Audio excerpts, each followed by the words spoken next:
Amidst the pouring rain, Jiang Baishan stood before his father's grave and mused, "Well, a full 5 years have passed like a joke, and I'm finally back home to breathe in the drama." Suddenly, a dark figure leaped forward with a splash, soaked to the bone. "Boss," Baichin, maintaining his cool composure, asked nonchalantly, "What have you dug up?" The subordinate immediately rattled off, reporting, "Boss, the top brass at the Guanghui group has been completely replaced. The big shots from back in the day have all vanished without a trace." Hearing this, Baichin's teeth clenched as he roared like he was about to transform. "Investigate this to the very end for me. I have returned, and if I don't avenge my father's murder, how can I show my face?" Looking at the words "beloved father Jiang Tiancheng" on the tombstone, Bacon began to sob internally as all his pent-up emotions started to bubble up. Seeing his boss in a deep, brooding state, the subordinate timidly scratched his head. Boss, there's one more thing. I don't know if I should disturb you right." "Yes, your fiancée, Wang Sheyu, left her number for you to call. Someone is coming to pick you up to become their son-in-law soon." Holding Wang Shuyu's fancy business card, a flashback titled 5 Miserable Years Ago suddenly replayed at high speed in Baichin's mind. The doctor stated bluntly, "Your father's heart condition has reached a critical stage. If you don't have 200,000 for the surgery, he's going to kick the bucket." Baichin was dirt poor at the time, with no way to get the money, so he rushed over to his grandfather's house to ask for an urgent loan. But life isn't a fairy tale, and as soon as he arrived, his beloved eldest uncle, Jiang Tianming, blocked the gate like a debt collector. His uncle had already swallowed up their grandfather's entire fortune. The old man didn't waste words, simply ordering the guards to tase his godforsaken nephew for kicks. Then he was mercilessly kicked out. With no other choice, Baichin had to swallow his pride and go find his loyal girlfriend, Jiang Xuanyuan. Turns out, this girlfriend had been cheating on him for ages. She pulled out a bank card and said curtly, "Here's the money, now get lost." So he took the money and the humiliation, rushing back to save his father. But who knew his old man was in such a hurry to meet his maker? He couldn't wait for his son to return. While mourning at his father's grave, Baichin was ambushed by a gang of thugs and beaten to a pulp. One of them growled, "Your father dared to mess around with our big boss's sister-in-law and sired a piece of trash like you. He deserved to die, and you should join him to make it a pair." Hearing this, it finally clicked in Baichin's head, so these were the real culprits. So this was the source of all the drama in his life. With that, they mercilessly threw Baichin into the sea as a buffet for the sharks. As he sank into the vast ocean, only one name appeared in Baichin's mind, Guanghui Group. In a flash, 5 years passed by like a dream. Back in the present, seeing his boss frozen stiff, the subordinate had to shake him. Boss, come." After being frozen for several minutes, the sky cleared, and Baichin coolly commanded, "Call my fiancé. We'll meet soon." After hearing this, the subordinate got nosy. "Boss, let me ask a stupid question. You're a powerful commander now, a total big shot. So why lower yourself to become a live-in son-in-law for the Wang family? It's demeaning." Baichin shot him a sharp glance. "Of course I have to. Years ago, I was at death's door when a general saved me.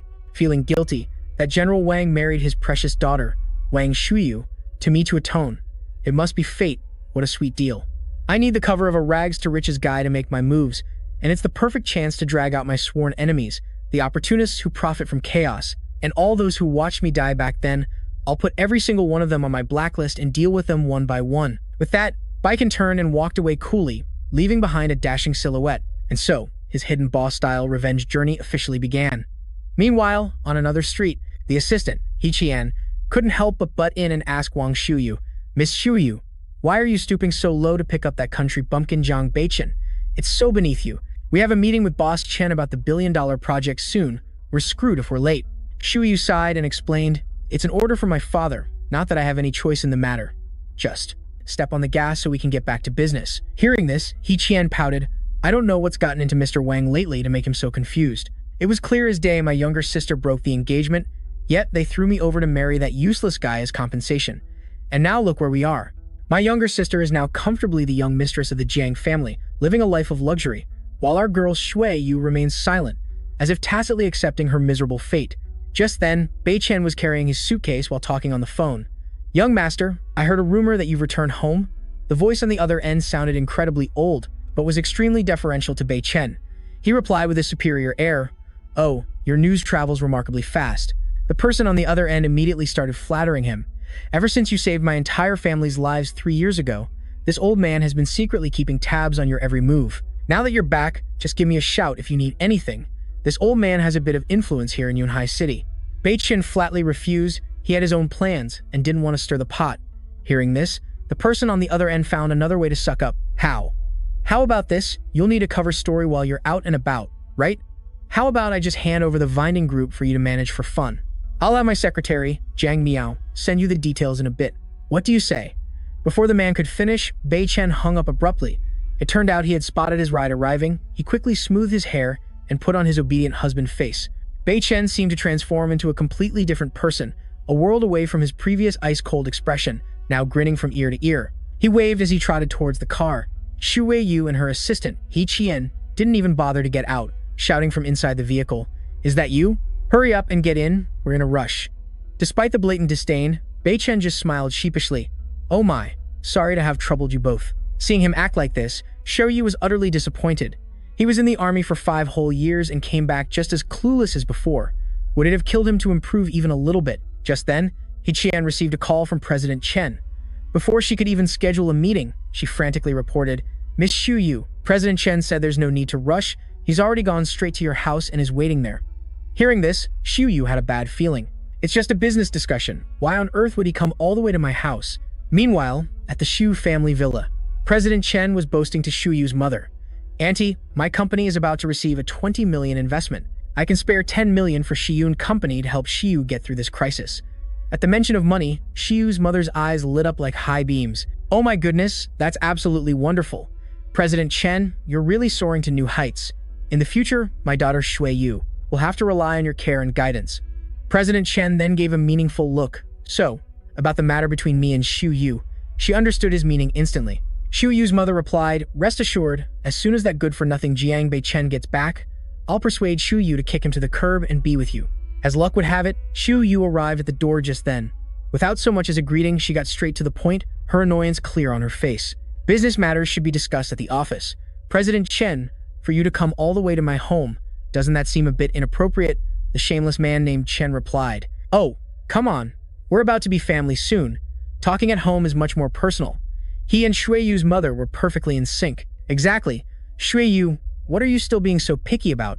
President Chen has already made his offer to give you 10 million to save the company. If you ask me, you should just move in with President Chen and live a good life. Why keep that Jiang Bei Chen around? He's just a waste of space." Hearing the staggering sum of 10 million, Xu Yu's brain temporarily froze. Bei Chen knew full well these people were all singing the same Get Lost tune, but if they thought they could kick him out, they were sorely mistaken. He had a million ways to deal with trivial matters like this. Seeing Xu Yu's silence, the man named Chen gave the sleaziest smile imaginable. "Xu Yu, Xi Yun's capital is completely frozen right now, without this 10 million from me. Do you really think your company can survive the winter? Stop being so stubborn, darling. At this point, who in their right mind would still invest in you sweethearts, right?" His eyes darted towards Bei Chen, his mind playing a truly filthy movie. "You think a measly engagement is enough to bag a beauty? Let me take care of her for you." Just as the tension in the air became thick enough to cut with a knife, Bei Chen suddenly interrupted. "Actually, for 10 million, I have a way." Hearing this, Director Chen burst out laughing, "Ha ha ha. Is this your family's good-for-nothing son-in-law? Helping with 10 million, you say? Have you ever saved up even 1 million in your entire life of scrimping and saving to be talking so big?" His future mother-in-law's disdain was obvious. "I'm just letting Director Chen enjoy the show. I couldn't care less about him. I've already got the paperwork ready, just waiting for the day to kick him out of my sight for good." Bei Chen, completely unfazed, calmly turned to whisper to Xu Yu, "Honey, I know a friend." Xu Yu was so furious she looked like she was about to go Super Saiyan, while Director Chen quickly cut in. "Hey young man, there are friends, and then there are friends, you know. Who of any importance could someone like you possibly know? We're in completely different leagues. Kid, do you know who's funding me?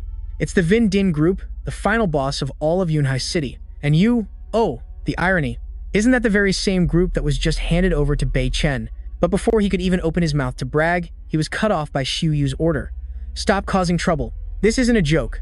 He Qian, please show this distinguished guest out."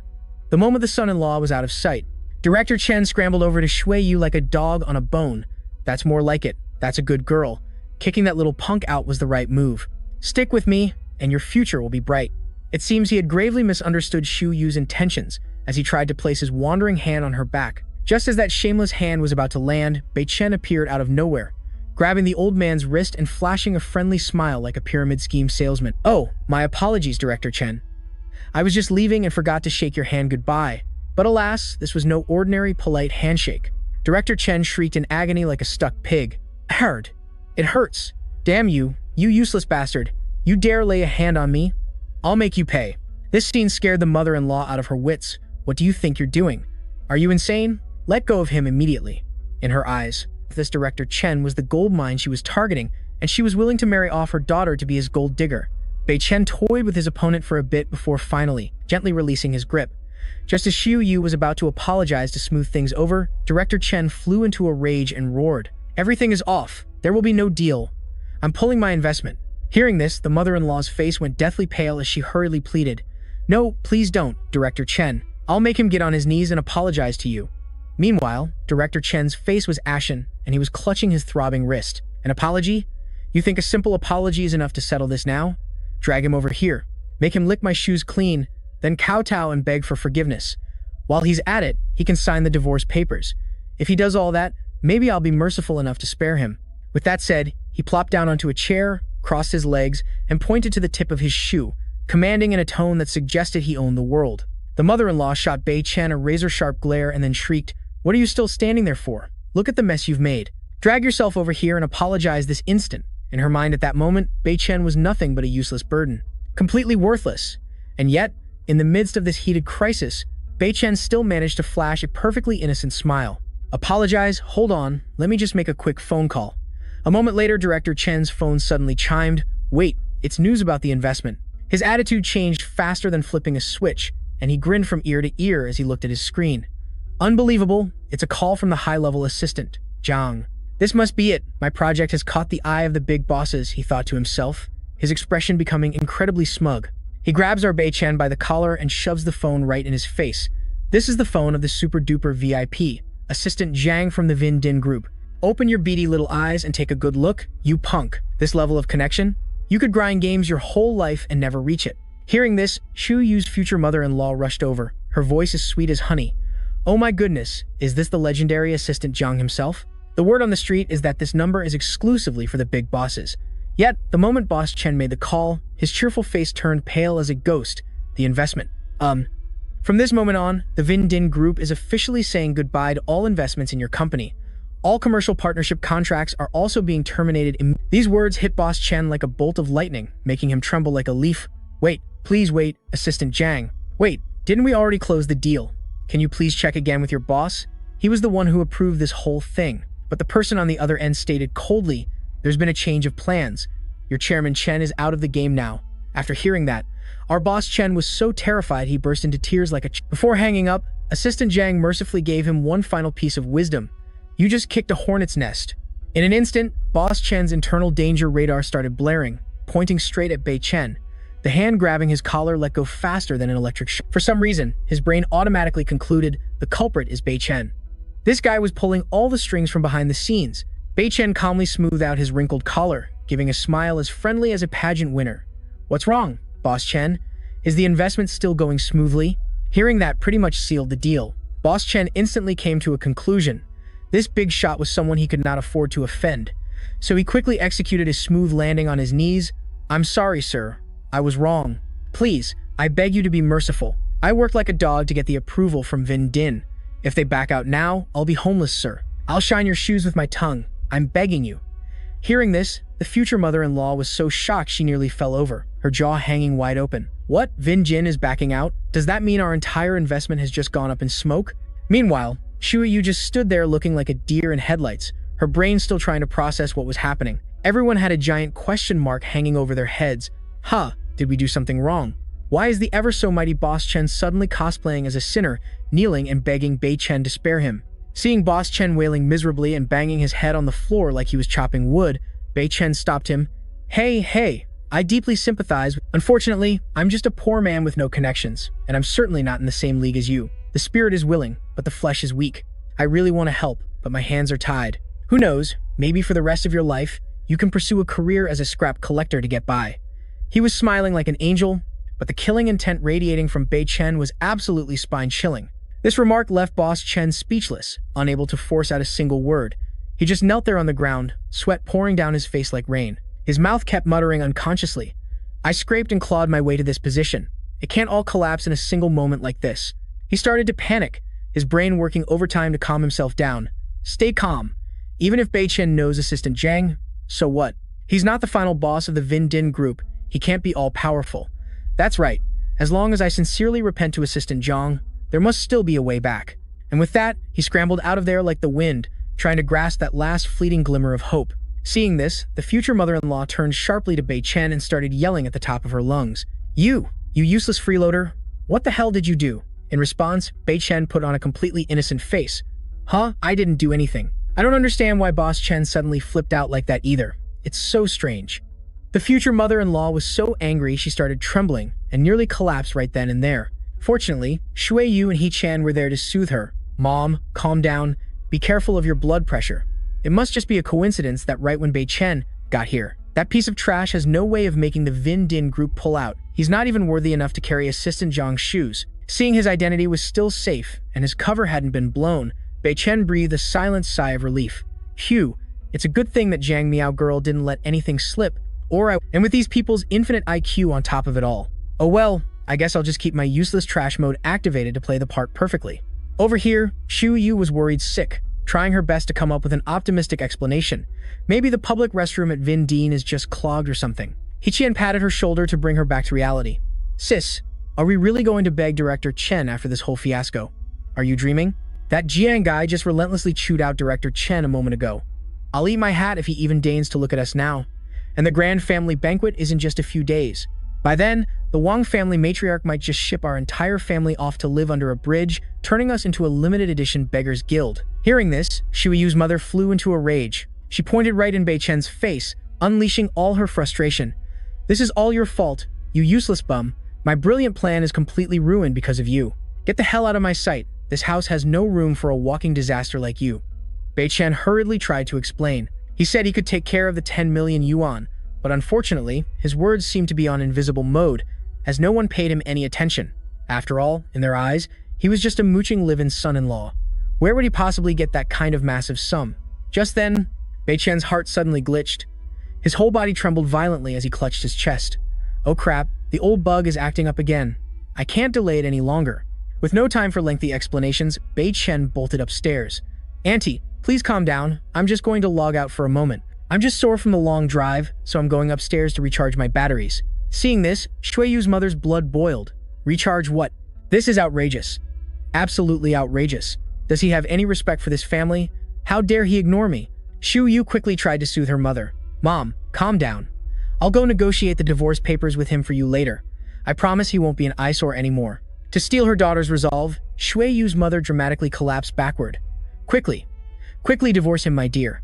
I can't stand the sight of his face for another second." Meanwhile, in the bedroom, Bei Chen had already taken off his shirt in a flash. He sat cross-legged on the bed and began to cultivate. This Xuanqing art is the real deal. The health regeneration is already noticeable. Cultivating this technique can fix all the bugs in my body. In just 49 days, I'll be able to refine the legendary 9-life golden pill. Looking back, that mission in the western border was on hell mode. I was lucky to pick up the Xuanqing art cheat code. Otherwise, I'd probably be 6 feet under by now. I need to hurry up and farm the remaining 8 fragments to permanently patch this internal injury glitch. Suddenly, his phone rang. "Hello, is this Brother Jiang? It's me, Lu Hao, your faithful bro." Bei Chen recognized the voice immediately. It was Hao Zi, his best friend from their wild younger days. He put his shirt back on while answering the phone. "Someone saw you at the airport today, heard you'd made a comeback. It's great that you're back. The guys are all hanging out at Huaqian Wei Xia. Can you get over here and join the fun?" Hearing this, Bei Chen hesitated. He wasn't really a fan of these toxic class reunions, but the voice on the other end kept calling his name insistently. Liu Hao also leaned into the phone and whispered, "Brother Jiang, let me tell you, I'm calling you over for a mission. Do you remember that guy, Li Liwei? He's the same guy who used to pick fights with you just because his crush was crazy about you. He's leveled up recently and acts all high and mighty. He managed to become the CEO of a company from Hong Kong.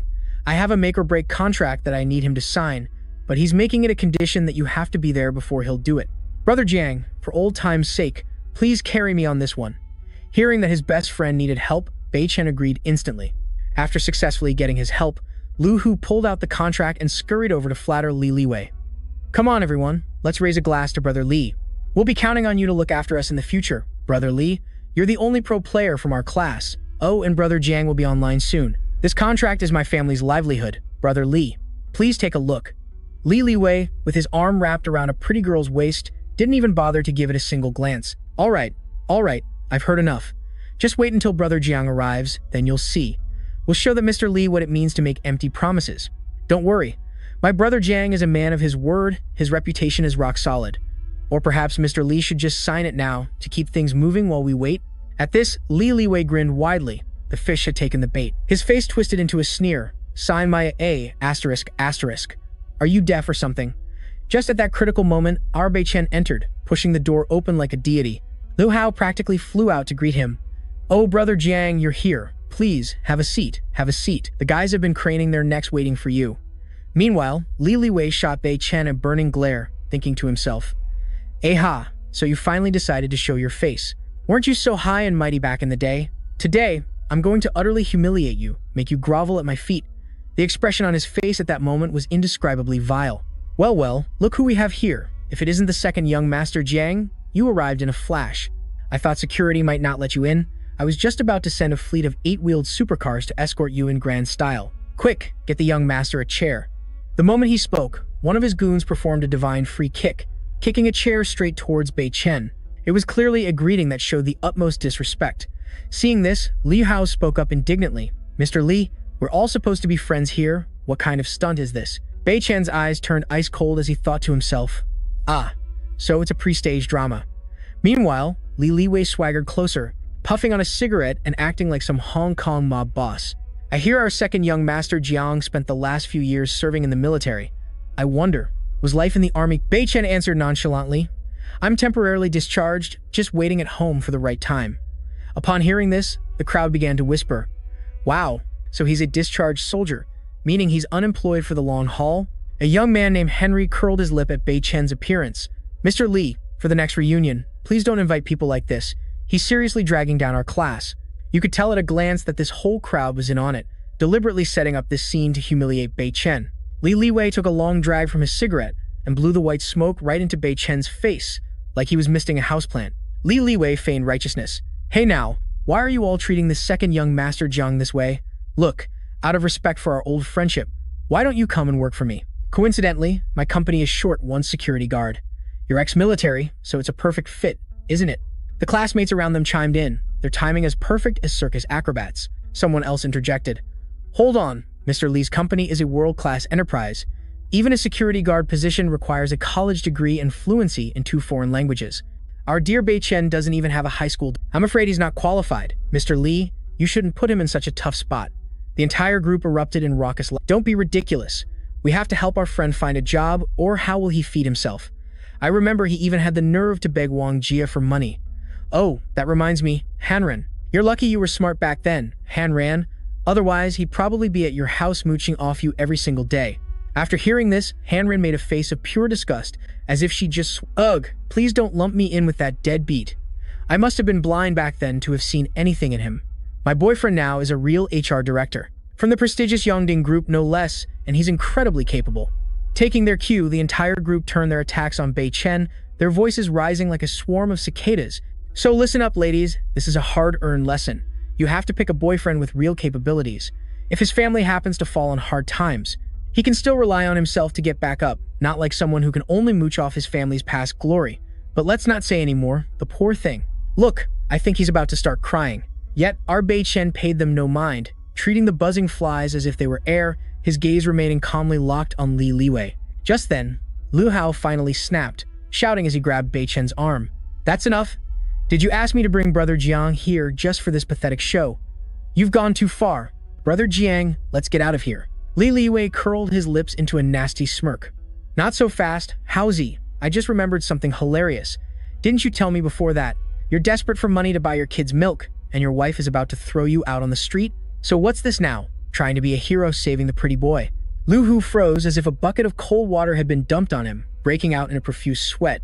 He stopped dead in his tracks and turned, his voice trembling as he asked, "Then, what exactly do you—" Li Liwei had a bottle of wine brought over and nonchalantly poured it all over Lu Hao from head to toe, as if he were watering a plant.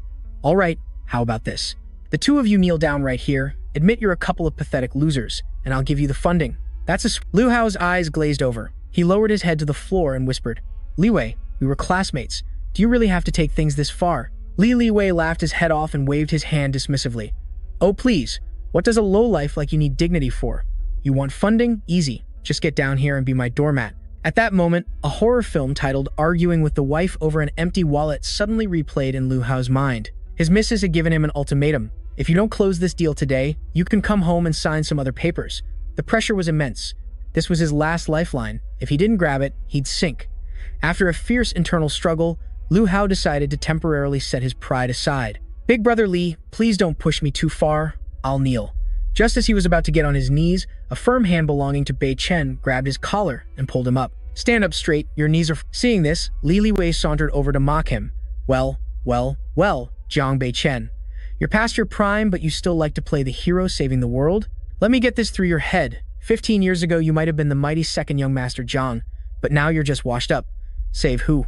Can you even save yourself, you expired piece of trash?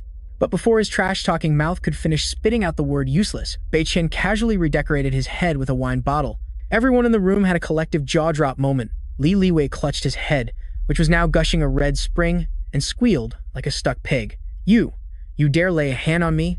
This isn't over between us. Not bothering to listen to any more of that nonsense, Bei Chen gave him a one-way ticket to fly to the corner of the room. The classmates took the opportunity to play the role of the shocked crowd. Oh my god, has he gone crazy or something to dare and get physical with Mr. Li like that? Is he going to be able to survive in Yunhai City after this? That guy must have a death wish. Li Liwei clutched his chest, shaking like a leaf, and pointed a finger at Bei Chen's face. Do you have any idea who you just messed with? I'm a big shot in this Yunhai City now. You hear me? I'm even doing business with Yongding. An unemployed loser like you better watch your back. Bei Chen calmly walked over. Then he gently placed his foot on his chest and spoke in an ice-cold voice. Oh, so a few petty achievements were enough for you to turn a class reunion into your personal comedy stage? Showing off, acting tough, bullying old classmates. This revenge plot of yours is quite elaborate, isn't it? Truly a grand ambition. You must be feeling pretty smug, huh? You even plan to take care of the guy who once humiliated me? If you like digging up old scores so much, then prick up your ears and listen carefully. Just like how I left you in the dust 5 years ago, the script will be exactly the same 5 years later. Li Liwei was so scared he was on the verge of tears, silent as a clam. It turned out that after 5 years, the fear Bei Chen gene in him hadn't mutated one bit. That fear was still brand new. After teaching Li Liwei a lesson in civic duty, Bei Chen and Liu Hao whistled cheerfully and left. On the way back, Liu Hao switched to full-on fanboy mode. Brother Jiang, you're the absolute best. With just a few moves, that jerk Li Liwei became as obedient as a puppy. Let's see if he dares to act all high and mighty again. Bei Chen simply replied humbly. It was nothing. But that only made Liu Hu even more excited. What do you mean, nothing? That was insanely cool. Everyone is annoyed by guys like him, but very few would dare to actually do something. Seriously, I've never seen anyone as cool as you in my life. If it weren't for that investment deal, I would have jumped in to join the fun with him too. Hearing the word investment, Bei Chen was about to ask, but Liu Hu immediately cut him off. Brother Jiang, it's been so long. Since we brothers got to reunite and have a heart-to-heart, let's not talk about that headache. Bei Chen opened his mouth again and was cut off a second time. Brother Jiang, I have no regrets. Even if this investment falls through, I don't care. Today was just so incredibly satisfying. Seeing that guy's face get renovated by you just thrilled me to the core. But, Brother Jiang, I don't think I can go home. How am I going to explain this to the dragon lady at home? Liu Hu plopped down on the ground, buried his face in his hands, and sobbed, his tough act completely crumbling. The I'm fine act had officially come to an end. Seeing this, Bei Chen let out a weary sigh, sat down next to him, and took out his phone, preparing to call for backup. Come on, look at you. What kind of man cries like that? Stop it. I'll find someone to get you a lucrative contract. Call Assistant Jiang and give her careful instructions. Jiang Miao, I need you to handle 2 things. First, tomorrow I'm bringing my best friend, Liu Hao, to Vindin. I want you to sign an investment contract with him. Second, check if we have a partner named Li Liwei. If so, remove him from our list of collaborators immediately. Jiang Miao found it in a heartbeat. Sir, it's the Qin Mao Trading Company. Kick them out, was the one-word reply. Liu Hu's brain froze, his face blank. What the hell? Brother Jiang, did you drink industrial alcohol or something? Why are you acting so crazy? How can you sit here and make decrees like you're some kind of god? Meanwhile, at the class reunion, a swarm of lackeys was buzzing around Li Liwei like flies to honey. Brother Li, let me help you home. Brother Li, walk carefully, don't trip on the air. Li Liwei was just starting to recover from the earlier bombshell. He stumbled away, muttering curses. That damn Jiang, you just wait. I'll call my crew, and you'll see a world of hurt. The gaggle of gossiping women also started whispering. Jiang Baichen really went too far this time. He's old enough to know better, but he still resorts to his fists at the drop of a hat. It's like the label loser is permanently stuck to him. Come on, ladies, let's get out of here. We should avoid that nuisance from now on for our own good. Getting involved with him will only drag you down. Meanwhile, Li Liwei, holding his bruised forehead with one hand, pointed to the heavens with the other. Find out what hole that scumbag crawls around in. I'm going to. Just then, his phone rang. Hello, Chairman? Oh my god, why would the big boss deign to call a subordinate like me? His face was still dazed and confused when, from the other end of the line, the chairman's voice shrieked like a train whistle. You little brat, what kind of colossal mess have you made now? Because of a troublemaker like you, the contract with Vin Jin has gone up in smoke. You think I have nothing better to do than call and ask how your parents are doing? Hearing that, Li Liwei's face turned white as a sheet, and he stammered, What? The contract is gone? How can something so ridiculous happen? But sir, they already agreed. They promised to invest in us, didn't they? The chairman roared back, Then you should slap yourself and ask what kind of hornet's nest you just kicked. You could have provoked anyone, but you went straight for the top boss of Vin Din. Just pack your things and go live under a bridge. You're dead to me. Hearing this, Li Liwei's soul left his body, and he froze for a full 5 seconds. He racked his brain, trying to figure out what terrible karma he had brought upon himself. He had finally landed the big fish, Vin Din, and was on the verge of a raise, a promotion, and riding high. How could my luck be this rotten to provoke the big boss of Vin Din of all people? I've been living a quiet life lately, not bothering anyone, well, except for that damn Jiang Baichen. Aha! The truth hit him like a spotlight. He broke out in a cold sweat, so scared he lost all will. Back with Baichen, after comforting his best friend, he was hailing a taxi to head home. Just then, Li Liwei came dashing over like a rocket. The moment Liu Hu saw his face, he scowled. Hey, wasn't that bottle of wine at the party enough of a bath for you? Why are you still here? In a complete 180, Li Liwei was now as docile as a puppy, bowing deeply. Not at all, sir. I came to kowtow and beg for forgiveness. What happened earlier was my fault for being arrogant and blind. I was blind and failed to recognize your greatness. Brother Jiang. No, President Jiang, you are the true head of Vin Din. I accept all blame. Liu Hao's brain couldn't process this, and he stared wide-eyed at Baichen. What? Brother Jiang is the final boss of Vin Din? Baichen, however, treated his apology like it was nothing, coldly turning to walk away. Forget it. Hearing this, Li Liwei immediately dropped to his knees, begging, Please, President Jiang, I truly know I was wrong. I was so wrong. I was wrong from the very beginning. Please, have mercy and spare me. Please don't kill my company's contract. Otherwise, all my years of hard work will go down the drain, and everything I've achieved will evaporate into thin air. Sir, I'm begging you. Liu Hao stood there watching the drama, his jaw on the floor and his eyes as wide as saucers. This was a scene he wouldn't have dared to imagine, even in his wildest dreams. Seeing a crowd gathering to watch the drama unfold, Baichen signaled for him to stand up, but Li Liwei only hammed it up more, wailing like a public loudspeaker. He was determined to make a scene to the very end. If you don't agree, I'll plant myself right here and never leave. Baichen clutched his head, getting a headache from this tearful drama. At this rate, my identity as the undercover chairman is going to be exposed. All right, fine, I promise, now get lost. Also, this shocking secret of mine absolutely cannot be known by a third person. You get it? Hearing this, Li Liwei was as happy as a kid in a candy store. The kiddo shot up and took off, running and laughing like he won the lottery. It's clear as day, boss. I'm out of here. I won't disturb your little heart-to-heart anymore. Bye-bye. Witnessing that comedic performance, Liu Hao turned pale with fear, stammering and trembling like a leaf, keeping his head down, not daring to look up at Jiang Ji. CEO Jiang, about what just happened. This was exactly the kind of scenario Jiang Shen hated the most. He immediately turned, slapped Liu Hu on the shoulder, and chuckled.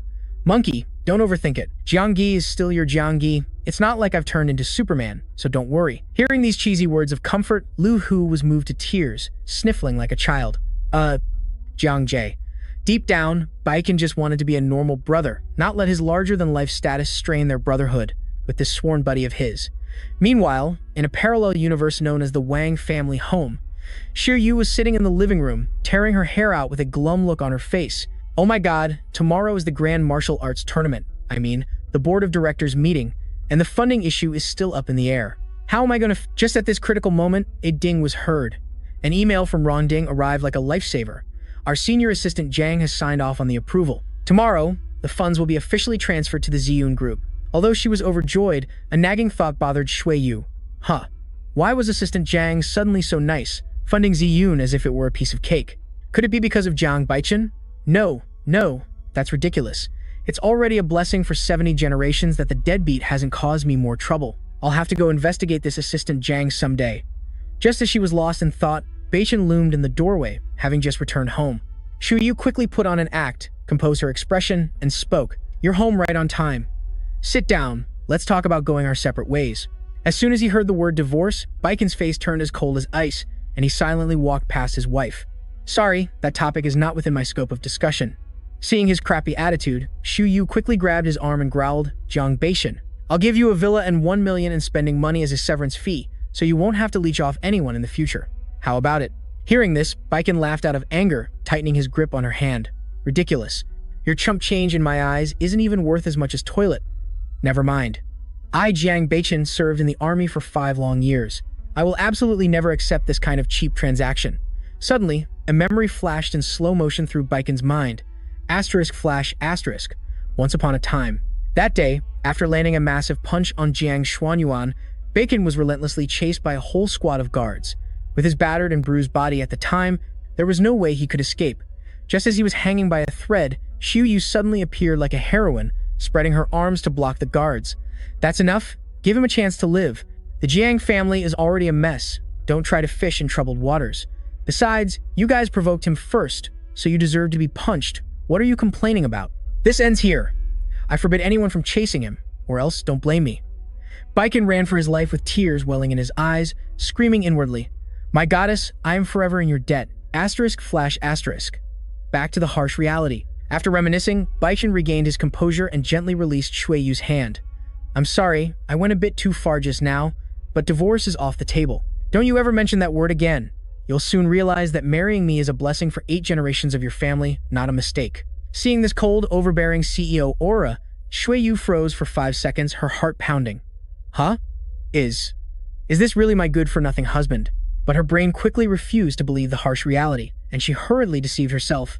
No, it must be because my offer was too low. It wasn't enough to satisfy him. This greedy man probably wants to demand even more. Whatever, I'll put it aside for now and focus on dealing with the martial arts tournament first. Tomorrow's grand meeting also involves the palace drama of fighting for the crown prince position. For the heir. The next morning, at the Wang group, Shui Yu's jaw dropped when she saw Baichen casually appear.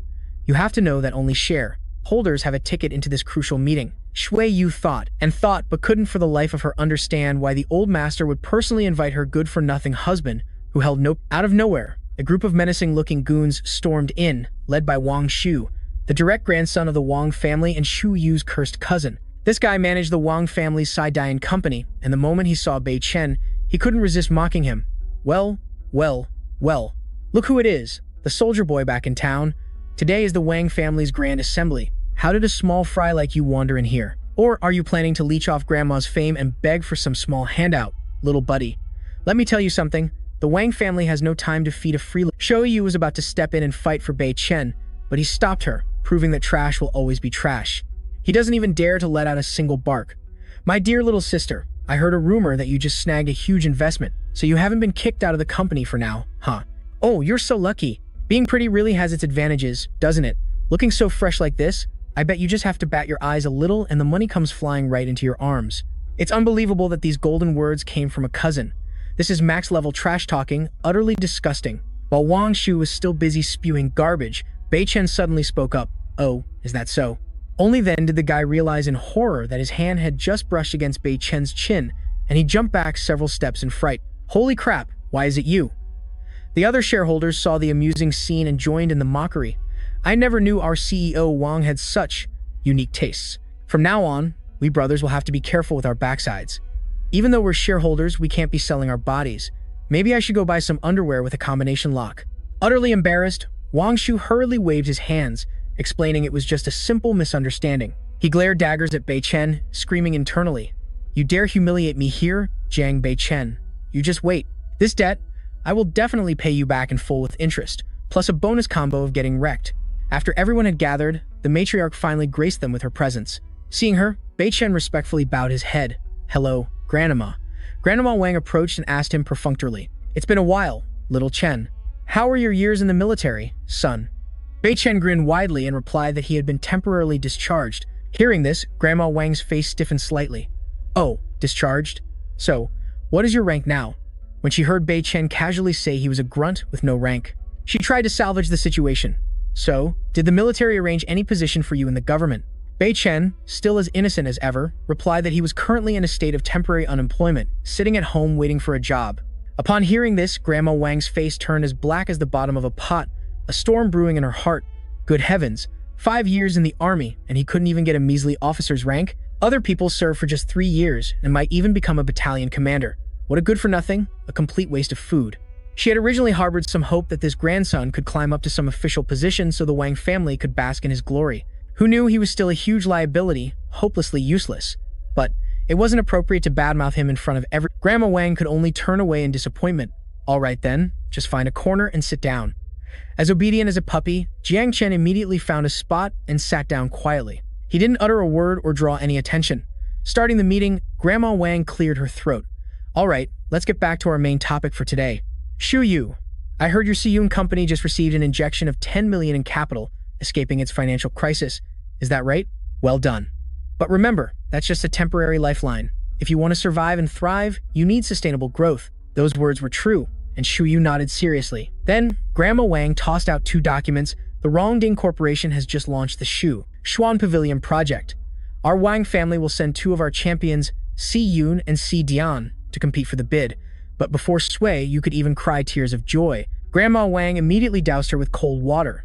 However, Si Yun's business situation is too pathetic. You need to produce some decent results first. Listen up, if this bidding goes south, your Siwen Consulting will have to merge with your dear big brother Xiaoshu Si Dian. The moment she said that, it clicked for Bei Chen, but Shui couldn't hold back and went into battle mode, demanding, "What the heck is that supposed to mean? Siwen Consulting might have some minor issues right now, but even if we lose the bid, it's not so bad that we have to be sold off and merged. Besides, Siwen is my father's life's work. By what right should it be handed over to Wang Shu?" Seeing this, Grandma Wang frowned with a superior air. Shu Yu.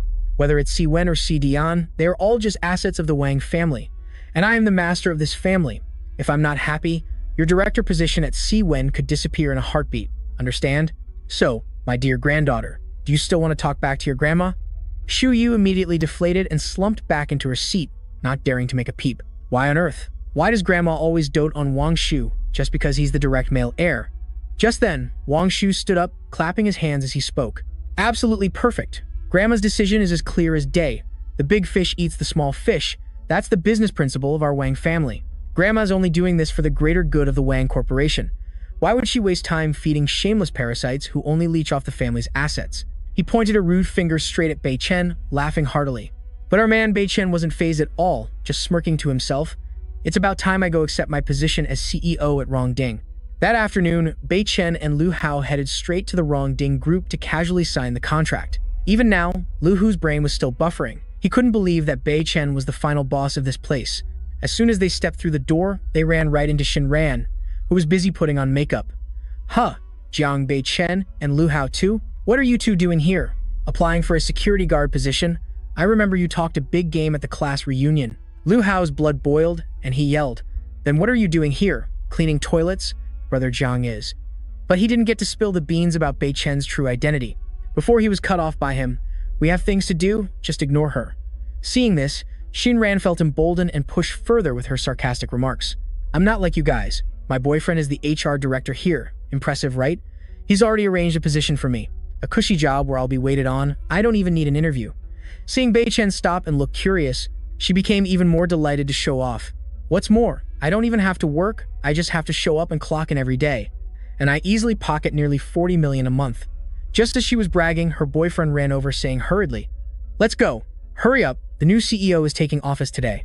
I'm swamped. I have to go arrange your seat first." Shin Ran still tried to hold him back, posturing in front of Bei Chen. "Honey, this is that special classmate I told you about. He's here to apply for a security guard job. Why don't you help him out a little?" Hearing this, the HR director shot Bei Chen a sideways glance, his face full of arrogance. "Oh, this clueless guy. The grease fee is 7 million. Go wait at the reception desk." The moment he finished his verdict, Assistant Zhang came flying over. "My sincerest apologies, Mr. CEO. Something unexpected came up, so I'm late. We respectfully welcome you to officially take over the Rongding Group." The entire crowd behind him bowed in unison. "We welcome Chairman Jiang to his new post." Witnessing this transformation, The damned couple's jaws dropped and their eyes went wide, their brains temporarily shutting down. The person they had just looked down on like dirt was now the big boss of the— As soon as he settled into his seat, Bei Chen gave his first order. Wang Lei, you abused your authority and accepted bribes. You also arranged a no-show job for your girlfriend, Li Shinran, to collect a salary for doing nothing. Fire them and pursue criminal charges as well. Do it right now. The golden couple of karmic retribution was then unceremoniously dragged away, crying and begging for mercy, but to no avail. Returning to the president's office, Jiang Miao respectfully presented a file. Chairman Jiang, as you instructed. Boss, I've already sealed the deal with Liu Hao. Oh, and here. Take this list of the big shots who are also trying to get in on this Tushuan project. These guys are no pushovers this time, boss. Especially the Wei Li group and the Wang family, there's some real heavy hitters. Do you need to work a little magic? Uncle Shen glanced through it like he was scrolling TikTok and then smirked. No need, I can handle them all. And so, at the bidding event, the crowd started buzzing with gossip. Rumor has it, Wingdon just got a new CEO, his profile is insane, and when he makes a move, he never misses. Who knows if there'll be an upset this round? It's such a headache. Meanwhile, the beautiful Xu Yu was a nervous wreck, her heart pounding and her body tense as a wire. It looks like the other houses are ready to go all in for this deal. And why wouldn't they? If they manage to snag this, the profits would be more than 10 times their current capital. The future of the Siyun company, whether it blooms or withers, depends entirely on this bid. Suddenly, bad boy Wang Su sauntered over, holding a coffee and acting all extra. Well, who's this little lady? You actually dare to show your face here? I've got to admire your guts, sweetie. Even if your little Siyun company poured in 35 billion, it would only be enough to pay for the parking here, darling. When it comes to clout and resources, you don't even have a foot in the door. Or maybe, you heard the new CEO just took over and decided to come here to pull a honey trap. Ha ha ha, how unbelievably shameless can you be? The beautiful Xu Yu was about to give that foul mouth a piece of her mind when boss lady Jiang Miao took the spotlight on stage. Hello everyone, my name is Jiang Miao, the personal secretary to the CEO of the Wingdon Group. The moment he saw the beautiful woman, Wang Shu's eyes lit up like high beams, his lecherous expression unmistakable. Whoa, a secretary, this tasty? The Wingdon CEO sure has good taste. He really knows how to enjoy life. While he was busy drooling, Jiang Miao professionally continued the announcement on We sincerely thank all of you for placing your trust in Wingdon and for coming all this way to attend the bidding for the Tushuan project, despite your incredibly busy schedules. And to keep you in suspense no longer, I have the results right here. May I ask, where is the representative of the Wang Corporation? Mr. Wang Shu of the Wang Corporation, would you please stay behind? As for everyone else, you are now dismissed. Hearing his name called, Wang Shu was overjoyed, as if he'd struck gold, and he scrambled onto the stage. The other bidders who lost dejectedly filed out in a sea of tears. Only the beautiful Xu Yu refused to accept it, staying behind to ask, hold on, why aren't the results being announced transparently in front of everyone? But Wang Shu couldn't have cared less, paying her no attention.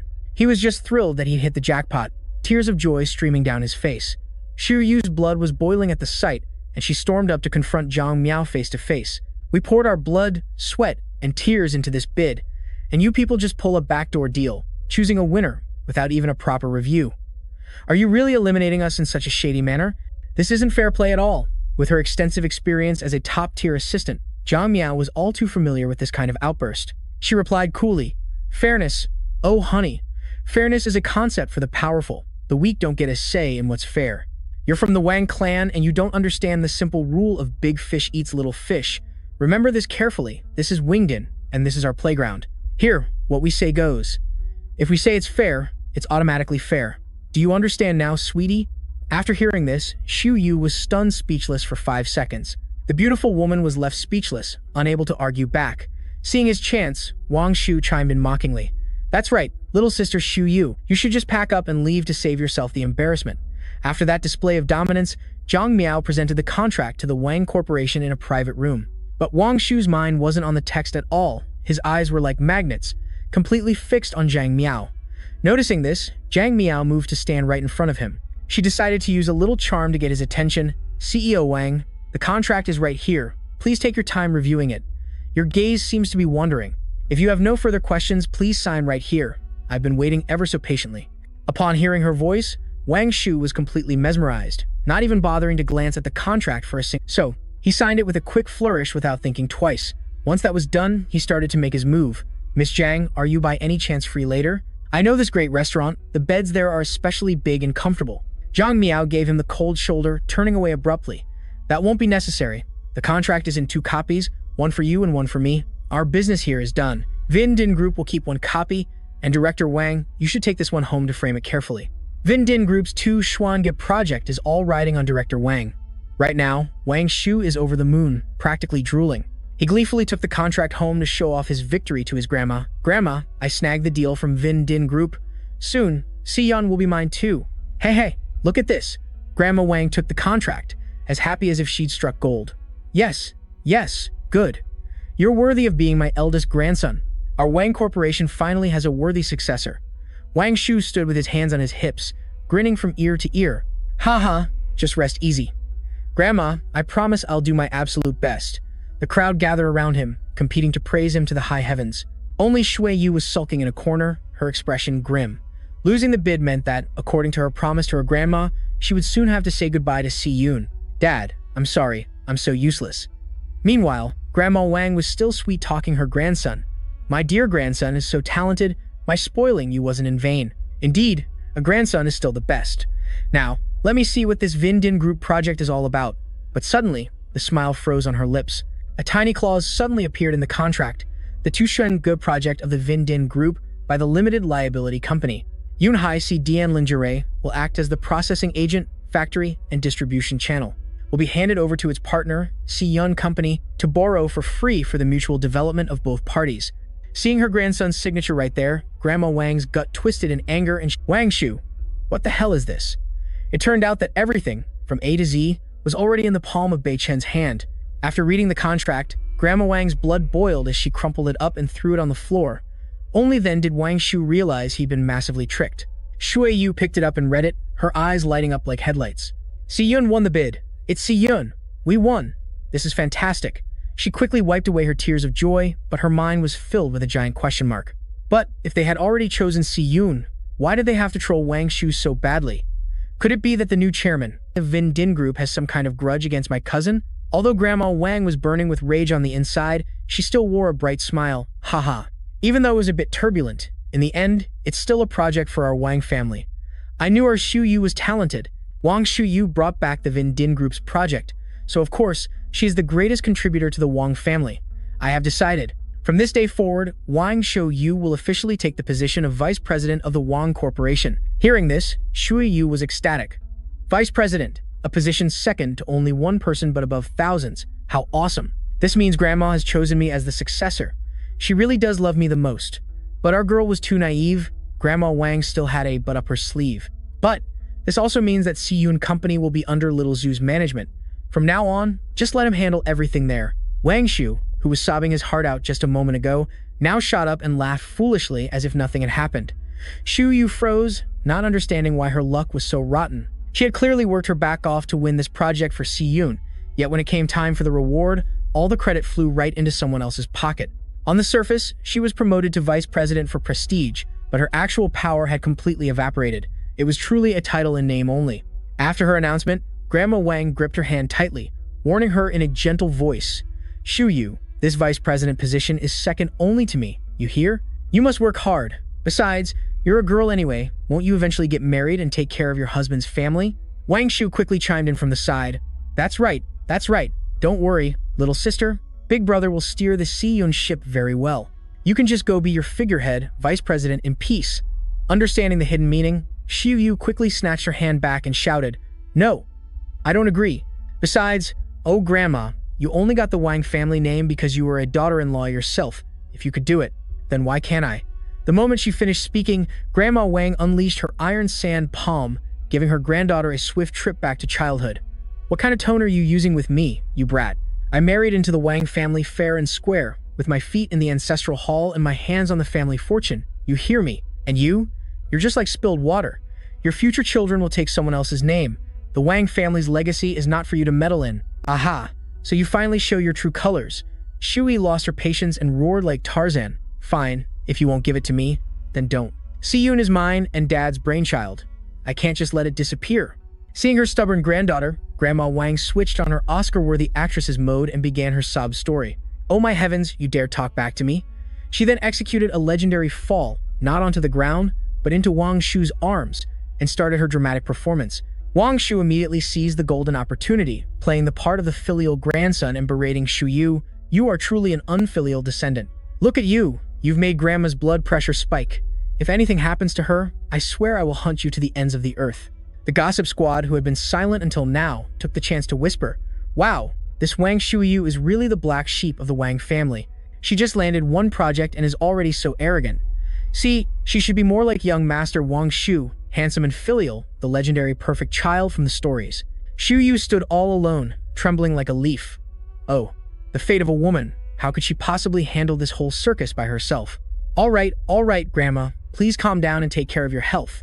I give up. I'll hand the Seiyun company over to my older cousin. After saying that, she turned and walked away into the storm. So it turns out, whether I won the bid or not, the Seiyun company was going to be gone anyway. And now they're putting on this melodrama. How exhausting. If I don't give in now, I'll definitely be labeled the cursed grandchild for the whole world to see. Grandma, you truly are a master strategist. Mission complete. Grandma Wang flashed a winner's smile, treating her granddaughter like thin air.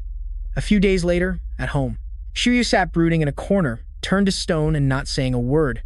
Beishin could only zoom in on her from a distance, not daring to make a sound.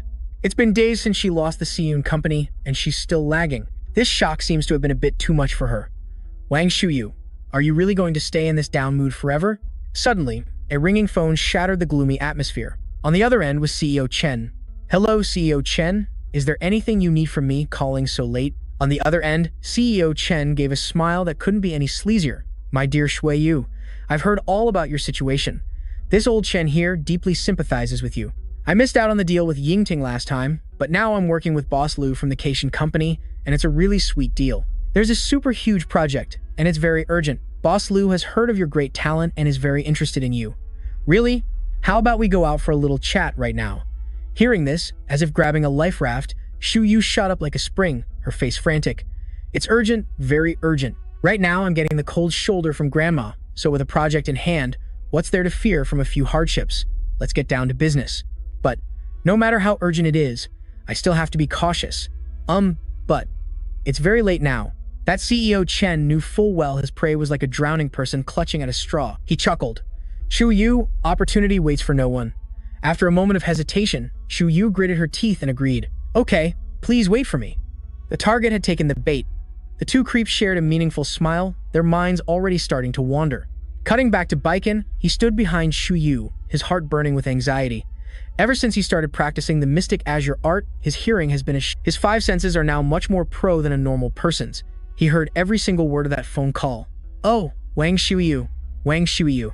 Can you really be naive enough to believe someone would want to partner with a figurehead CEO who has already lost all her power? But without power, it's all useless.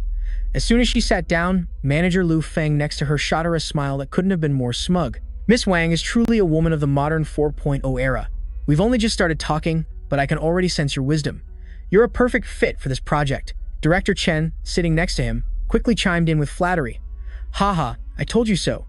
Miss Wang here is the real boss of all of Yunai. Sensing that something was off, Bei Chen had been secretly tailing her like a secret agent ever since Shu Yu stepped out the door. He sat nearby, pretending to be a passerby reading a newspaper, but his hawk eyes never left his target for a second. Meanwhile, Shu Yu had to activate her combo dodge mode to avoid their accidental touches. Wait, what? I'm just a vice president in name only now, so why are these two guys showering me with gifts like I'm a VIP at some pyramid scheme? Something about this felt very wrong. While she was lost in thought, Director Chen pulled out a contract and pushed it towards Shu Yu. He took advantage of the moment she was focused on proofreading the contract to perform an amateur magic trick, dropping a special candy into her wine glass. At the same time, Lu Feng suddenly raised his glass. Come on, let's toast to a bright and brilliant future. With Director Chen eagerly adding to the chorus, Shui Yu had no choice but to raise her glass and play along. Seeing the tense situation, Bei Chen was about to rush in and crash their party, but it seems he had underestimated his wife's capabilities. She splashed the wine straight into the two perverts' faces and growled, "You animals in suits, I knew you were up to no good." The splash of liquid seemed to sober Lu Feng up, and he furiously pointed a finger at her. "You cheap flirt!" Suddenly, he felt a burning heat spread through his body and realized he had just tested the merchandise for our female lead. He hurriedly tried to stick a finger down his throat in a pathetic attempt to vomit, while Shui Yu slammed her glass on the table and declared, "You low-life scumbags, don't you ever let me see your faces again. If you dare bother me again, I'll personally book you a one-way ticket to a jail cell." After dealing with the trash, she turned and walked away, leaving the two scoundrels to perform their tornado dance on the spot. Witnessing that swift takedown, Bei Chen smiled with satisfaction. As expected of my, Jiang Bei Chen's, woman. That's how the boss of the house should be.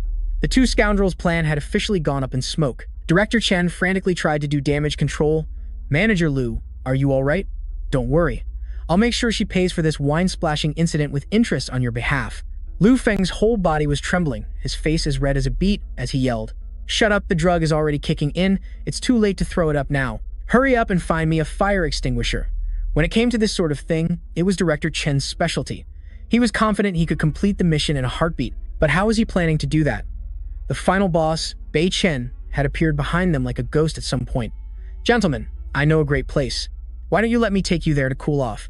Seeing Bei Chen's friendly smile, they both knew they were about to be in a world of hurt. Bei Chen dragged the two outside and threw them straight into a sewer pipe, a special double-room edition. He let the two brothers sort it out themselves. He wouldn't even dirty his hands on trash like them. Meanwhile, Shui Yu had already left the restaurant, walking home drenched in the rain. Her mind was a tangled mess right now. She didn't know what to do anymore, having already lost Si-Yun. Her position was in name only, and it was so incredibly difficult for a woman to build a career these days. Her grandmother was a staunch believer in male superiority, and her father was abroad for medical treatment. Her mother only knew one tune, complaining about fate. What on earth was she supposed to do? Suddenly, an arm reached out, holding an umbrella over her. I'm here to take you home. Seeing Bei Chen's smile, as warm as the sun, Shui Yu suddenly felt her heart skip a beat. On the way, she kept glancing at Bei Chen, thinking to herself, is it because I'm so lonely that anyone seems decent right now? But having him here is actually pretty nice. After a moment of internal debate, she tugged on Bei Chen's sleeve, her face flushing with embarrassment. Bei Chen, right now I don't have anything left. I can't be your sugar mommy anymore, so maybe you should go find a proper job. Hearing this, Bei Chen grinned from ear to ear and gave Shui Yu a playful flick on the forehead. Don't you worry, I'm working on a few big projects. I'll report back to you as soon as the time is right. Besides, you don't need to worry about the Wang family drama. That Wang Shu guy is just a clown for entertainment. Hearing this, Shu Yu immediately switched into gossip mode. What kind of trick are you up to now? After living together for so long, the Ice Queen has finally melted for Bei Chen. Just as things were getting romantic, the revenge squad consisting of Shui Yu's mother and grandmother launched a surprise attack. The female lead hadn't even processed at this hour when she got hit with a massive slap from Madame Wang. Oh man, this old hag truly has a heart as black as the 18th level of hell. I only gently had my dear Shu replace you as the director, and you dared to have him taken away? Now he's completely vanished. Are you happy now, you wretched girl? But Shu Yu wasn't a pushover either. She yelled back, what does him getting taken in half to do with me? Why are you taking it out on me? Hearing this, blood rushed to Madame Wang's head, and she raised her hand to deliver another slap when our hero Bei Chen appeared to block the move. Stop right there. If there's a problem, let's solve it with words, not fists, right away. Bei Chen's gaze was as sharp as a knife, his killing intent radiating and sending a chill down one's spine. At the same time, Elder, he sent word that the precious son, Wang Shu, had burned through money at the gambling tables and lost big time, and was now being held captive. Are you people from the Wang family in such a hurry to meet your maker? Blocked from being an action star, Madame Wang screamed in Bei Chen's face. This is my family's business, who the hell are you to meddle in it? Get out! Seeing the old hag acting like she owned the world, Bei Chen frowned and gritted his teeth. With me, Jiang Bei Chen, here, even if the Jade Emperor himself descended to earth, he wouldn't dare touch a single hair on her head. Madame Wang was so intimidated by Bei Chen's aura that she was scared out of her wits and immediately clammed up. As for Shui Yu, oh my, her heart had completely fallen for him from that moment on. But our male lead had no intention of letting this matter go so easily. He leaned in close, whispering in a loving tone. The kidnapping was clearly a frame-up, with no evidence, right? Let's go. We'll find those actors and confront them face to face. If Shui Yu didn't do it, the old woman has to bow her head and apologize to her. Deal. And so, the reluctant trio set off together to find justice. As soon as she saw her darling Wang Shu cosplaying as a floor mop, Madame Wang rushed over. Oh my heavens, my dear grandson, Grandma is here to rescue you. Wang Shu Yu, you tell these guys to release that brother of yours right now.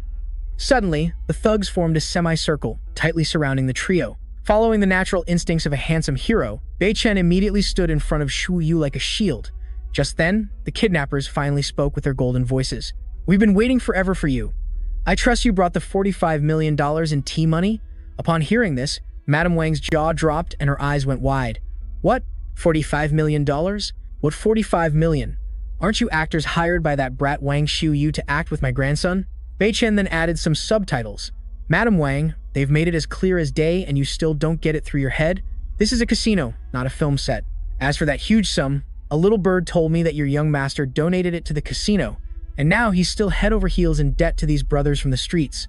It went in one ear and out the other for Madam Wang, who turned to spew venom at Bei Chen. Shut up, you're all in this together. My good grandson isn't that kind of person. And yet, that good grandson Wang Shu, shameless as ever, cried out playing the victim. Grandma, it was that green tea bitch Wang Shui Yu who hired people to take me and demand a $45 million ransom from our family. As soon as he finished speaking, a final boss in a wheelchair slowly rolled in. Seeing their boss arrive, the minions immediately parted into two neat rows. Let me see who's got the guts to hire me, he Fu Sheng, for such a cheap kidnapping and extortion job. This man was a pillar of Yunhai City, a figure that even children knew by sight. The moment she saw the real deal appear, Madam Wang was so shocked her jaw dropped. You are Elder He. The moment Elder He saw Bei Chen, he was overjoyed as if he'd struck gold and was about to rush over to greet his boss when Bei Chen shot him a look. Sick Elder He quickly changed the subject, turning to the grandmother and grandson. You must be the matriarch of the Wang family, correct? Did you just claim that I, He Fu Sheng, was hired to take this brat away? That sounds completely surreal. Someone of my stature, He Fu Sheng, has to do such petty jobs to make a living? Who are you trying to mock?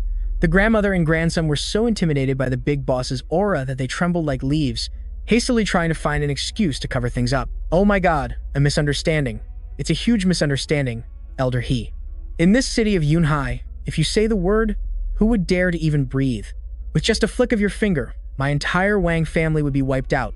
Elder He didn't bother beating around the bush. His face was all scowls and puffed cheeks. A misunderstanding, you say? Then spit it out and make it quick. I don't like getting involved in this muddy water. It's tarnishing my reputation. Mrs. Wang changed her tune faster than flipping a pancake, turning to gift her grandson Wang Shu a combo of punches and kicks. Yes, yes, yes. You little brat, explain yourself. Wang Shu rolled on the ground, throwing a tantrum, tears and snot everywhere. Grandma, spare me. Sob. I was just socializing over a game of cards and accidentally lost $45 million. They wouldn't let me go home. They made me call a family member to bail me out. Otherwise, they threatened to liquidate my little brother and then send me to meet my ancestors. I was afraid you wouldn't care about me, so I made up a story that my cousin Wang Shu Yu sent people to invite me for tea. Sob. The moment she heard the figure of $45 million, Mrs. Wang almost fainted on the spot. What did you say? How much? Yes, $45 million. You godforsaken brat, who gave you the guts to burn through so much money? After saying that, she lovingly gifted him another slap that twisted his face. Then she glanced at Elder He, flashing a smile full of deep meaning. Suddenly, she collapsed to the ground, beginning her performance of the drama queen. Sob. Sob, why is my fate so miserable? My husband passed away early, and my grandchildren are nothing but trouble. Oh, Elder He, if only I could find a strong shoulder like yours, to lean on in my twilight years. Sob. Just as she was deep in her act, a squad of long-legged beauties appeared out of nowhere and surrounded Elder He. Huh? This lady is in her 70s and still so nimble. How dare she try to act all seductive in front of Elder He? Truly shameless. It makes you want to laugh until you're sore inside. So old yet so indecent. Elder He didn't even bother to glance at her. His voice was as cold as ice. Old woman, are you done with your act? If you're finished, fix your clothes properly, and let's talk about the money. Hearing the word money, Mrs. Wang switched on the waterworks for a second time. Elder He, even if we sold our entire family, we couldn't come up with $45 million. Please, be merciful with our family this time. Elder, he smirked, as if he already knew the script, and held out a stack of documents. I knew you people didn't stand a chance. Well, I've been kind enough to think of a bright path for you. Mrs. Wang opened it with trembling hands. After reading it, her face turned pale as a sheet, and she trembled uncontrollably. You intend to have my family's company pawned off? Elder, he shrugged. What's one measly company compared to $45 million? Here, there are also the transfer deeds for the plots of land under your name. But I'm not a completely ruthless person. With the remaining $5 million, I'll give your grandson a chance to change his life at my entertainment company. He'll go there as a trainee to work off the debt. First things first, let's send him to Thailand for a little touch-up on his appearance. Who knows? When he comes back, he might become a hot girl loved by thousands, maybe even a TikTok idol. Before he could finish his sentence, Wang Shu was grabbed by his armpits and dragged away by two burly men. He screamed like a stuck pig, with tears and snot exploding like fireworks. Grandma, save me. Think of something. Save me, Grandma. I don't want to go to Thailand for a gender change. Tell my cousin Wang Xiuyu she was able to spend 70 billion and she even won that big contract with ease. She must have a powerful backer. She'll definitely find a way to save me. Hearing her precious grandson's tip, Mrs. Wang's eyes lit up, and she turned to look at Xiuyu with a meaningful smile. Well, I almost forgot about little Xiuyu. She scurried over to Elder He and offered a suggestion. Elder He, how about we swap the person? I have another granddaughter standing right over there. She's fresh and beautiful, miles better than those girls surrounding you, with a great figure and a lovely face. The important thing is, she's a very hard worker. Give her a little time, and $45 million will be nothing. So, I'll just gift her to you. You can nurture her however you like, and I won't have any objection to you training her day and night. I only ask that you spare the Wang family and give us a way to survive. Please spare my precious boy. Good heavens, this old hag must have escaped from an asylum. What kind of grandmother talks like this? What? Xiuyu heard every single word, and her heart shattered into 100 pieces. Grandma, oh grandma, how could you? In your eyes, is this granddaughter of yours worth less than a vegetable from the market?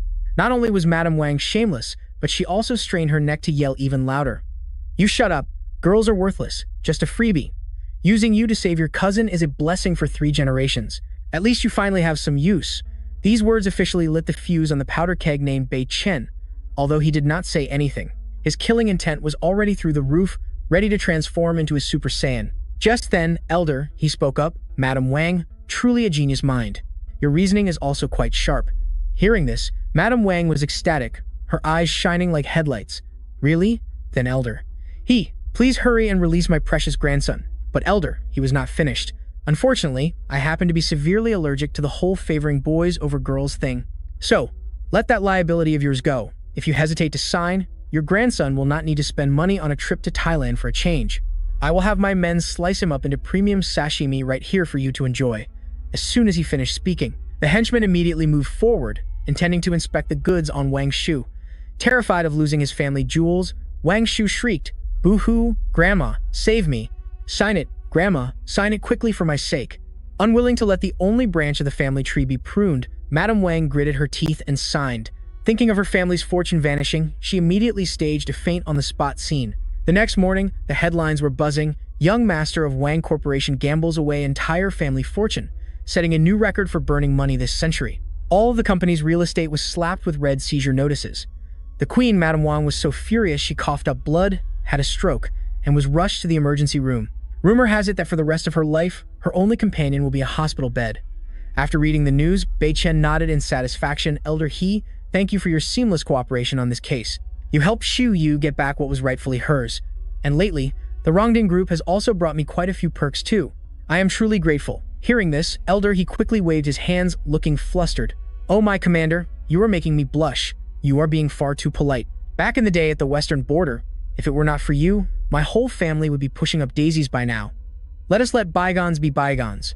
With that, he pulled out a mountain of items and spread them on the table. Commander, these are all the spoils of war collected from the Wang family. There are also diamonds, gems, and designer jewelry we found while searching their house today. What do you think we should do with all these companies and assets? Do you want to take charge of it all yourself? Bei Chen had always seen such material things as garbage, waving a hand in refusal. No need. It is not convenient for me to hold onto this scrap metal right now. Besides, this haul was Xiuyu's victory in the first place. You can just hold on to it for now and give it back to her on an auspicious day later. Elder, he happily agreed. It is a piece of cake. To him, this was a trivial matter. After everything was settled, just as Bei Chen was about to stand up and leave, he suddenly clutched his chest and spat out a mouthful of strawberry syrup. This scene scared the daylights out of Elder He, who almost shot up from his wheelchair. Commander, what is wrong with you? Do not give me a heart attack. Bei Chen wearily sat back down, wiping the blood from his lips. Calm down. No need to freak out. It is just an old injury acting up. The internal damage is rebelling a bit, causing my chi and blood to go haywire. Back on a mission, I took a rather deep mosquito bite. Luckily, I had the Azure Profound Art to escape a trip to see my ancestors. But it left me with a lifetime warranty in the form of this hard-to-heal internal injury. If I cannot find the rest of the manual of the Azure Profound Art, I am afraid it will be hard to keep this worthless life of mine, even though he said he was fine. Elder, he was still worried sick, insisting on calling a medical board for an examination. Bei Chen shook his head dejectedly like a broken fan. It is useless. Unless I find the rest of the Azure Profound Art, not even a reincarnated Hua Tuo could do anything. Hearing this, Elder he got excited and slammed the table with a bang, making the whole teapot jump. Commander, rest assured. This old man will find the missing part of the Azure Profound art for you, even if I have to sell my last pair of boxers. As it happens, suddenly, a jade necklace on the table danced its way over to Bei Chen, making Elder He fly into a rage and curse at the servants. What kind of sloppy work is this? I told you to put these things away. And yet, Bei Chen was grinning like he'd won the lottery, holding out the jade piece. Elder He, you don't need to go to such lengths to dissuade me from this piece of jade. I'm on a tight deadline here. I have to get home right away. The young man clutched the jade as if it were a priceless treasure and sprinted home, but who could have known? Oh my god, this jade piece has the aura of the Swan Qing art. If I can track down the creator of this jade, I might just find the rest of the Lost Cultivation Manual. Just as he landed at his front gate, Bei Chen was excited to show his prize to Shui Yu, but as soon as he opened the door, he saw his mother-in-law in the middle of a tearful scene. Seeing Shui Yu comforting her mother, saying we'll find a way, Bei Chen cautiously approached with a confused look. Huh? What's wrong? Why are you two crying? The mother and daughter cried out dramatically in unison. Boo-hoo, our Wang family's fortune has all gone up in smoke. My husband is on his deathbed. Why is my life so miserable? We just got the terrible news that my father has a terminal illness. Honey, he doesn't have much time left. What are we going to do now? Hearing the devastating news, Bei Chen froze for 5 seconds. In his memories, ever since he was a little kid, Uncle Wang had treated him incredibly well. Back when the entire world had turned its back on him, only Uncle Wang treated him like his own son, always ready to step in and help. Even on his sickbed, he was still worried about the boy, little Chen. I heard about the drama going on with your family. If you're ever short on money, just come over and ask for my daughter Zijing. She's your future wife, so don't be shy. That memory was still crystal clear in little Chen's mind. I've always seen you as my own son. In the future, I'll give you my daughter's hand in marriage, and you'll be my precious son-in-law. Suddenly, Shui Yu answered her phone. This is Lanxiang Hospital. Are you a relative of the patient Wang Bo Ren? Yes, I'm his daughter. Bei Chen slammed the accelerator, racing to the hospital at the speed of light. Uncle, please hold on, he thought after a series of action movie drifts. They finally arrived at the hospital. The three of them burst into the room like a tornado, making the team of doctors and nurses jump. Uncle, Dad, honey, Dr. Qin Rong emerged like a goddess. You're finally here. Ma'am and Shu Yu, please follow me to see Mr. Wang. To briefly introduce her, this is Qin Rong, the medical prodigy of a renowned traditional Chinese medicine family. And you must be Jiang Bei Chen. Please wait outside. Hearing her dismissive tone, Bei Chen froze. Shu Yu quickly spoke up, Miss Qin Rong. My father was just asking for him on the phone. Why are you stopping him now? Qin Rong's face was cold as ice. It's precisely because of this jinx that Mr. Wang's condition has gone downhill so fast. If I had it my way, I wouldn't even let him breathe the same air in this hospital. Besides, with me on the case today, Mr. Wang won't be logging out. If you want to see him, you can wait. Now is not the time. The other doctors behind her immediately chimed in to flatter her. The patient was in critical condition just a moment ago, but thankfully, Dr. Qin intervened in time. That's why his internal organs have stabilized. That's right, Dr. Qin's medical skills are masterful. Her title Miracle Doctor is well earned. You can all rest easy now. That's 100% correct. Dr. Qin Rong hails from the legendary traditional Chinese medicine family in Yunhai. Her medical skills are truly top tier. The patient will be fine. Bei Chen shot her a withering glare, thinking to himself, they say a doctor should be like a benevolent mother. But a doctor who holds a grudge and brings personal feelings into her work like you can be considered a legendary physician? He spat the words right at Qin Rong's face. I think she's just got delusions of grandeur, hyped up by her followers until she's forgotten she's still on solid ground. Qin Rong was left speechless, but her squad of rabid fans behind her started foaming at the mouth. Hey, you little punk, what did you just bark? How could our idol Qin be like that? She's a divine doctor who saves people, you know? How dare you accuse her of chasing clout? Dr. Qin is the gold standard of the medical world. You're not allowed to insult her. Jiang Bo Chen suddenly became unusually serious. If that's not the case, then please put your personal feelings aside and get out of my way. Miss Qin, this case is beyond your abilities. She immediately stepped aside, giving him the stage. Let the almighty judge have his turn. Jiang Bo Chen grabbed the patient's hand, holding it as gently as a fragile egg. Sir, your Superman is here to save you. Oh man, the patient's complexion looked absolutely awful.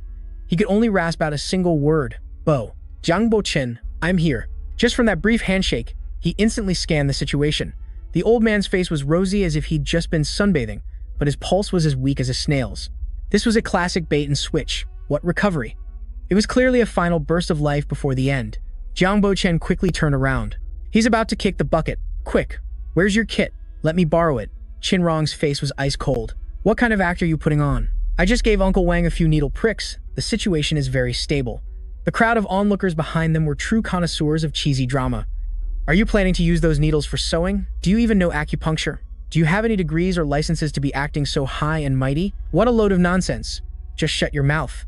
Miss Chin Rong is a top-tier doctor in our country. She's not someone to be trifled with. The boss lady is here, so what are you yelling about? You're getting way ahead of yourself, like an egg trying to be smarter than the hen. Even Shui Yu was looking at him with disdain. Brother Chen, you're a layman. Don't just mess around blindly. Miss Chin Rong is a renowned doctor. You have to trust her. That's right. What's the point of these antics now? Son, stop causing trouble and come say your last words to your father. Just at that critical moment, another doctor ran in, his face drained of all color. Dr. Chin, the situation is critical. The patient's heart rate is going haywire. Chin Rong's face finally turned pale, her jaw dropping in shock. How could it be going south? Quick, prepare for emergency resuscitation. The patient on the bed began to convulse wildly. Honey, Dad. Jiang Bochen's eyes scanned the room like radar, finally locking onto the medical kit on the table. He shoved the useless pretty-faced Chin Rong aside. Move. Jiang Bochen rummaged through the kit and pulled out something brownish. The patient's life was now hanging by a thread, but the big-shot doctor's attention was glued to Jiang Bochen. What trick are you trying to pull? He drew out a very long needle, preparing to work his magic. Although the mystic azure art wasn't a miracle cure for cancer, by using the needle as a conduit to channel internal energy into the body, it might just be able to recharge the body and save his fragile life. A main character aura suddenly radiated from Jiang Bochen. He plunged the needle into the patient's Bai Hui acupoint. Seeing this, Chin Rong screamed as if she were watching a horror movie. Are you insane? Where did you stick that needle? The patient's hand suddenly went limp, falling to his side. The heart monitor went silent, the screen flatlining. Shu Yu's mother was so scared she fainted on the spot, while Shu Yu herself could only scream "Dad" hysterically. Chin Rong trembled like a leaf. Damn it. Did it really go south? Impossible. I clearly treated Uncle Wang already. In contrast to the wailing crowd, Jiang Bochen was still giving it his all. Not yet, this isn't over. He suddenly felt a pang of pain as a haunting memory flooded back. Years ago, I was just a useless nobody, unable to save my father. A phantom dragon opened its massive maw and lunged towards the motionless patient. He gritted his teeth. Today, I, Jiang Bochen, will not let history repeat itself. I will not lose someone again. After what felt like an eternity, the patient's finger suddenly twitched. The heart monitor let out a loud beep signaling, patient revival successful. Chin Rong checked Mr. Ren's pulse, her jaw on the floor. Oh my god, he's alive. He's really alive. Hey, young man, are you using some kind of cheat code? How are you so good? Bei Chen stood nearby, sweating bullets and trying to catch his breath. If the secret of the Xuanqing Ju art got out, he'd have to pack his bags and move to Mars. But he couldn't just leave it unexplained, so he thought on his feet and quickly came up with an excuse.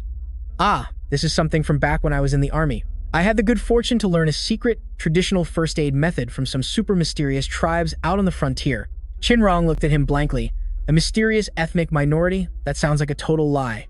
Narrator, seriously, I just want to smack those nosy doctors behind him. Which tribe? In what remote corner of the world? Tell us. But no matter what they asked, Bei Chen maintained a serious expression like a Hollywood actor. Back when I made a solemn vow to my master to never pass it on to outsiders, so please forgive me. I cannot say, but of course, that nosy crowd wouldn't let it go. Why are you being so stubborn?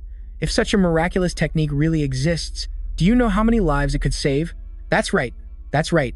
Human lives are important. Don't be so selfish and keep it to yourself. Besides, you're not even a doctor. Keeping this secret technique to practice medicine without a license is illegal and against regulations. You hear? Bei Chen sighed wearily. Oh, for heaven's sake. Is this really the time to be arguing about this? My father-in-law just came back from death's door. Shouldn't you all be focusing on taking good care of the patient right now? Narrator. Every word Bei Chen said was completely reasonable. No one could argue with him. And yet, the hospital's version of keyboard warriors kept clamoring. Why is this kid so unreasonable? He has no spirit of contribution to humanity whatsoever. What a selfish brat.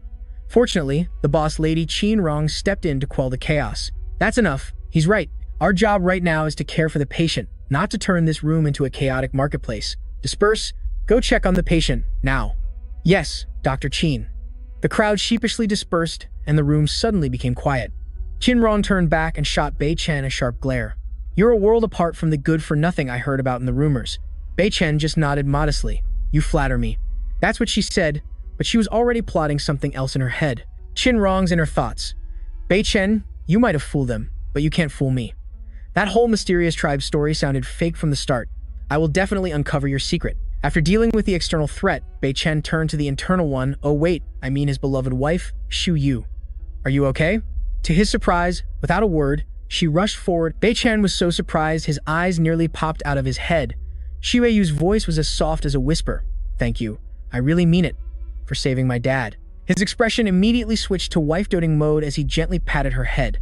Silly, I'm your husband. Saving my father-in-law is my sacred duty. There's no need for thanks. Dad is fine now. You should take mom home to rest.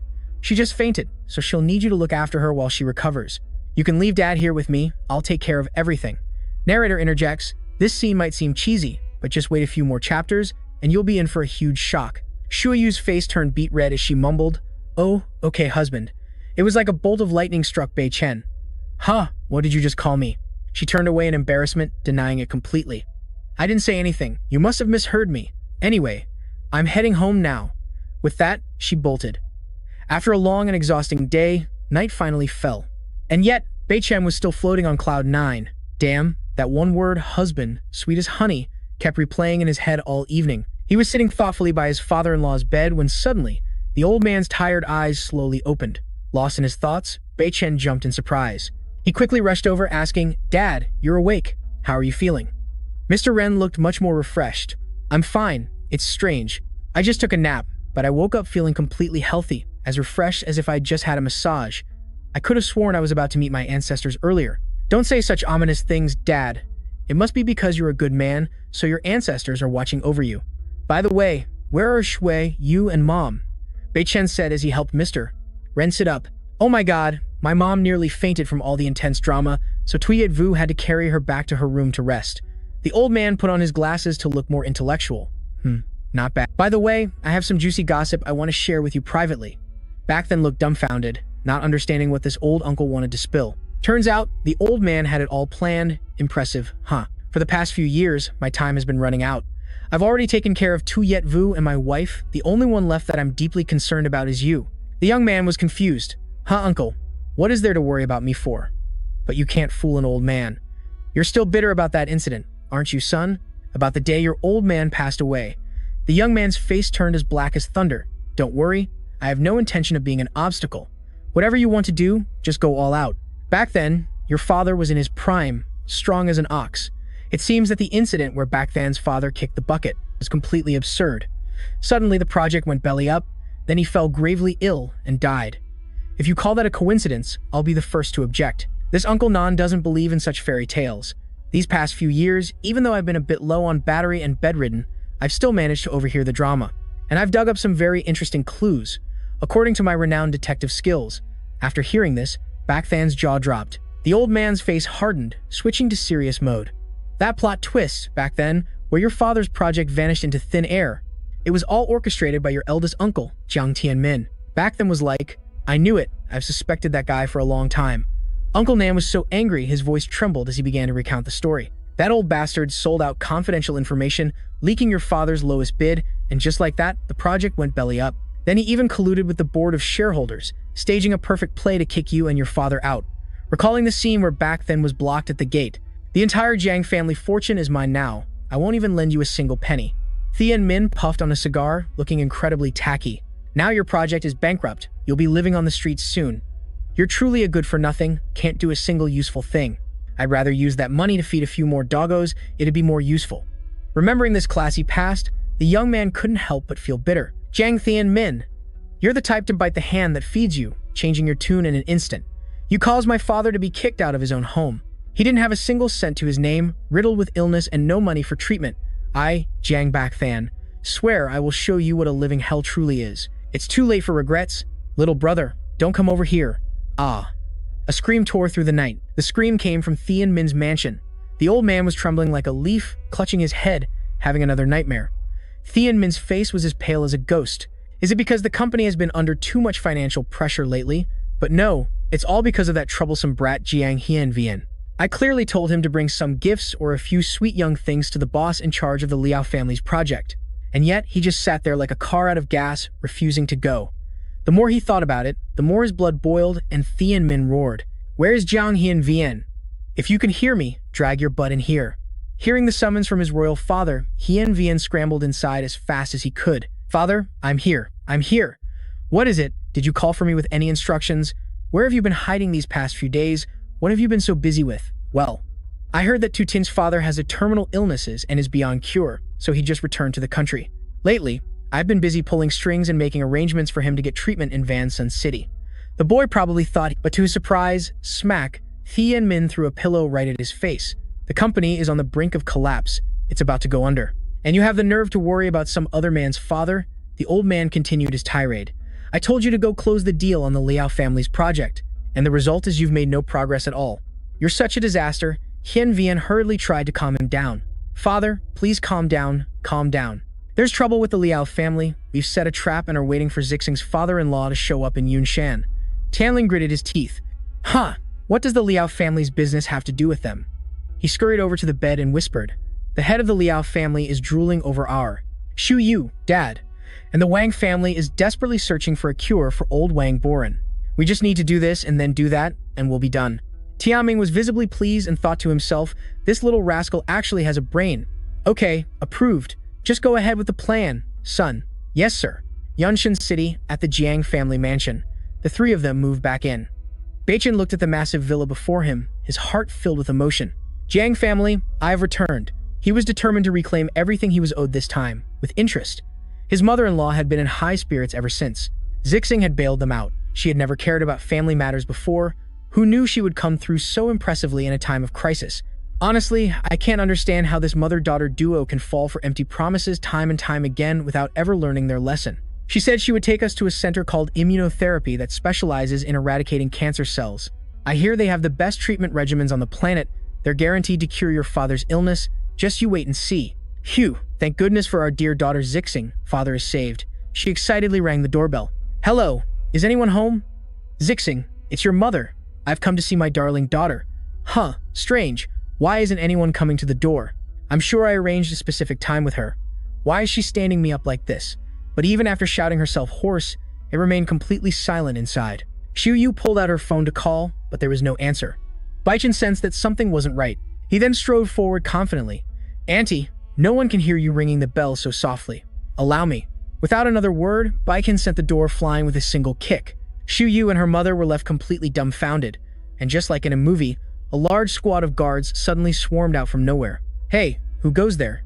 Who are you people, coming here to cause a ruckus? Baichen, what are you doing? Now you've made such a scene, everyone must have heard. Xiu Yu quickly stepped forward to smooth things over. We're so sorry, gentlemen. We didn't mean to cause any trouble. I am Wang Xiu Yu. I'm here to find my younger sister, Wang Zixing. Huh? You're looking for the young mistress? Hearing those three corny words, young mistress, Baichen couldn't help but burst out laughing. Ha ha ha. My god, what century are we in? Who still uses titles like young mistresses? Ha ha, do you think you're royalty from some prestigious noble family? Ha ha, where did you guys crawl out from? What insolent brat who doesn't know his place dares to mock our young mistress? Xiu Yu quickly reached out to intervene. No, that's not it. He's my husband, Jiang Baichen. We're here too. Just then, the main attractions, Xuan Yuan and Zixing, finally decided to appear. Who has the nerve to come to my house and scream like this? That's right, it's so noisy I can't even get my beauty sleep. Seeing their masters, the guards rushed to report, Young master, young mistress, there's someone here claiming to be the young mistress's older sister. She brought a brutish guy and some old hag with her. We were about to kick them out. Hearing this, Xiu Yu's mother was furious. Hey, who are you calling an old hag? I am Wang Zixing's mother. Zixing's face was as cold as ice. Oh, sister, what brings you here to grace us with your presence? Let them in. She looked at the two of them as if they were complete strangers. Zixing's gaze shot towards him. Jiang Baichen, why has this useless piece of trash shown his face here? She commanded with a tilt of her chin. But as for the lowly peasant with her, forget it. Give him a good beating and throw him out for me. The guards obeyed like trained dogs and immediately moved to carry out her order. Yes, young madam? Shu Wu, why are you stopping Zeding? Is there something wrong with you? He's your brother-in-law, yet you called us here like this. And we're welcomed by a squad of brain-dead bodyguards like this. But the only reply she got was from these blockheads. We just want to teach a lesson to this punk who doesn't know his place. We have no intention of targeting you, so please step aside. If we accidentally hit you, don't blame us. Baichen remained completely unfazed. It's alright, Shu Wu. Just step back and enjoy the show. Baichen, it seemed he was about to serve them a hearty meal of pain. We went through all the trouble to come here, yet my little sister, my brother-in-law, and this whole gang of minions have absolutely no manners. It seems they lack a proper family upbringing. He then rolled up his sleeves to get professional. After all, it's an elder's responsibility to discipline the juniors, so let this brother-in-law teach them a crash course in guest reception etiquette. Seeing Baiken's tone, the man puffed out his chest and shouted, "You want to get to young Master Xuan Yuan over our dead bodies? And the young madam too? Buddy, you're seriously underestimating our professional security team." Baiken couldn't be bothered to argue. He immediately sent the man flying with a single blow. Captain Xuan Yuan yelled, "Are you all just standing there like statues? Charge and swarm him for me." Baichen then landed a devastating kick on another guy, making his opponent clutch his stomach and scream in pain.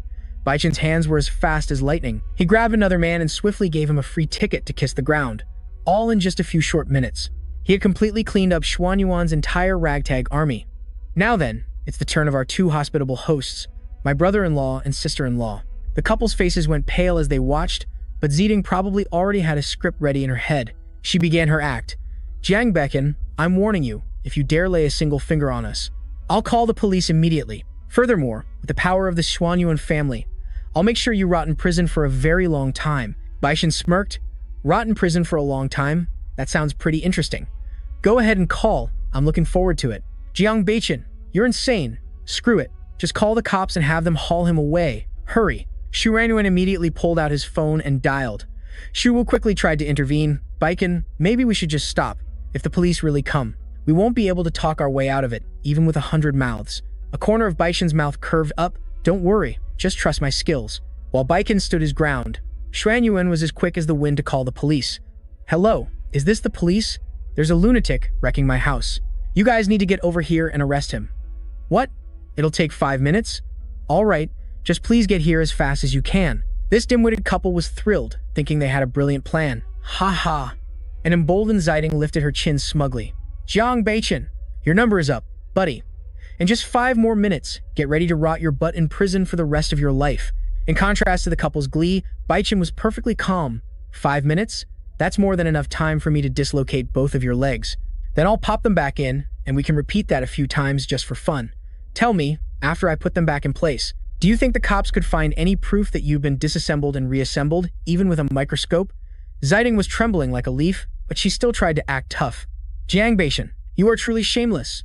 An intimidating aura radiated from Baichen, crackling with power. "Oh, you give me too much credit. When it comes to being shameless, I'm just a rookie compared to you two." Xuan Yuan thought he was being cool. He lunged forward with a kick, trying to land a cheap shot. "Jiang Baichen, it's been years. Don't think you're the only one who knows a few pathetic moves. Let me enlighten you. I'm a black belt taekwondo master, myself." Oh la la, right on cue, the boys in blue showed up. Wee woo wee woo. Baichen thought to himself, my lucky break has arrived. He gracefully dodged the moves of these 7 pampered young masters, while Xuan Yuan hadn't even processed what was happening. Ignoring his surroundings, he was still fired up and charged at Jiang Baichen to settle the score. "You! Stop right there. Take one of Daddy's loving punches first." Just as the fist was about to leave its mark on his face, Baichen let out a sly smirk. Shui Yu screamed in terror. "Baichen, oh no." And just like that, he successfully faked taking a full blow right in front of the police officers. "Freeze!" Xiao Ran flashed her badge of authority, police.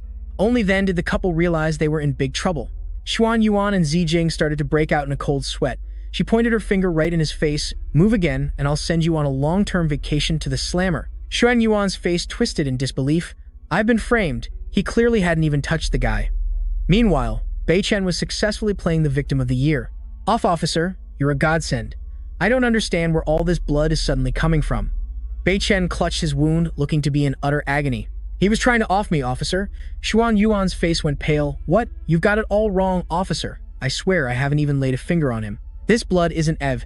A dark gun barrel was pointed straight at his face. "Quiet." Xiao Ran commanded Xuan Yuan. "Put your hands in the air." Clinging to the bars, Xuan Yuan cried tearlessly. "Officers, I've been framed." But the car just drove off. His wife, Zijing, still not understanding the gravity of the situation, started to shriek. "You filthy wench! My husband didn't injure that Jiang Baichen. How dare you arrest him? I'll tear that pretty mouth of yours apart." Xiao Ran calmly walked over, lifted her chin, and said something so chilling it made Zijing nearly wet herself in fear. Or perhaps, "You'd like to go meditate in there for your beloved husband?" Just that one feather-light sentence from the beautiful officer Xiao Ran was enough to make the woman shut her filthy mouth. At the same time, Xu Yu hurriedly ran after him as the paramedics loaded him into an ambulance. "Baichen, are you all right?" "I'm fine, as long as I'm breathing. I'm still kicking, honey." Lin Xiaoran, deputy chief of the Yunshan City Police Department. He held the beautiful officer's business card, his jaw on the floor. Absolutely unbelievable. That officer looked so young and inexperienced, yet she was already a deputy chief. Bei Chen recalled how incredibly cool she had been just moments ago. I absolutely despise those who use their strength to bully the weak. Here's my card. If they ever dare to come and bother you again, just call me directly. He couldn't help but chuckle. He'd only planned on using an old wound to set a trap for that Jiang Xuan Yuan. Who would have thought the officer would look at him with such pity, thinking he was some poor, innocent lamb? Pitifully bullied. It seems my face looks pretty pathetic after all, huh? Suddenly, a voice called out from outside the door. Who are you? The quick-tongued Four Eyes replied, Sir, my boss is the eldest uncle of the wounded soldier in there. We came especially to inquire about our nephew's health. Hearing that they were family, the police officers nodded and allowed him to enter. All right, you may all go in. Tian Ming turned to his minions and instructed, I'm going in to teach that brat a lesson he'll never forget.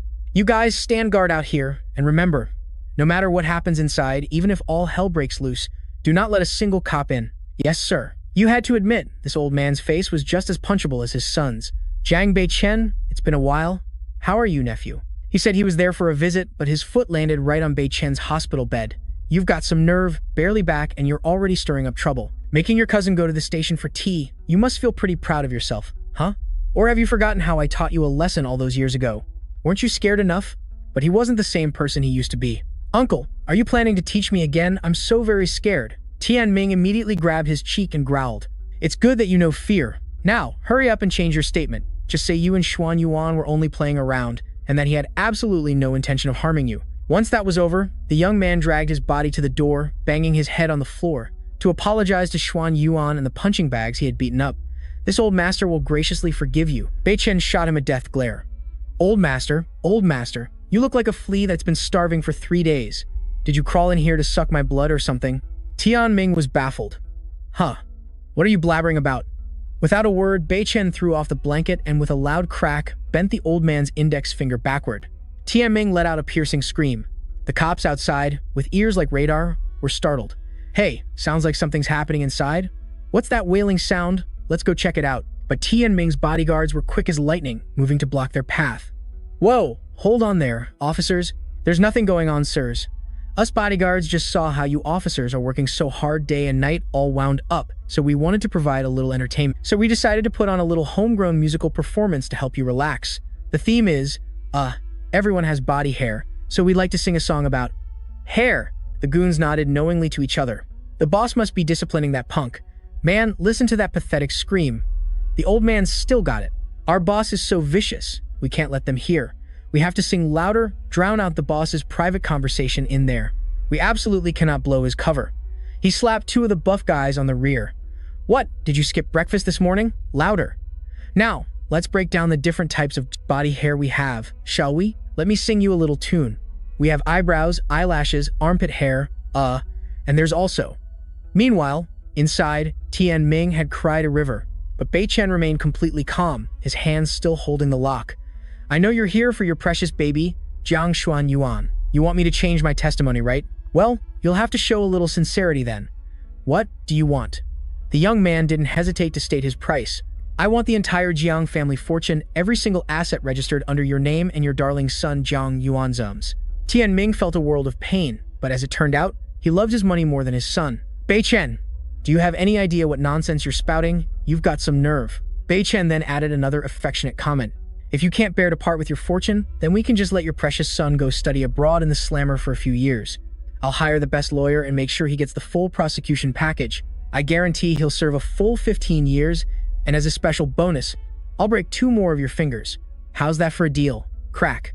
Tian Ming once again let out his now familiar shriek. Spare me. I agree. I agree to everything. Hearing those golden words, Bei Chen let go as quickly as an ex-girlfriend changes her mind. Tian Ming clutched his hand, hissing in pain. Jiang Bei Chen, you've got guts. Your future is completely ruined now. This old man is happy for you. As long as you go out there and change your story with the police, then the real estate company. It's all yours. He was so furious his eyes were bulging, but he still managed to hiss through his teeth. When this is over, you better watch your back, you little brat. Meanwhile, the homegrown choir was still lost in their song. And there's another kind of hair that's quite funny, one that we can never see. The underlings were still beaming, thinking they were in for a promotion. Boss, the cops were about to rush in just now, but we stopped them with our brilliant thinking. What did you think, boss? Was my original song a masterpiece or what? The old man grabbed the four-eyed goon. Tianming let out a roar that made the guy bawl his eyes out. That was Emmy screaming. Are you all deaf or just plain stupid that you couldn't recognize my voice? He furiously pushed the whole group away. You useless idiots, get out of my sight and go draft an asset transfer agreement for Jiang Beichen to sign. The three henchmen were so shocked, their jaws hit the floor. Sir, what? But one look at Tianming's sinister face told them the old fox was already scheming. Oh, Jiang Beichen, you want the Jiang family empire, right? Fine, I'll grant your wish. I'll let you manage this whole billion-dollar enterprise, but it'll be nothing more than an empty shell, my boy. You're going to regret ever crossing me. The next morning, the young man appeared confidently at the headquarters of the Jiang group. Dad. Beichen clenched his fists. Everything that was yours, today, I've taken it all back. Distant memories suddenly came flooding back to him. I'm buried in work at the office from dawn till dusk. Neglecting my own child like this is so wrong of me. Come here and let Daddy give you a hug so you won't feel so sad. My dear Xiao Chen, don't be upset anymore. Weren't you the one who kept asking to meet the boss of the house all the time? I'm grinding day and night to carry out Operation Rescue Mom for you. Hearing about his mom, the little guy stopped crying instantly. Huh, is Mom at the company, Dad? Why doesn't she just get shipped home to see me? Though a storm was raging in his heart, on the outside, the father still had to smile brightly. Your mom isn't at the company, but this company is the master key to open the door to find her. The father dropped a mysterious line and then scurried off, leaving the boy with a bewildered face and a giant question mark over it. The moment he turned away, the father started sobbing like an actor. Your mom has been captured by a gang of villains.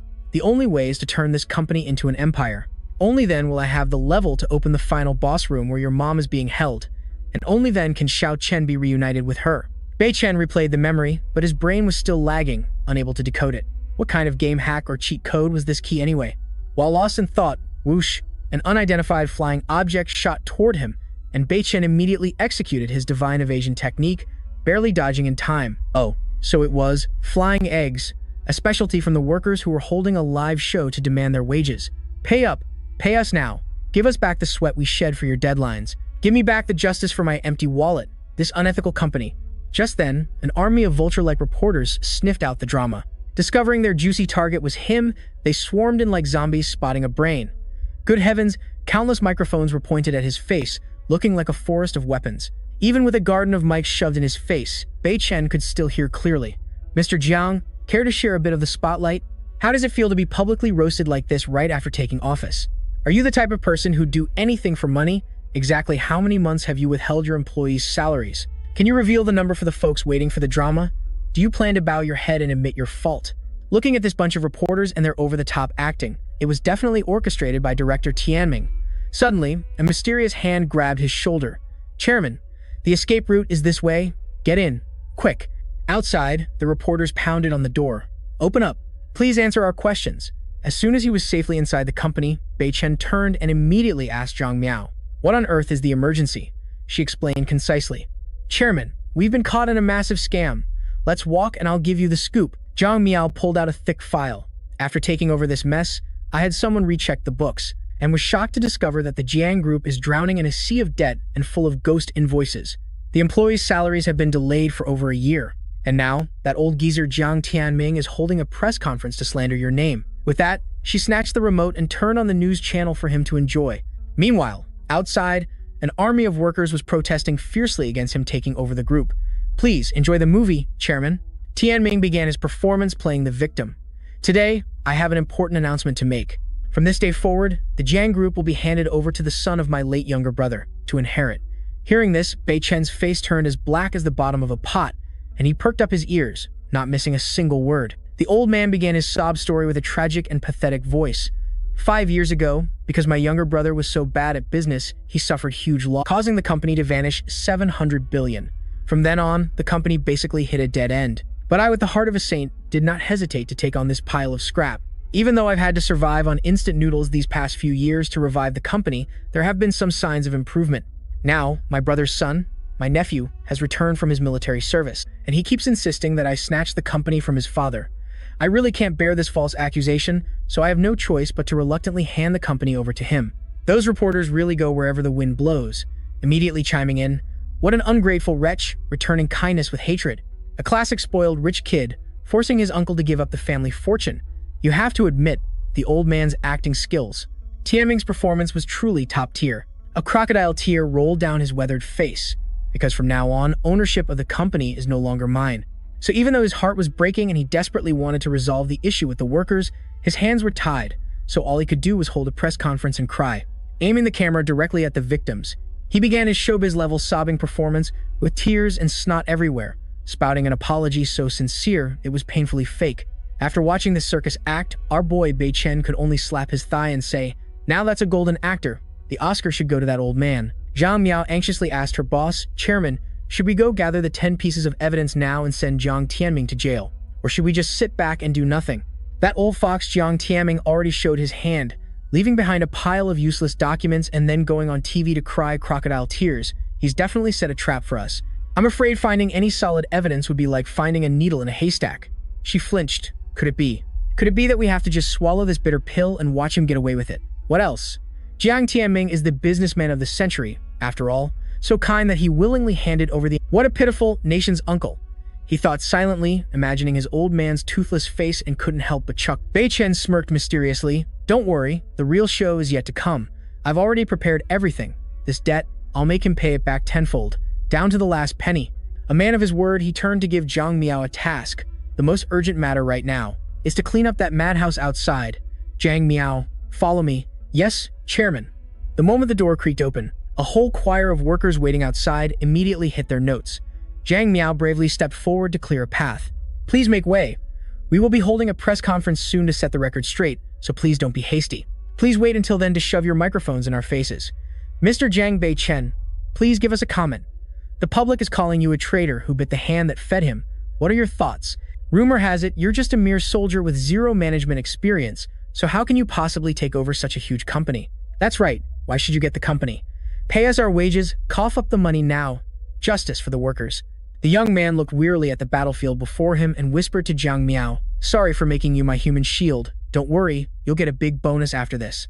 Suddenly, Bei Chen's face went pale, drained of all color. It turned out that amidst the chaotic crowd, there was a real-life keyboard warrior who wanted to take out the boss on the spot. The man pulled a gleaming paring knife from somewhere and lunged straight at Bei Chen like a man possessed. He was probably thinking, "Success. I'm sending this scumbag boss to meet his maker.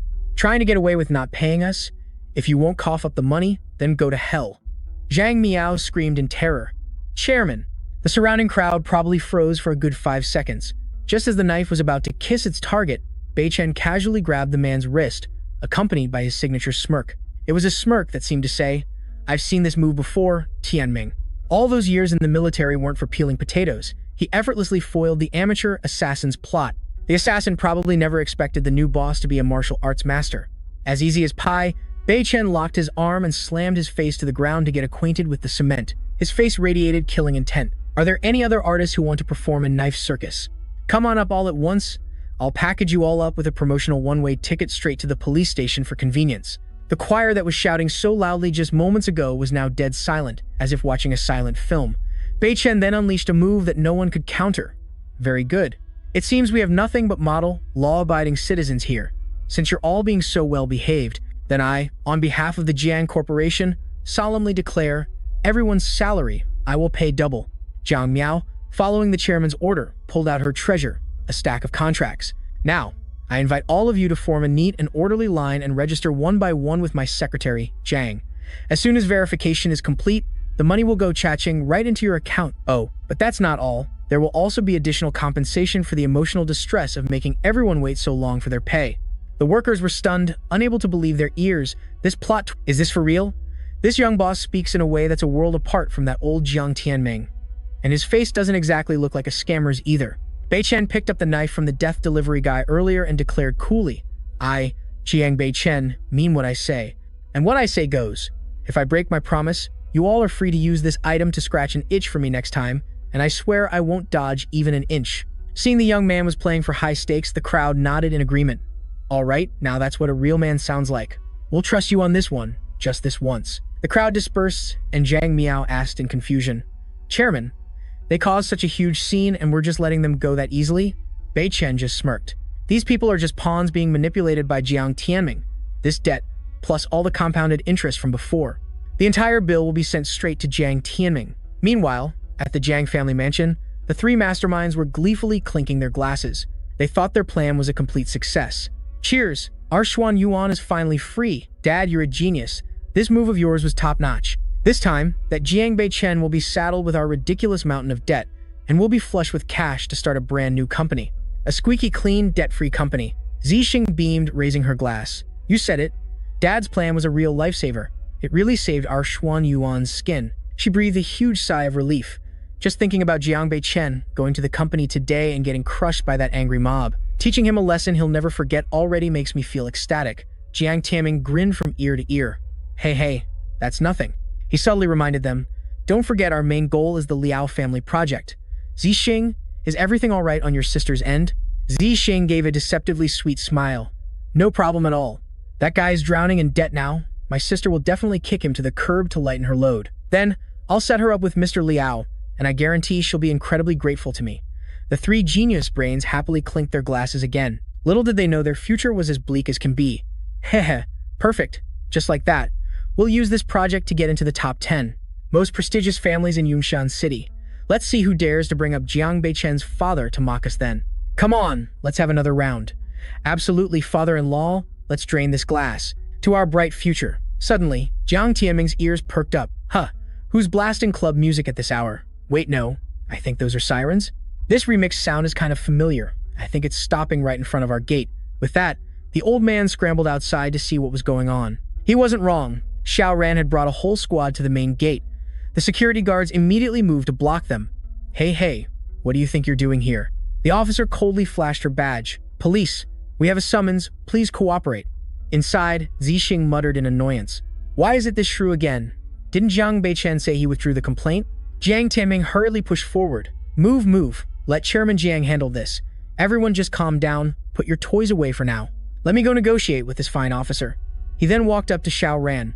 Hello, officer. About that incident the other day? Wasn't it already resolved smoothly? My son and grandson were just having a friendly spar. They had no intention of hurting anyone.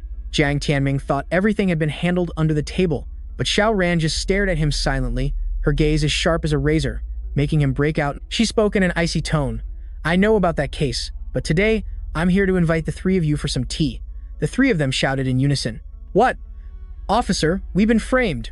We are honest business people. We wouldn't even harm an ant. Xiao Ran pulled out a pair of shiny silver bracelets. Someone has reported that the three of you hired a person to take someone out. Now, please put on these accessories and follow me to the station. Don't make me say it a second time. Hearing this, the three of them turned pale as ghosts, their faces drained of all color. How? How is that possible? Take someone out? Whoa there. Isn't there some kind of mistake? We're just simple, honest folks here, trying to live out our days in peace. Xiao Ran lost her patience and yelled, If you're all such innocent saints, then how about you cooperate with our investigation? Prove your innocence. Xuan Yuan, looking utterly clueless, scoffed, Who are you trying to scare, officer? Stop with these childish scare tactics. The old man leaned in close, whispering like a market gossip. I know exactly what's going on. You and that Jiang Beichen are fooling around, aren't you? Did he put you up to this? You're just putting on a show to arrest us. It was the same last time. I swear, I didn't even lay a finger on him. And yet, you were still dead set on hauling me in. Having heard enough, Xiao Ran pulled out her gun and fired a bang into the air just to clear it. Ah! The police are killing an innocent citizen. Then she ordered her squad. The subject is uncooperative and on a power trip. Arrest him by force and take him to the station. Roger that. Looks like this bunch only behaves after some tough love from a pair of handcuffs. Sob, please be gentle, officers, it hurts. Before being shoved into the car, Jiang Tianming still managed to run his mouth. What's your name? Tell me. I, Jiang Tianming, for everything you've done today, Xiao Ran gave a wicked smirk. You should be more concerned with what plausible story you'll tell in the interrogation room rather than threatening me. Someone has already confessed, claiming you paid him to take care of someone at the Jiang Corporation. Jiang Miao reported to his boss. Chairman, I did as you instructed. I've sent the action video of those local thugs from today to the boys in blue. It's at the police station now. However, with just this flimsy piece of evidence, I'm afraid it won't be enough to put him away for a long... The moment Jiang Tianming sat down in the interrogation room, the hitman pointed directly at him. It's him. That's the guy. He's the one who hired me to send Jiang Beichen to meet his ancestors. The old man shot up as if he'd been burned. Lies. You can eat whatever you want, but you can't just say whatever you want. Watch your mouth. I don't even know you. We're complete strangers." Xiao Ran turned to the other man and asked, "Do you have any proof that Jiang Tianming hired you for the job? For example, a bank transfer statement, a recording of your little chat, or anything of the sort?" He scratched his head. "Well, I'm the construction contractor for a project at his company. He stiffed me and my crew on our payment, then told us to go collect it from that Jiang Beichen fella." Xiao Ran continued to press him, and then what? I suddenly can't remember. Hearing this, Tianming clutched his stomach and roared with laughter. "Ha ha, you forgot? Or is it because there's nothing to remember since it never happened?" He puffed out his chest threateningly. "If you have no proof, then shut your mouth. And you, officer, why would you believe the words of an uneducated loser like him? It seems this was all just a little prank, officer. Next time you arrest someone, try using your brain. Now, take these cuffs off and let me go." Xiao Ran nodded. "Very well. In another 24 hours, if your friend here still hasn't managed to remember any evidence, we will personally escort you home." Right after that, both were invited into the VIP holding cell. Tianming started yelling, "For the sake of a lowly laborer, a worthless grunt, you're locking up a brilliant and successful businessman like myself? Have your brains been eaten by termites?" Just then, the other man spoke up, his voice surprisingly philosophical. "Mr. Jiang Tianming, in the eyes of a big boss like yourself, do workers and farmers not even deserve to be treated as human beings?" Hearing this, the old man's blood boiled as he lunged forward and grabbed the man's collar. Tianming roared, spittle flying, "You're setting me up, aren't you?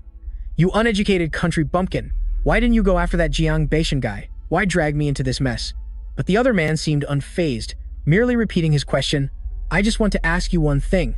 Old man, you deliberately stiffed us on our wages, then kicked us over to Jiang Beichen like a ball, right?" Tianming said smugly, "That's right, so what? For you bunch of small fry, your fate is to slave away for nobles like us, so we can rake in the cash. Trying to get money out of my pocket? Dream on, sweetie. We'll see if you can still run that mouth of yours later." The worker ground his teeth. "Someone like you is rotten to the core. Boss Jiang was right, you deserve to rot in jail for life." Tianming continued to argue shamelessly. "It's that Jiang Beichen again. He must have put you up to this, right? Ha, what a pity. Tomorrow, I'll be free to do as I please again. Your cheap tricks are nothing. We really can't keep you here." He clenched his fist, his eyes blazing. "But just one night is more than enough to teach you a lesson." Tianming's face went blank. Sensing something was wrong, he took a step back. "Our boss Chen has already promised to pay our wages, and I also promised him one thing." "A promise? What did you promise Jiang Beichen?" The old man, pale with fear, quickly raised his hands to defend himself. Wait, what are you trying to pull? This is a police station. I promised Boss Chen that I would massage you until you crap your pants." "Ah yes, and I'm sure our dear audience can imagine the rest of the story." Asterisk, slam, asterisk. A hand slammed down on the table in fury. Tianming, his face swollen like a dumpling, roared, "That damn Jiang Beichen. He has set us up 5, no, 7 times. I can't swallow this insult anymore." He ordered his precious son, Xuan Yuan, "Go find someone to take care of him for me, right now." Dad, I'm afraid that's not a good idea. I finally figured it out, that Jiang Beichen is as cunning as a fox, Dad. If we act rashly, I'm afraid we'll just walk right into another one of his traps." Tianming, so angry he could spit blood, yelled, "Am I, a respectable old man, supposed to just swallow this insult?" Xuan Yuan quickly tried to calm him. "Dad, just calm down. Anger clouds your judgment. I have a brilliant plan. Weren't we originally planning to marry off Wang Shuo to the young master of the Lu family? When the time comes, we can lure Jiang Beichen over too, killing 2 birds with 1 stone." Xuan Yuan smiled sinisterly. Young Master Lu's residence has several Outer Realm experts. They're all top-tier fighters who can send a man to meet his maker without breaking a sweat. Even if that Jiang Beichen knows a bit of flimsy kung fu, facing these Outer Realm titans, he'll be a dead man. At that time, we'll make him watch helplessly as another man has his way with his woman. Hehe, that feeling must be quite a thrill. Tianming slapped his thigh and praised his darling son. "My son, this plan of yours is absolutely brilliant. The Lu family is powerful and influential. It's perfect. I'm afraid even if Jiang Beichen gets trapped, he'll have no choice but to grin and bear it." Xuan Yuan shrugged as if it were a small matter. He should consider himself lucky for 7 lifetimes if that's all that happens. But Tianming suddenly hesitated. "Zijing, no matter what, Wang Shouwu is still your biological sister. Can you really go through with this?" To his surprise, she agreed in a heartbeat. "Oh my God, Dad. You worry about the silliest things. What's so hard about a trivial matter like this? I'll call and lure her out right now while the iron is hot." With that, Zijing dialed Shuwu's number. "Big sis, do you still want to come to the Cancer Immunity Center to treat Dad's illness? Oh, and remember, to bring brother-in-law Jiang Beichen along. You absolutely must not forget our dearest brother-in-law. These three villains thought their plan was perfect. Isn't this a piece of cake, Dad? Now all we have to do is sit back and wait to watch Jiang Baichan get beaten to a pulp. And then our family will just rise to the top. Well done. Ha ha ha. The scene changes to another location. Oh, Brother Liu. With us here, pouring you wine and keeping you company, who are you daydreaming about in that photo? Wen Yuan pouted, her cheeks flushed pink. There's the goddess of my dreams. I tried to woo her until I was blue in the face back in high school, but she never fell for me. She's the one that got away, the indelible mark on my heart. Suddenly, some clueless girl snatched the photo and pouted, the one that got away. My foot. What's so great about her? Can she even compare to my squad? Rip! The photo of everyone's crush was torn in two. The remaining guys' faces went pale as they simultaneously dropped to their knees, begging for their lives. Boss Liao, please forgive us. Only the purple-haired girl remained clueless, like a deer in headlights, thinking, it's just a piece of paper? What's the big deal? Then, she flirtatiously snuggled into Wen Yuan's arms, whining, Young Master Liao, I'm so sorry. I didn't mean to do it. Don't be mad at me, okay? His face was cold as ice as he grabbed her hand, his voice dark. This pretty little right hand committed the crime, didn't it, sweetheart? Yes. A scream loud enough to be an alarm clock rang out. He said nonchalantly, ouch, that sounded painful. What a pity. I was actually starting to like her. Take her to the Jade Mine Resort for some first aid. It'd be a waste for such a pretty hand to become crippled. The girl's arm was now twisted into an abstract shape. Yes, sir. One of the underlings rushed in to report, Young Master Liao, the VIP guests from the Jiang family have arrived for their appointment, and they've delivered the package you requested. When Yuan's eyes lit up, Shuwu, the love of my life is here. Let's go meet my future wife immediately. But they brought another man with them. Rumor has it he's Wang Shuwu's beloved husband, named Jiang Baichan. He was stunned. What husband? Wen Yuan's handsome face instantly switched to low-level villain mode. So it's that Jiang Baichan guy. This dude disappeared for years, probably joined the military or something, so I couldn't even find him to deal with him. Who knew my rival would deliver himself right to my door, free of charge? Perfect. Saves me gas money. He turned to a shadowy figure, calling out a super cool alias. Lone Wolf, get a few of your toughest guys over here. I need to borrow them. Help me have a little chat with that Jiang Baichan. The group looked up at the skyscraper with its massive sign. International Cancer Immunity Therapy Center. Zixing announced like a game show host, yes, this is the International Healing Center I was telling you about, that I told you about. Xuan Yuan pointed at the building, his voice full of pride. This is a massive enterprise of the Liao family. The Liao family is basically the final boss of Vanshan City. The host of the party is inside. Please, everyone, come in. Baichan frowned, his brain starting to process the information. Vanshan City, the Liao family? Sounds vaguely familiar, like a bubble tea shop. He pulled out a jade pendant and showed it to an old man resting in bed. Sir, can you take a look at this antique and tell me where it's from? The old man squinted, nodding like an expert appraiser. This is genuine medicinal jade. It originates from one of the ancestral jade mines belonging to the ancient Liao clan in this very Vanshan city. Back in the present, Baichan's brow furrowed as the pieces clicked into place. It seems the clue to the profound azure art manual is connected to this Liao family. Shu Wu looked around the deserted elevator, wondering, why is it as empty as an office on the weekend? Beside her, Zixing smirked with a suspiciously friendly smile. Because today, we're only serving the couple's package for 2. With that, she shoved the couple inside with all her might, as if they were on sale. The doors slammed shut faster than an ex can change their mind. Shu Wu panicked and yelled, Zixing, what kind of game are you playing? The elevator dinged, signaling a trip down into the earth. Suddenly, a cheesy voice echoed from the corner of the elevator, Goddess Shuo. The couple jumped and spun around. The speaker was none other than Liao Wen Yuan, wearing the signature smile of a total creep. After all these years, you're still as drop-dead gorgeous as I remember. Shuo froze for a moment, processing, Liao Wen Yuan? Oh my god, why is it you? Baichan, maintaining his poker face, whispered, Who's this guy, honey? He looks kinda lame. She quickly replied, Oh, just my desk mate from back in my troublemaker days. Hearing this, Wen Yuan smirked and put on a tragic act. Shuwu, you wound me. Back in the day, the whole school was buzzing about us being the golden couple, a match made in heaven. And now you've demoted me to a mere social acquaintance? After speaking, he suddenly shot forward like a rocket and grabbed Shuwu's hand. She recoiled instantly, shouting, Let go of my hand. Just as Baichan reached out to intervene, he was grabbed by one of Wen Yuan's lackeys, making him jump and turn around in shock. The man raised his fist and roared, Here's a one-way ticket to meet your ancestors. But Baichan reacted with lightning speed, landing a swift kick to the man's stomach. He propelled himself into the air, twisting like an acrobat to effortlessly dodge the henchman's devastating punch. Bei Chen glanced at the two lackeys before him and thought to himself, these two Middle Eastern guys don't look like your average thugs. They exuded the aura of highly trained professionals. Meanwhile, Shui Yu was captured by Wen Yuan and was being dragged towards the elevator. She cried out in panic, "What do you think you're doing? Let me go. Bei Chen, save me." Hearing the damsel in distress, Bei Chen scrambled towards her, but the other henchman charged at him again like a raging bull. Bei Chen was forced to retreat and dodge the attack, his face darkening as he watched the elevator doors slowly slide shut. He growled, "You dare block my path? Are you too tired of living?" The two henchmen burst out laughing arrogantly. "You ignorant Huaxia brat, do you have any idea who you're dealing with?"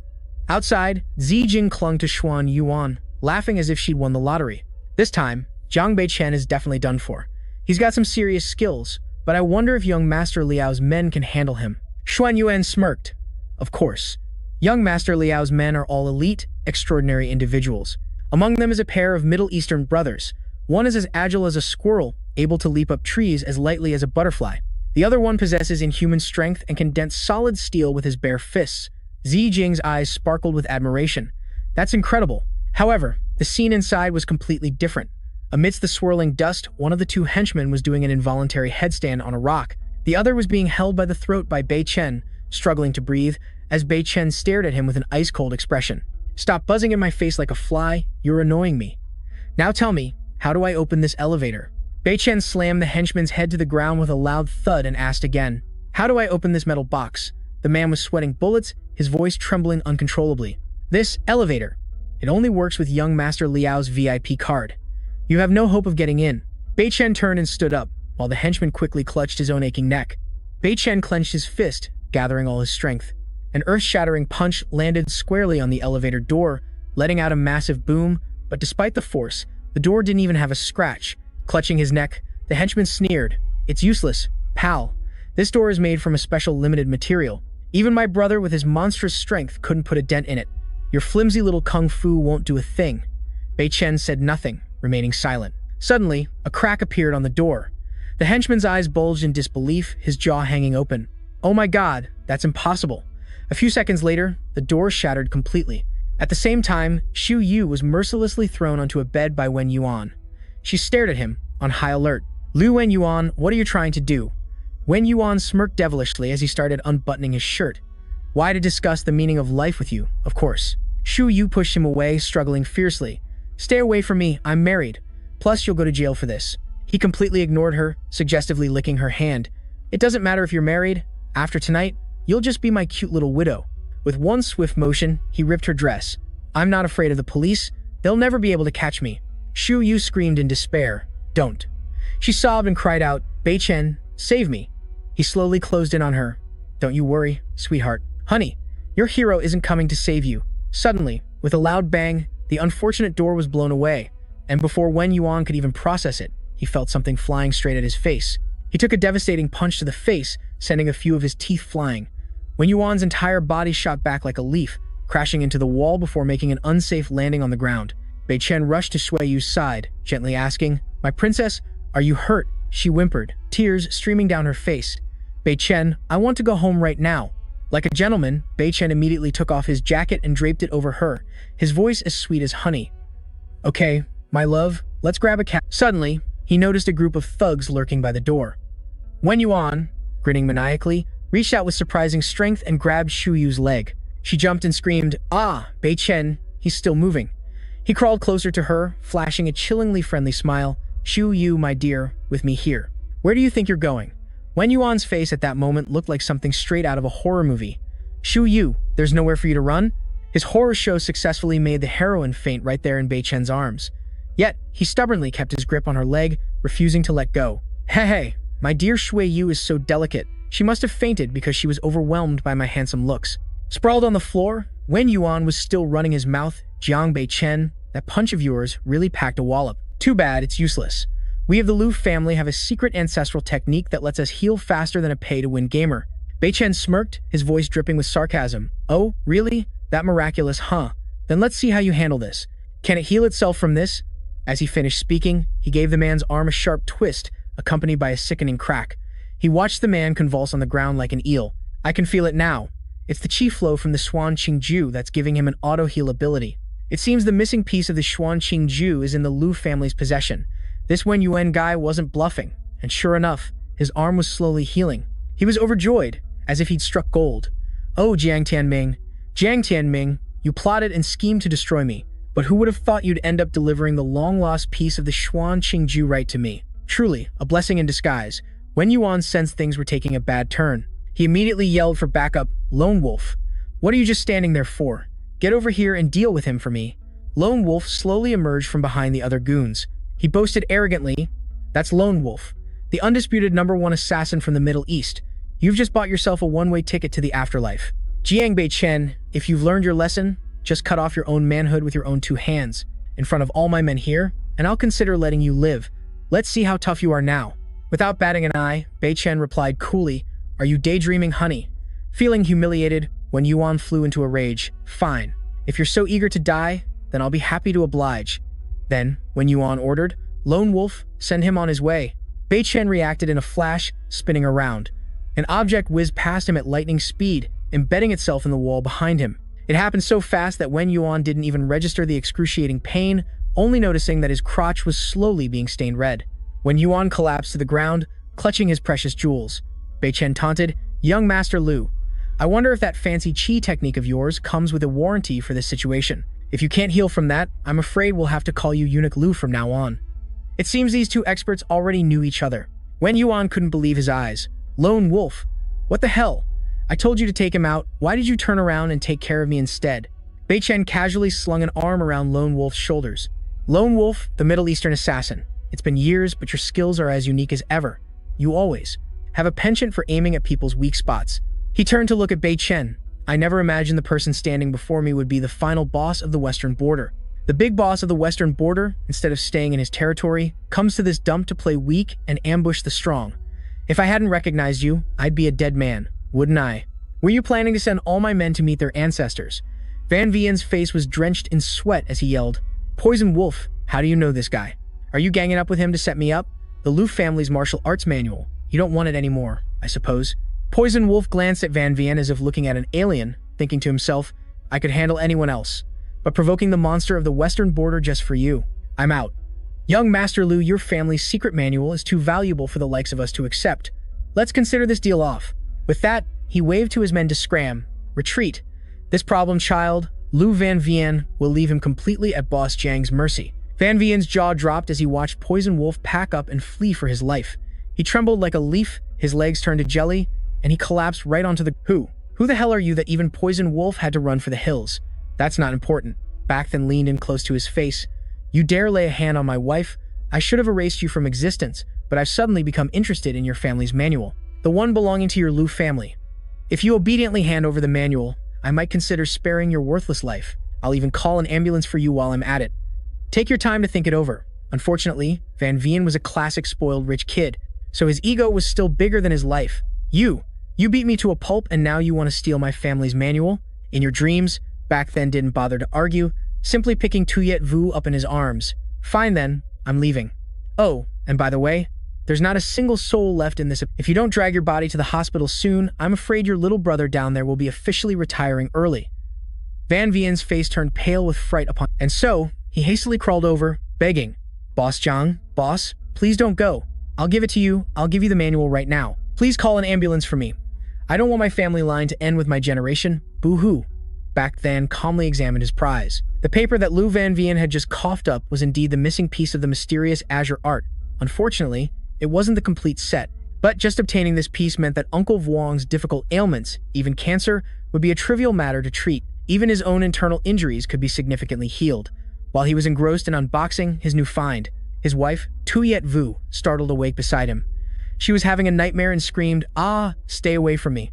Seeing his beloved wife so panicked, Back then immediately rushed to soothe her. "My love, are you awake? Don't be afraid, we're home now." Tuyet Vu's face crumpled, her heart aching as if it were being sliced. "I trusted Tu Tin so much. Why would she do this to us? What could she be plotting? Men die in pursuit of wealth, just as birds die for bait, my dear." He explained to Tuyet Vu, "I've already done some preliminary investigation. Vuong Tu Tin wants to take over the Lu family's entire coal project. That's why she used you as bait to curry favor with that Lu Van Vien guy." She was in disbelief. What? She would sell out her own sister, me, just for a project. That girl, she dared to deceive me. She almost. Back then gently stroked his wife's head to comfort her. There, don't cry anymore. For all the wrongs you've suffered, I'll make them pay back with interest. They want that coal project, do they? Then I'll show them what a pipe dream is. As he spoke, the corner of his lips curved into a very friendly smile. The next morning, Bak Dan went looking for his old friend Van Vien. At the sight of Bak Dan, he was scared witless, quickly hiding behind his bodyguards and stammering, The manual, I already gave it to you. Why have you come here again? Bak then said casually, I'm just here to talk business with you today. According to my intelligence, Poison Wolf's arrows were tipped with a special poisonous seasoning. If I'm not mistaken, young Master Lu's little bird. Even if it could be treated, it would definitely leave some unwanted side effects. Hearing this, Wen Yuan instinctively clutched his family jewels, his jaw dropping in shock. You even know about something this private? You really have a way to completely cure my side effect? Wen Yuan asked hopefully. Bei Chen replied with certainty, absolutely, I can cure you. But this is a give-and-take situation. I want your family's coal project, and in return, you have to cooperate with me in putting on a little act. Wen Yuan nodded eagerly, like a puppy. I'll cooperate. I'll cooperate with anything. As long as you can cure my critical illnesses, I'll hand over the coal project to you on a silver platter. I'll play whatever role you want. And just like that, images of a charismatic-looking Bei Chen were plastered all over the front pages. When Tianming saw the news, blood rushed to his head and he roared, "What the hell is going on?" before slamming his fist on the table with a loud bang. Why did that brat, Jiang Bei Chen, not only avoid complete ruin, but also manage to snag such a lucrative coal project? Xuan Yuan and Zixing were just as bewildered. Dad, we're completely clueless. We clearly lured that girl Wang Shui and that guy Jiang Bei Chen right into young Master Lu's den. But now his phone is always unreachable. Tianming's blood boiled as he turned and cursed at the two of them. You bunch of disasters. The only thing you're good for is causing trouble. I can't expect anything from you. Dad, where are you going? I'm going to the company to demand justice. Well, get your popcorn ready for the drama. As the scene shifts to the Jiang group, get ready for a good show, everyone. Tianming storms in arrogantly, yelling, Jiang Bei Chen, you damn nephew, get out here right now. I need to have a little chat with you. As it happened, Bei Chen was there and greeted him with a bright smile. Oh, uncle, you came to visit? What brings you here today? The old man scowled. Jiang Bei Chen, stop playing innocent. You're the one who set me up to get taken in for questioning, weren't you? You even caused me to get a thorough beating from that guy. I know everything. Bei Chen replied with a nonchalant and slightly mocking expression. So, did you come here to hold me accountable, uncle? Feeling emboldened, Tianming pressed on. Seeing as you're my nephew, I can be generous and let it slide. I have no idea where this old man gets the audacity to say that, but you have to give the company back to your uncle. I've already heard about the coal project, but you're just a brat with no business experience. Without me around, this company will go bankrupt soon. It's best if you hand over management to me. Tianming was lost in the delusion that Bei Chen would have to obediently agree to whatever he said. Hurry up and let me get back to the chairman's seat and take over all the company's shares. As for you, I guess you deserve some credit for bringing in the project. I'll give you a little treat later on. Just look at Bei Chen's face right now. It's the perfect picture of where is that annoying noise coming from? Splat. A raw egg flew in a perfect arc and hit Tianming right on the forehead. He screamed in a rage, WHO was it? It was none other than the entire company staff. You want to be our boss? In your dreams? Tianming still tried to argue defiantly. How dare you worthless employees throw eggs at me? Just you wait. When I become the chairman, I'll fire all of you. What followed was a very affectionate response from the employees. Get out, get out, get out. We don't need a terrible boss like you. Kick him out of our sight. Such delusions of grandeur. You're useless at business, but number one when it comes to stealing our wages. Our CEO Jiang Bei Chen is the real talent here. Our CEO gives us jobs and pays us fairly. Don't even think about stealing his position. Now get lost and leave us in peace. Tianming had to scurry into a corner like a rat. That mob is finally gone. Suddenly, a hand tapped lightly on his shoulder. He jumped in surprise and spun around. Who's there? Two bald-headed heroes appeared. Excuse us. Are you Jiang Tianming? Our young Master Lu would like to invite you for a talk. Please come with us. The scene changes when Yuan is lounging on a sofa with a beautiful woman on each arm. Uncle Jiang, I've been waiting for you forever. Have a seat, have a seat. Tianming, as obedient as a puppy, complied. Young Master Liao, I've been looking for you too. There's something I need to clear up. The sweet deal on the coal project was already sealed for us, so why did you suddenly do a complete 180 and give it to that punk Jiang Becken? Wen Yuan said, pointing to his own dolled-up, recently renovated face. I'm not the one who backed out of the deal. That package you guys brought that day, I didn't even get a chance to sample the goods, you know? On top of that, I got a beatdown from that jerk Jiang Bechin. He physically assaulted me and then just snatched my project away. You tell me, who am I supposed to cry to for justice? Tianming was dumbfounded. Jiang Bechin dared to get physical with you? Xuan Yuan flipped through the file. Dad, this project of young Master Liao's actually looks pretty solid, but the price tag is way too steep, costing a whopping 1.5 trillion. Plus, this project is related to nuclear energy. It sounds way too risky. Tianming sneered. You're such a frog in a well. If you're out of money, just go to a bank. What's the big deal? Besides, we're in the 4.0 era. Technology is advancing at lightning speed, and you're still sweating the small stuff. It's utterly humiliating. If we can just get our hands on this project, we'll be able to just kick back and rake it in. No more grinding. That pathetic coal project of Jiang Bechin's will be reduced to ashes. Even if coal gets an update to the Pro Max Plus Ultra version, how could it ever compete with nuclear energy? The brilliant couple stared at each other, confused. He nodded eagerly. Dad, you're absolutely right. That guy, Jiang Bechin, has screwed us over time and time again. We can't let him get away with it. If we can secure this project, I guarantee Jiang Bechin will be crying his heart out. Then I'll go raise the capital right this instant. This time, we're going all out against him. Xuan Yuan declared decisively, as if there were no tomorrow. I guarantee we can leave him bankrupt and homeless. So what are we waiting for? Zixing, go and gather up all your diamond jewelry for me, now. And all those designer bags I bought for you too. Saying this, he grabbed Zixing's hand. Hey, what do you think you're doing? Hot news spread like wildfire across the internet. The former chairman of the Jiang Group, Jiang Tianming, has just launched his homegrown company, Tianming Incorporated, to develop a mega project on controllable nuclear fusion energy. The public was abuzz with chatter. If this project actually pans out, Jiang Tianming will basically become the new nuclear energy king. Everyone, let's go all in and buy up their stock. Once this nuclear energy project takes off, won't that upgraded coal project be totally obsolete? It's already toast, dude. I totally regret buying that stock when it peaked. Tianming boldly advertised. The controllable nuclear fusion research by our company is the most cutting-edge, high-tech energy source available today. It's not only incredibly economical, green, and clean, but its efficiency is also 10,000 times greater than that of certain enterprises. We enthusiastically welcome all far-sighted investors to come and partner with us on this grand venture. Beckin watched the whole comedy routine on TV. Elder, I'll have to trouble you again. When the time comes, just follow the script exactly as I say. Fu Sheng nodded. Understood. We'll follow young Master Beckin's orders to the letter. Xuan Yuan suddenly yelled. Dad, the wealthiest tycoon in Yunhai City is here to see you.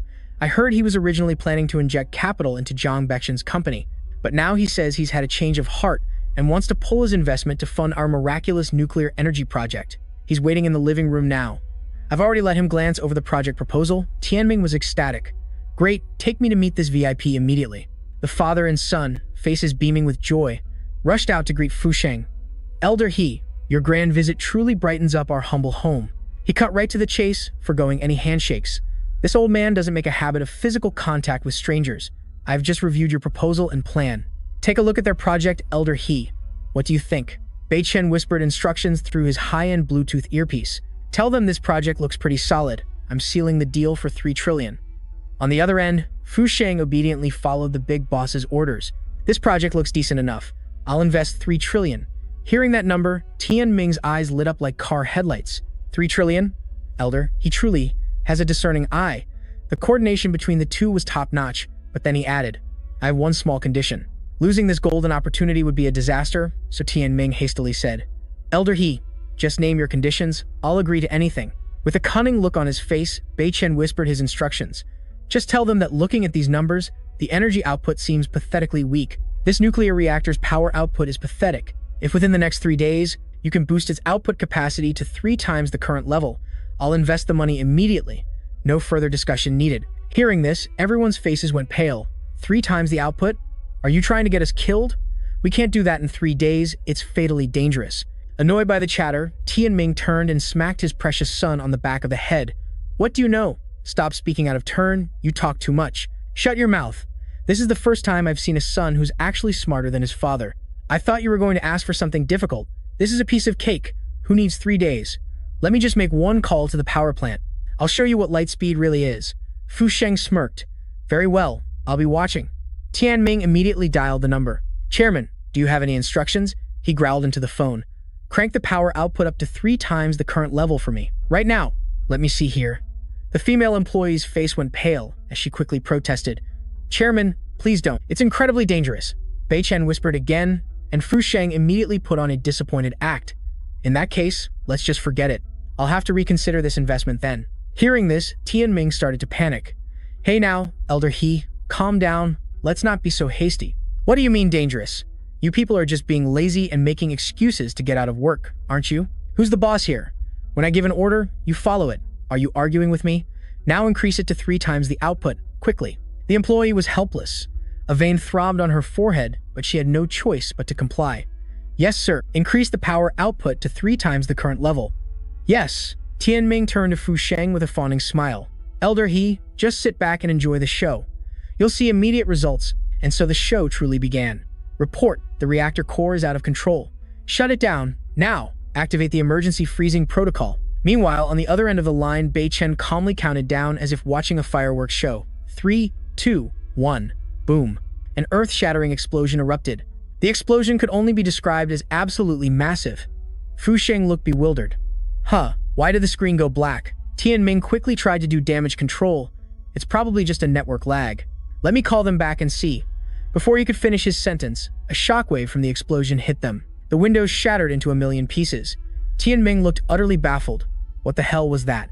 An employee rushed in, panting. It's an explosion, sir. It looks like it's coming from the direction of the power plant. The fire is absolutely massive. Dad, that's our plant. Upon hearing this, Tianming trembled uncontrollably. No way. If it exploded, does that mean my multi-trillion project just went up in smoke? From where they stood, a mushroom cloud was clearly visible. Oh my god, it's a total catastrophe. Is my entire fortune gone just like that? Fu Sheng slammed his hand on the table in anger, his face grim. Don't bite off more than you can chew. If you don't have the real capability, don't boast so loudly, or you'll just end up a laughingstock. In my life, I hate people who sell their conscience for money like you the most. Ah, never mind about the Let's just say I misspoke. Old He, take care. Tianming tried to chase after him to hold him back, but some beefy guys were blocking the door. Old He, don't leave me. Completely shocked by the outcome, he collapsed to the ground. It's over. This time he's really done for. He looks pitiful, but who cares about him anyway? It's unclear if it was because Baiken was seeding the news, but the information spread faster than the speed of light. Hot off the press, the energy at your fingertips factory just went boom, and the Tianming Group's stock plummeted without breaks. It has now officially gone bankrupt. That spiritual coal project that was all the rage, which people had only been gossiping about for a few days, just blew up. What controllable energy? It was all just empty talk.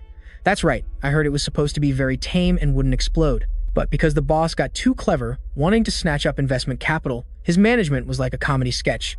Greed leads to ruin, serves him right. Now he's holed up in a hovel that barely looks like a house. Tianming reluctantly made a call for help. Hello, my dear boss Liu, can you help me with some money to get by? Hello? Hello? Please don't hang up on me. Zixing, with tears streaming down her face, hugged her husband. Xuanyuan, I don't want to live in this dump. You think I want to? The bank has sealed our house, and our money has been artistically frozen. I'm powerless to do anything. Stop your sniffling. You're giving me a headache. Dad, still haven't managed to borrow any money? Tianming looked grim. I've called everyone in my contact list. Not a single soul will lend us anything. At this moment, Zixing timidly spoke up. Father-in-law, there's actually still one person you two haven't asked for a loan. Who? Jiang Bei Chen. After hearing those 3 words, Tianming's face froze like a statue. Meanwhile, the news continued to spread. He voluntarily went to the station, providing all the evidence about the controllable nuclear fusion project and the reason it went belly up. The explosion left many workers dizzy or temporarily offline, but luckily, no one had to kick the bucket. Although the project was advertised as controllable, for some reason the reactor got sensitive and exploded without a word of goodbye. However, Jiang Tianming will have to pay hefty compensation if anything happens to the state-owned equipment. The news was hot for several days straight. The #1 tycoon of Yunhai City just had a meeting with Comrade Zhang Miao. Sir, Chairman Jiang Tianming has brought someone with him, saying he wants an audience with you. I hear he's drowning in debt now, probably a few $100 million. He's definitely here to borrow money. Sir, should I call security to escort the guests out? Baiken smirked. It seemed all the fish were now caught in his net. No need. I went to all this trouble setting the stage just to wait for the moment he comes begging and pleading. Let me bring the curtain down on this cheap play myself. He personally went out to greet the family trio. Uncle, what kind of act are you all putting on in public like this? It's so unbecoming. Is my dear nephew tied up like that? I never thought you father and son would play this dirty. I was also just shocked to find out that my daughter-in-law dared to backstab her own sister. This whole thing is unbelievable. Look, aren't I dragging her here to confess her crimes? But do you really think I'll let them off as easily as a piece of cake? So how do you plan to atone? If it's just a hollow, perfunctory apology, I won't accept it. She has to pay the price. The three of them froze upon hearing this. Tianming's original plan was just to put on a pity ploy to get past Jiang Baishan. Who knew it would become so hard to swallow? Baichen has no intention of letting this go. What's wrong?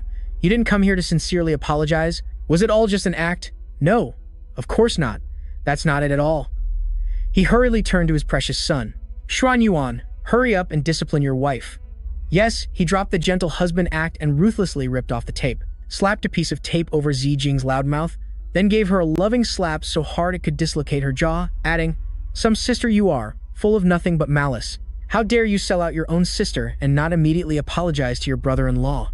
Zijing screamed, "Huh, Jiang Xuan Yuan, this wasn't in the script, we're just acting." "So what? Your acting was so convincing, I got lost in the role." Xuan Yuan showed no mercy. "That mouth of yours only produces foul garbage, so you deserve a beating for your mistakes. Of course I had to get physical. Who's pretending? I'm educating you." And just like that, one of Zijing's cheeks puffed up like a steamed bun. "Very good, Jiang Xuan Yuan. You're a useless piece of trash. You dare raise a hand against your wife for a few measly coins? I must have been blind to marry you. If I had known, I would have never said goodbye to Jiang Beichen back then, only to be stuck with this pathetic happy ending." Hearing this, Xuan Yuan's blood boiled to 100 degrees Celsius. "What? You're only now regretting that you ended up with me?" He landed a swift kick right in her stomach. "You really are the type whose eyes light up like car headlights at the sight of money. You think you're some kind of muse in Jiang Beichen's heart? He's the domineering CEO of a billion-dollar corporation. And you? You're a nobody. So stop being so delusional." With Zijing lying unconscious on the floor, Tianming quickly put on a gentle face and asked Beichen, "My dear nephew, now that the circus act is over, have you cooled down?" He grinned broadly and waved his hand. "All right, after watching that entertaining performance, I'm not angry anymore. Everyone can disperse now." Tianming hurriedly held him back as if afraid. "Wait, you're just leaving? Or was my uncle planning to offer a sincere apology for accidentally doing something wrong to me?" He waved his hands frantically as if warding off evil spirits. No, of course not. The groveling demeanor of this father and son was a perfect match. "Well, you see, our family's finances have been a bit volatile lately, so I was hoping to borrow a little something from you." Yes, just a Beichen feigned a thoughtful look, scratching his chin. "Borrow money, huh? I vaguely recall that about 5 years ago, when my father was gravely ill, I also came knocking on your door, didn't I, back then? I believe you uttered some rather fatal words, didn't you?" Hearing that, Tianming started sweating buckets. Beichen just smirked. "Lending money to good-for-nothings like you? I'd rather throw my money at a dog."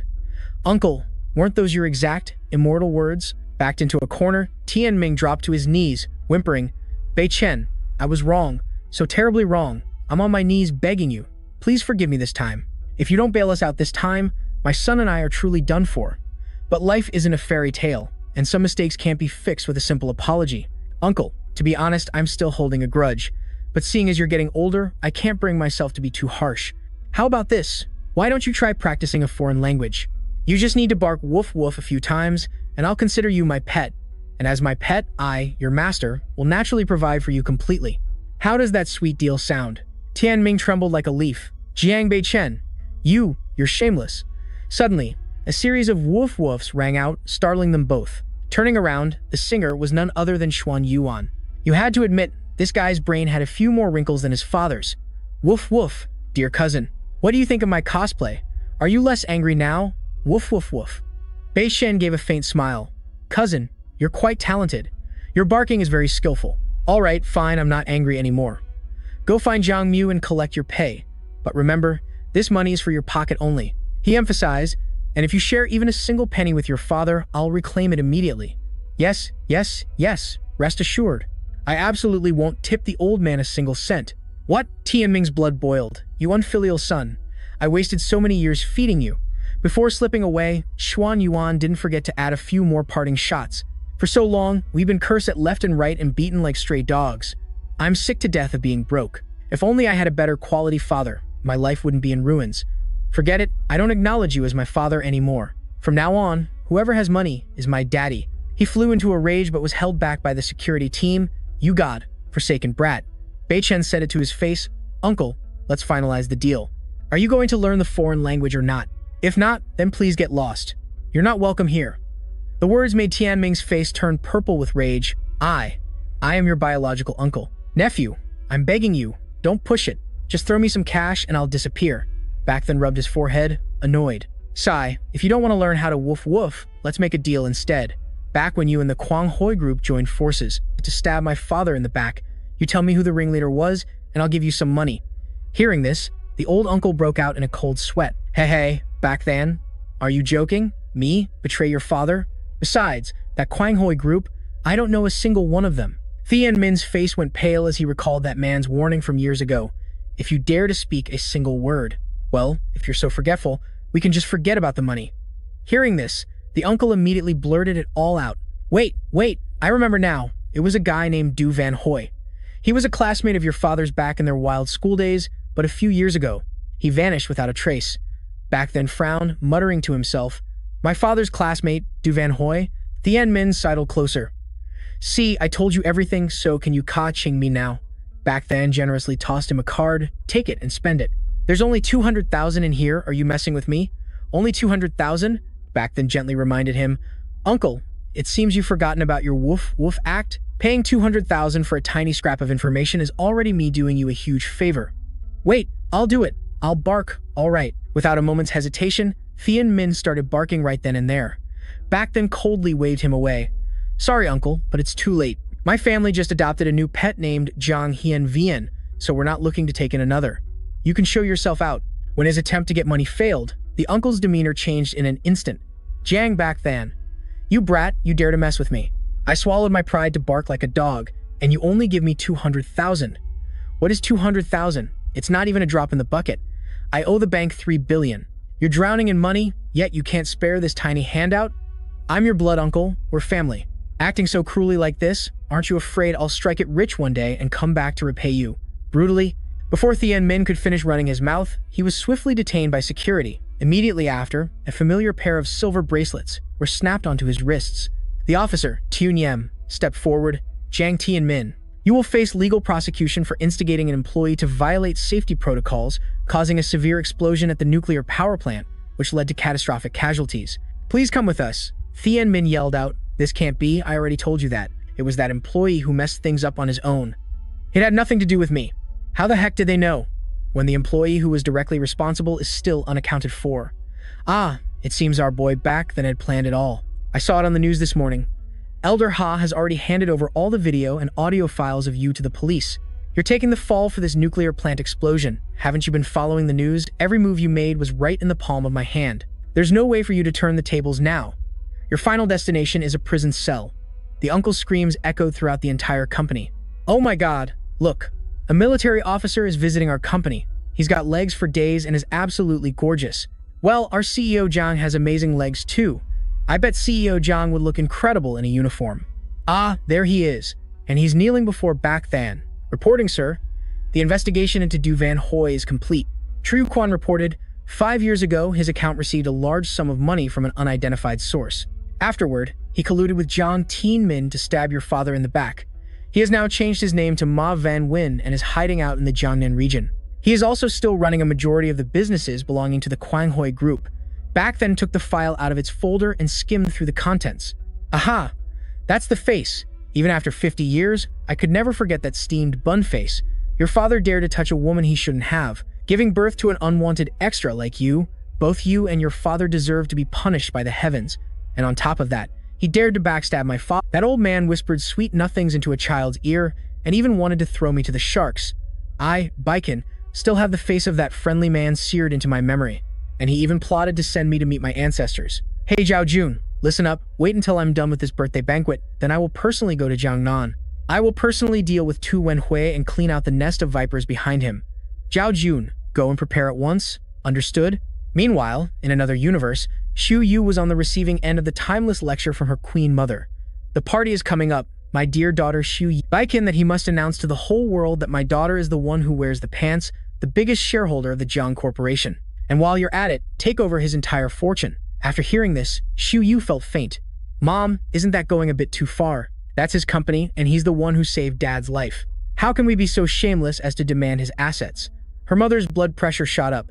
You foolish girl, he's my son-in-law, isn't he? Without my precious daughter, would he be where he is today? What's the big deal about taking a little of his fortune? It won't hurt him one bit. Just look at the cautionary tale of Zi Qing. She didn't control the finances, and look at her miserable end now. When men have money in their pockets, they are bound to start acting up. If you don't tighten his purse strings, he'll run off with some other woman, and then you'll be crying a river. And look at that girl Jiang Miao. That secretary of his, she looks as seductive as a nine-tailed fox spirit. If you're not careful, you'll lose your husband just like that. Shu Yu's head throbbed as she just rubbed her temples. Mom, Baiken and Jiang Miao aren't like that. Just as the drama was reaching its peak, the door suddenly swung open, interrupting the mother-daughter speech. Baiken, looking dashing in his suit, strode in. Shu Yu, Auntie, are you two ready to go? The party is about to start. Seeing her prey had arrived, Shui Yu's mother immediately seized the opportunity. Ah, Jiang Bacon, you've come at just the right time. I have something I'd like to have a little chat with you about. Of course, Auntie, please go ahead. The moment he finished speaking, she laid into him without mincing her words. Are you planning to use this party to formally announce the transfer of your entire fortune to my daughter, Shui Yu, to be in her name? Shu Yu quickly covered her mother's mouth. Mom, keep your voice down. It's a fortune of hundreds of millions. How can you transfer ownership as easily as that? Baichen's ears were ringing as he stammered, my entire fortune. Seeing he was in shock, the mother pushed her advantage even further. Hey, think back. When you first came to our house empty-handed, did my family look down on you at all? We still gave you our precious daughter, you know. So what? Now you're making a long face just because I told you to hand over your assets to your wife? You don't want to, right? Fine, get a divorce. My daughter has no shortage of men lining up, ready to offer their entire fortunes to marry her, to offer all their assets to Shui Yu. At this point, Shui Yu couldn't take it anymore. She slammed the table and stood up. Mom, that's enough. I will definitely not divorce Baichen. Whether he has money or not, he is still the husband I chose. Give up on that idea. Hearing their daughter's firm declaration, both the mother and Baichen were frozen for 5 seconds. With that said, Shui Yu transformed into a strong female lead, stepping forward to grab Baichen's hand and pull him away. Let's get out of here, honey. Leaving her mother behind, who was throwing a tantrum and slamming the table. Has that girl been bewitched by him or something? Everything I do is for your own good. How dare you talk back to me? You'll live to regret this. Seeing his wife bristle up, Baichen tried to soothe her.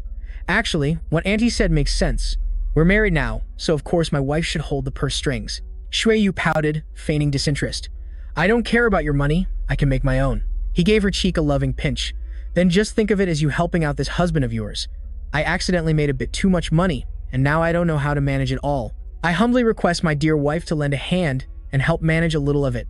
Shui Yu said nothing, only gently pushing Baichen's hand away before elegantly smoothing her platinum blonde hair, and then behaved like an obedient little wife. Only then will I deign to accept you. Baichen raised his glass, shouting, I sincerely thank all of you for traveling great distances to join us in this celebration. The resounding success of this project is thanks in large part to all of you for your enthusiastic financial backing. Oh, and by the way, I have some The entire fortune, assets, and supreme authority of the Jiang Group from this day forward shall be fully entrusted to the queen of my castle, my wife, Wang Shuyu. Thank you, my love, for standing shoulder to shoulder with me through this long grind. The entire hall below was stunned with their eyes wide open. Oh my god, he gave his entire fortune to his wife. I'm so jealous of Mrs. Jiang. He's truly the legendary perfect husband. She must be over the moon. In the middle of their tender moment, Jiang Miao scurried over to ruin the mood. Chairman Jiang, Elder, he is calling for you urgently. He says there's an extremely tense situation. Got it, I'm on my way. Baichen rushed to the meeting place. Elder He, I heard a rumor that you were looking for me about an important matter. Shu Yu looked around, bewildered. Where had her beloved husband disappeared to? Huh, where did Baichen go? He vanished so quickly. I was even going to ask him for a dance. After searching for a moment, she finally spotted her husband's figure. Ah, so you were hiding over there, Shu Yu beamed, trotting happily towards her husband. She was completely unaware that a nuisance was secretly tailing her. Meanwhile, Elder He got straight to the point. Chairman Jiang, this old man truly needs your help this time. Allow me to introduce you. This is my close friend, Fang Zhenzhen, the beloved daughter of Mr. Fang, the main financial backer of the Jiangnan Jingshen Group. The young woman stepped forward confidently. Hello, I am Fang Zhenzhen. That would be me. Elder, he then explained the situation. Chairman Jiang, it's a terrible disaster. Miss Fang and her father have been repeatedly visited, meaning they've been ambushed multiple times recently. Fortunately, they have strong luck and have always escaped by a hair's breadth. I was wondering if Chairman Jiang here could assign some top-notch bodyguards to protect them. The group was so engrossed in their chat that they failed to notice a group of thugs had been quietly closing in. I heard from Elder Ha that Chairman Jiang is a big shot in the military. If you can guarantee the safety of my father and me, the Jiang Nanjing Sheng group promises to wire the money without hesitation. As the strange men edged closer, Baichen instantly sensed the danger. He gave a subtle glance to Zhao Jun, signaling, "It's showtime." Zhao Jun moved like a gust of wind, kicking the weapon out of the man's hand. Thwack! A clean blow to the back of his neck. Suddenly, a familiar panicked scream echoed, "Ah, Baichen." He spun around in panic. "This is bad. There's still one left." The man had Shui Yu in a chokehold. "Jiang Baichen, if you want your wife to live, then get rid of that Fang girl next to you." Zhenjin muttered to herself, "I knew it. I'm the target." The man growled, "I'm counting to 3. If you don't do as I say, I'll blow your precious wife's head open right now." Baishen's mind spun, devising a plan in a split second. He moved behind Zhenjin and whispered, "Miss Fang, things are getting extremely tense. Would you mind playing a part for me? And what about my bodyguards? It's a deal." Having said that, he immediately turned and locked lips with the other woman. It was such a drastic plot twist that the assassin froze, his brain failing to compute. Not just Xu Yu, but the entire crowd of guests was left gaping. The assassin screamed, "What the hell? I told you to kill her. Who the hell told you to kiss her?" Seizing the golden opportunity, Zhao Jun got behind the man and knocked him out cold with an elbow. Baichen immediately ran to his wife's side. "Xu Yu." He gently embraced her. "Xu Yu, are you all right?" But her reply was a face as cold as stone, without a trace of emotion. Smack! A searing slap echoed through the air. Narrator, if that were me, I would have just cut my losses and bailed. Baichen quickly explained, "The situation was critical. I had to make him lose focus. I had no other choice. There is absolutely nothing going on between Miss Fang and me. Please don't misunderstand. Xu Yu, where are you going?" Without a single word, she turned and walked away, leaving her husband stunned. Zhao Jun asked anxiously, "Boss, should we go after the missus?" "There's no need. Send a few of our men to protect her from the shadows. As for you," Baichen said while adjusting his tie, "go smooth things over and apologize to our distinguished guests for this mess of a party. Once you're done, prepare the private jet immediately. We need to fly to Jiangnan to settle the score with that old geezer, Tu Wenhui." And just like that, the two of them had arrived in Jiangnan. Baichen turned and asked Zhao Jun, "Regarding the case that wench Fang Zhenjin entrusted to us, how far have you gotten with the investigation?" "Sir, all of those amateur assassins are connected to the Guanghui group," he reported. "They're trying to expand their influence in the Jiangnan Chamber of Commerce, with the goal of eliminating the Jingshen group for daring to oppose them. Too bad for them, they don't stand a chance in the business world. That's why they've resorted to these cheap sabotage and assassination tactics." Beichen's expression darkened. This old fox's ambition is nothing to scoff at. He wants to swallow the whole world by himself. "I'll turn that old man into a Jiangnan specialty turtle for the whole world to trample on." Suddenly, a commotion erupted. Make way, make way. The entourage for the great Kun Kun is arriving. Where's the red carpet? Roll it out now."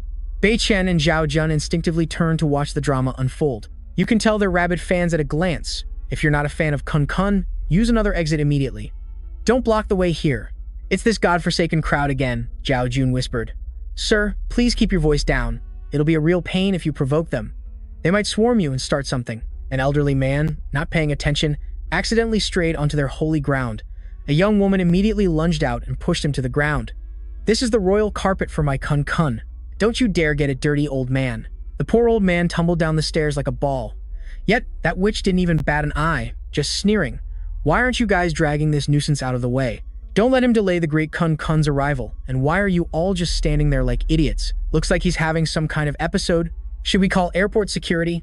He really picked a bad time to have an episode.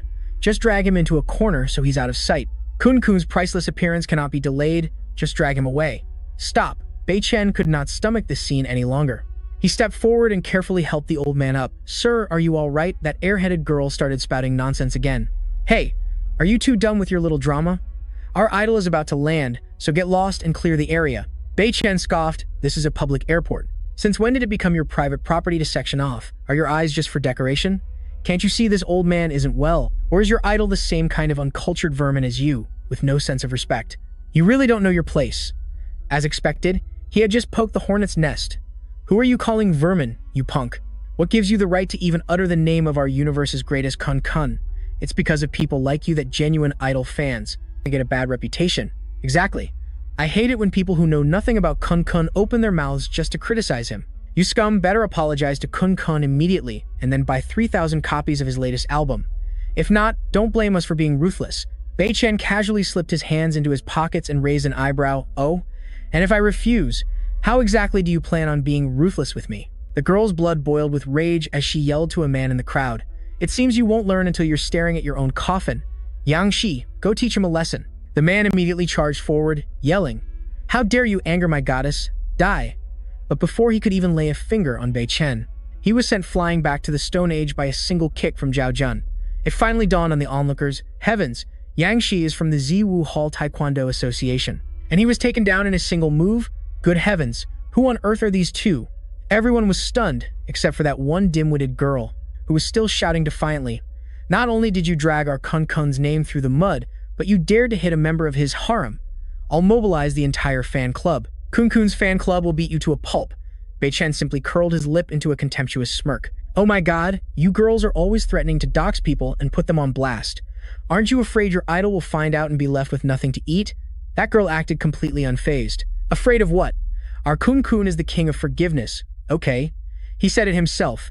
Even if the sky falls, he'll still be our shield. What's scared now, buddy? It's too late to get on your knees and beg for mercy, sweetie. Just get ready to be cancelled online. It looks like this guy is about to explode. Ah, so that's it. This swarm of angry bees has their idol backing them up, which is why they're acting so fierce. Well, if you like being spoiled this much, then I don't need to be polite either. Zhao Jun, call the Cultural Affairs Bureau right now and tell them to permanently cage that insect star Kun Kun for me. Some kun something. The young man nodded vigorously. Yes, sir. I've already faxed the takedown order to the Cultural Affairs Bureau, but that rowdy bunch still wouldn't back down. Pfft, who do you think you are? The king of the world or something? My brother Kun has backing as solid as a mountain. You think you can just say blacklist and he gets blacklisted? This guy is so dramatic, I'm laughing my butt off. All talk and no action. The kindest old man on earth spoke up again. Serious young man, I know you mean well, but all this trash talk won't get you anywhere, son. People will just laugh their heads off at you. Don't you worry, sir. When I say I'll do something, I do it. I'm not just bluffing. Just sit back and watch the drama unfold and you'll see. Suddenly, that girl picked up her phone. Low. Her jaw dropped wide open, probably big enough to swallow a whole swarm of fruit flies. What? Brother Kun Kun isn't coming anymore? The show is cancelled too? His posters have all been taken down and used as scrap paper? Oh my god, no way. This has to be an early April Fool's joke. Could it be? That godlike guy really meant it when he said, blacklist? The girl held her phone, her ears perked up, her face as pale as a ghost as beads of sweat poured down. We're screwed, girls. It looks like our great brother Kun Kun has really vanished. Jen Jen's mood plummeted, and the noisy airport suddenly became as silent as a graveyard. Ignoring Bei Chen, who was helping Mr. Sun, the girl collapsed with a thud onto the airport steps, her soul leaving her body as if she'd just failed a final exam. Oh, life is so cruel. Could it be that the words of this judge were the truth? Even though she was fuming inside, the girl had to force out an apology, her eyes glaring daggers at Bei Chen. I was wrong earlier. I was completely and utterly wrong. But when kids act rashly, adults shouldn't hold it against them. My brother Kun Kun is innocent. Please don't muzzle him. Have mercy. Bei Chen sneered contemptuously. For an idol to spoil his fans to this extent, he's not so innocent himself. If he doesn't know how to discipline his own crazy fans, then it's best for him to retire to the countryside to raise fish and plant vegetables. Getting blacklisted is a picture-perfect ending for him. Hearing this, the surrounding crowd was completely stunned, their jaws on the floor. How could you be so cruel to me? I'm a weak, fragile, delicate girl. You're being so unreasonable. While sobbing, Jen Jen rubbed her eyes, planning to use her feminine wiles to seduce the man. With a face that could launch 1,000 ships and this smoking hot body of mine, all I need to do is shed a few crocodile tears and everyone around will automatically take my side. I can't believe there's any man who would have the guts to reject a peerless beauty like me. But life isn't a fairy tale. While the girl was busy putting on her little soap opera, Bei Chen had already helped Mr. Sun into the car. Zhao Jun, who was last, glanced back and threw a savage parting shot. Hey, your fake butterfly wings are falling off. Still think you're a fairy descended to Earth, huh? The girl froze, her face turning stiff with embarrassment. Huh? My curtains? Jen Jen quickly covered her eyes, her face as red as a beet from the sheer mortification. The love-struck guy rushed over to console his crush. Goddess of my heart, don't be sad anymore. If you cry, my heart will break into 100 pieces. Completely ignoring his cheesy words of comfort, the girl turned and chewed him out. It's all because you're so useless. You claim to be a Taekwondo black belt, But in the end, you just got your butt kicked and let them bully me." He stood frozen for 5 seconds. The girl added, "Do you have any idea that old geezer just slapped my butt?" "He did what?" In the business lounge, Mr. Sun was helped onto the sofa by Bei Chen to rest, but the old man suddenly clutched his chest, gasping for air like a fish out of water, making the young man extremely worried as he quickly checked. "Sir, are you all right?" He quickly placed his hand on the old man's wrist, starting to check his pulse, like a real traditional doctor to figure out what was wrong with Mr. Sunday. Well, according to the cosmic signals from his pulse, this is a sudden myocardial infarction due to a fatal syndrome. He needs emergency treatment right now, or he's a goner, or the old man would be pushing up daisies by now. "Zhao Jun, where are my tools? Hurry up." Zhao Jun pulled out an acupuncture needle in a flash, and Bei Chen immediately stuck it into old man Sun's forehead. The unconscious old man's eyes shot wide open, the pain disappearing as if it were all a joke. Old man Sun jumped, clutching his chest as he stared at Bei Chen, stammering, "Huh, I was just having an attack.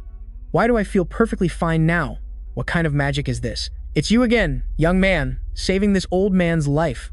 What kind of miracle doctor are you?" Bei Chen replied humbly, "Sir, I just know a few basic tricks. Sir, the root of the illness is still quite stubborn and hasn't left yet. Let me help send it on its way," he said, once again aiming the needle at the old man's wrist. "I need to apply a few more needles to get your heart beating calmly again, because it was doing the lambda a little too wildly just now."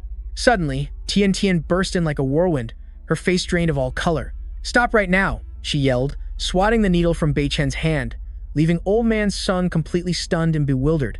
Immediately, Tian Tian stood protectively in front of old man Sun like a mother hen, spreading her arms and spitting venom at Bei Chen. "You scammer, you damn trickster.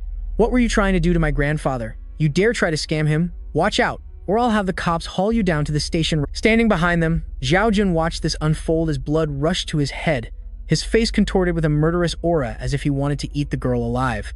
Seeing how tense the situation was, old man Sun quickly tried to stop his troublemaker granddaughter, Tian Tian. "You silly girl. Tian Tian, this is a huge misunderstanding." But ignoring his explanation, she insisted he had Stockholm Syndrome and was defending his captors. "Grandpa, stop covering for them. The doctor said you just have an autonomic disorder. It's nothing that's serious. It's because you worry over nothing that you create opportunities for these scammers to exploit you." Hearing his granddaughter lecture him, old man Sun's blood pressure began to boil. The old man snapped, "He has saved my life 2 times. Young lady, how can you be so disrespectful? Apologize to him this instant." She crossed her arms, pouting, "I'm not apologizing to some snake oil salesman. She was a lost cause." Old man Sun was so furious he could have coughed up blood, raising his hands to the heavens. "I told you they're not scammers. You could cut the tension in the air with a knife." Seeing things were getting out of hand, Bei Chen stepped in to smooth things over and make a quick exit. "It's okay, sir. There's no need. Your precious granddaughter is back now. Just let her take you to the hospital to be safe. We have other business to attend to, so we'll be on our way." Hearing this, old man Sun could only laugh awkwardly. "My granddaughter is foolish. Please don't hold it against her. Thank you so much for everything today." Meanwhile, the little Miss Tian Tian, with her nose still in the air, casually remarked, "At least the scammer knows when to leave.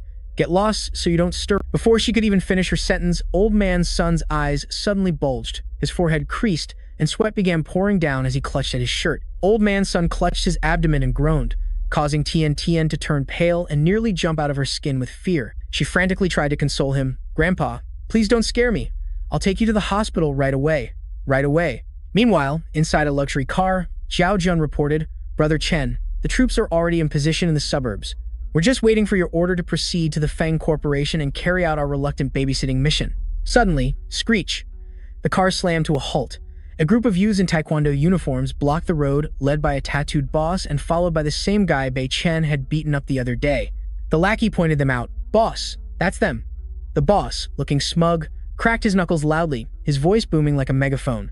"I know," the man growled. "You dare to mess with someone from our taekwondo dojo? Today, I'm going to teach you a lesson." The guy who got thrashed before gloated, pointing at Bei Chen's car with a wicked smile. Well, look who we have here, if it isn't our model citizen." "Well now, trying to be an airport hero and demand justice? I thought you were pretty gutsy, but all my boys are here now. If you're so tough, why don't you get out of the car and fight me one-on-one? Haha." Bei Chen smirked, his eyes full of challenge. "If you run now, you might still have a chance, sweetie. You might still have a way out." Hearing this, the other guy burst out laughing hysterically. "What? Run? Are you so scared you're just talking nonsense? Get your butt out here now, or I'll turn this tin can into scrap metal." Suddenly, a whole fleet of military vehicles appeared out of nowhere. The vehicles screeched to a halt right in front of them. A soldier calmly placed a hand on the guy's shoulder. "You guys are pretty brave." As he finished speaking, his hand gently moved to the man's neck and gave it a squeeze. The guy was so scared his face turned into a mess. "You dare mess with our big bro Bei Chen's ride? How about we test your skills for you?" Just like that, an entire troop surrounded them, making the thugs turn pale as a sheet, looking like they would faint on the spot. "The big boys here want to have a chat with you." A moment later, the whole gang had been taken care of until they were black and blue, their faces swollen like balloons, and they were silent as the grave. "Is this all you've got?" Bei Chen let out a long yawn. "These small fries aren't even enough for a warm-up." From a car in the distance, a voice suddenly called out, "Useless trash." The car doors slowly opened, and a fancy-looking foot stepped onto the pavement. "Haha, you can't even handle a bunch of lowly grunts?" The remark made all the soldiers turn around at once. All eyes turned in that direction. The two guys whose faces were swollen like pumpkins just moments ago were now beaming with joy. It's Junior Grandmaster Yi. Junior Grandmaster Yi is the martial arts genius of the martial arts sect. "You guys are doomed." Junior Grandmaster Yi puffed out his chest, clasping his hands behind his back with a look of arrogance. With a smug expression, he sneered. "It looks like this young master will have to handle this myself." He then began to channel his internal energy, putting on a grand display. With just a light wave of his hand, he sent one of Bei Chen's soldiers flying. This performance made Bei Chen a bit surprised. "Oh, quite talented for one so young. Not only is he a cultivator, but he's also mastered internal energy." He took down one soldier after another with a single palm strike. The sight of the whole group collapsing like dominoes made him even more smug. They can't even withstand a single blow. Seeing someone avenge them, the two swollen-faced thugs were ecstatic, yelling, "All hail Junior Grandmaster Yi! Please teach them a lesson, sir. Our dojo will pay double the membership fee to the Chinese Martial Arts Federation." Hearing that cha-ching, the other guy's eyes lit up. A grin stretched from ear to ear. "Double the membership fee? Sweet. All right then, allow me to give these guys a good massage for you." He channeled all his internal energy, growling, "Don't blame me. Blame yourselves for poking the hornet's nest of our martial arts alliance." Before he could even unleash his ultimate move, a hand suddenly grabbed his wrist. Internal energy? It was Bei Chen. What a coincidence. I happen to know a little about that myself. The martial artist flinched, his face bewildered. This guy, when the hell did he get here? Bei Chen simply flicked his hand, and a thunderous slap imprinted 5 fingers on the guy's face, deforming his handsome features. How can such profound internal energy exist in this world? Just a single love tap from Bei Chen sent him flying away. He spun like a pinwheel before flying toward Bei Chen's car. The two disciples' jaws dropped at the sight. In the distance, their genius grandmaster was plastered to Bei Chen's car like a decal.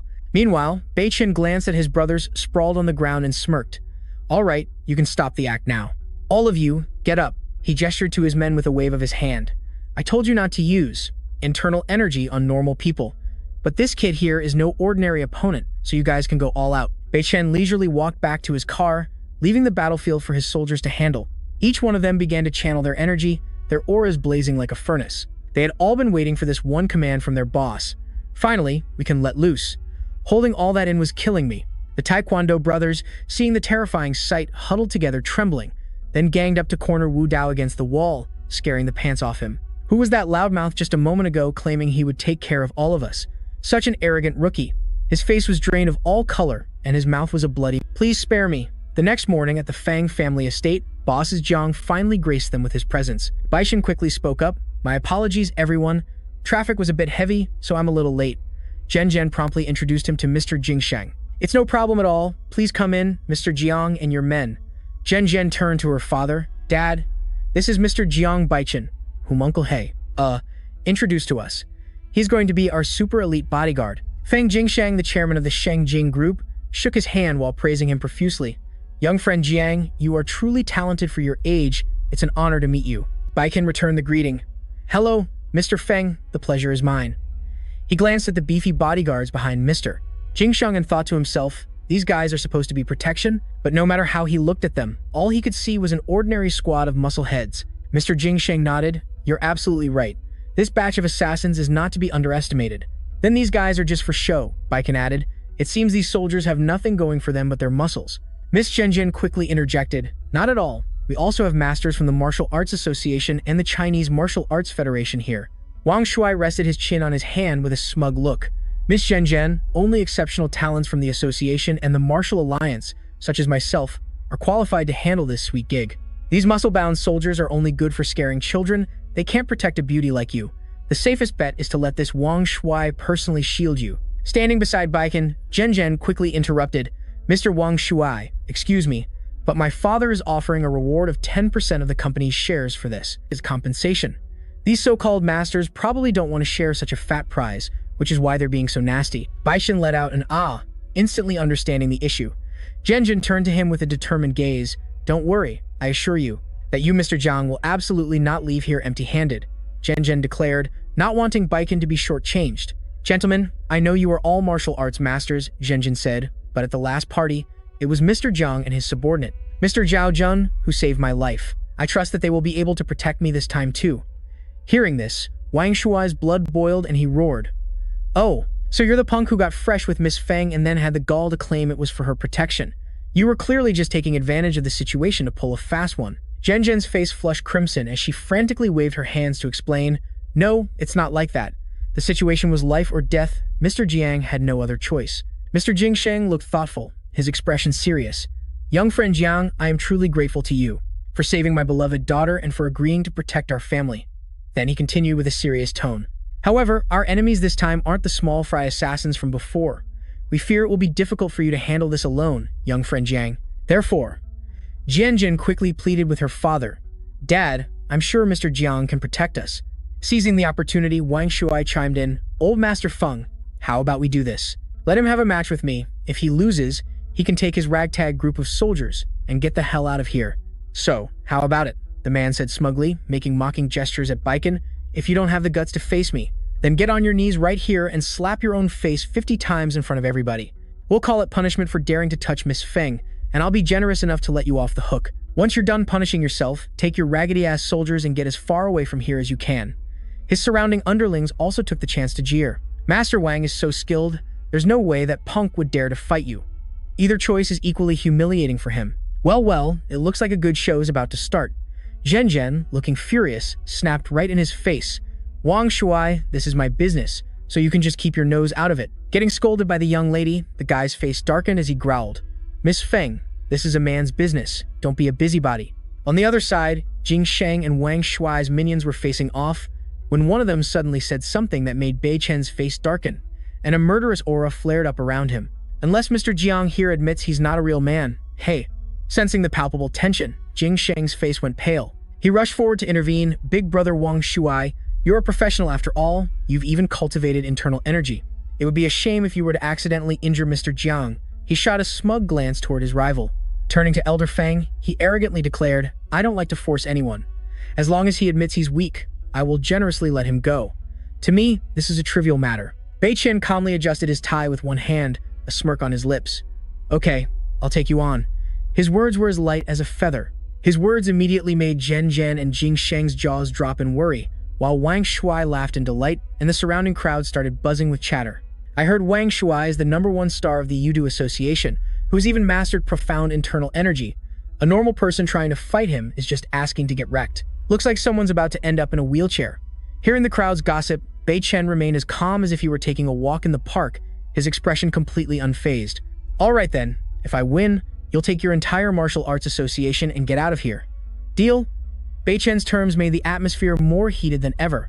Wang Shuai disdainfully raised a finger, wagging it back and forth. A promise is a promise, what's there to fear? But you should stop daydreaming, kid. The word lose isn't in my vocabulary. Today, I'm going to teach you what happens when an egg tries to smash a rock. The atmosphere grew incredibly tense. The minions behind Jing Sheng began to shout, cheering for the beatdown to happen as soon as possible.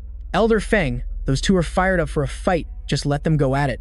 Yeah, that's right. Mr. Jiang looks so cool. Why would he be scared of some Yudu Association guys? Everyone's worrying over nothing. The attempt at persuasion failed. Elder Feng sighed helplessly. Fine, whatever. Please take this to the backyard to settle your scores. And with that, the entire crowd filed outside. Wang Shuai tensed his body, clenched his fists, and took an attack stance. Hee, kid, prepare to get a beating. Bei Chen, however, remained calm with his hands in his pockets, completely unbothered. Please, you go first.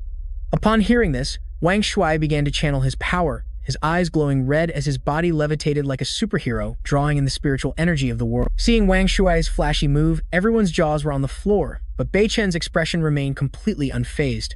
Good heavens, isn't that the legendary Seven Wounds Fist of the Yudu Association? They say Wang Shuai has been training that move since he was in diapers. It's over. Mr. Bei Chen Jiang is about to get thoroughly thrashed. As his internal energy kept him hovering in the air, Wang Shuai thought to himself, with a dangerously grim expression, "Just you wait, I'll use my family's heirloom Seven Wounds Fist to smack you on the butt. I'll utterly humiliate you in front of my crush." With that thought, Wang Shuai shot towards Bei Chen.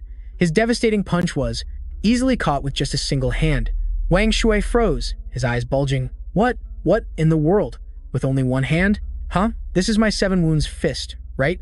How did he catch it so easily, like catching a dragonfly? This is impossible. The crowd immediately switched sides, erupting in loud cheers for Bei Chen, which made him visibly pleased, while Wang Shuai stood frozen like a statue, utterly speechless. "Mr. Wang, your move is indeed very flashy and looks quite intimidating. It's just a shame that it's rather useless. Now then, it's my turn." Bei Chen slightly lowered his left leg, clenching his left hand into a fist, right in front of Wang Shuai's utterly terrified gaze. "What? You're returning the favor? Now it's my turn to reciprocate." A thunderous blow sent the guy's mouth spitting out crimson pearls. Before he could even recover, he sent Wang Shuai on an aerial tour with a kick, drawing a perfect parabolic arc before Jing Sheng's bodyguards froze for 5 seconds, unable to process the drama unfolding. Jing Sheng, however, nodded in satisfaction, looking at Bei Chen, as if he'd found his true idol after seeing him give Wang Shuai a third. Meanwhile, Zhen Zhen turned into a true fangirl, screaming and cheering. "See, I told you so. Mr. Jiang is the absolute best." As for Wang Shuai's disciples, their faces turned ashen, their hearts shattering into a million pieces. They lamented, "Oh my god, Master Wang Shuai, the most legit one among us, the only one who has cultivated profound internal energy. If even our master got so thoroughly outclassed, wouldn't we small fries just become punching bags for him?" Meanwhile, our protagonist, Bei Chen, casually dusted off his collar and asked softly, "So, was that performance enough to prove that my team is credible enough to take this sweet deal and protect you all?" One of Wang Shuai's disciples quickly threw his 2 hands in the air, stammering, "We surrender. The Brewing Association is officially backing out of this gig." Witnessing the tragicomic scene of the disciples carrying their defeated master away, the Wu Bang stepped forward aggressively, beating their chests and declaring, "If the Brewing Association is too chicken to do it, then let us handle it. We of the Wu Bang are more than capable." The Wu Bang is full of final bosses, the cream of the crop of martial arts geniuses. The disciples behind them nodded furiously. That's right. Our Grandmaster is on his way. Just you wait. Those fancy, flowery moves of that Wang Shuai guy aren't even worthy of carrying our Grandmaster's shoes." An overeager one pointed into the distance, shouting, "Ah, the Grandmaster is here. The Grandmaster has arrived. Brothers, line up and roll out the red carpet for the boss. Quick!" The whole crowd was stunned to see their final boss, Yi Xiaoba, shuffling over with one hand wrapped in a thick white bandage. They swarmed him, asked, "Grandmaster, what happened to your hand? Are you all right?" Grandmaster Yi, his face murderous as if he'd just been robbed, growled, "I'm fine. Who just had the guts to try and steal the Wu Bang's livelihood?" A quick-witted disciple, without a moment's hesitation, pointed straight at Bei Chen, who was just chilling over there. "Grandmaster Yi, it's that group over there. They want to snatch our sweet deal." Hearing this, Grandmaster Ye flew into a rage, roaring, "They dare to mess with the Wu Bang's bread and butter? Do they have a death wish?" But the moment he looked up and recognized the enemy as Bei Chen and his charismatic bodyguards, Grandmaster Yi's face turned from red to green, then to white. "Oh my god, what kind of fate is this? It's you guys again. It's such a small world." His disciples, however, remained utterly bewildered, not understanding why their boss changed his tune so fast. They continued to shout provocatively, "Grandmaster Yi, teach them a lesson. Show them why hibiscus flowers are red, Grandmaster. Let me first show you why flowers are red." With that, Yi Xiaoba spun around and gave the overeager disciple a thunderous slap, leaving a perfect 5-fingered print. Without a second's hesitation, he scrambled over to Bei Chen and his brothers, bowing and apologizing profusely, leaving behind a sea of confused, bewildered, I'm so sorry, big bros. My disciples are blind as bats. They failed to recognize that you, gentlemen, are dragons among men. This sweet deal, only people of your stature can handle it. How could small fry like us possibly compare?" Then he turned to his disciples and yelled, "What are you still standing there for? Pack up and get lost." He continued to grovel, "Yes, sirs, I'll take my leave with my men right this instant." Then turning to his disciples, "Didn't you hear me? Scram! The onlookers, who were enjoying the show, now had their brains completely short-circuited. Hello, what in the world is going on? Even the ferocious Wu Bang had to tuck their tails and run. Amidst a sea of confusion, only young Miss Jen Jen was beaming, grinning from ear to ear. She puffed out her chest proudly. There, Mr. Jiang has now proven his credibility. Does anyone else have any objections? If no one says anything, I'll take that as a yes from everyone. In that case, my father will seal the deal and transfer 10% of his shares to Mr. Jiang. Consider it a protection fee. Suddenly, a pot-bellied uncle waddled out from nowhere, shooting his hand up to object. That person was none other than Director Chen. I object. He cleared his throat. This kid might know a few moves, but paying him with 10% of the company's shares is insane. It's outrageous. That's right, boss. How can we let some complete stranger with an unknown background just swoop in and take a huge chunk of our company's shares? One of his underlings standing behind him quickly chimed in. The guy added, "The boss is absolutely right. The service fee needs to be renegotiated. In my opinion, paying them a few million as a tip should be more than enough." Jen Jen was fuming at this greedy crowd when suddenly a pair of designer leather shoes glided into view, followed by a powerful voice. "Stop it." It turned out to be Elder Jing Sheng. He sauntered over to Bei Chen and his squad of grim-faced men, then started his usual speech. What has allowed our Jing Sheng group to skyrocket to where it is today? It's thanks to our rock-solid reputation for trust, not by nickel and diming people. He emphasized again, his voice like steel. I already finalized the 10% stake, so I must fork over 10% to Mr. Jiang here, and to these badass soldiers as well. His gaze was as sharp as a knife as he declared it loud and clear in front of the entire crowd and the bewildered bodyguards. He gestured wildly as he spoke, as if to say, "You mean to tell me this massive Jing Sheng group, plus all of your lives aren't worth that much? It's a deal, no more fussing or bickering." After speaking, he strode imposingly towards Bei Chen and his squad, extending a hand as if to seal the protection contract for himself and the young Miss Jen Jen. "The safety of everyone here, I entrust it all to you, Mr. Jiang." Bei Chen smirked. "Since Elder Feng trusts me this much, then I, Jiang, promise to provide complete protection from A to Z Prime." And just like that, with a firm handshake, the contract was sealed. The soldiers behind them looked completely dumbfounded, both confused and resentful. A young man quickly grabbed Zhao Jun and whispered, "Commander, I can't wrap my head around this. What good is a measly 10% stake? Why do we have to suffer this humiliation? Why does Bei Chen have to swallow his pride and act as a bodyguard for these old men who have one foot in the grave? We are proud men. How can we just stay silent and watch our boss get put down like this?" Zhao Jun clapped his shoulder and taking this protection job is just an excuse. Bei Chen wants to use this opportunity to take out the two Wen Hui from the Guang Hui group. After hearing this, the whole group's eyes lit up and they slapped their thighs. Ooh-hoo, so that's what this is about.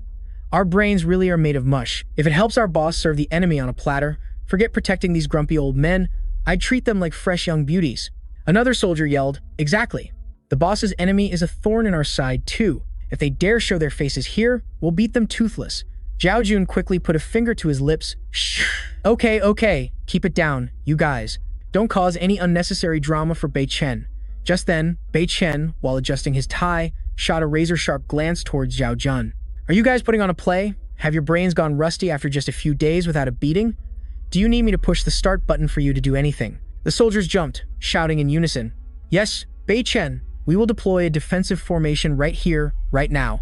To protect our VIP clients." Zhao Jun didn't waste a second, turning to bark at the soldiers. "What are you waiting for?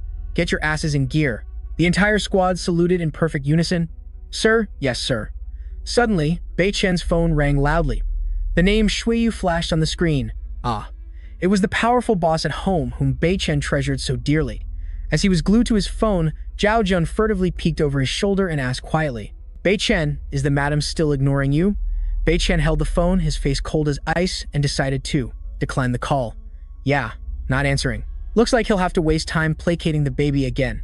He turned and ordered Zhao Jun, "After you track the madam's location, report the coordinates to me immediately." Zhao Jun solemnly accepted the order. "Yes, sir." Meanwhile, on the other end of the line, Shuiyu was drowning in a sea of sorrow. She stared at her phone as her mind started spiraling. "It's been days and Jiang Bei Chen has only called me 100 times. And when I was upset and didn't answer, he didn't even bother to call again. It's true, I mean nothing to him. I'm probably just a wife in name only, just for show." Just as she was lost in her gloomy thoughts, Miss Kai approached with a glass of water, calling out, "Vice President Wang." "Oh my, is our future vice president just going to stand there spacing out? The meeting is about to start. The big boss and the entire staff are rolling out the red carpet just for you." Yes, I'm flying over. She dragged her feet while sighing heavily, her face a mask of misery. Why is my life so hard? I originally just planned a trip to Jiangnan to have coffee with old friends and reminisce about the good old days. Who knew my best friend would trick me into this trap, pushing me forward as a scapegoat like this? Xue Yu gloomily recalled the fateful day she set foot in Jiangnan, when Ru Yan clung to her as if she'd found a... That scene still gives Xue Yu goosebumps. Xue Yu, you came to Jiangnan to find me. I'm so happy I could cry. I have a problem right now that only you can save me from. Ru Yan, her face as bright as a flower, gushed out a speech that sounded like a pre-written script. My husband's company is going downhill with no brakes. You used to be so top-notch at managing your family's brand. Please come and revive my husband's company. I'll make him appoint you as vice president right here and now. You can start tomorrow. And so, Xue Yu's first day at work was welcomed with a comedy show from her friendly colleagues. Isn't that Wang Xue Yu? Rumor has it she's the childhood best friend of our boss's wife. Her family's business probably went bankrupt or something, forcing her to flee all the way from Yunshan to Jiangnan for refuge. And yet, she barely arrived and already parachuted straight into the vice president's chair. She's truly the master of connections. The three women huddled together, their tones as sour as vinegar. That vice president position was supposed to be for our Miss Tai, but some distant relative-type girl just swooped in and snatched it. Ignoring it and moving on, Xue Yu treated their words like the chirping of cicadas and walked straight ahead. One woman saw her and nudged the other two. Shh, the main character has arrived. Lower the volume, you guys. Another woman pouted. Why should we lower our voices? If you have the guts to do it, you should have the guts to face it. Is she afraid of people talking? A male colleague even burst out laughing behind her. Hey, come on now. You ladies better watch it, or you'll make Vice President Wang cry her eyes out. Xue Yu remained silent, but she bit down hard on her lip. At the same time in the meeting room, President Zhou cleared his throat and began his one-man show. Ahem. I would like to officially open... The main topic is the super project collaboration with PCC. I'm sure everyone here already knows we just need to get featured on the PCC homepage, and the money will automatically flow into our pockets, millions, even tens of millions. He delivered this line with a serious expression, as if he were addressing the United. Our ultimate mission now is, within 10 days, to get our company's masterpiece pneumatic jacket, priced at only $3,000, featured prominently on there. With that, President Zhou solemnly held up the pneumatic jacket for all to see. The result was, oh boy, our profit margin will increase exponentially. Total revenue will definitely surpass all of last year's combined. As soon as they saw the jacket, everyone's expression changed. From Miss Tai to the janitor, everyone stared at the floor. President Zhou noticed this and Huh? What's with this attitude? Why isn't anyone clapping or applauding? Is there something wrong with my plan? Down below, everyone started whispering, nudging each other to speak up. Sir, President Zhou, we've tried our absolute best to contact PCC, but we couldn't even get a glimpse of the person in charge. That's right, boss. The PCC homepage is filled with products from the big players, sir. We're just a small fry, up-and-coming brand. They wouldn't even give us a second glance. I think it'd be more realistic to just post it on a third-tier site for now. President Zhou crossed his arms, tilted his chin up, and began his counter-argument. I know it's difficult, but if everything were easy, did I hire you all just to stand around and look pretty? I pay your salaries to turn our brand into the channel of China. Understand, he yelled. If you can't even handle a tiny little difficulty like this, what good are you? Just work hard and you can do anything. Seeing that the situation was getting out of hand, Xue Yu had to speak up to enlighten the president. President Zhou, let's not even talk about getting on the PCC homepage. Just with a gaudy, flashy pneumatic jacket like this, I'm afraid customers would run for the hills upon seeing it, let alone buy it. This statement poked the hornet's nest. He glared daggers at her, Vice President Wang. How can you be so short-sighted? This is the exact same pneumatic jacket model as Chanel's. What do you mean customers won't buy it? This is way cheaper than Chanel, at the lovely price of only 3,000 yuan. Your job is to put your heads down and work hard to push it to the top. It's guaranteed to be a blockbuster that will break the internet. Xue Yu could only facepalm in exasperation. My goodness, so how much of a percentage does the boss plan on bleeding to PCC? Boss Zhou insisted, sacrifice profits, my foot. We'll just split the percentage according to the usual practice. Otherwise, is our company going to eat dirt? The entire meeting room started whispering like a chaotic market after the boss's cringeworthy statement. No way, our brand is tiny. Who even knows about us?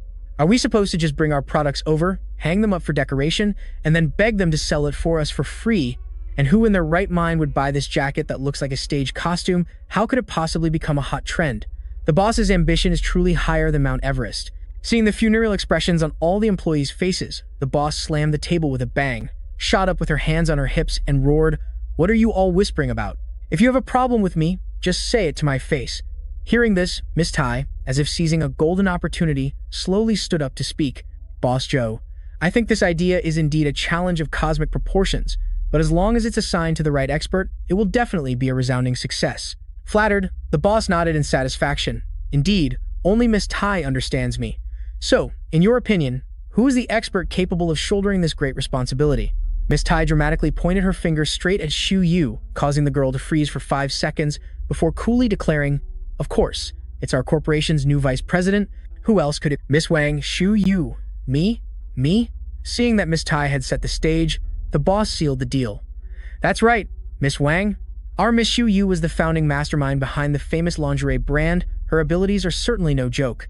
Hearing this, Boss Joe nodded enthusiastically. Miss Tai spoke with a sinister, spine-chilling smile. It was crystal clear she wanted to set Shui Yu up to fail as revenge for snatching the vice director's seat. For that reason, let's entrust this mission of the century entirely to our new vice president. What does everyone think? Any objections? The whole crowd raised their hands in unison. I agree. No objections, 100% in favor. A panicked Shu Yu tried to protest. But the boss gave her no chance. She cut her off sharply with a piercing side-eye. Or in other words, is our new vice president actually all bark and no bite? Miss Tai's words made Boss Joe stroke her chin thoughtfully. While the boss was still pondering, she menacingly pushed up her glasses and added another sarcastic comment that left Shu Yu. She's just a pretty face who relied on her connections to get in here and do nothing. Shu Yu was speechless, completely frozen in place. Miss Tai crossed her arms, smirking triumphantly at Shui Yu. If Vice President Wang here isn't just all for show, then please, show off your skills and enlighten us who have been slaving away here for so many years. Vice President Wang, a newcomer, jumped straight into the VP chair. You must have some earth-shattering talent. Seeing her taunting attitude, she just casually waved a hand. Miss Tai, you don't need to use that cheap reverse psychology on me. This PCC collaboration project, I'll handle it. The next morning, at 10 o'clock on the dot, Shu Yu strode up to the reception desk, waving as friendly as a beauty queen. Hello there. She flashed a radiant smile and introduced herself. I'm Wang Shui Yu, the product director for the brand Eagle's Secret. I have an appointment with your CEO at exactly 10 o'clock this morning to discuss a massive deal. It's about an exclusive collaboration for PCC's next cover issue. After hearing this, the two receptionists, their faces colder than stone and grimmer than a debt collector's, replied curtly with a single word. Oh, Boss Guan isn't in the office today. You should just leave. Despite their openly hostile attitude, she just beamed. Oh, that's fine. I have all day. I'll just plant myself here and wait for your Boss Guan. With that, Shui Yu calmly walked over to the waiting area and sat down. On the other side, the two receptionists shot her a death glare and began to gossip. Oh my god. She's so persistent. Is she planning to meditate here or what? Whatever, let her sit there until moss grows. Boss Guan doesn't even have an appointment with her. The clock ticked away until it was 12 o'clock noon. The orange-haired receptionist's eyes suddenly lit up. Oh my gosh, it's 12 o'clock. It's lunchtime, ladies. Let's order a giant, super spicy Haidilao hot pot. Oh my god, I'm craving it too. But that place is so popular now. People are ordering like crazy. If we order now, we probably won't get anything to eat until late at night. Suddenly, from a distance, a savior wearing a bunny-eared helmet, carrying bags of food, zipped over to Shu Yu like the wind. Wang Shui Yu, your order is here. Beautiful. Shu Yu waved her hands frantically as if she'd struck gold. Over here. Over here. Mission accomplished. The delivery guy vanished and Shu Yu even saw the delivery guy off to the door like he was family. The two gossips at the reception desk glared after her. Huh. It's been since this morning. Why hasn't this freeloader left yet? Not only has she not left, but she's also ordering food to eat here. Does she have the nerve of a thief? Let me call security to escort her out, okay? Just as she finished speaking, Shu Yu suddenly turned back and stared, catching them red. Caught in the act, the two girls were speechless and utterly embarrassed. One quickly buried her face in her phone, pretending to scroll, while the other pulled out a compact. Suddenly, like a food fairy, Shu Yu brought a whole tray over to them, smiling as brightly as a flower. Hey, beautiful ladies, this is the legendary fishing at the bottom of the lake dish that I just ordered. I accidentally ordered 2 portions, and it would be a sin to eat it all by myself. Could you two rescue me? Hearing this, the two receptionists' eyes lit up like car headlights as they answered in unison. Wow, it really is the fishing at the bottom of the lake dish that's all the rage online. We feel a bit awkward. Shu Yu's eyes crinkled with a smile. Don't be awkward at all. You have to accept it to make me happy. Refusing such a delicious and rare treat would be a crime against our ancestors. Well, in that case, we won't be polite anymore. So, she waved goodbye and moved away to let the two ladies enjoy their meal. Please, make yourselves at home. I'm just going back over there to continue my meditation. As soon as Shu Yu was out of sight, the two gossips put their heads together. Hey, Maybe we should call Manager Guan and give her a hand? She does seem pitiful, but more importantly, she's so considerate. Yeah, she's both beautiful and generous. Helping her a little is worth it. In some dimly lit space, someone's phone suddenly rang loudly, shattering the peaceful atmosphere. A red-haired woman, in a state of severe fabric shortage, was hugging a blanket and suddenly jolted. Who the hell is calling at this ungodly hour? Manager Guan snatched the phone, his face scrunched up like a dried apple, but he changed his expression faster than flipping a pancake, breaking into a radiant smile as he put the phone to his ear. Hello, what can I do for my little treasure? His voice was sickly sweet. The other end of the line replied, Manager Guan, that lady from the Weiger's secret brand has been growing roots in the lobby since this morning, sir. Why don't you come down and meet her just once? This manager was no fool, and he had a good relationship with the receptionists, so he chuckled, all right, if my treasure has spoken, then just let her come up. The moment the call ended, Manager Guan's angelic face vanished, revealing his true cunning fox nature. He couldn't care less about meeting with that measly brand. I can't believe she used the tactic of bribing my own receptionists. Guanming muttered as he hurriedly put his clothes back on, with the silhouette of a woman still sound asleep behind him. Sigh, if I weren't still in the special care phase with my two muses at the reception desk, I would have just rejected her outright without a second thought. Whatever, I'll just let her come up and find an excuse to send her off later. Knock, knock, knock. A knock sounded at the door, and the person who arrived was none other than Shuyu. She walked in, flashing a professional smile at Guanming, who was sitting smugly. He put on a bossy tone, You're from Weiger's secret? Whatever it is, make it quick. I'm swamped with work. Her eyes lit up with joy as she respectfully placed the folder on the table. Hello, Manager Guan. Thank you for taking a moment of your precious time out of your busy schedule to give me a chance. I'm the person in charge of the Weiger's secret brand, and today I'd like to discuss the proposed brands with you.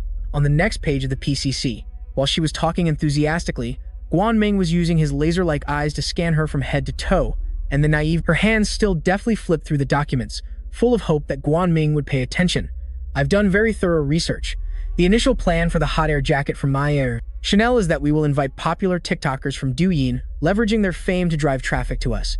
She thought the boss was deeply contemplating the strategy, but it turned out his head was full of thoughts, darker than ink. Well, this kind of prime specimen is truly a rare find. His gaze gradually became unusually deep, and his mind began to imagine her work performance in a different environment. Suddenly, Guanming raised his hand, cutting Shuyu off. Hold on, Miss Vu. I don't want to discuss such a major deal in a crowded place like this. She looked flustered for a moment and pleaded urgently. Boss Quan, my plan is absolutely top-notch. Just give me a few minutes to present it. He chuckled and replied, What I mean is, I heard through the grapevine that you've been waiting for me for so long, you poor thing. How about this? I'll take you to a fancy restaurant nearby to relax. We can sit down, and you can slowly lay out your plan for me. How about that? Tu Yet Vu was overjoyed, thinking to herself that the contract was in the bag this time. Yes, of course. Thank you, Boss Quan. Then let's just go with your idea. All right, let's go while it's hot.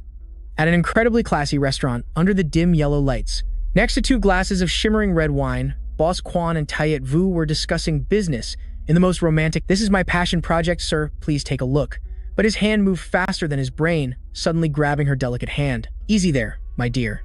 Quan Min showed no restraint at all, casually draping his arm over Tu Yet Vu's slender shoulder as if no one else was there. Holding a wine glass with a face as cunning as Kowtow's, he cooed, Beautiful Tu Yet Vu, everything needs a warm-up. Come on, let's bottoms up to get the mood right.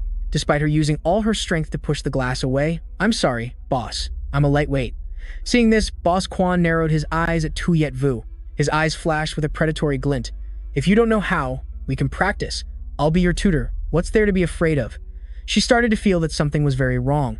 Her heart started pounding in her chest. I'm sorry, boss. I came here to discuss business, not to compete in a drinking contest.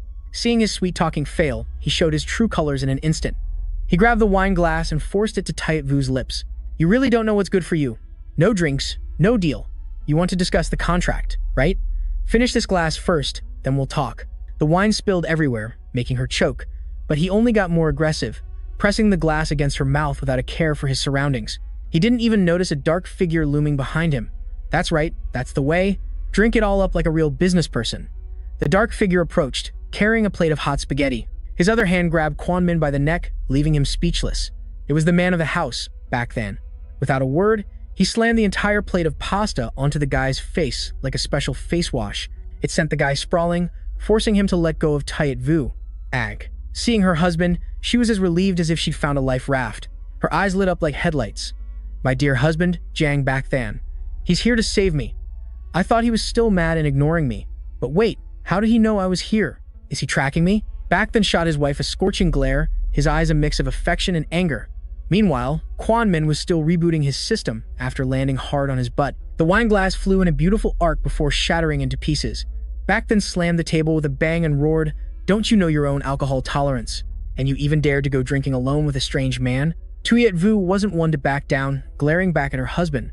"Hold on, you explain first. How did you even find me here? Are you stalking me?"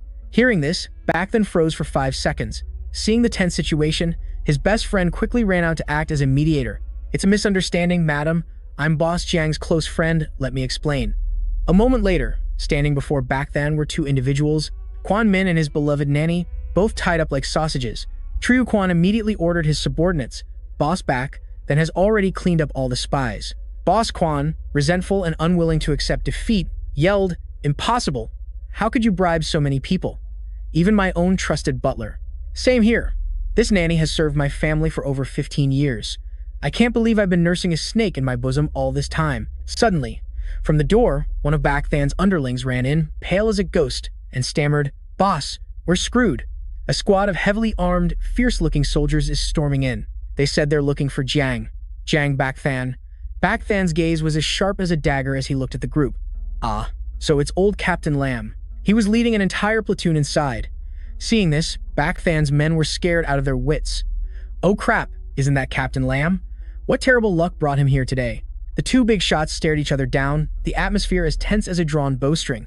But their next move was shockingly unexpected. Turns out they were blood brothers. Captain Lam threw his arm around Bakthan's shoulder. Bakthan grinned from ear to ear, teasing. The big boss graced Jiangnan with his presence and didn't even give me a heads up. I saw the troops being mobilized and thought something was up, so I rushed over to check it out. I was even worried you were short-handed, so I specially mobilized a mighty squad to back you up. Bakthan scratched his head sheepishly. "It's just a personal matter, my friend. I didn't want to make a big scene. I never expected to alert the big brother himself." And so, the 2 left the restaurant with their arms around each other's shoulders, with Captain Lam shouting, "Tonight, we have to grab a few drinks and reminisce about the old days."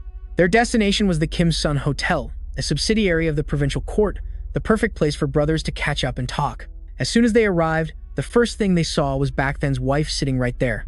Captain Lam quickly scratched his head with an awkward laugh, trying to cover for his comrade. "Ah, we just came here to grab a bite to eat." The thing is, while passing by, President Jiang's radar-like ears had picked up an unmistakably familiar voice. He slipped in to investigate and couldn't believe his eyes when he found his wife being condescendingly questioned by some director named Quan. "Who the hell are you 2 to cause a scene at the Kim Sun Hotel?" Upon hearing this, Bakthan's face instantly darkened. "She is my woman. If I don't allow it, not even the heavens can force her to drink." The guy named Quan Min, though intimidated, still tried to argue back. "Even if you're her husband, don't you dare act like a thug here. Who's forcing her?" "Huh? We're having a very civilized business networking session." Hearing the word networking, Bakthan's face turned as black as soot. Beside him, Captain Lam's blood also boiled, and he began to tremble with rage. "Which bastard just said this was networking?" Captain Lam roared. Yet, that Quan Min guy shamelessly continued to argue his innocence. "That's right. This is a perfectly normal business networking event. Someone like you has no right to interfere," the man yelled furiously. Without saying a word, Bakthan grabbed the man's collar and lifted him up with one hand. The guy's face turned pale with fear. "Oh my god, civilized people don't use violence." Bakthan ignored him and simply dragged him away. "Business networking, is it? Fine. Today, I'll let you network until you drop," he said, despite Tuyet Vu running after them and asking worriedly, "Jiang Bakthan, where are you taking him?" There was no reply, only the sound of a door slamming shut, leaving her outside. Bakthan threw Director Quan right onto the floor in front of everyone. Quan Min stammered in fear. What are you going to do?" Bakthan calmly adjusted his cuffs and then casually called for a waiter. "Bring me all the liquor, wine, and beer you have. Today, I'm going to let this gentleman network to his heart's content." Captain Lam chimed in, yelling at the staff member, "Hurry up and do as the boss says. Do you want to get fired or something?" The young waitress was scared out of her wits. "Yes, sir." Bakthan casually opened a bottle of beer and turned to his friend, "Old Lam, let me borrow a few of your men." Captain Lam laughed heartily. "No need to be so formal. My men are your men." As soon as he finished speaking, he just waved his hand, and his subordinates immediately rushed forward. Seeing this, Quan Min's limbs went weak, and he could only tremble like a leaf. The man backed away while shouting, trying to save some face. "I'm the CEO of the BCC group. If you dare to offend me, I'll make sure you rot in jail. One man immediately put him in a headlock, while another shoved a funnel straight into his mouth. The networking session had officially begun. What followed was the sight of Back then artfully pouring a continuous stream of alcohol into the man's mouth. Seeing his friend going a bit easy, Captain Lamb jumped in to help. He brought over an entire case and poured it all into the man's mouth in one go. Before long, empty bottles and cans littered the floor. Back then turned away, signaling for Captain Lamb, who was still enthusiastically hydrating Kwanmin, to stop. Put all this alcohol on my tab, let's go. Captain Lamb's fun was cut short, and he asked in confusion, "Huh? Is the show over already?" He stared wide-eyed and open-mouthed at the back of Bakthan, who was now calmly walking towards Twite Vu. He hoisted her straight onto his shoulder under the death glare of Captain Lin, and she, red-faced with embarrassment, thrashed about, "Hey, what do you think? Put me down now." Captain Lin shot to his feet, hastily trying to intervene. "Bei Chen, I'm begging you, please calm down for Sui Yu's sake." Ignoring Guanming, who was sprawled out and reeking of alcohol, he mumbled, My, just a little lover's quarrel is all. They'll make up in no time. What's the big deal that they can't sit down and talk it out?" Being carried on Bei Chen's shoulder, Shui Yu kicked and screamed, shouting a threat, "Jiang Bei Chen, put me down. If you don't put me down, we're getting a divorce right here, right now." His steps faltered for a moment upon hearing those words, and Bei Chen gently set her down, but he was frighteningly silent. He gripped her shoulders tightly, leaning in and growling, "Staging your own disappearance drama, refusing to answer my calls, and getting wasted with some strange guy. We finally meet after all this trouble, and the first thing you say is you want to go our separate ways. Wang Shu Yu, you've really got some nerve." Xiao Yu furrowed her brows and argued stubbornly, "Who told you to go locking lips with someone else first? You're my husband, for crying out loud." Bei Chen was stunned for a moment as she reached out and cupped his face. She looked up at him with shimmering eyes, her face flushed from the alcohol. "I haven't even gotten a chance to kiss you yet, and you let some other girl beat me to it." With that, Shu Yu stood on her tiptoes and planted a quick peck on his lips. All around them, everyone's jaws dropped, getting a face full of their public display of affection. Captain Lin quickly covered his face, reminding them, "Fellas, close your eyes, no peeking." After the kiss, Shu Yu stumbled backward, mumbling, "So sleepy, I'm shutting down." Captain Lin silently gave a thumbs up. "You really can't underestimate women. They don't give us men a chance to react. Women these days are absolute tigers." Inside the car, speeding down the road, a conversation started. Captain Lin stammered, About that, Jiang Bei Chen." In the car, Bei Chen let Shui Yu rest her head on his lap as he replied calmly, "All right, just spit it out. Stop beating around the bush. I figured it out a while ago. You probably didn't look for me today just to treat me to a simple meal." Captain Lin laughed sheepishly, scratching his head. "It's true that nothing gets past you." He got straight to the point. "Here's the thing. The entire Jiangnan region knows you've paid a visit. Even some of the major families in Jiangnan have caught wind of it. They want to ask through us. They were wondering if CEO Jiang would be willing to grace them with his presence for a bit." Bei Chen frowned and replied, "You know, I despise all that social schmoozing and pointless networking." Captain Lin quickly turned to persuade him, "I know, but they've already come knocking. What's the harm in meeting them for a bit?" The Fan family, one of the top families in Jiangnan, went all out and booked the entire Baiwei Tower just to host you. Bei Chen scoffed, "Fine, I'll do it for you this once. There won't be a next time." Captain Lin's face immediately lit up as if he'd struck gold. "It's a deal. See you at Baiwei Tower tomorrow at noon." The next morning at Baiwei Tower, in a room where clothes were strewn about like a war zone, a phone screen lit up, displaying 10:15. The girl straddling Kun said in a coquettish voice, "Mr. Kun, should we get right to it? I haven't even showered yet." Suddenly, the door was kicked wide open. The figures of two men strode past. Seeing the steamy scene before them, Bei Chen froze for a few seconds. "My apologies, we're interrupting." Seeing the two turn to leave, the couple in the room hastily wrapped themselves in their clothes. Kun shrieked, "Stop! You two! Stop right there!" He stormed out of the room, pointing at the two men and threatening them, "You'd better keep your mouths shut and not breathe a single word of this to anyone. Otherwise, don't blame me for sending people to pluck out your eyes and cut out your tongues." Bei Chen and Zhao Jun turned back to look straight at him, then wondered aloud, "Huh, where's that mosquito buzzing from?" Kun stretched his arm up as high as he could, seething with rage. "I'm right here. You think you're so great just because you're tall? If I wore shoe lifts, I'd be as tall as you." Just then, the girl from the room also rushed out, pointing straight at Bei Chen's face. "It's you! I remember now. You're that show-off from the airport the other day." She scowled, turning to tattle to Kun. "Honey, it's that damn guy, the one I told you about. He tricked us at the airport, acting like some big-shot gangster blocking your way. But when we investigated, it turned out to be just some guys from the cultural department pulling a stunt." The girl played innocent, snuggling into his arms and whining flirtatiously. Sob. And not only that, he got handsy with me at the airport too. Honey, you have to get justice for your baby. He raised an eyebrow, glancing at Bei Chen. Oh, so it's you? You dare touch my favorite fan? If I don't teach you a lesson today, then I'm not who I am. He roared. Guards, get your butts out here now. A group of thugs immediately rushed over, and Kun arrogantly pointed straight at Bei Chen's face. Those guys saw something they shouldn't have, gouged their eyes out for me. He sneered, pointing. As for this guy, he dared to get a taste of my fan's goods, chop off his hands. Bei Chen's face darkened. Gouge out eyes, chop off hands. Do you know that intentional injury gets you a few years of free room and board from the state? He pounded his chest, pointing at himself with a smug look. The law? That's just to scare the common folk. To me, it's just toilet paper. I'm from the Fan family. And today, my family has even invited a real heavyweight from the military, so I've got some serious backing. Forget gouging out your eyes, even if I accidentally send you to the afterlife, no one would dare say a single word. The girl next to him snuggled closer, her voice sickly sweet. My Kun is so cool. Flattered, Kun puffed out his chest and ordered, What are you all standing around for? Gouge their eyes out for your daddy. The thugs obeyed, surging towards Bei Chen. Yes, sir, Bei Chen whispered to Zhao Jun. You handle this. Go easy on them. He replied, Understood. With that, he leaped into the air, delivering a picture-perfect martial arts kick that sent the entire charging mob flying backward. Seeing this, the couple's jaws dropped in utter astonishment. One move. It was all over in one move? How is that possible?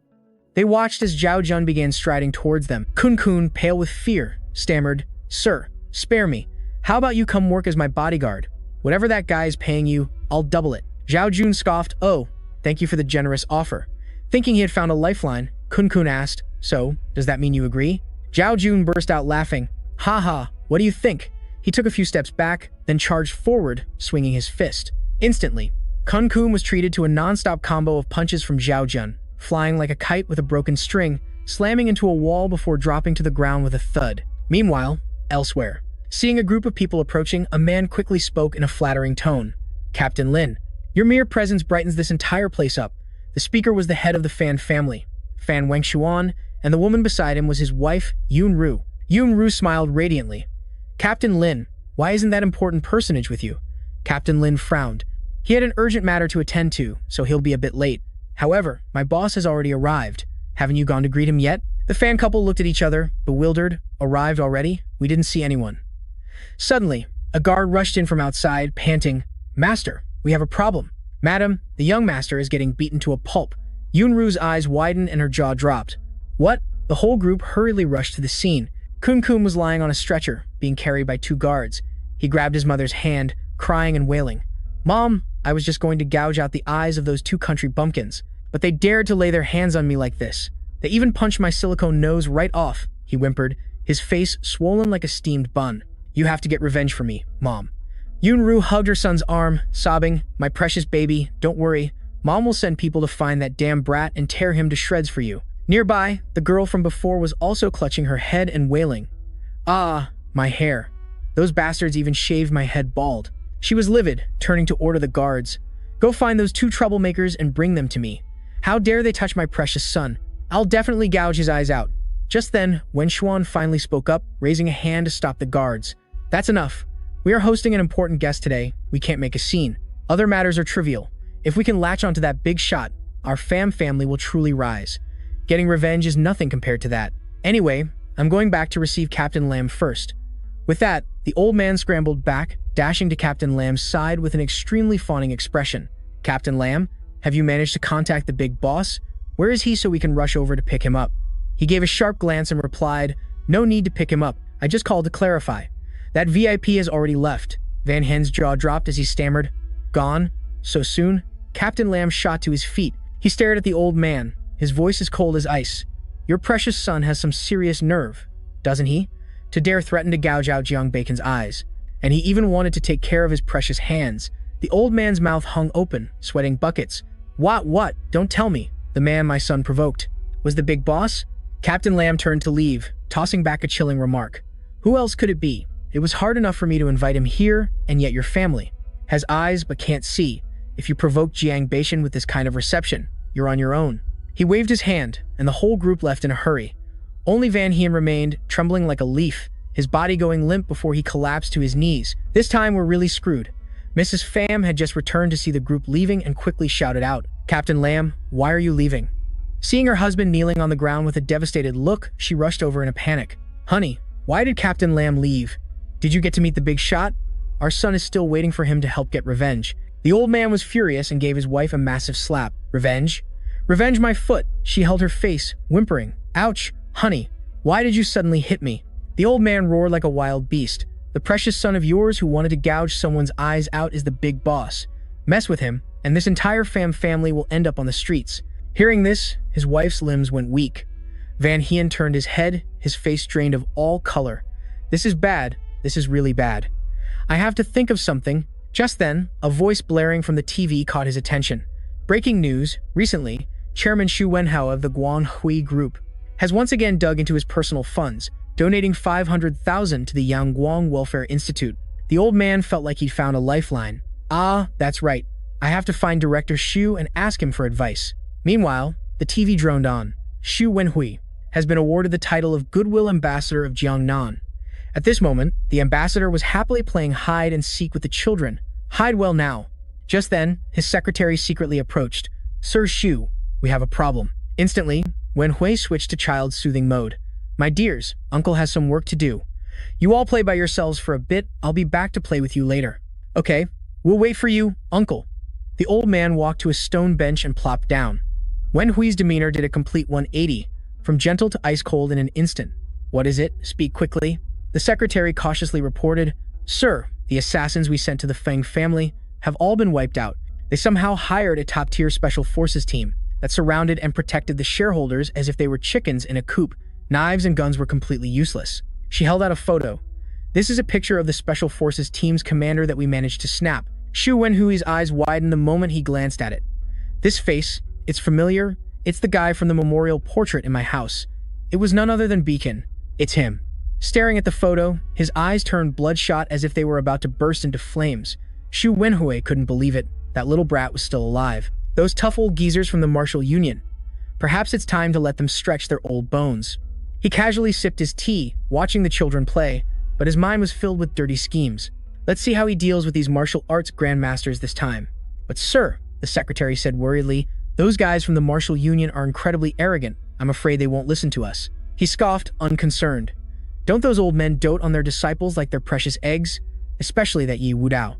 "Ah, I understand now." The secretary understood his meaning and scurried off to carry out the scheme Xu Wenhui had just assigned. She sidled up to Wudao, saying coquettishly, "Brother Wudao, well, what a sweet deal. Some lady is dropping a whopping 50,000 just to find us. Word is, her boss just bought an entire deserted island, so she wants to hire you heroes to check it for any monsters or dangerous creatures. The pay is supposedly limitless, so are any of you interested?" The moment they heard money, the guy's eyes lit up like headlights. A deserted island? That sounds like a paradise vacation. We're talking sizzling BBQs, swimming, and even beach volleyball. We're in. We're totally in. We'll go right now. Seeing that the fish had taken the bait, the secretary immediately played along. "Of course. If we're going to do it, let's go all out. We'll even arrange for some pretty ladies to play volleyball with you to make it more Hearing about pretty girls, Wu Dao's lecherous side took over, and he grinned from ear to ear. He excitedly jumped onto a table and roared. "Then what are you— Let's get ready for an island party." The secretary looked at the horn dogs in front of her, thinking to herself, "A bunch of simpletons, easy to fool."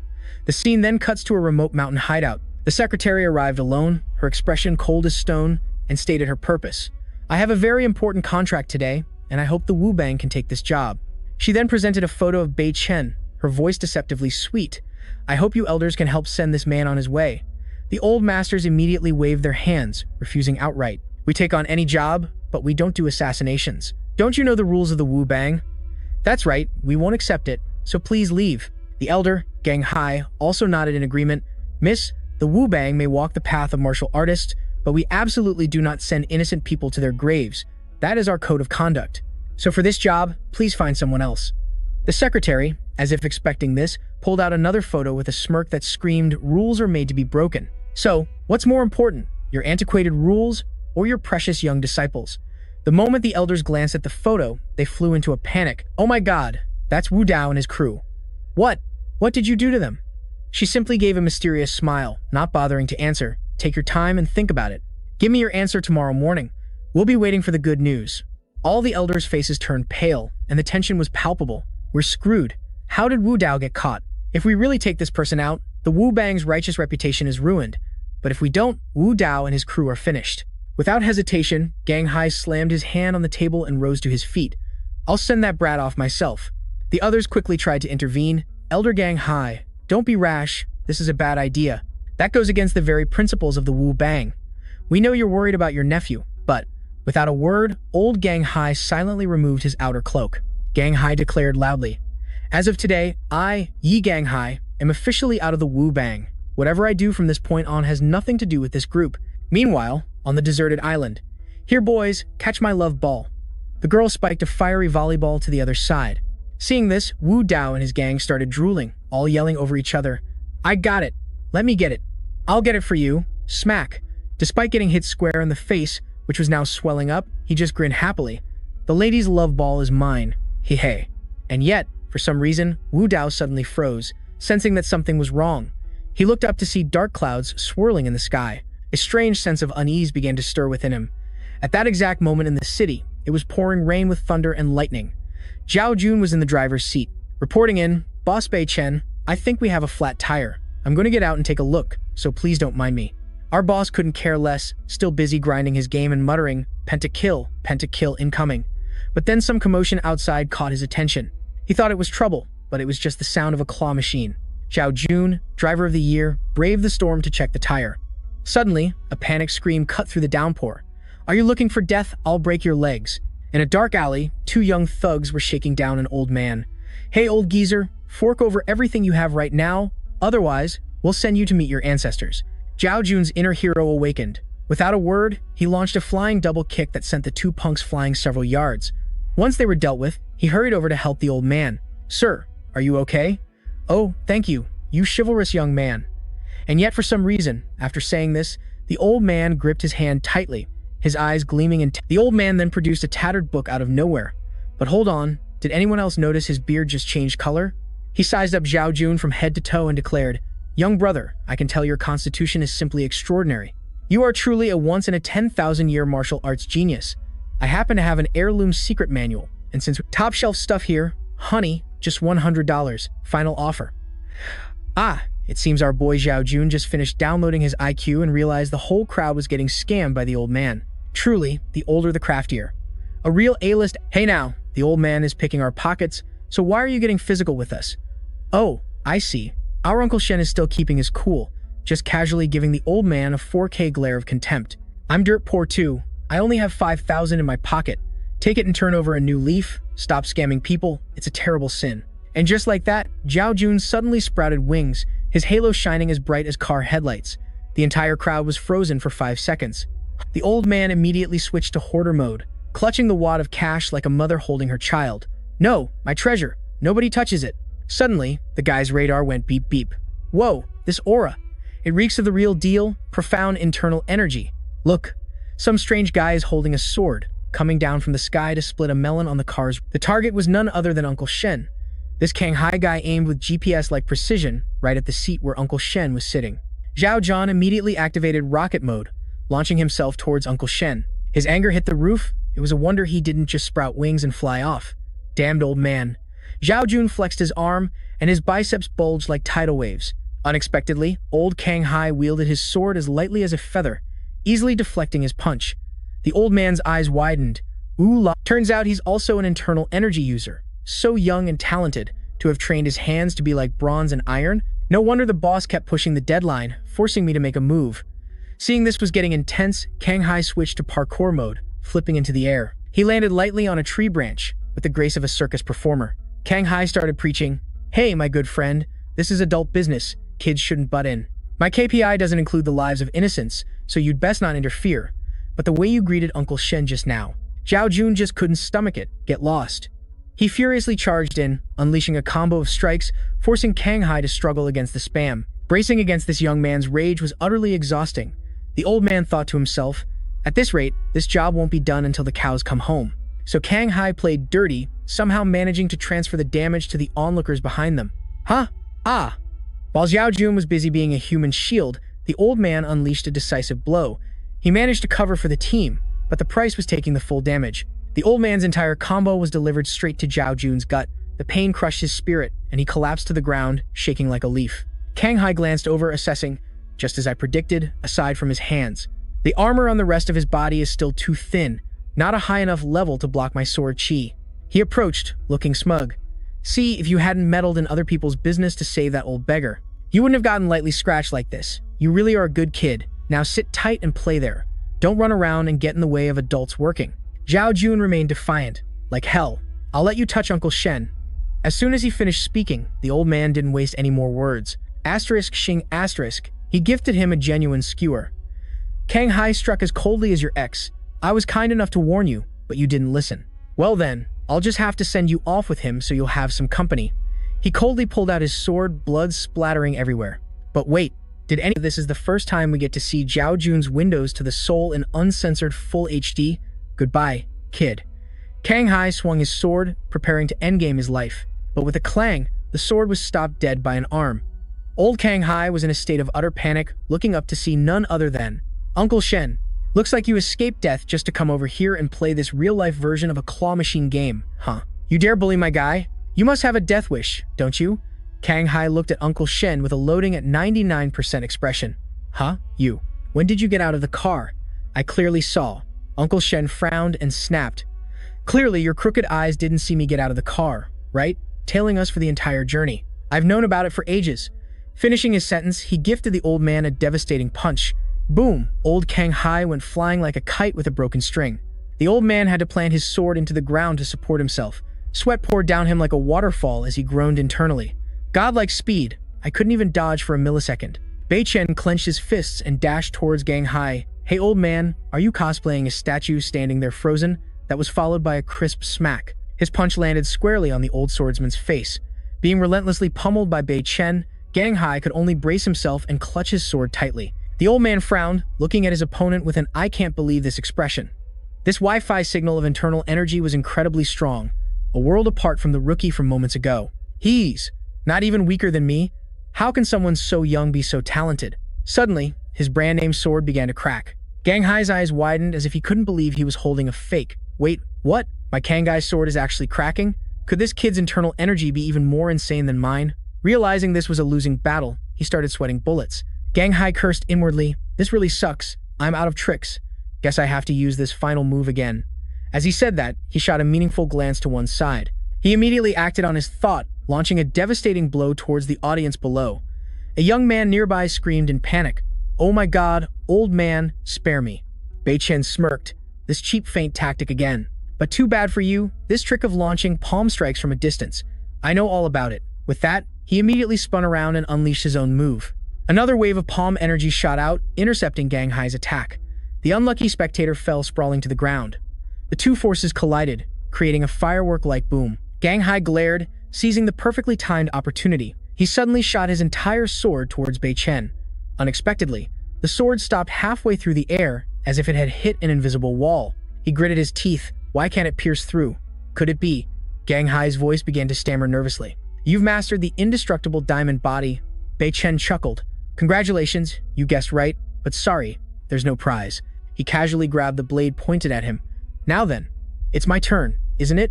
Bei Chen effortlessly snatched the sword from Kang Hai's hand. He delivered a powerful punch to the old man's stomach, causing him to spew a torrent of red. After that blow, Bei Chen pulled his hand back and shouted loudly. This is payback for my subordinate, he asked coldly. Speak, who hired you? Kang Hai collapsed to his knees, his voice as faint as a dead battery. This old man is just a hired hand. I have no idea who the big boss that wants you dead is. Rain began to pour down, adding to the drama. Lightning flashed across the sky, illuminating a corner of the scene. Bei Chen, holding a teddy bear, turned to leave and called out to Zhao Jun. Zhao Jun, if you haven't kicked the bucket yet, drag yourself and follow me. Zhao Jun clutched his rumbling stomach and replied, yes sir. The two of them just left, leaving Kang Hai to play in a red puddle there. The old man's voice trembled. Wu Dao. I'm sorry, my boy. Grandpa. Couldn't protect you. He began to drift into a flashback of the good old days. Kang Hai pointed a finger as he taught Wu Dao. Listen here. To learn martial arts, you must follow the martial code. That's the code of conduct for our martial alliance. Rule number 1, never bully the innocent. The martial code is something you must protect with your life, understand? You are forbidden from changing, no matter what happens. Suddenly, the sound of sobbing broke out. The old man asked worriedly, "Good Guagua, why are you crying? Who bullied you?" The little boy sobbed. "No matter what happens, does that mean I'm not as important as that martial code in your heart?" "Boo-hoo, Guagua." He quickly placed a hand on the boy's cheek, wiping away the crocodile tears. Hey, no, that's not it at all." He lifted the boy high up and shouted, "My little Wu Dao is number one. The best in the whole world." The present-day gang high was full of regret, and yet I still couldn't protect you. He slowly closed his eyes, his face showing clear regret as he checked out with a troubled heart. Somewhere, a person looked up at the sky and wondered, why did it suddenly start raining? By now, dusk had fallen at Bei Chen's villa. Bei Chen, still holding the teddy bear, secretly hid behind a door, eavesdropping when he heard a shrill scream coming from inside the room. Xu Yu covered her blushing face and shrieked, "Oh my god, what did I do when I was so drunk? Why did I suddenly attack Bei Chen?" She held her head in turmoil. "What do I do now? How can I ever face him?" Hearing footsteps outside, Xu Yu jumped as if she'd been scalded. "Oh my god, he's back." She frantically jumped into bed, hastily pulling the blanket over herself. "I'm screwed. I'm so screwed. What do I do now? Where can I hide now?"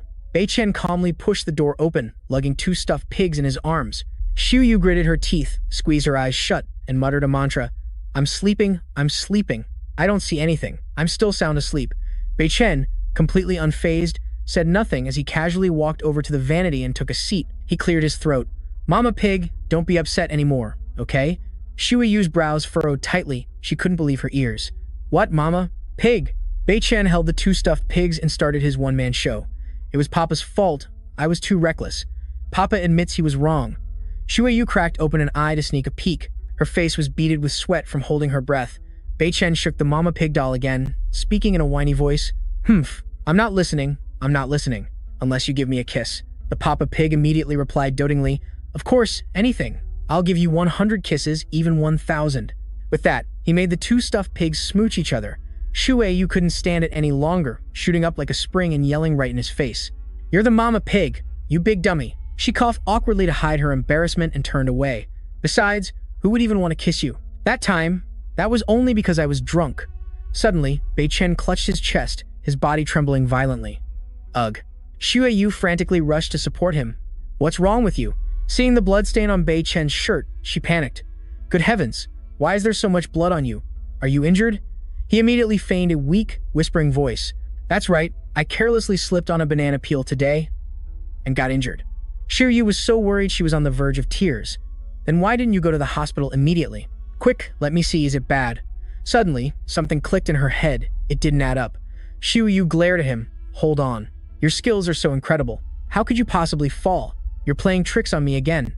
Just as she looked up to press the issue, Bei Chen moved faster, grabbing her wrist. He wrapped an arm around her waist, pulled her flush against him, and then leaned in, causing them both to lose their balance and tumble backward.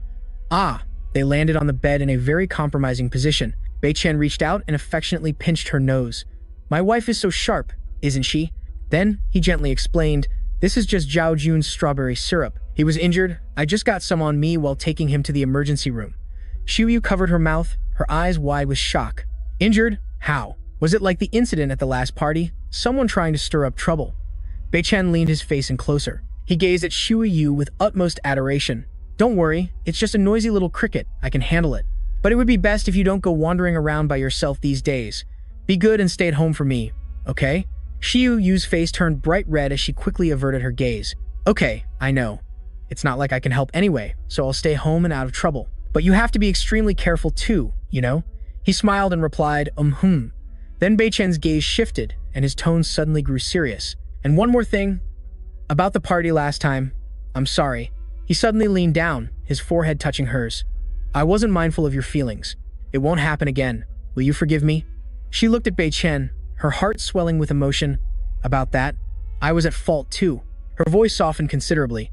"You were only trying to save me then. I shouldn't have gotten so upset and stormed off to Jiangnan like that." Bei Chen's face lit up with delight. "So you forgive me then?" Blushing furiously, Xu Yu mumbled, We'll have to see how you behave." He inched closer again, one hand slowly sliding under her dress. "Behave? Like this?" She blushed and turned to push him away. "No." But Bei Chen was quicker, grabbing both of her hands and pinning them above her head. "What? You don't want to? It's about time we made a little piglet. With that, he leaned down and locked her lips in a kiss. Mmph. At that very moment, the phone on the table buzzed softly, the screen lighting up with an incoming call. A text notification from Zhao Jun popped up. Bei Chen, we're in deep trouble. Something big is going down. 3 missed calls. Just as Bei Chen and Shui Yu were reaching the climax, the phone rang insistently, shattering the atmosphere. Just as things were getting good, someone had to ruin the mood. He shot up and grabbed the phone, a murderous glint suddenly appearing in Bei Chen's eyes. He growled into the phone. What is it? The person on the other end immediately yelled, Boss, it's a disaster. Everyone's in trouble. You need to get to the Feng residence now. The scene shifts to the Jiang family villa. As soon as he arrived, Zhen frantically ran over. Mr. Jiang, I don't know what your men ate. Suddenly, they all collapsed. Some are puking their guts out, others have a bad case of the runs. Bei Chen's eyes were fixed on the pile of food as if he wanted to burn it to a crisp. Have the food samples been sent for testing? Zhen quickly replied from the side, Yes, sir. The results should be back any minute now. Paying no attention to her, he was lost in his own thoughts, his face grim as he mused. Could this be related to the assassination attempt from earlier? An assassination plot via the digestive tract? No way, the Two-Win Society isn't that smart. All the spies in the Feng family have been rooted out, so was it a kitchen ghost who did the poisoning? Suddenly, a guy scrambled in, shattering his serious detective-like atmosphere, and hastily reported, Miss Feng, the test results are in. The man glanced at Zhen and continued, We've checked everything. The culprit was some expired nightmare tofu that they ate, which caused the food poisoning. It's just a minor digestive issue. A few pills to stop the runs should fix them right up. Hearing this, her jaw dropped. What? Stinky tofu. My kitchen only serves gourmet delicacies. We'd never have that. Pungent dish. Just then, from behind them, one of the victims trembled and whispered, Bei Chen, I know what happened. This was followed by an image of a mountain of cleaned-out, stinky tofu containers. Seeing this, Bei Chen's face turned black as the bottom of a pot. He turned to the guy and hissed through his teeth. Spit it out. Did you all get greedy for a cheap deal? Buy 3 boxes of stink bombs to eat and end up with a collective case of the runs. The man trembled like a leaf. Yes, sir. I never expected the quality of stuff from that PCC company to be so reliable. If I had known, I would have bought from PTTU instead. Their reputation and quality have always been top-notch. Suddenly, Bei Chen's expression became extremely grim. He lost control and roared, I think your brains have all been flushed down the toilet. Everyone, assemble. Hop on 1 foot around the villa for 300 laps. Anyone who dares to take a bathroom break before finishing is done for. The men's faces turned green, but they still shouted in unison. Yes, sir. At the front, the group hopped and groaned. Brothers, the back door can't hold on much longer. Hop faster so we can go release the flood. Bei Chen stood behind them, turned to Zhen and said casually, I'm usually a kind and easygoing boss, so I apologize for letting Miss Feng witness such an unsightly scene. I'll stay here and watch over them until they recover. Seeing this, she giggled. It's all right. Your men are quite spirited. But just after her cheerful moment, Zhen's expression changed in a flash and she warned him seriously. But after this incident, you should have them use products from Pin 22 from our Jingsheng group and use less from PCC of the Guanghui group. At the very least, our quality control is extremely good. Hearing this, he was surprised. Pin CC is an enterprise of the Guanghui group. Zhen quickly replied, Yes, right now on the market, there's only Pin CC from the Guanghui group and Pin 2 from our Jingsheng group. We are the only 2 giants in group shopping, but to compete with us, they've engaged in an extreme price war, so the quality is a total gamble. Buying expired food is a common occurrence. This wallet-busting war has been going on for several years, and recently, Pin CC has been playing really dirty, and I'm afraid they're about to go all in for a life-or-death battle with our Pin 22. Zhen's expression became more tense than ever. Our side and the Guanghui group have been at each other's throats for years, and this time, victory or defeat hinges on that AI teamwork. And whichever AI secures this will become the overlord of Jiangnan. Hearing this, our boy Bei Chen bluntly declared his intention to overthrow the Guanghui group. To bring down the 2 Van Hoi, we must target their 2 core business sectors. Her eyes flashed with worry as she quickly added, Whenever you need me, just give me a call and I'll be there in a flash. Her words were music to his ears, and Bei Chen laughed heartily. Of course I'm getting my hands dirty, don't forget. Your big brother Jiang is now a major shareholder in your Jingsheng group, you know. As he finished speaking, she suddenly reached into her pocket, fumbling around for something. Oh my, I almost completely forgot, Zhen said as she hurriedly pulled out a small, elegant invitation. Holding it out in front of him, she chirped, Mr. Jiang, this is an invitation to my company's annual product showcase. It's being held in Jiangnan, so you must come and join the fun. Before Bei Chen could even answer, her face flushed red and she stammered. And there's one more thing. She thought to herself, I'm going to take a leap of faith and ask him to be my dance partner. I wonder if he'll agree. My heart is pounding so hard. Just as she was working up her nerve, Bei-chen suddenly reached out his hand. Could I have 2 invitations? I'm planning to bring a date. Hearing this, Zhen froze for 5 seconds, then stammered, Ah, yes, as long as you have an invitation, you can bring your date, sir. Having gotten what he wanted, he didn't hesitate for a second, simply turning and walking away. My date and I will definitely be there tomorrow. You should get some rest, Miss Feng. I'm going to check on how my soldiers are doing. Zhen stood there as if struck by lightning, her heart shattering into 100 pieces. The next day, at a lavish banquet hall, while everyone was celebrating wildly, our dear Zhen was sulking in a corner. Suddenly, a gentleman approached her and elegantly extended his hand. Miss Feng, would you do me the honor of having this dance? However, she rejected him flatly. I'm sorry, I'm not feeling well today, and I'm not in the mood for dancing. That's what she said, but in her heart, she was utterly devastated. If only he were the one asking me. Just as that thought crossed her mind, Zhen gave a wry smile and mentally slapped herself. Get a grip, he already rejected you so cruelly, and besides, he's already taken. His date must be his wife, so there's no chance for me anyway. Right at that moment, from the entrance, Bei-chen strode in with a female companion whose appearance was, let's just say, interesting.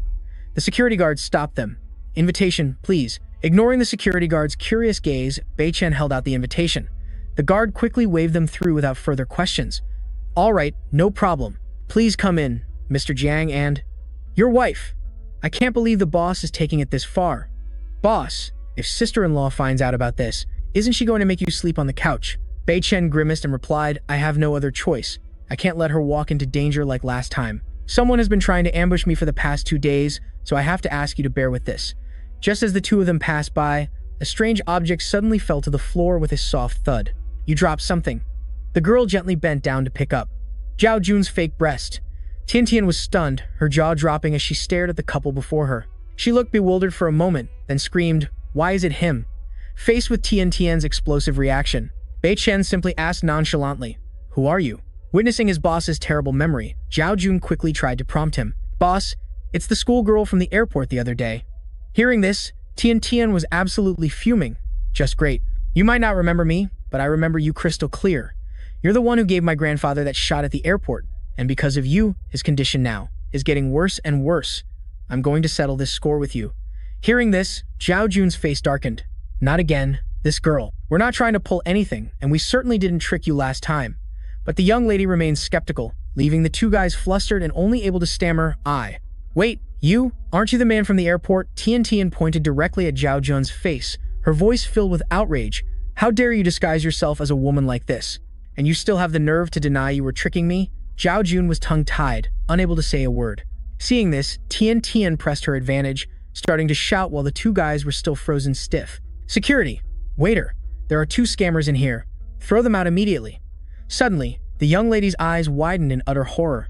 Zhao Jun lunged forward in a flash to cover her mouth. He also swiftly snatched back his bust. Only after the commotion did the security team leisurely appear. What's going on here, folks? As soon as she was released, Tian immediately pointed and accused them.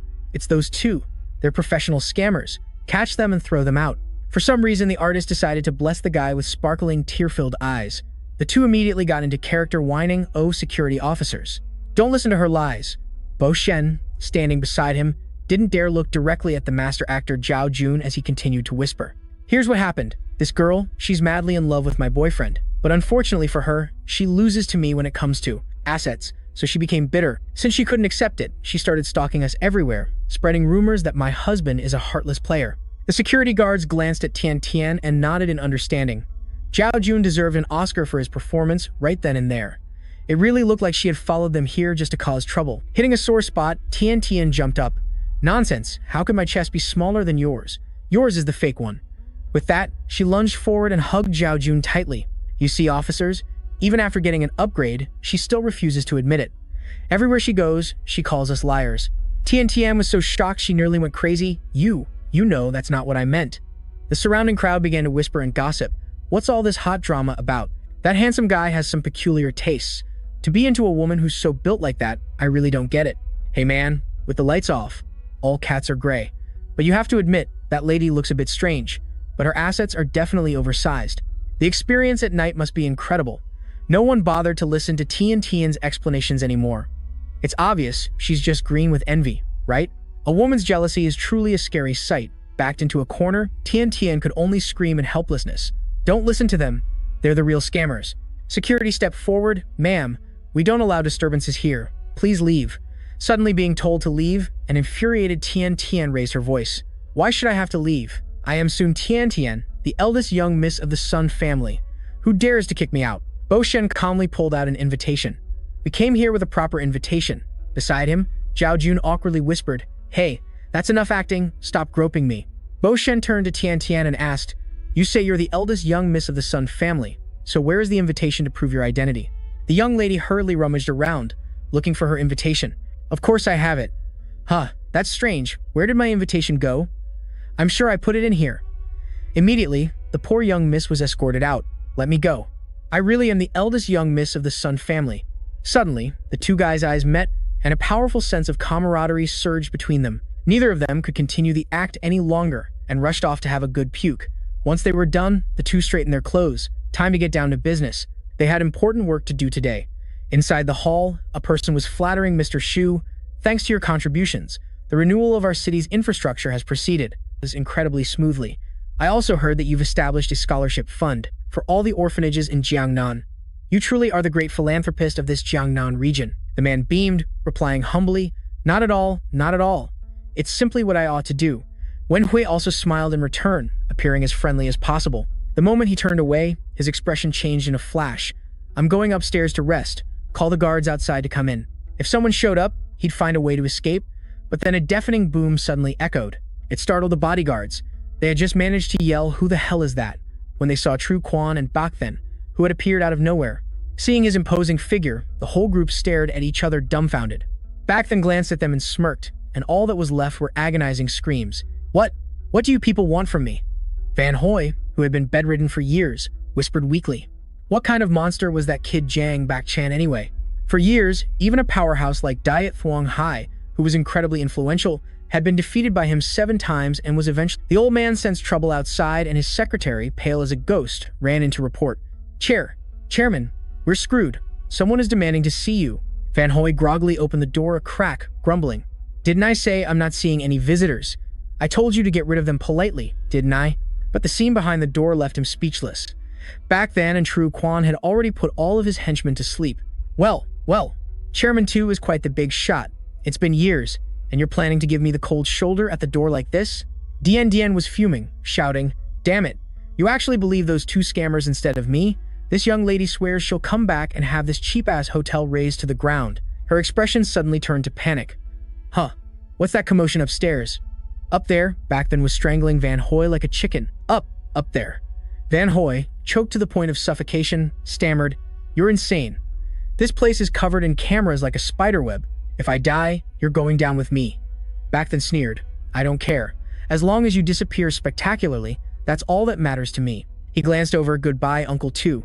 Van Hoi's soul nearly left his body as he screamed, Wait, hold on. I was forced back then. I was a victim too. Bak Then loosened his grip, and Van Hoi's face had turned deathly pale. But before the old man could even recover his senses, he snatched the old man's hand as quick as a flash. Van Hoi let out a string of curses.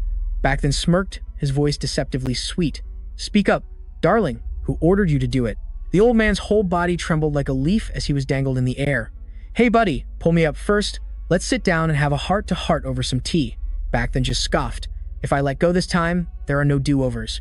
He glared at the old man and began to count down. 3. The old man screamed in terror. You, Bak Then said nonchalantly. 2. The old man hurriedly spilled everything. Wait, don't let go, I'll talk. It was the old man who's about to marry your mother. He came to me, put a gun to my head, and forced me to find a way to send you and your father to meet your ancestors. The old man looked up, drenched in sweat. I don't know his name. I only know he's the son of some big shot. Someone who could have me finished with a snap of his fingers. I had no other choice. Bak Then raised an eyebrow. My mother's fiancé? Van Hoi screamed as if about to cry. I'm not lying. I've told you everything. If you don't believe me, just let go and put me out of my misery. Bak Then looked at the old man in silence for a moment. He frowned and yanked the old man back inside. Van Hoi fell sprawling onto the floor. He shot him a glare as sharp as a knife.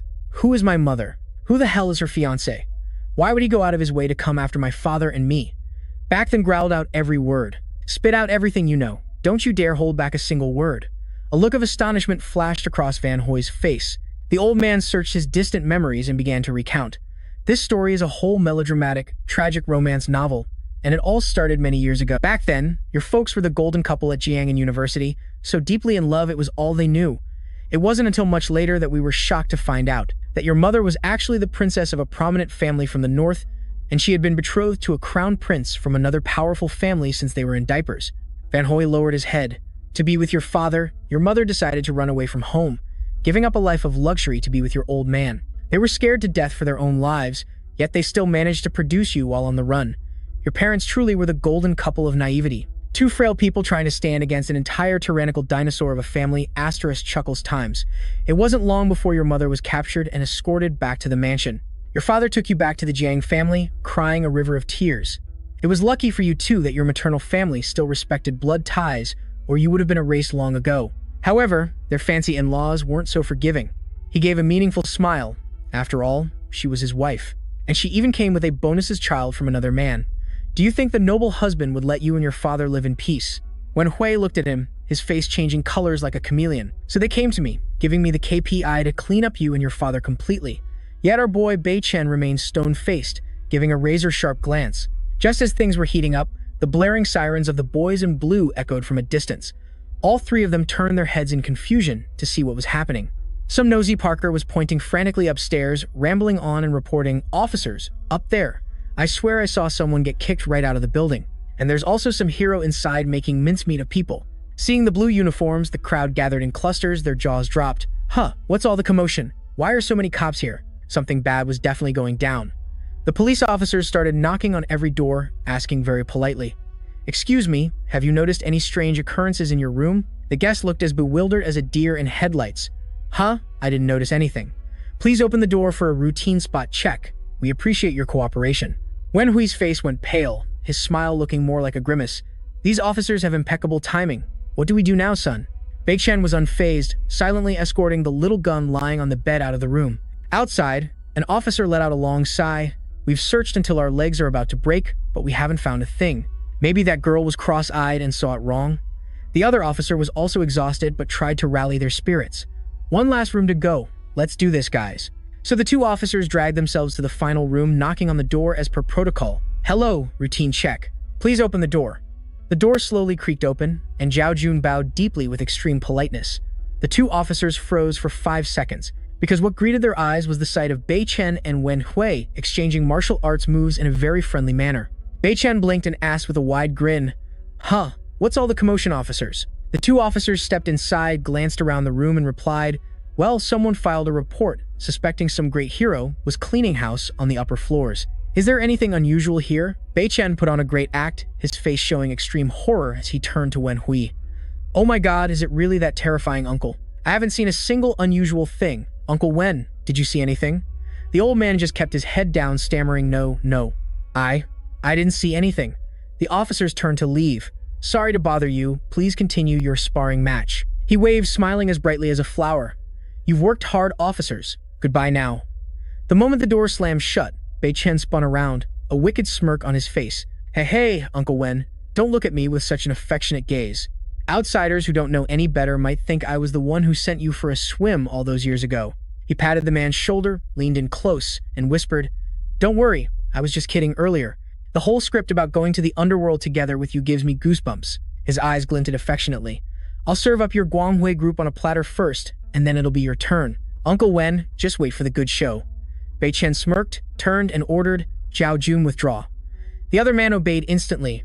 Roger. Just as their two figures disappeared from view, Wen Hui could no longer stand. His legs turned to jelly and he collapsed onto the floor. Seeing her boss hit the deck, his assistant rushed over in a panic. Chairman. He was so furious, his whole body started to convulse. Did you hear what he said? He wants to grind my Guanghui group into dust. What an international joke.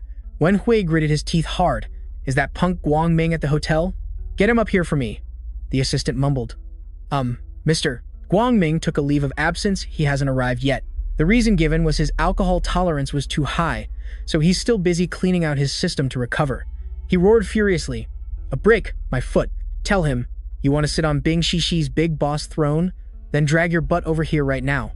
Meanwhile, outside, Tian Tian is racking her brain trying to explain until she's breathless. How could things possibly be that normal? My 20/20 vision saw someone dangling out there as clear as day. After saying that, our girl suddenly froze, clutching her heart with her jaw dropped and eyes wide. The two officers saw this and immediately crowded around asking, "What's wrong, beautiful lady?" Tian Tian waved her hand weakly, her voice as faint as a snail's. "Oh, it's nothing. I just have a little hereditary anemia, that's all. Sometimes my blood sugar just drops without warning." Hearing this, the police officer forced a crooked smile, as if to say, "Ah, maybe your sugar hallucination, my foot. I just had a ton of sweets, I'm wide awake, there's no way I'm dizzy. If you guys don't believe me, go ask someone on the street. I'm sure someone saw it, unless this whole street—" "Hello? Who is this?" The other side immediately unleashed a torrent of words like a machine gun. "Miss Sun, your grandfather is about to check out of Earth." Hearing this, our girl's face went from white. Bei Chen stroked his chin thoughtfully. Wanting to completely erase Bing Shi Shi by relying only on the Jing Sheng group seems a bit tough. Bei Chen stroked his chin thoughtfully. Wanting to completely erase Bing Shi Shi by relying only on the Jing Sheng group seems a bit tough. If only we could pull in a few more big shots from this Jiangnan region for backup, the chances of turning the tables would definitely skyrocket. From a distance, Jen Jen's eyes lit up like car headlights when she recognized the group of handsome men and she cheerfully called out, "Oh, Mr. Jiang, Mr. Zhao Jun, is that you too?" The guy quickly made a sharp turn, introducing, "Ah, this is Zhao Xiaohua, my Zhao Jun's long-lost twin sister." Zhao Jun acted his part just as convincingly, responding shyly, "Yes, just call me Xiaohua." Jen Jen's face turned beet red as she scratched her head. "Oh, so that's how it is. Turns out it's his sister," I thought. Heh, I was totally mistaken. Bei Chen played the part of the cool guy and initiated the conversation. To be invited by Miss Jen Jen today is an honor.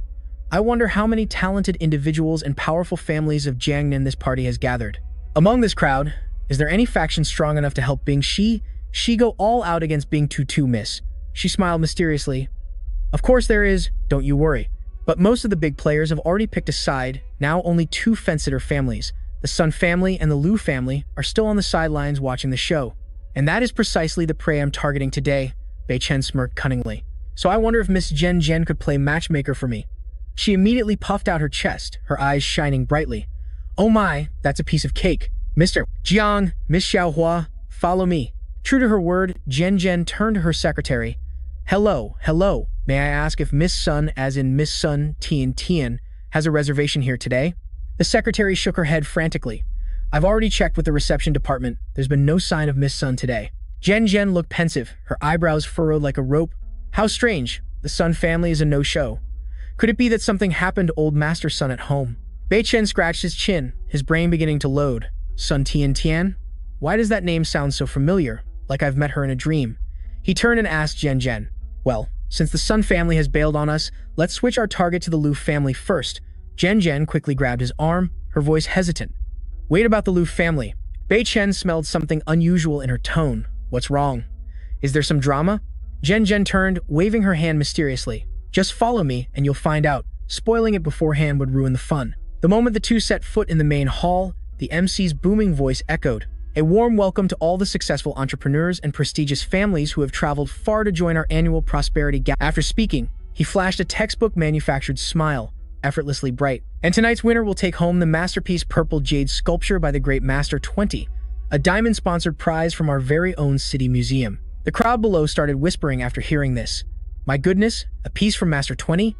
And it's Purple Jade, a super rare find. The city is really going all out this year. No wonder the young masters and young misses of all the families have flocked here like it's This prosperity gala, business partnerships are secondary. The main goal of the old folks is to get their hands on that piece of jade.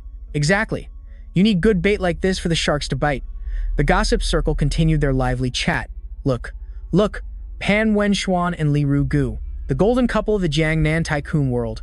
Oh my god, even the old matriarch Lu Mei Ling, the final boss of the Lu family, has shown up. Oh my god, look at the rare VIPs showing their faces. Even the final boss of the Fan family and his powerful wife have landed. How shocking. The crowd was completely jaw-dropped. All the bigwigs are gathered here, proving this competition is no small affair. Ru shot mailing a sideways glance, her voice dripping with sarcasm. Well, Miss Liu, what a small world. To think we'd end up at the same table. What a coincidence, huh?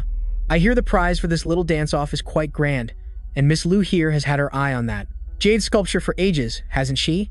She squinted with a malicious smile, taunting Mei Ling. But it seems you came alone. No one to guide you? How about I lend you my husband for a bit? Mei Ling scoffed in reply.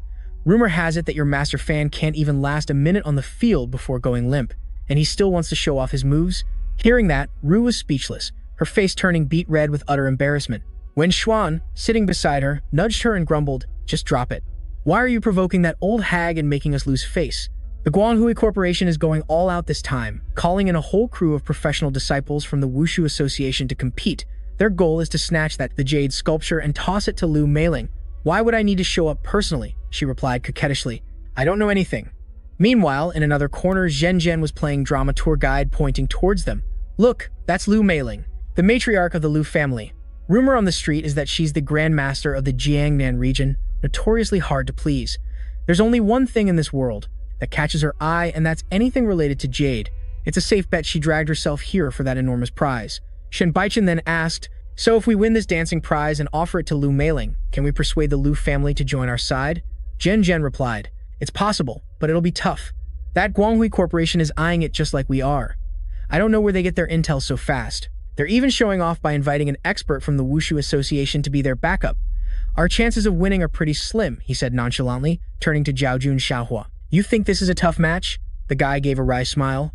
"Tough? Not at all, it's a piece of cake. We're definitely taking home the trophy." Ha ha ha. The MC's voice cut through his monologue, "And now, let the competition begin." Instantly, the dance floor turned into a fiery battlefield with divine moves. Ru twirled elegantly, exuding an intense aura that screamed, "I can crush you with my money," the very picture of a rich, classy madam. But after just a few beats, she ran out of steam, collapsing and panting as she whispered weakly to Wen Xuan, "Honey, I'm done for," he snapped. "You're out after only 5 rounds? Quick, get me a new partner." Meanwhile, another couple was, gliding as smoothly as silk, painting a vivid picture. Wang Shui flashed a classic, handsome male-led smile. In his mind, he was sure the trophy was his. This is in the bag, a guaranteed win. Suddenly, the entire hall let out a collective gasp of amazement. Wang Shui curiously looked over. Wow! Baiken had just lifted Zhao Jun into the air, and the surrounding crowd erupted in thunderous applause, cheering for the top-notch performance. Seeing this, Wang Shuai's face completely fell. For the rest of the time, his eyes were glued to Baichen and Zhao Jun like superglue. Then, suddenly, he smirked contemptuously. He thought to himself, "I'm a pro backed by the Guanghui Corporation. You small fry think you can beat me? Keep daydreaming, sweetie." Zhao Jun also snorted coldly. "You scum, trying to make a fool out of me in front of Baiken." The more he thought about it, the angrier he got. He immediately took the lead, pulling Baiken into a more passionate dance. Baiken was a bit surprised. It seems Zhao Jun is really getting into this role. The cunning guy decided to provoke Wang Shui, pulling Baichen's hand to glide right up next to him. Seeing this, Wang Shuai's competitive spirit flared, and he refused to be outdone. As Zhao Jun gracefully sashayed closer, the other guy pulled a dirty trick, reaching around his back and ripping the dress with a clean swoosh that was completely And just like that, it was a disaster. Zhao Jun's slit dress suddenly betrayed him, revealing all of his rippling masculine muscles. The guests' jaws dropped, their eyes wide and mouths agape as they stared at Zhao Jun, their brains temporarily shutting down at this massive plot twist. Good heavens, this beauty was more built than a bodybuilder.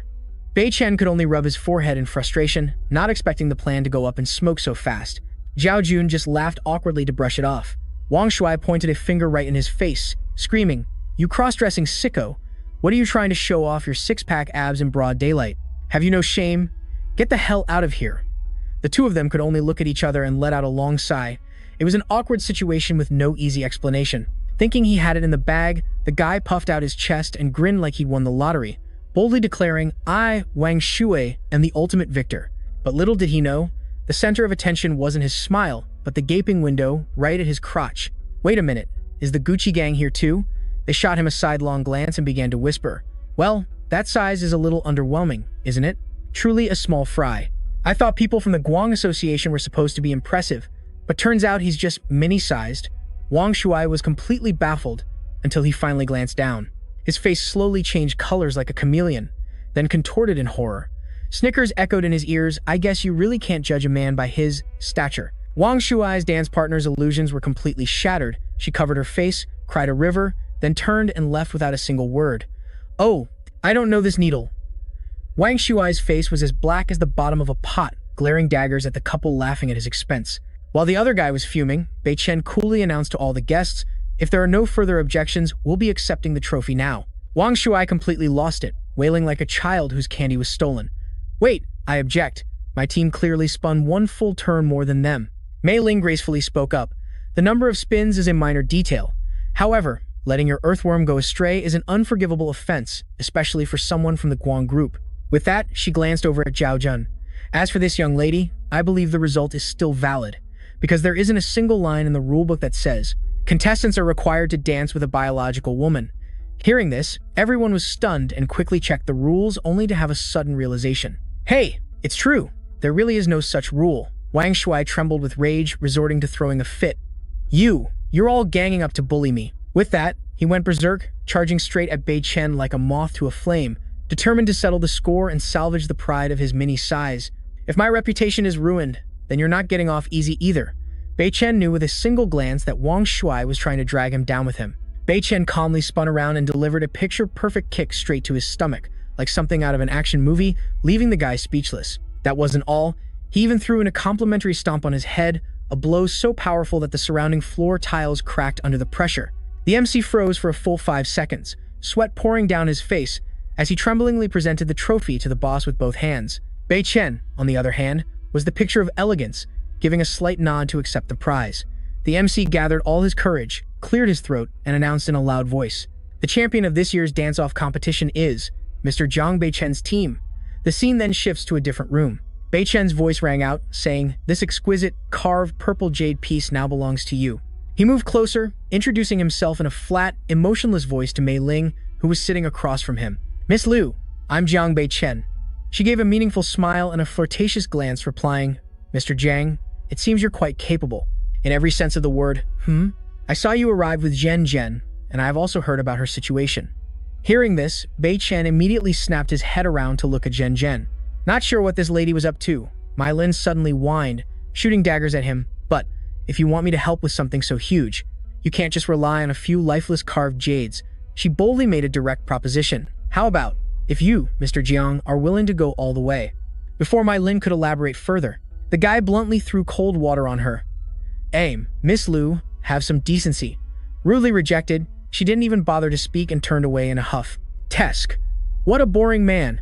In that case, Mei Lin's eyes suddenly lit up when she spotted a much more interesting toy, her slender finger pointing straight at Zhao Jun, who was standing cluelessly in the corner of the room. "I want him." At the Liu residence under a clear blue sky, Mei Lin seemed extremely pleased with her trophy, Zhao Jun. "Next time you need anything, just come find me anytime, darling. You just have to ask." Meanwhile, our poor protagonist was running to tattle to Bei Chen with tears and snot all over his face. Bei Chen was visibly thrilled to have the Liu family's backing, leaving poor Zhao Jun as the only victim. "Oh God, why is my life so miserable?" Back home, the young man sulked alone in his room. Now, only the Sun family remained as a tough nut to crack. Feng Shen reported that someone in the Sun family was in poor health. Bei Chen twirled something in his hand, looking thoughtful and dangerous. "Aha, then perhaps we should start our visit from here." Just then, the TV suddenly switched onto the news. Here is this morning's breaking news. The chairman of the Sun Group is at death's door.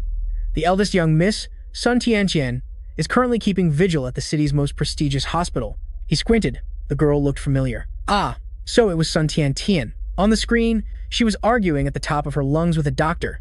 Nonsense. No way. Nothing can happen to my grandpa. Someone beside her hurriedly tried to console her. Tiantian, you have to accept the truth. The old master's time is up. Don't be selfish and make him suffer any longer. Listen to me. But she still screamed, "I don't believe it." Just then, Bei Chen slapped his thigh, realizing what was going on. So it's Sun Tiantian. No wonder she looks so familiar. He immediately picked up the phone and called Zhao Jun. "Hello, I need you to do something for me. Right now." Bei Chen smirked dangerously. "I must pay a visit to the Sun family." 3 hours later, at the hospital, Tiantian slammed her hand on the table, her face filled with killing intent. "I don't give a damn who you are. As long as you can cure my grandpa, you will be an honored guest, a benefactor to the entire... But if you can't, then you better watch out." Hearing this, the doctors' faces turned pale as they all hurriedly tried to explain themselves. We've really tried everything. We're completely at a loss." An older-looking doctor timidly spoke up. "Miss, well, I'll be frank with you. Previously, it was your Sun family that kept delaying and refused to let us doctors see his medical records. Old Master Sun's examination was delayed, and at this point, even a god couldn't do anything. Hearing the doctor's harsh words, Tianqian was stunned as if struck by lightning. What nonsense are you talking about? Just then, Sun Gang kicked the door open, laughing sinisterly. Haha, well said, my dear sister. You don't need to worry about the rest of this mess. It was you, you beast. How could you?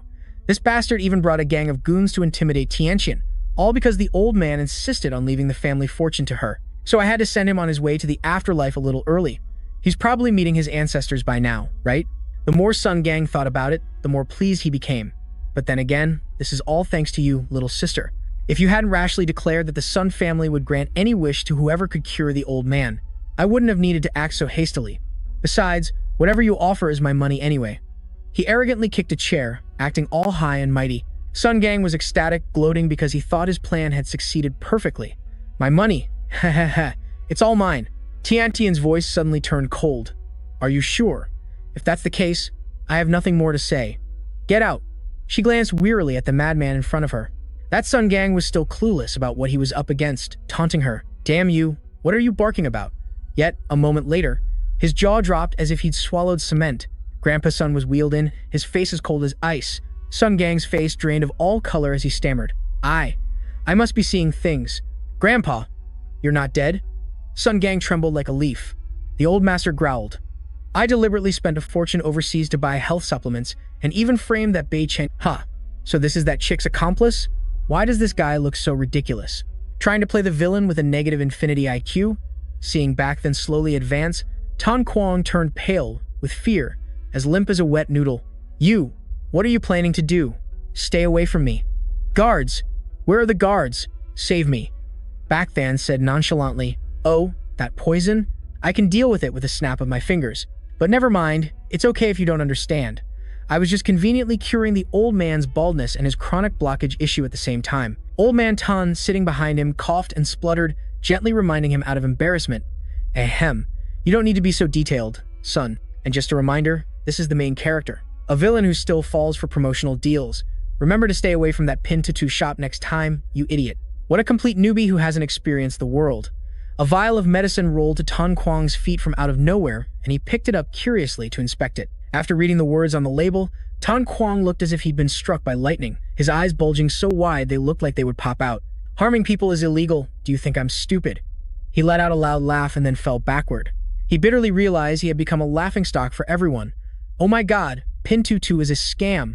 A tragic scream echoed from the Tan family mansion. After Tan Kuang's comedy act concluded, everyone gathered again in the meeting room at the ancient house. Old man Tan was so furious his blood boiled, repeatedly slamming his hands on the wheelchair. His anger overwhelmed the pain, making him forget he was a wounded man. Mr. Back, say no more. No matter how useless Tan Kuang is, he still carries the Tan family blood. After saying that, the old man shot to his feet and turned to face the window, looking extremely cool. He can be stupid, he can be an idiot, but he absolutely cannot be allowed to bring shame upon our family for buying fake products. And he bought them twice. The weather is getting cold, make that Pin Tutu company go bankrupt. Just look at that powerful aura. I bet old man Tan has been binging those domineering CEO novels for over 180 minutes. But wait, did anyone notice when the old man's hair turned black again? The whole group had to suppress their laughter to the point of internal injury. Sir, what you said sounded really cool, but taking down a company with your whole crew just because it sells fake constipation medicine is a bit weird. Thus, the plan to dispense justice was shelved. Back then turned to Miss Tan and advised her leisurely. Don't worry, since the old man is all geared up like this, he surely has a plan. You can rest easy. Anyway, I'm heading out now. I'll be waiting for the good news as promised. A few days later, somewhere, two men with pale faces were glued to a stock chart that was plummeting. Go up! Please, just go up. Damn it, it dropped again. Is the report finished yet? Quan Min, his face purple with anger, slammed the table. He roared in his employee's face. What the hell is going on? Have you all checked thoroughly? The subordinate stammered. Yes, we checked carefully, boss. Old Master Tun of the Tun family just made a huge media splash, saying he nearly died from taking the fake medicine from our Pin Tutu. Now that those broke customers know, they're cursing us for harming people and are flocking to demand refunds. Quan Min furiously screamed, Nonsense! They're twisting the facts. Everyone in this entire Jiangnan region knows. If our poison was the real deal, that old man would be long gone by now. He obviously saw through Tan Kuang's plot. Go shut down all the media outlets. Spread the word that we intentionally sold fake poison to take credit for saving a life. Do you understand, you imbecile? He just grabbed the employee by the collar and screamed like a lunatic. But boss, our public relations team. Just then, the door swung open, and two police officers walked in with friendly smiles. Hello there. Excuse me, are you the boss of Pin Tutu? An officer flashed his badge. Please come down to the station with us right now. I have no idea how much the boss paid this employee, but even as his boss was about to do hard time, he still tried to argue, but the Sun family already gave us a heads up. Yes, this time was just a slip-up, but all the products we sold before were completely authentic. The officers probably died laughing, called Quan Ming directly, and then hauled him away. This guy really has the memory of a goldfish, not saying a single word about such a huge problem. The employee looked dejectedly at his former boss, who now looked as pathetic as a wet dog.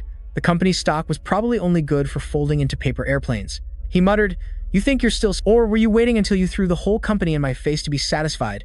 He turned away in frustration and dialed his phone. "Hello, is this Mr. Du Wenhui? Here's what happened." "Yes, sir. Yes, I've done exactly as you instructed, sir. You can rest easy." Meanwhile, somewhere else, Bei Chen was at home, kicking back and enjoying the show. He nodded in approval. This trick was the perfect way to deal with insolent fools. The older the ginger, the spicier it gets.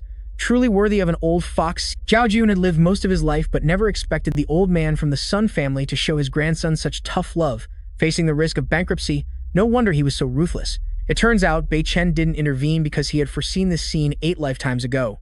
The newspaper headline screamed, "CEOs hold hands on their way to the big house." With Pin Tutu under investigation, he clenched his fists. This was big trouble. Pin Tutu and the Guanghui group will have a hard time escaping this one, but it's still too early, Bei Chen commented. The Guanghui folks are probably scrambling to divorce Pin Tutu as we speak. They'll just scream that it was an individual's mistake, knowing that old Du Wenhui's character, for the arrest to go this smoothly. He definitely has another trick up his sleeve. I'm afraid he's probably at home right now, patting himself on the back thinking he's so clever. Zhao Jun worried anxiously. "So what do we do now, boss?" "Bei Chen, if we don't take this chance to kick Du Wenhui while he's down, it'll be a huge pain later." Bei Chen just waved his hand dismissively, looking mysterious. "Calm down. Rest assured, I've already planned this whole scene out. The delicious bait is ready, just waiting for old Du Wenhui to take it." At the same time, Mei Ling had arrived at the Du family's doorstep. "Has Mr. Du been waiting long?" she flirted. "Getting an audience with you is harder than climbing to heaven." Mei Ling tossed a photo onto the table. Lu Mei Ling, don't care about fame or fortune here in Jiangnan. I'm only interested in handsome men." She gritted her teeth. "And yet that bastard Jiang Bei Chen dared to have his lackeys humiliate me like that. For this grudge, I'll make him pay back with interest." Looking at this picture, I only have one question. Why didn't the author draw Zhao Jun a little more handsome? You have the money, I have the connections. Let's work together. All the money I make from whitewashing Pin Tutu's image, I'll give it all to you. I only need one thing, Jiang Bei Chen's life. Wenhui looked at the photo, his face turning pale as a ghost. "Fine, all right. I believe you. Now put that picture away from me." The media was in an uproar. Breaking news. Today, Pin Tutu, a star on the Jiangnan stock market, was taken into custody for its involvement in selling counterfeit goods and producing special candy. The director of the Guanghui Group, Mr. Du Wenhui, even publicly admitted that his business of dealing in prohibited goods was related to using Pin Tutu as a front to traffic hot merchandise and attempting to grease the palms of a prosecutor named Liu. This is reporter Li Koi reporting from the scene. It's truly unbelievable that someone with a negative infinity IQ could establish the entire Guanghui Group. It's a miracle. The case was practically a done deal. When Hui heard the news and was boiling with rage, yelling in Mei Ling's face, "You dare to play me." But she nonchalantly asserted, "I swear I'm not lying. I came here because of that goddamn Zhao Jun he and she." His face was ashen. You and him." When Hui couldn't take the pressure, spat out a mouthful of red syrup and screamed, "I've been framed. Jen, what's the point of explaining anymore? The day he decided to sell fakes to play dirty with us, he should have known this day would come." Bei Chen announced confidently, "From this day on, there will be no trace of Pin Tutu left in this land of Jiangnan, only the empire of Pin Shi. You can call it a total monopoly." When Hui staggered to his feet, looking like death warmed over, and he laughed like a lunatic. "I bet you never imagined you'd take me down with such a lame script." Wen Hui's face was as crumpled as a dish rag as he growled, "I've been navigating the business world for 35 years. Your little tricks are nothing to me. You little brat, your time is up." And yet, for some reason, Jen pressed herself tightly against that taken man. Luckily, Bei Chen's sturdy back was there to shield her. "Oh, I heard you still have a trump card, don't you? How about I lend you my phone to check on your goods?"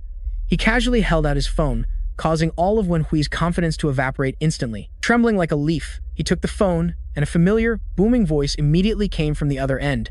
Mr. Jiang, Old Master Sunday. Miss Liu and Miss Feng, along with their families, have all been well taken care of by us. We also have to thank your friends minions for so enthusiastically showing us the way.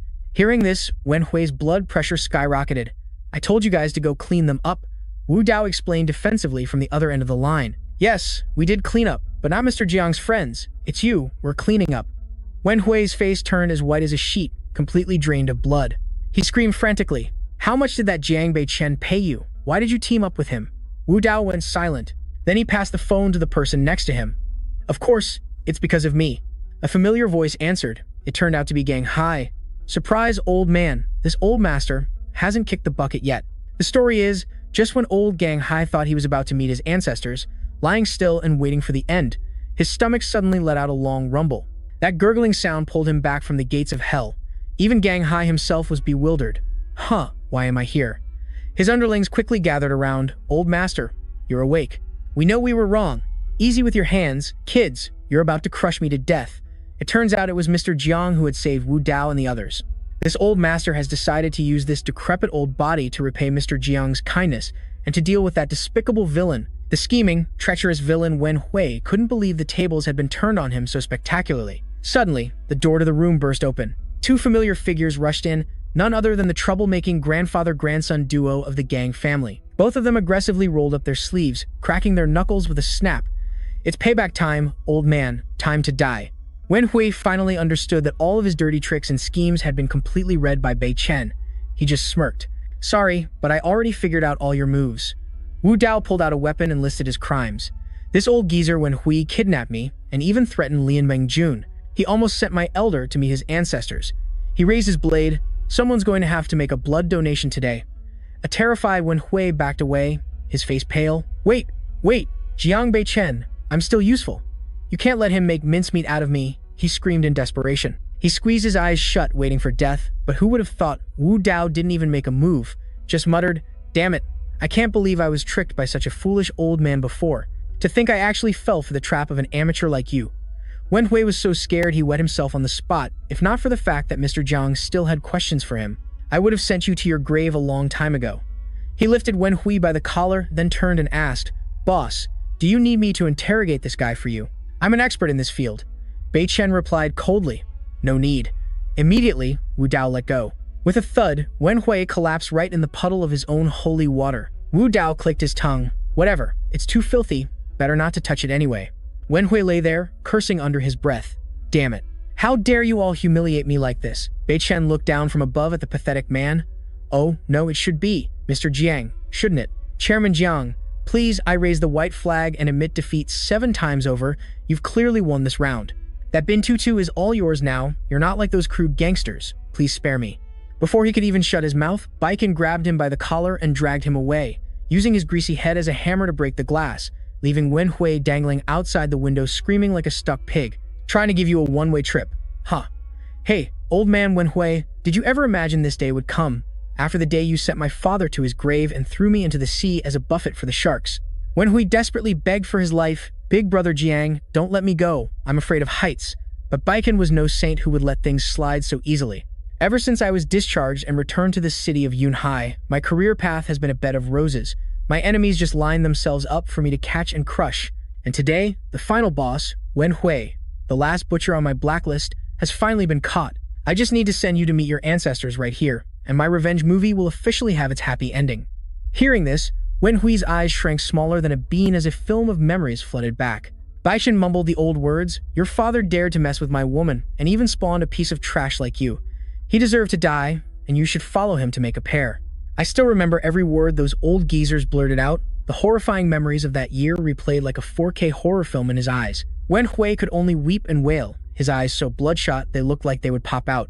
Seeing this, Gang Hai and Zhao Jun quickly huddled together to whisper, this old Wen Hui is like a dog with its tail between its legs now. If Mr. Jiang makes him fly from here, it'll be a lot of trouble. It wouldn't be good if someone saw. Zhao Jun chimed in, Baishan, I have a few things to discuss with this old man. Why don't you go back to your room and get some sleep first? You should go finalize the takeover of Bin Tutu. Tomorrow, we'll come to assist you again, so don't do anything rash. Shut your mouth and let's go, old man.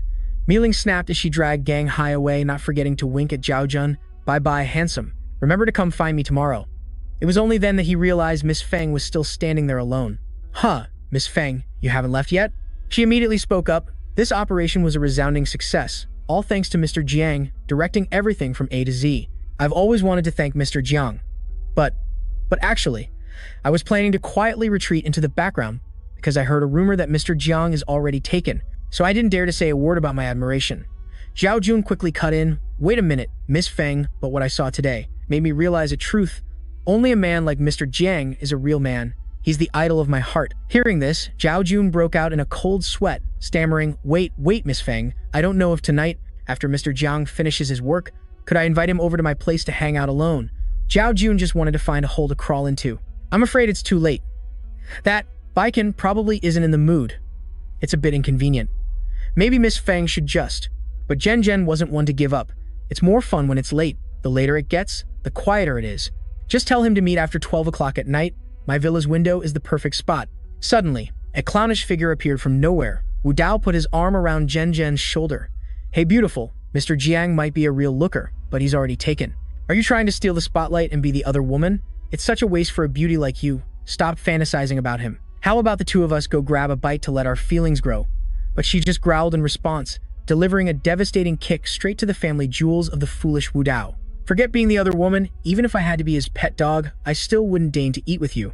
Meanwhile, in the next room, Baichen was having a heart-to-heart with Wen Hui. Speak, if I spare your old life, what use is it other than as an offering to my father in heaven? Well, Baichen clasped his hands together, his voice dropping low. Speaking of which, there's something I really want to get to the bottom of. At first, I thought that. Rumor has it you were head over heels for my mother back in the day, followed by some tear-jerking drama. But when I dug into this scandal to investigate, I couldn't find any connection between you and my mother whatsoever. Hearing this, old Wen Hui was overjoyed. That's it. It wasn't me. I'm as clean as a whistle. You've got the wrong guy. Go find him. But just as things were going smoothly, he suddenly froze for some reason. Bei Chen found it strange. Find who? Old Wen Hui jumped, waving his hands frantically. Oh no, I didn't say anything. You must have misheard. I did it all. It was all my fault. Bei Chen lost his patience, jumping up and snapping. What? You two-faced Wen Hui. My parents fell in love 15 years ago. 15 years ago, you had already reached the top of the Guanghe group. What does my Jiang family have to do with your family? Why not sooner or later? Did you have to send my father to meet his maker exactly 5 years ago? Huh. The old man stammered, He got right in the old man's face. Hey, Wenhui, you yourself admitted that my sworn enemy was you in your Guanghui group. After saying that, he switched to a harsh interrogation mode. Spit it out. Who's pulling the strings behind you? What is their goal? Who knows how powerful this hidden force was to make old Wen Hui tremble like a leaf? If I dare to breathe a single word, they'll make me disappear without a trace. But if I don't talk, I'll kick the bucket right here and now. He started to bargain. I'll talk, but you have to promise not to take me out after I'm done. He gave old Wen Hui a side eye, as if to say, You think you're in a position to bargain? Seeing he was screwed either way, he mumbled under his breath. It's the Helian family. Bei Chen, standing outside, felt the world itself lag. The Helian family? The streets say that in the imperial capital, there are 4 top dog families that have existed for 1,000 years, living in seclusion like real ninjas. They secretly control this entire empire as if playing a game. No one knows where they are, but messing with them means getting completely wrecked. The Helian family is one of those fantastic 4. He pondered thoughtfully. Well, this sounds absurd, but is very convincing. Isn't this just the urban legend that soldiers shoot the breeze about? The Helian family actually exists? Seeing Bei Chen's death glare. I'm telling the 100% truth. It was the young master of the Helian family who orchestrated this, because your mother, to put it bluntly, is his runaway fiancé. He fell silent, signaling the old man to continue, as if waiting for the drama. Wen Hui swallowed and cautiously explained, the name Li Shuyun was just an alias your mother used. She used that name when she bailed on the wedding. As for her real name, I have no idea. I only overheard that she's a rare treasure and very important. To the young master of the Helian family, that is, back then, the Helian family came to me, threw some photos of you and your father at me, and gave an ultimatum. If you can't bring them back, your chairman position is finished. I would have even been exiled to an island to feed the sharks. The image of his father patting his head before leaving suddenly flooded his mind. Bei Chen, your mother ran into a little trouble, but don't worry, Dad's here to handle everything. Bei Chen's face darkened. What on earth happened to my mother? He gently hugged him. as if it were the last time he'd get to hold his son, Helion, or whatever. It doesn't matter. Bei Chen, just go and have fun for 2 days. It was only then that it dawned on him, so what happened that year wasn't an accident. He hurriedly pushed Bei Chen into the car. Just get in the car. Son, leave everything to me. But what he really meant was, oh crap, the Helion family is right at our doorstep. A young Bei Chen sat in the moving car, his eyes glued to his father's back. That action movie-style farewell scene was forever etched in his mind. Dad, Mom, if all this is really such a cliché drama, then just how incredible is Mom's true identity? Sometime later, the doctor came out to announce, the patient has suffered severe heart trauma and needs immediate surgery. To make matters worse, the bank card he was given had suddenly been frozen. Out of money for the hospital bills? Well then, we're washing our hands of this. Hearing that, Wenhui clutched his head, about to faint, and that's when I snapped out of my daze. It turns out the Guanghui Group is just a backyard operation for the Helion family, and the previous director has already vanished. The reason he got taken out was for not meeting the boss's deadlines, and I'm quite fond of living, so I don't want to follow in his footsteps. He glared at Bei Chen, his face as tense as a drum. Spare me, and I'll give you a tip. Your mother has an arranged engagement with the Helion family's eldest son. It seems your background isn't so simple after all. Try checking yourself for some unique family heirloom, you know? Like a birthmark in the shape of a treasure map or something, if you can find it. Then you wouldn't need to bother with small fry like us anymore. Hearing this, it clicked for Bei Chen. So that's how it is. So that whole business with old Wen Hui embezzling funds from the Tutu battery project and all those counterfeit goods was the handiwork of the big boss from the Helion family pulling the strings. Where is that one-of-a-kind treasure? He growled. Is that why you recommended my mother to the Helion family? Hearing this, Wen Hui's legs turned to jelly, and he collapsed to the floor. I've been framed. It wasn't me. The Helion family orchestrated the whole thing themselves. He clung to Bei Chen's leg like a lifeline. Those top bosses just point and order, giving tasks with a you get what I mean, right? kind of vibe. I don't have a clue what they're truly planning. Go after the person responsible, not the messenger. I've spilled everything I know, so don't you dare try to frame me. His face was as cold as ice. Looking at the pathetic figure at his feet, Bei Chen clicked his tongue. All right, deal. As long as you do one more job for me, I'll let you live. And just like that, a press conference, hot off the presses, was organized. I, Wen Hui, solemnly announce. My resignation, as of tomorrow, I am officially retiring, Wen Hui declared boldly, and the CEO's hot seat will be filled by the charismatic Jiang Bei Chen. The reporters, smelling drama, immediately shoved a forest of microphones in the old man's face. Excuse me, what is the relationship between you and Mr. Jiang? Why the sudden handover? Or is it because of the scandal that the contraband version of the Tutu batteries is real, and you're about to become a guest of the state? Wen Hui swallowed his anger, which felt as large as a goose egg. The smuggling incident was my folly, my fault, my grievous fault. It was Mr. Jiang who enlightened my misguided soul, and I bow my head to. I am prepared to take a long-term vacation at a state-sponsored resort, but to be fair, I was also just a victim of sweet temptation. You could tell by his face that he was still incredibly bitter. Moving forward, Mr. Jiang will take the lead, coordinating with the boys in blue to expose this entire network. Bei Chen sat in a corner, yawning, finding this whole play as bland as dishwater. The reporters, spotting their new idol, did a 180-degree turn. Mr. Jiang, I still have so many questions. CEO Jiang, just one question please. But Bei Chen gave them the cold shoulder, treating them like thin air. The Helion family, Let's see how you'll play out the rest of this drama. You really know how to stir up trouble every single day. This next part is rated 18+. Oh wait, no. It's just Bei Chen training shirtless in his room. Suddenly, he snapped his eyes open, as sharp as a butcher's cleaver. It's thanks to the spiritual energy radiating from this pendant that I've managed to hold on this long. Bei Chen suddenly recalled old man. His words, the origin of this pendant runs deep, my boy. Its history is anything but ordinary, and it has ties to my family's lineage.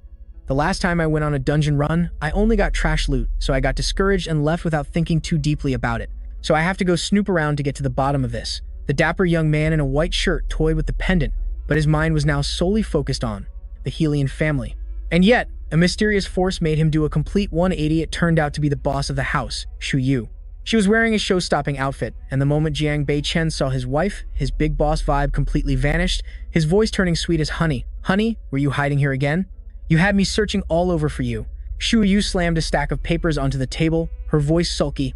I'm so tired of this. She flopped onto the sofa. Did you really make me come all this way just to be your unpaid secretary?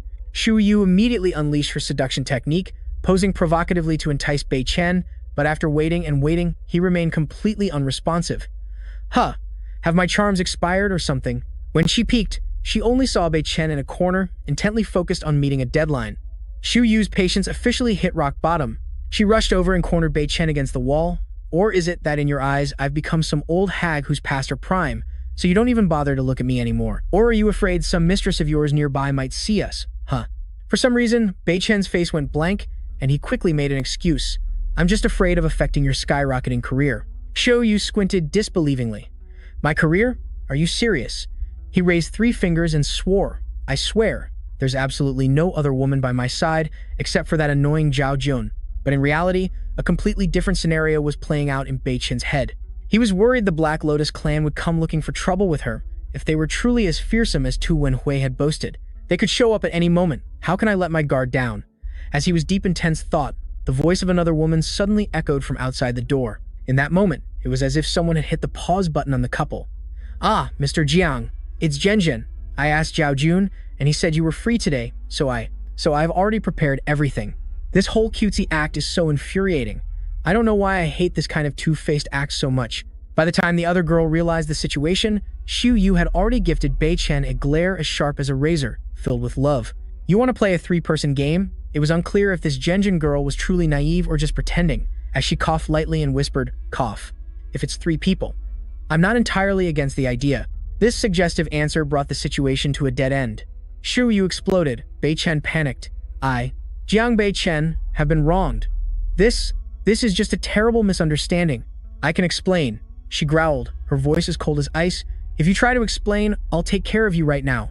The wife is truly the boss, after all. Just as things were about to boil over, a phone rang. Bei Chen grabbed it like a lifeline. Hello. Hello, this is Jiang Bei Chen. Great, I'll be there immediately. But the 2 Leonesses weren't about to let Jiang Bei Chen go. Don't you dare run. Ah, Mr. Jiang, so you were lying.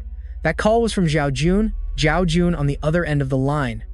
You little punk, you really know how to stir up trouble, don't you? You intentionally let Fang Zhenzhen in to watch the show, right? But the information Zhao Jun was about to give Bei Chen was far more serious than ever. What did you say? Meanwhile, elsewhere, paramedics were loading a body into an ambulance. Zhao Jun delivered the shocking news. Tu Wenhui is gone.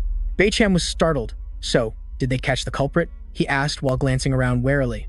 Not yet, but there's something more important. Zhao Jun whispered into the phone, I was quick enough to check Tu Wenhui's goods before the boys in blue arrived. The wounds on his body are identical to your handiwork. It's unbelievable. It's as if someone is intentionally trying to frame you. Bei Chen frowned as he looked at a picture of Wenhui. This is impossible. How the hell could someone imitate the traces of the Xuanqing art? He imagined the scene when Wenhui was ambushed, someone who could infiltrate a secret chamber and eliminate the target with a single, effortless strike. Bei Chen mused, breaking into a cold sweat. I'm afraid this person is even stronger than me. His eyes darted as he calculated, to stage such an elaborate crime scene, they must want to mess with my head. Zhao Jun couldn't linger there any longer, lest he arouse suspicion.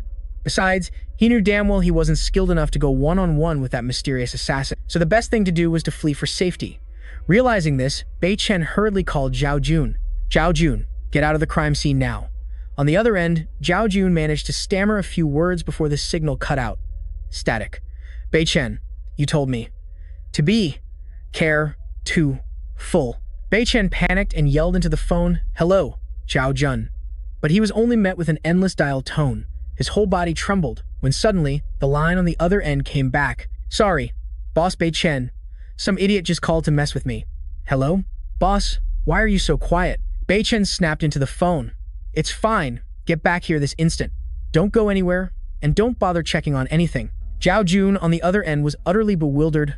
Bei Chen let out a loud umph and hung up, the corner of his lips curling into a cunning smile. The Helian family, The stronger the opponent, the more fired up I get. He suddenly felt unusually excited, but then he remembered something.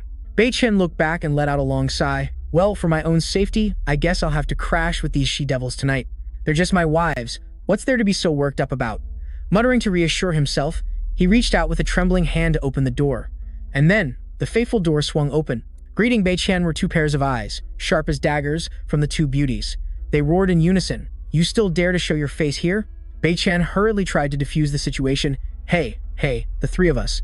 Let's all just calm down. Xu Yu, I didn't mean it like that, but his explanation was lost to the wind as a pile of his luggage was thrown out the door.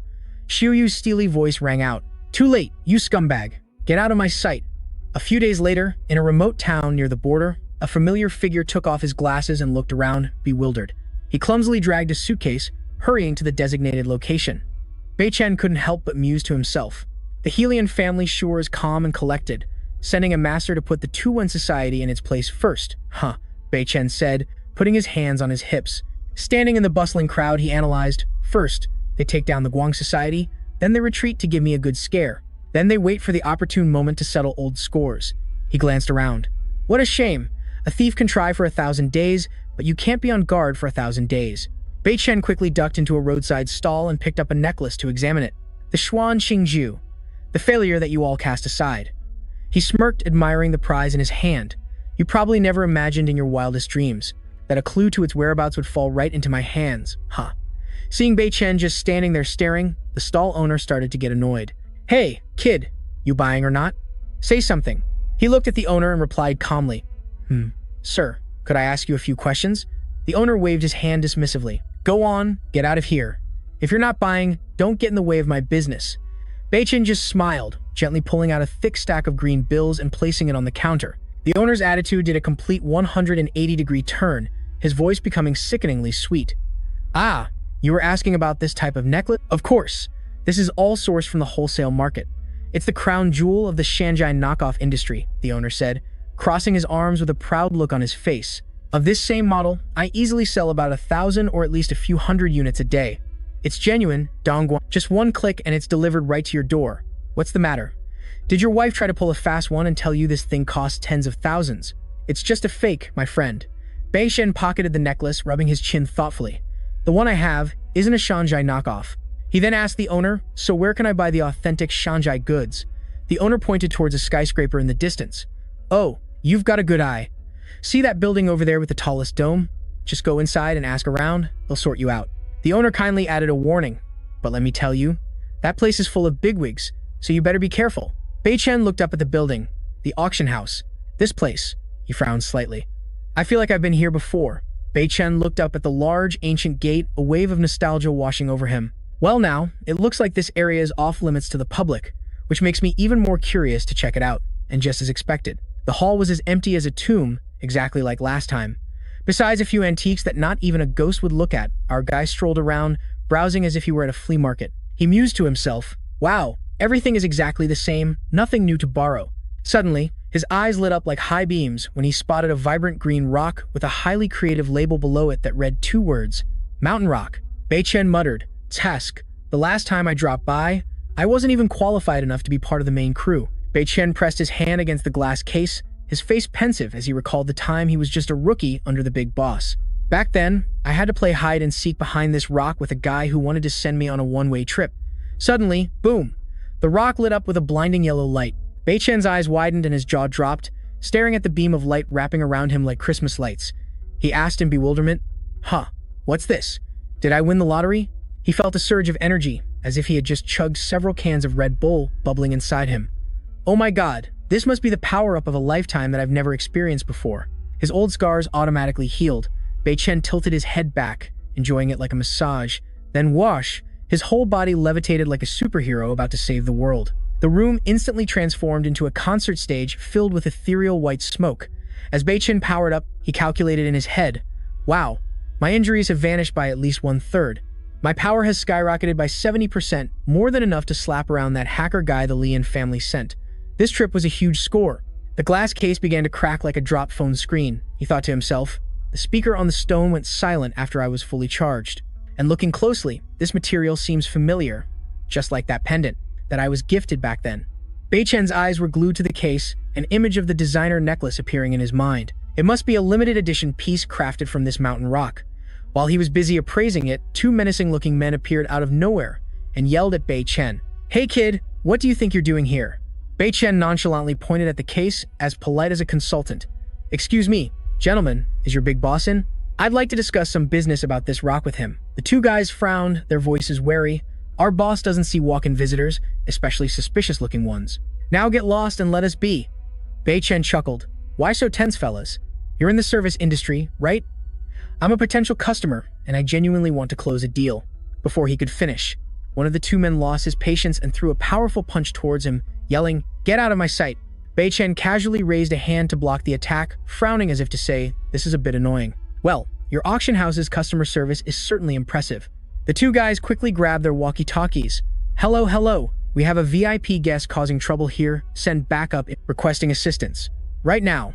He sighed wearily. "Hey, how long are you going to play this game of cat and mouse?" But the two guys acted as if they were deaf and charged in again, fired up. Bei Chen just waved his hand lightly as if swatting a fly, and one of them went flying like a kite with a broken string. He didn't hold back, giving the other one a kick to send him off. The two guys hit the ground with a thud, letting out a mournful ah. The rescue team arrived as fast as the wind and saw their two colleagues on the floor, trembling like leaves. So the whole group roared in unison, "Who has the guts to cause trouble here?" Then they all pulled out their toys and aimed at Bei Chen. "Take him down." He just glanced at them and let out a cool snort. Bei Chen immediately switched to high-powered fan mode, blowing away the entire newly arrived group. They only had time to cry out, "Oh my god," in confusion when a clear, melodious female voice rang out, "Sir, please stop." Hearing a beauty's voice, Bei Chen immediately paid attention. His actions paused instantly. Pretty girls get pride. He looked up and saw a female figure standing on the upper floor. She leaped down like an action movie star, all while shouting, "I said stop." "Ah, so it's the big boss of this auction house, Wan Ruxu." Bei Chen glanced over and smirked, right on time. Ruxu was no pushover either, her hand already gripping the decorative sword at her hip. "Hey you dare trespass on my territory and bully my men?" Bei Chen raised an eyebrow, pulling out a handful of what looked like melon seeds, and let out a humph. Ruxu brandished her sword and dashed towards him. "How dare you bully people like this?" Bei Chen calmly flicked his wrist, throwing the handful of melon seeds at her. Two of the seeds hit her wrist, making Ruxu cry out, "Ouch!" and drop her sword. The rest of the seeds conveniently embedded themselves in her body. "Ah!" Ruxu stumbled and fell into Bei Chen's arms. He smirked, smoothly grabbing her wrist. Caught off guard and restrained, Ruxu was fuming. "You!" Bei Chen nonchalantly reminded her. "Stay still." She whipped her head around, glaring daggers at him. "I don't care how skilled you are, I won't let you get away with any tricks." A look of annoyance flashed across Bei Chen's face, and he immediately pushed Ruxu away as if she were something unclean, with a clear look of disdain. After that, Bei Chen seriously dusted off his sharp clothes. "Oh, so you're the boss of this joint, huh? No wonder the minions act like thugs when their leader is so arrogant. Why are you getting all worked up?" Ruxu was fuming. "What the hell are you talking about?" He remained unfazed. He replied coolly, "Your people were trying to send me to meet my maker. If I had returned the favor in kind, your auction house would be full of people taking a long nap by now." The woman's eyes widened and her jaw dropped. "What? It was clearly you. Huh." Ruxu glanced down at the strange object lodged in her body. She gulped hard, screaming internally, "Oh my god, this isn't some martial arts hidden weapon. This is one of our company's proprietary bullets." Ahem. A light cough to hide her embarrassment. Ruxu quickly crossed her arms, switching to her boss lady persona. "You're quite something. Your skills are definitely no joke. You're clearly not just some small fry. What business do you have with me?" Bei Chen then held out a sparkling necklace. "I don't believe I've caught your name. Do you recognize this one-of-a-kind necklace?" The moment she saw it, her expression changed. "My name is Wan Ruxu." Her eyes darted sideways to the huge rock in the glass case, then back to the man's necklace. Bei Chen's gaze followed hers. The corners of his lips curved into a knowing smile. "Aha, the fish has taken the bait. This lady definitely knows something." Ruxu pointed a finger at the necklace. "Where did you steal this thing from?" Bei Chen tilted his head and gave a mischievous grin. "Miss Wan, you haven't answered my question, yet you're turning it back on me?" Ruxu crossed her arms and lifted her chin, as if she was above it all. "Forget it. Didn't you come all this way just to swipe that thing?" Bei Chen rubbed his chin, looking confused. "That thing? What thing? Crap, I think she's mistaken me for someone else." She replied nonchalantly, "Oh, it's fine. You don't have to admit it. I've seen a dime a dozen guys like you, all brawn and no brains. The thing you want will be on the auction block in 3 days." Bei Chen smirked. "This smells fishy. Why is she so eager to give me this information? Aren't you afraid I'll just pull a fast one and snatch it, Miss Wan?" His mind was filled with questions. It's strange. She knows my intentions, yet she's so composed. Ruxu raised an eyebrow. "Snatch it? Without the blood of my Wan family. You can dream on about opening our ancestral stone." Bei Chen was dumbfounded. Open? Open what? "Ah, so this Wan Ruxu can help outsiders who don't have the Xuan Thang quiet to absorb the cosmic energy from that stone." He glanced sideways at Ruxu. "Wait a minute, her eyes are sharp. Did she realize I've already used a bit of the piece in the glass case?" Meanwhile, Ruxu still had her arms crossed, putting on a superior air. Long story short, If you want that damn thing to work, then you have to acquire it fair and square. And let me give you a tip. For this weekend's auction, you'll need to show 300 million in cold, hard cash just to prove your worth and get a ticket in the door, and that's before you even buy anything. Her gaze was filled with disdain. Hey, someone like you? Bei Chen raised an eyebrow and smirked. If I were you, Miss Wan, I wouldn't speak so soon. With that, he tossed a few cards into the air, twirling them in his hand. 300 million. Is that supposed to be a lot? Bei Chen started to feel amused. This is getting good. The plot thickens. He said in a tone like he was buying groceries. It's just a bit of pocket change. The balance. 100 billion. Rushu's jaw nearly hit the floor. Is this for real? I was truly blind. The henchman beside her whispered, Boss, something's happening with the mountain stone. Ru Shui furrowed her brows, looking at him as her mind started racing. The mountain stone is a unique treasure used to test our clan's lineage, and now it's vibrating. Could he be a long-lost relative of mine? She raised an eyebrow and asked him directly, Did you touch the mountain stone earlier? Bei Chen smirked and admitted it without a second thought. I did, so what? Hearing that, Ru Shui's face froze like a statue. Wait, how the heck is this possible? Could he really be from that limited edition clan? That clan vanished ages ago, and the only one who ever showed up was the person that my aunt spent half her youth hunting for? Could this guy be a descendant left behind by that person? Bei Chen, as serious as a dramatic actor, said, This humble one has just acted improperly towards you, miss. I must participate in this auction. I hope you will be lenient. She glared at him in silence for a moment, then, like a domineering female CEO, tossed a piece of paper at Bei Chen, her voice as cold as ice. Tomorrow night, 8 o'clock sharp, the auction begins. If you want that item, bring enough cash. Bei Chen calmly reached out and caught the paper, completely unfazed. He glanced at the 2 huge words invitation card on the paper and grinned widely. Haha, Miss Wan, you are as beautiful as you are kind. I am most grateful. Ru Shui thought to herself, her cheeks blushing. Oh my god, if he really is a descendant of that person, isn't he basically my fiancé who fell from the sky? According to the agreement left by our ancestors, he held out the necklace. By the way, I'd still like to ask Miss Wan one question. Have you ever seen this designer necklace before? She didn't answer, instead putting on a dangerous expression. You want to know the origin of this necklace? Then show up at the auction tomorrow night, and I'll tell you. Bei Chen replied gallantly, Deal. I will definitely be there. Ru Shui said softly, Okay, get lost. He waved goodbye like a friendly beauty pageant contestant, farewell, then started calculating in his head. If I can snag some more mountain stones at the auction tomorrow night, my internal injuries will get a buff, and I'll also get more clues about the lost Xuan Qing art. Sweet. Watching Bei Chen's figure disappear, Ru Shui muttered, Oh, auntie, if this guy really is the successor of that person. But judging by his clueless demeanor now, it seems he doesn't even know who he is. What should I do? As soon as he stepped outside, Zhao Jun saw him and immediately called out, Bei Chen. The man looked towards the entrance and saw his boss strolling out as if on a fashion runway. Bei Chen ordered Zhao Jun, Tomorrow night at 8, I'm participating in an auction. We must acquire that mountain stone at all costs. To be safe, just use the Western Region's slush fund. Zhao Jun bowed obediently. Understood, Bei Chen. I'll go prepare the ammunition right away. The two turned and left, chatting as they walked. Bei Chen spoke first. All right, let's go home. Zhao Jun was bewildered. Huh? Bei Chen, you're not going shopping anymore? Where did you want to go, boss? This? Huh. At 8 o'clock the next evening, a long line of supercars was queued up outside. Bei Chen and Zhao Jun strode into the magnificent building. A female employee greeted them warmly. Welcome, you two handsome gentlemen. This way, please. She gracefully gestured for them to follow. Suddenly, an old man walked by, glared at the two of them, and shouted arrogantly, You two, go sit on the lower floor. Zhao Jun flared up, raising his voice. How insolent. You expect my Bei Chen to sit downstairs? Standing behind him, Bei Chen patted his shoulder lightly. Hey, calm down, little brother. The aura emanating from Zhao Jun made the old man and the female employee turn pale with fear. Just then, Ru Shui approached, her voice filled with authority. Everyone, stop. Bei Chen turned his head to look. Ru Shui smirked, looking intrigued. Well, I didn't expect you to actually show up. Did you bring enough cash? I forgot to mention that our items have sky-high prices. The 300 million in your pocket probably isn't enough to make a splash, he replied nonchalantly.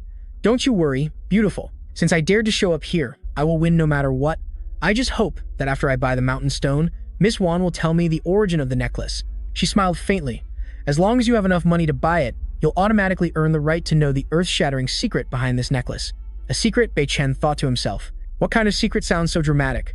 Old Ha and I clearly found 10 identical necklaces when we were cleaning out the Wang family's estate. There must be a story here. Ru Shui turned around abruptly, looking mysterious. Follow me. The young man watched her leave, his eyebrows furrowed in confusion. Could this necklace have some distant connection to my Jiang family? Whatever, I'll join the auction first and figure it out later. Zhao Jun stealthily peeked through the curtain, while Ru Shu pointed outside like a queen giving orders. Your place is just here. With your status, there's no spot for you upstairs. Hearing this, Zhao Jun's face wrinkled up in a scowl. Hey lady, that's way too insulting. I'm a Bei Chen, for crying out loud.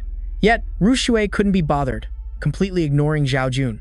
She replied nonchalantly, Little brother, I know you're a big shot out there, but remember, there are always mountains beyond mountains, people more pro than you. So when you meet me, you should know your place. The young man was fuming and shouted, You. Behind him, Bei Chen could only clutch his head as if thinking, Oh my god, this is so exhausting. That's enough, Zhao Jun, that's enough. Tone it down. A booming voice suddenly interrupted the drama. All eyes in the hall immediately turned to the stage. The MC standing there struck a loud gong and shouted, Let's begin. Ru Shui turned to give Bei Chen one last piece of advice. The auction has started. I'll take my leave so I don't disturb the big shot at work. I wish you success in closing the deal on the mountain stone. Receiving her well wishes, he also replied courteously, I'll be counting on your good luck, miss. Bei Chen sat down and leisurely sipped his wine when a dramatic voice echoed from a distance. He's definitely a descendant of that person, there's no doubt about it. Ah, so it was the matriarch Samai. On stage, the MC gently reminded everyone. We're about to begin, ladies and gentlemen. Since you're all regular customers, I'll skip the tedious rules. Let's get right to it with the first lot. Samai and Ru Shui were glued to the young man. The niece cautiously asked, Auntie, are you sure? This question from Ru Shui really hit a nerve. Absolutely certain. Just look at his eyebrows, they're exactly like that unfaithful bastard's. It's unmistakable. Samai observed and judged. Based on my years of experience chasing that old man, this brat definitely has powerful backing. The niece quickly retorted, but he seems clueless about his own identity, Auntie. Samai's voice grew stern and dangerous. Just let him be. It's not too late for you to enlighten him after the auction. An idea suddenly popped into Ru Shu's head. Oh, by the way, Auntie, the necklace he's wearing seems to be an antique from King Wu Lai. I can feel his aura on it. Hearing that, Samai scoffed. Ha! To think the treasure the royal family turned the world upside down looking for would end up in the hands of this brat. She looked into the distance again, her eyes filled with a melancholic sadness like a romance movie actress. That girl, Lin Jing, back then, I went through hell to protect her and her child, and yet she dared to ghost me. Ru Shui then offered a little plan. Auntie, what if you want to get that item back? Wouldn't it be faster to use some tricks? The aunt explained thoughtfully. Things belonging to King Wu Lai can't be taken just because you want to. It's not that easy. If he's not the real deal, a true descendant, he won't be able to handle this kind of fortune. He might even be struck down by the heavens. Samai said this while glancing towards Bei Chen. She then warned her niece, Ru Shui, promise me you'll stay away from that brat. Not a single person from the Zhao family is any good. Bei Chen suddenly felt a shiver down his spine, as if someone was staring at him. Huh, is someone spying on me? On the observation deck, Samai continued her rant. He's just as arrogant as his father. Seeing her aunt worrying over nothing, Ru Shui blushed and said, Auntie, what are you talking about? Her aunt's face was as cold as ice as she ordered. In short, you are forbidden from getting involved with him. If word about the treasure gets out, and those two old bosses find out, it's game over for this brat. Seeing that it was the final lot and Bei Chen was still sitting as still as a statue, Zhao Jun nudged him. Hey, it's the last item. Aren't you going to bid? And on the stage was a rock. No, an absolutely massive boulder. The MC cleared his throat and announced, Ladies and gentlemen, this stone has the elegant name of Mountain Stone. Rumor has it that it helps unblock meridians and improve qi and blood circulation, just like a high-end spa treatment. And now, for the main event, we will put this boulder up for auction with a modest starting. The crowd below was gobsmacked, nearly falling out of their chairs. The Mountain Stone?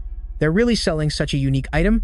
This has to be a heaven-sent treasure. My ancestors appeared in a dream and told me I must have it.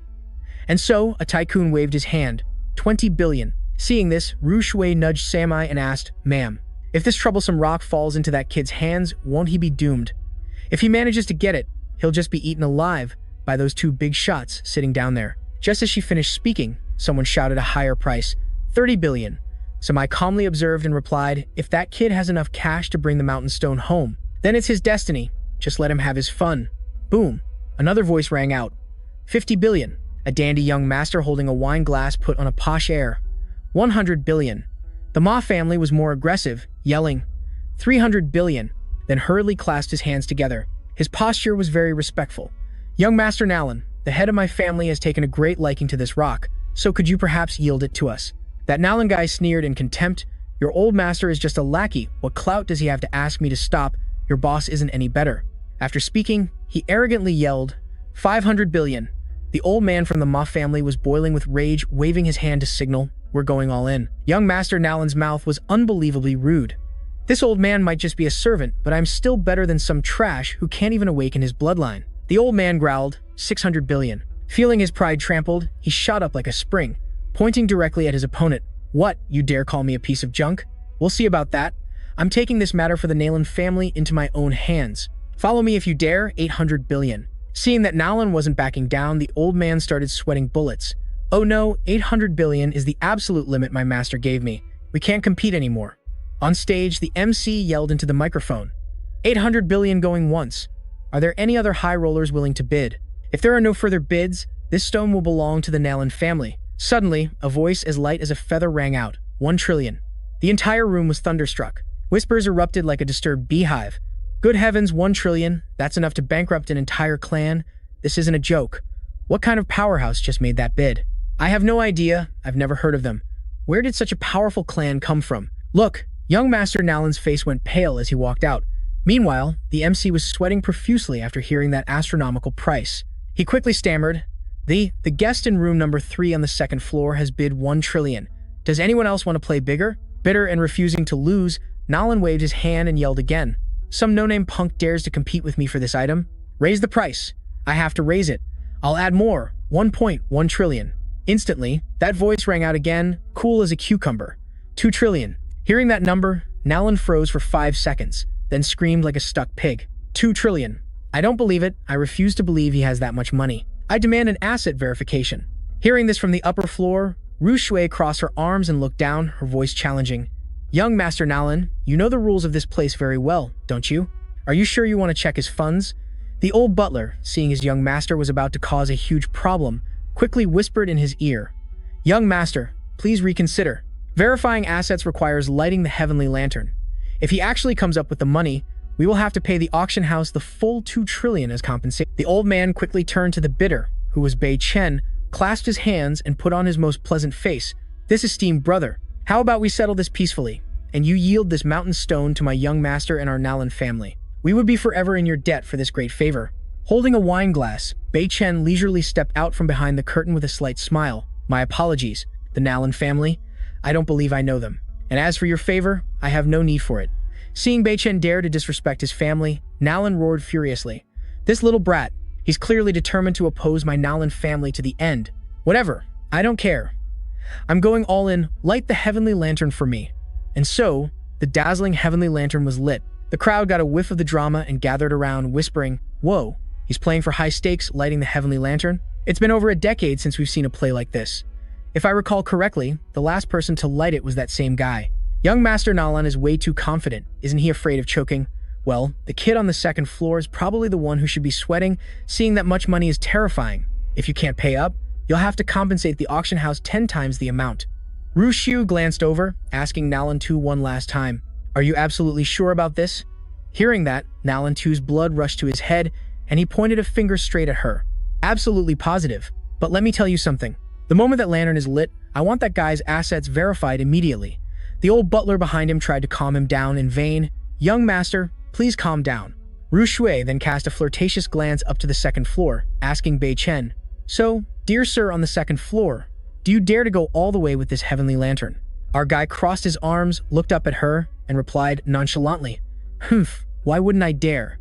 Seeing that both sides were fired up, she began to orchestrate the event. If that's the case, what's with all the talk? It's getting complicated. Hang up the lantern and let's get this show on the road. And just like that, the lantern had barely been set down when Nalan Tu eagerly asked, Miss Wan, can we verify his assets now? She nodded sharply. Of course. Upon hearing this, Bei Chen calmly took out a dazzling gold card. The crowd stared at the unfamiliar color of the card. It was completely different from a regular card, giving the entire hall another reason to gossip. What the heck? What kind of card is that? I've never seen one before. It looks like a supermarket loyalty card, doesn't it? I bet this punk is just putting on a show. Seeing his boss being mocked, Zhao Jun's blood boiled. and he growled, "You bunch of blind fools. That's a supreme card from the Underworld Bank, you idiots. A shopping card, my foot. You're all just a bunch of frogs in a well." Bei Chen raised a hand to signal, "Calm down, bro, don't mind them." Meanwhile, Ru Shui had someone bring out a machine and place it on the table. She pointed to it and began her sales pitch. "This is the real deal, folks. The Wan family's exclusive asset verification machine. This baby can read balances up to 2 trillion. Now, I'll test the card publicly and transparently, so you all can't say the Wan family is trying to pull a fast one." Hearing this, Nalan Tu sneered in response. "Let's just see if he even has 2 trillion. Seeing the guy's arrogant attitude, Bei Chen just smirked. Meanwhile, Ru Shui gently placed the card into the machine. She worried silently to herself, "Oh Jiang Bei Chen, this is all up to fate now." Suddenly, the machine beeped error. Scan failed. The sight made her jaw drop. Huh. Seeing this, Nalan Tu burst out laughing as if he'd won the lottery, pointing straight at Bei Chen and crowing. "Haha, the card failed. See that, kid? I told you so. You're just a cheap con artist. There's no way you have that kind of money." "Idiot," Bei Chen said softly. "What a pity." The old butler, seeing his master had the upper hand, grew bold and shouted for Bei Chen to apologize. "It's not too late to regret it. Crawl over here and kowtow to my young master. My young master is in a good mood. He might just spare your life." At that moment, Ru Shua's clear voice rang out from the stage. "It's truly a pity, because this machine can only verify a maximum of 2 trillion. Her words made everyone's jaws hit the floor.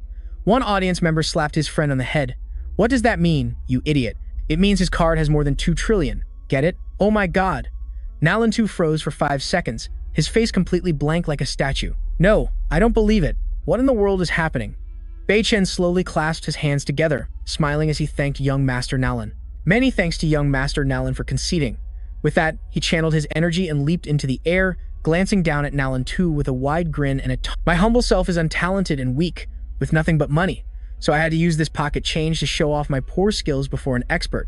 Hearing this, the young man's blood boiled. "You little brat, you dare get cocky with me." Seeing his young master getting put in his place, the butler next to him couldn't just stand by. He roared, 1.5 trillion. Hand that stone over to my young master right now, or don't blame us for what happens when you mess with the Nalan family. Those are consequences you can't afford, boy. Seeing this arrogant display of family power, our protagonist simply replied calmly, "The Nalan family? What's that? You're just an obedient mutt, and you dare to bark in front of me?" Hearing this, the old butler saw that this kid truly had a death wish and was fuming with rage. "You little punk, prepare to die." With that, he leaped from the upper floor, launching himself at Baiken like an out-of-control rocket. His hands already "You dare disrespect the golden families?" The matriarch Samai was getting annoyed. How could they ignore her after she'd made such a grand display? Insolent. She let out a deafening roar. "Are you all treating me like I'm thin air?" The moment she spoke, a spear flew out of nowhere, piercing straight through Lando's butler like a barbecue skewer. Witnessing this gruesome scene, Lando screamed his lungs out. Butler. Baishan, watching from afar, thought to himself, "Damn, with an aura that powerful, I would have been vaporized in an instant if I got involved. I probably wouldn't have lasted more than 3 seconds. Meanwhile, the matriarch Samai on the upper floor, with a grim expression, parted the curtains and stepped out like a queen. The moment he saw her, young Master Lando's legs gave out, and he collapsed to the floor with a loud thud. The young man's face was now as pale as a ghost, his soul practically leaving his body as he stared at his butler lying in a pool of blood. She spoke, "Lando, for the sake of the alliance between our 3 golden families, I will let this slide for today." She continued her threat, "But if there's a next time, don't blame me for being merciless." Hearing this, Baiken suddenly went as if a light bulb went off in his head. The 3 golden families. Sounds familiar? While our hero was still processing, Lando was already on the floor, screaming into his phone for backup. "Just you wait. Just you wait. You all just wait. Uncle, get over here and surround this auction house for me." Hearing this, Miss Wan's eyes widened in disbelief. "What? Admiral Nalandi of the South Gate is here too? This kid is a lost cause. Lando, do you really need to take it this far?" The guy slowly scrambled to his feet. He lifted his head, pointed directly at Baishan, and played the victim. "It was this brat who forced me, and then the Wanjia auction house went and killed my butler. I have nothing more to say, but my butler died because of this punk, so he must join him in death." Ru Shui was furious upon hearing this, but Samai quickly held her back. Just ignore him. Baiken, however, was still smiling brightly, not looking panicked in the slightest. He turned to reassure Ru Shui. "Don't worry," then rolled up his sleeves. "Miss Wan, please step back and enjoy the show. This is my personal affair. I promise not to involve the auction house. As for sending me to my grave, His Nalan family isn't nearly powerful enough for that, but rules were rules. And Miss Wan turned back, making a gesture of authority. You are our VIP guest. On Wan Jia's territory, I will not allow anyone to lay a single finger on you. Seeing how openly Ru Shu was protecting him, our hero quickly replied, Thank you, Miss Wan, but please don't worry. I can handle these small fries myself. Just then, Lando's final boss appeared, the Admiral of Yanjing's South Gate, Nalan De. Seeing his savior, Lando shot over to his uncle like a rocket, pointing at Baishan and Ru Shu and whining, Uncle, that's the punk over there, who dared to disrespect our Nalan family. Get him for me.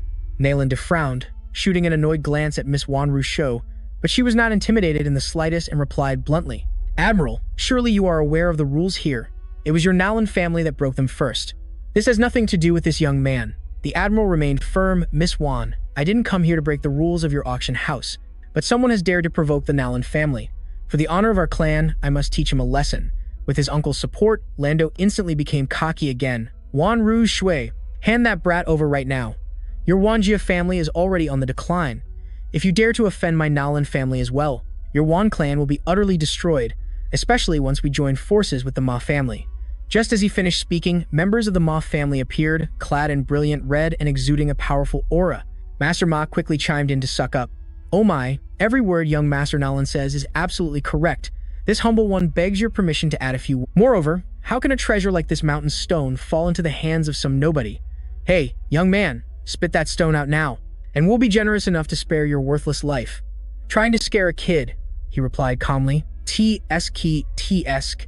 The Golden family's name is truly prestigious, but why are your manners so strange? You truly have no shame. I already sealed the deal for this stone for 2 trillion, so if you think you're good enough, come and take it. Nalan too was boiling with rage. He pointed all 5 fingers at Bei Chen and whined to his uncle. Uncle, take care of this damn brat for me. Seize him right this instant. However, before Nalan could even make a move, Master Ma had already eagerly sprung into action. He reached his wrinkled hand towards him, growling, Let this old man see what you've got. Seeing the old geezer about to try and grab him, Bei Chen remained as calm as if he were watching a circus act.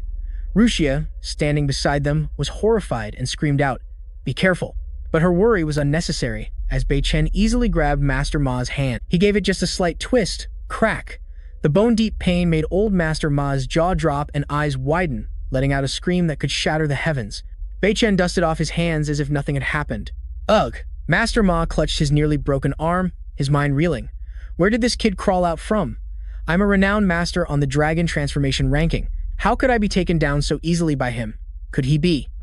Just then, Zhao Jun approached from a distance, holding a phone in his hand. He reported, Bei Chen, they've arrived. Hearing this, Master Ma's eyes bulged as if they were about to pop out. Meanwhile, the culprit Bei Chen casually slipped his hands into his pockets. Then he delivered a cool verdict. So this is all Master Ma's dog amounts to. Master Ma's face turned purple with rage, but he couldn't utter a single word. Seeing how arrogant Bei Chen was, Nalan Tu once again threw a fit at Nalan Di. Uncle, what are you still looking at? Send your men to teach him a lesson.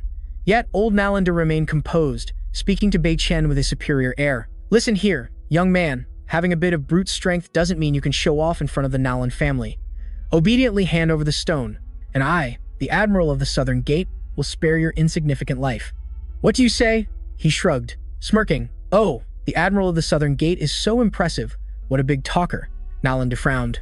What? You're not convinced? With a defiant gaze and posture, Bei Chen said bluntly, You want my respect. You're not worthy of it.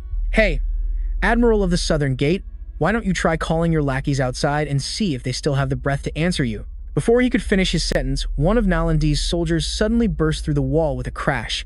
He ran like a bat out of hell towards the uncle and nephew, gasping for air. Admiral, our men. They've all been wiped out.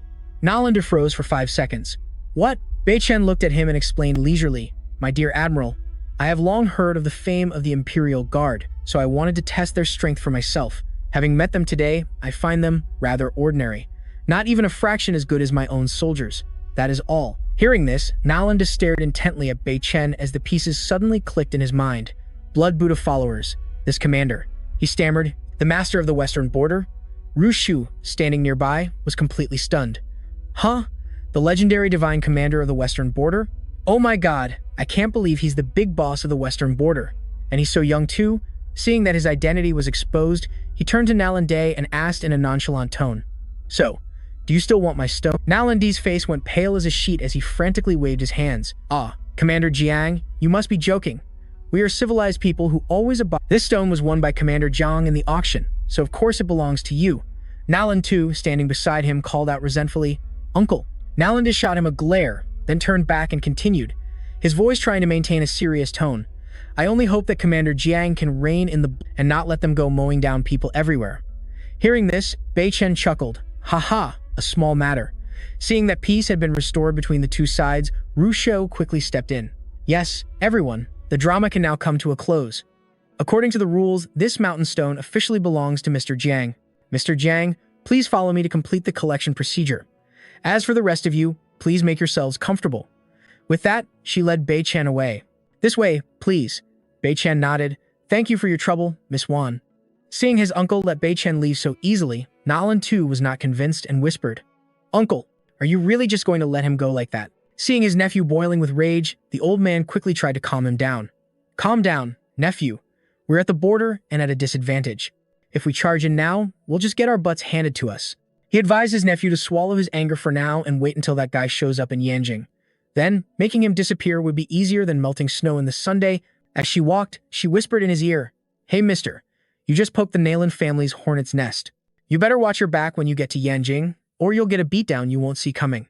Bei Chen nonchalantly replied, So where is that stone so I can go get it? She jutted her chin. There, that whole massive slab is yours now. Go haul it away. Bei Chen quickly waved his hands and thanked her profusely, his eyes shining like headlights. Wow, although this one is slimmer than the last, the internal energy inside seems much more profound. He suddenly turned to Ru Shui, his face beaming, Oh, Miss Wan, those sweet promises you made to me earlier. Do they still have an expiration date? Her face lit up, and she smiled until her eyes crinkled. Of course they do, but are you sure you really want to hear it? Bei Chen nodded vigorously, his gaze as firm as steel. Seeing the handsome man's determination, Ru Shui cleared her throat and put on a mysterious air. Listen carefully now. Heavenly secrets cannot be revealed, so I'll only give you a little hint. And that bracelet on your wrist. It's connected to your real birth certificate. Bei Chen, who was caressing the stone, jumped in shock and turned to look at her, completely dumbfounded. A real birth certificate? Bei Chen barraged her with questions. Do you mean? I'm not some abandoned nobody but a lost crown prince, but my parents are just ordinary people. How could there be a twist like that? She held up a hand to shush him, as if it were a national secret. When you've leveled up to an insane degree, everything will become clear. For now, I'll leak you the information for your first mission. Hearing this, Bei Chen closed his eyes, preparing to accept the quest. Miss Wan was right. There's definitely a hidden story here. I guess I'll just focus on healing up and maxing out my skills for now. The drama can wait. Bei Chen let out a long sigh. Okay, Miss Wan, please spoil it for me. Ru Shui began the revelation of his mysterious identity. That bracelet is an authentic item from Shangzi. To unlock all its features, you just have to go straight to Shangzi. Hearing the words Shangxi, he pondered. Huh, is that the same Shangxi from the movies? Ru Shui, seeing right through him, nodded firmly. You got it. On your way to Xiangxi, if you happen to pass through Jinling, you should stop by for a visit. Hearing a side quest, Bei Chen nodded eagerly. Okay, Jinling, huh? All right, I'll go. What's there to be afraid of? Seeing his enthusiasm, she could only offer a wry smile and her well wishes. I wish you a safe journey. In response to the beauty's kindness, Bei Chen gave a suave bow and then turned to leave. I'll gladly accept your good luck, milady, until we meet again. Just as Bei Chen's figure vanished, a mysterious voice spoke from behind the screen. Is the little heart-to-heart over? Madame Salmai emerged from behind the curtain like a goddess. Ru Shui looked at her and quickly reported. Yes, I performed the role you gave me perfectly, without missing a single word of the script. Her face was ice cold as she stated bluntly. The rest depends on whether that brat is tough enough to make it to Yanjing. Let's hope he's not a dud. As night fell, a confused Zhao Jun asked his boss where they were going. The young man asked, Boss, where are we going now? Back home? Bei Chen shot him a sidelong glance. Home? What home? They were in the middle of nowhere, thousands of miles from Jinling. Bei Chen commanded loudly, Gear up, we're heading straight for Jinling, and then Shangxi is next. Zhao Jun replied formally, Yes, sir. A few days later, in the city of Jinling, warning, this area is the home turf of many powerful and influential clans. Plus, being right next to Xiangxi, every clan has a few highly skilled Miaojiang sorcerers on hand. The streets were absolutely packed, like a festival. People were bustling in and out. Looking at this scene, who knows what thoughts were running through our handsome hero Bei Chen's mind. Zhao Jun suggested, Boss, what are we looking for here? I remember old Huang has a base here too. Should I call him for backup? Suddenly, a girl's scream echoed from a distance. My name is Jiang Lai. And you, Chen Jiahua, my good sir. How many more times do I have to repeat myself before your rumor mill finally gets that Don't even dream of me getting engaged to you. This melodrama successfully caught the attention of the male lead Bei Chen, and as for Jiang Lai's self-proclaimed boyfriend, he started sniveling, his face a crumpled, tear-streaked mess. You can be into anyone else, so why not me? Despite Jiang Lai shooing him away like an evil spirit, that Chen Jiahua was as persistent as a leech, clinging tightly to her hand, making the young lady shout like a megaphone. What business is it of yours who I like? Meanwhile, the famous detective Bei Chen, after a quick 3D scan of the girl, let out an aha. That face. Even Zhao Jun, who was eavesdropping from behind, had to exclaim. He leaned into Boss Bei Chen's ear. Boss, this girl looks like a bootleg version of you. This remark made Bei Chen freeze completely, his brain starting to run its deduction operating system. Could this be someone my old lady planted? Or a long-lost relative? Or who? Chen Jiahua refused to accept the divorce papers and switched to brute mode, tightening his grip on her arm like a vice to hold on to his love, Lai Lai. Our match was already sealed by the elders. Even if you have a crush on someone else, you'll still have to marry me in the end. There's nowhere for you to run. She was furious, veins popping on her forehead. With her arm being squeezed like a sausage, she used all her might to pull it away. Get your filthy paws off me! The powerful tug made her lose her balance and fall backward. Luckily, the hero Bei Chen was there in time to catch her. Let go.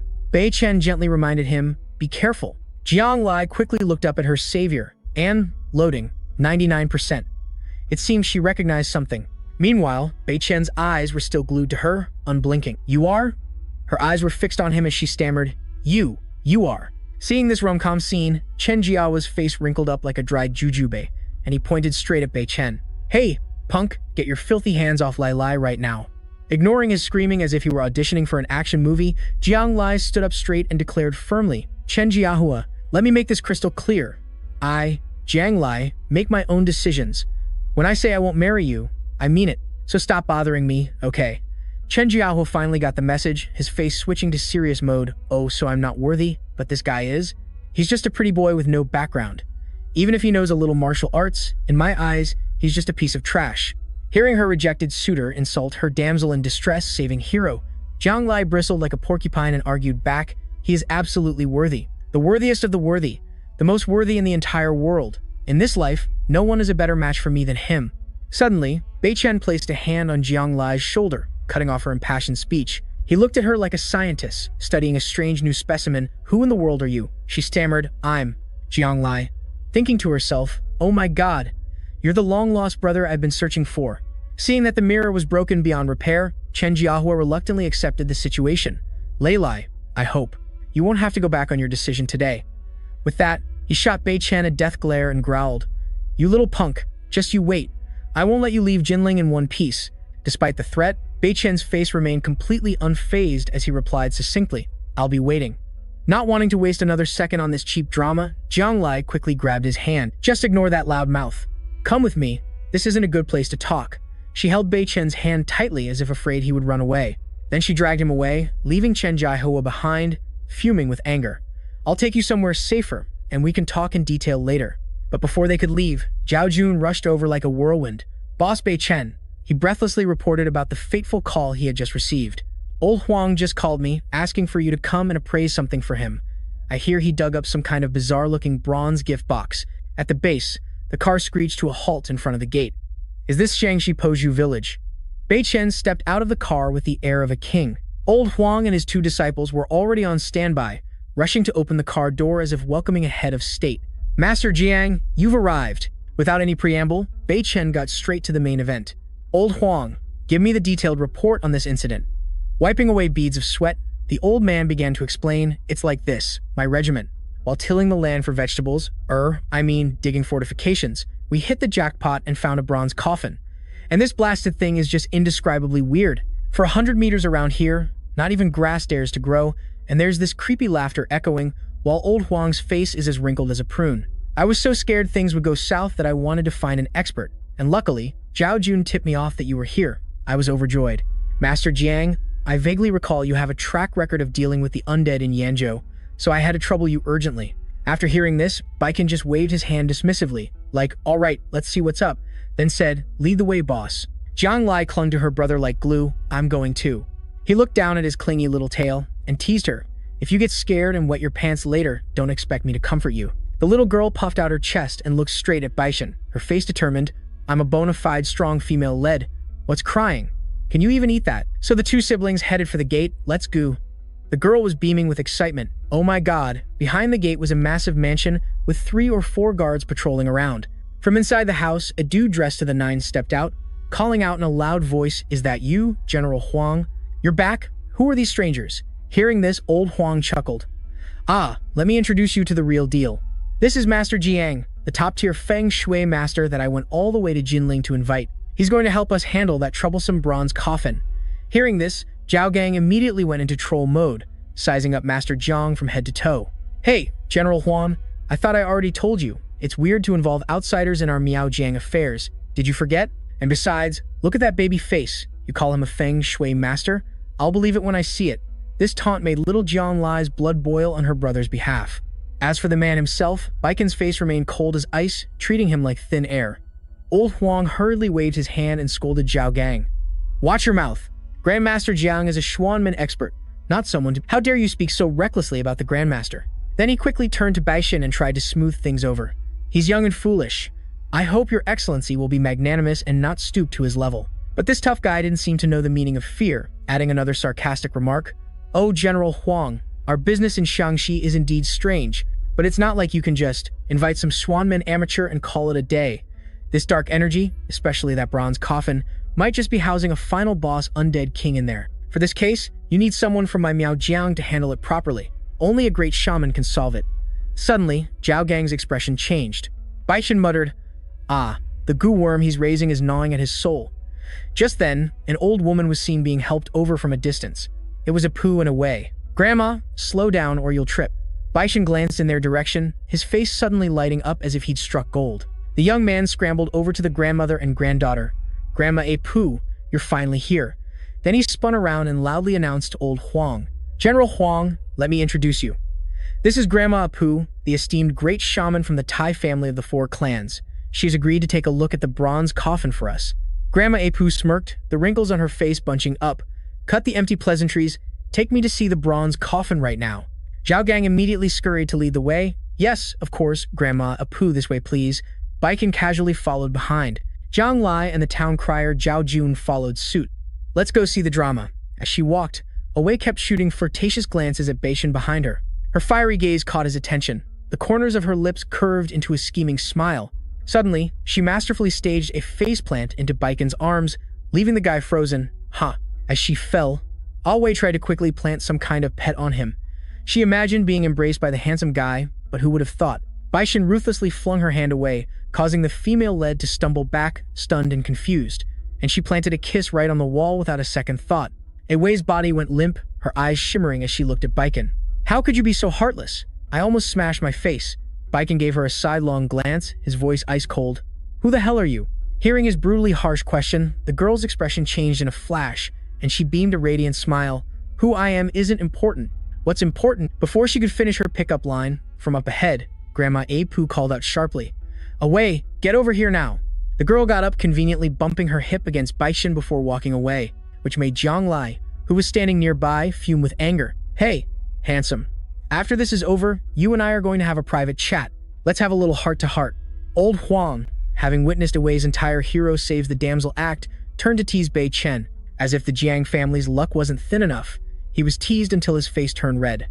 Little did he know someone's head was about to explode with rage. "Come on, Old Huang, let's hurry or we won't even be able to eat their dust." After dragging themselves for a while, the group finally reached the area near the wooden box.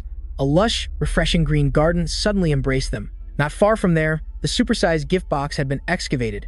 It was surrounded by soldiers standing guard like a swarm of ants. Bei Shen could only widen his eyes in surprise. Oh my god. Before them was a coffin caked in mud, looking as if it had just taken a mud bath. On top, it was gifted with a mess of chains wrapped tightly around it, looking like a O. And on its side were some artistic tattooed inscriptions. Seeing these details, Bei Chen's mind immediately clicked. Dragon trapping locks? What else could it be? These high-quality locks were usually used to seal a corpse king. We're screwed. There's definitely a final boss in here. Upon hearing this, old lady Pu's face turned as pale as a banana leaf. The ceiling talisman is already broken. It looked like the Corpse King's seal was about to bite the dust as well. The old woman's hand trembled uncontrollably as she pointed straight at the coffin and shrieked. Tonight is the full moon of the 15th. The final boss, Corpse King, will definitely break out. When that happens, even calling a grandmaster would be like giving it a good scratch. Hearing this, old Huang's blood pressure dropped from fear. He scrambled over to Bei Chen, whimpering, "Mr. Jiang, save us. What do we do now?" Seeing Bei Chen standing still as a statue, Zhao Gang seized the opportunity to mock him. Heh, look at that. Is our Mr. Jiang so scared by the Corpse King that he's frozen stiff, with his can't even utter a single word now, huh? Seeing his insolent attitude, old Huang didn't hold back any longer and immediately lectured him. Hey, you, Zhao Gang. If you're disrespectful to Mr. Jiang one more time, get ready to be on toilet scrubbing duty. Amidst the chaos, Bei Chen remained perfectly calm and stated coolly, "Everyone, head back first, because this case seems a bit tough. Just go back first." It appeared the situation was more than just a bit tough. At the encampment, A Pu walked straight towards the table, her face all business. She stood there, facing Bei Chen and the whole group. After a moment of deep thought, she put on a grim expression as if at a funeral. "I'm sure you all understood what I just spewed out, right? The item in the coffin is indeed a Corpse King. Tonight, when the moon rises, it will unbox itself." Right after the scare tactic, she turned to reassure everyone, a true master of her craft. "But don't you worry, this old lady is a renowned great shaman. As long as I have all my tools, a puny Corpse King is nothing. Thinking you'd get help for free? Life isn't a fairy tale." Apu raised an eyebrow with a merchant-like expression. "However, if you want this old lady to handle this Corpse King, then your army must fulfill one small request for us." Old Huang, standing behind Bei Chen with his stomach in knots, quickly asked, "What is the condition, ma'am?" She replied slowly, her voice deadpan, "I need you to help me snatch the Shaman King's throne for myself during our Miao Jiang People's Mountain God Festival, which happens once every 3 years, next month. Oh, and while you're at it, you can station your troops at the God Temple on the mountain for a long time." Hearing the demand, old Huang's face wrinkled up like a dried jujube. "I'm sorry, great shaman Apu, but our army has regulations. It's not a marketplace, so we cannot interfere in the internal affairs of your Miao Jiang people. I cannot agree to this deal." Upon hearing this, Apu's face darkened, her anger clearly visible. "This old lady is the exclusive one who can destroy the Corpse King, so that price is a bargain," she muttered. "Just let the Corpse King get out and see. You'll be crying your eyes out then. Besides this old lady, I'm afraid that even if you invite a grandmaster, he'll just be a punching bag for it. Or can you bear this responsibility?" Old Huang immediately sent an SOS signal toward Bei Chen. The young man simply replied nonchalantly, "We'll just have to wait until tonight to find out. But there's no need to get worked up over it. As long as I'm here, whether it's a Corpse King or whatever other thing it is, it won't even dream of escaping from my grasp." Seeing Bei Chen's over-the-top confidence, Apu quickly interjected, "Hey, young man, you can't just brag like that. Kid, you have to understand that what's in that box is a genuine article Corpse King, not a toy. Don't joke around with the lives of the entire village. It's just because of his arrogant nature." Bei Chen glanced at the old woman and stated coolly, "If I can't even handle the little toys in that chest, then you jumping in would just be a death sentence." His answer made Zhao Gang and Apu furious, and the old woman glared at Bei Chen. As for Zhao Gang, he jumped up, pointed straight at Bei Chen's face and yelled, "Who the hell are you to speak such nonsense to the Great Witch Doctor? Get on your knees and lick her shoes now." Before Apu could even nod, a loving punch flew right into his sensitive spot, making him double over like a boiled shrimp. Zhao Jun was fuming. "And what the hell are you to talk to my boss like that?" Seeing her bodyguard collapse, Madame Apu could only get up and leave in a huff. Before leaving, she didn't forget to utter a threat. "Fine, it seems your lowly soldiers are pretty tough. In that case, I won't bother with you any longer. Just you wait. If the Corpse King doesn't wipe you all out tonight, I'll walk on my hands. Away, let's go, dear." Away's eyes, however, were still glued to the hottie in her heart. "Appa, see you later." Madame Apu and her boy-crazy granddaughter left, leaving only Bei Chen and his crew in the tent. Suddenly, a strange object flashed with light, immediately catching Bei Chen's attention. He was lost in thought, completely ignoring Brother Jiang's question. "Boss, what's our plan now? What the heck is this?" Bei Chen could already smell drama brewing. He immediately ordered old Huang to send men to stake out the dry well at the end of the village, telling them to report immediately if even a fly passed by. "Tonight, I'll prepare a few toys." Old Huang nodded repeatedly. "Yes, sir." A while later, Apu and her granddaughter Wei were strolling down the road. Madame Apu turned and asked quietly, "Where did you use a goo worm to put a charm on that boy?" Wei replied nonchalantly, "Yes, Grandma, I've completely fallen for him. I want him to be my husband." Hearing this, Madame Apu almost fainted. "This girl is crazy. Why did you cast a spell on him? What if he kicks the bucket tonight?" It'll all be for nothing. The granddaughter quickly reassured her. I'm helping you too, you know. That guy is under my love spell now, and I'm the one who holds the heart of the Gu Emperor. The general respects him a lot. Who knows? If we can win him over, it'll be a huge advantage. So, what kind of charm did you use? The young woman replied without hiding anything. A love charm? Of course. Grandma. I've already activated it inside of him. If he doesn't want to kick the bucket, he'll have to marry me. Away's face suddenly flushed red as it beat. Don't worry, Grandma. I'll go pay him a visit tonight. To make him the man of my life. Night gradually fell, and under the trees, the lights from Bei Chen's group's tents glowed dimly. Inside one of the tents, Bei Chen was meditating, hot steam rising furiously around him. Suddenly, a delicate foot poked inside, and by natural reflex, Bei Chen opened his eyes to see who would be so bold. It was Away. She leaped inside, landing right on Bei Chen's lap, her hand lifting her appa's chin to gaze at him. Hey, handsome, the night is young. Don't waste your time cultivating, come play with me. Bei Chen narrowed his eyes and asked, did you really cast a spell on me?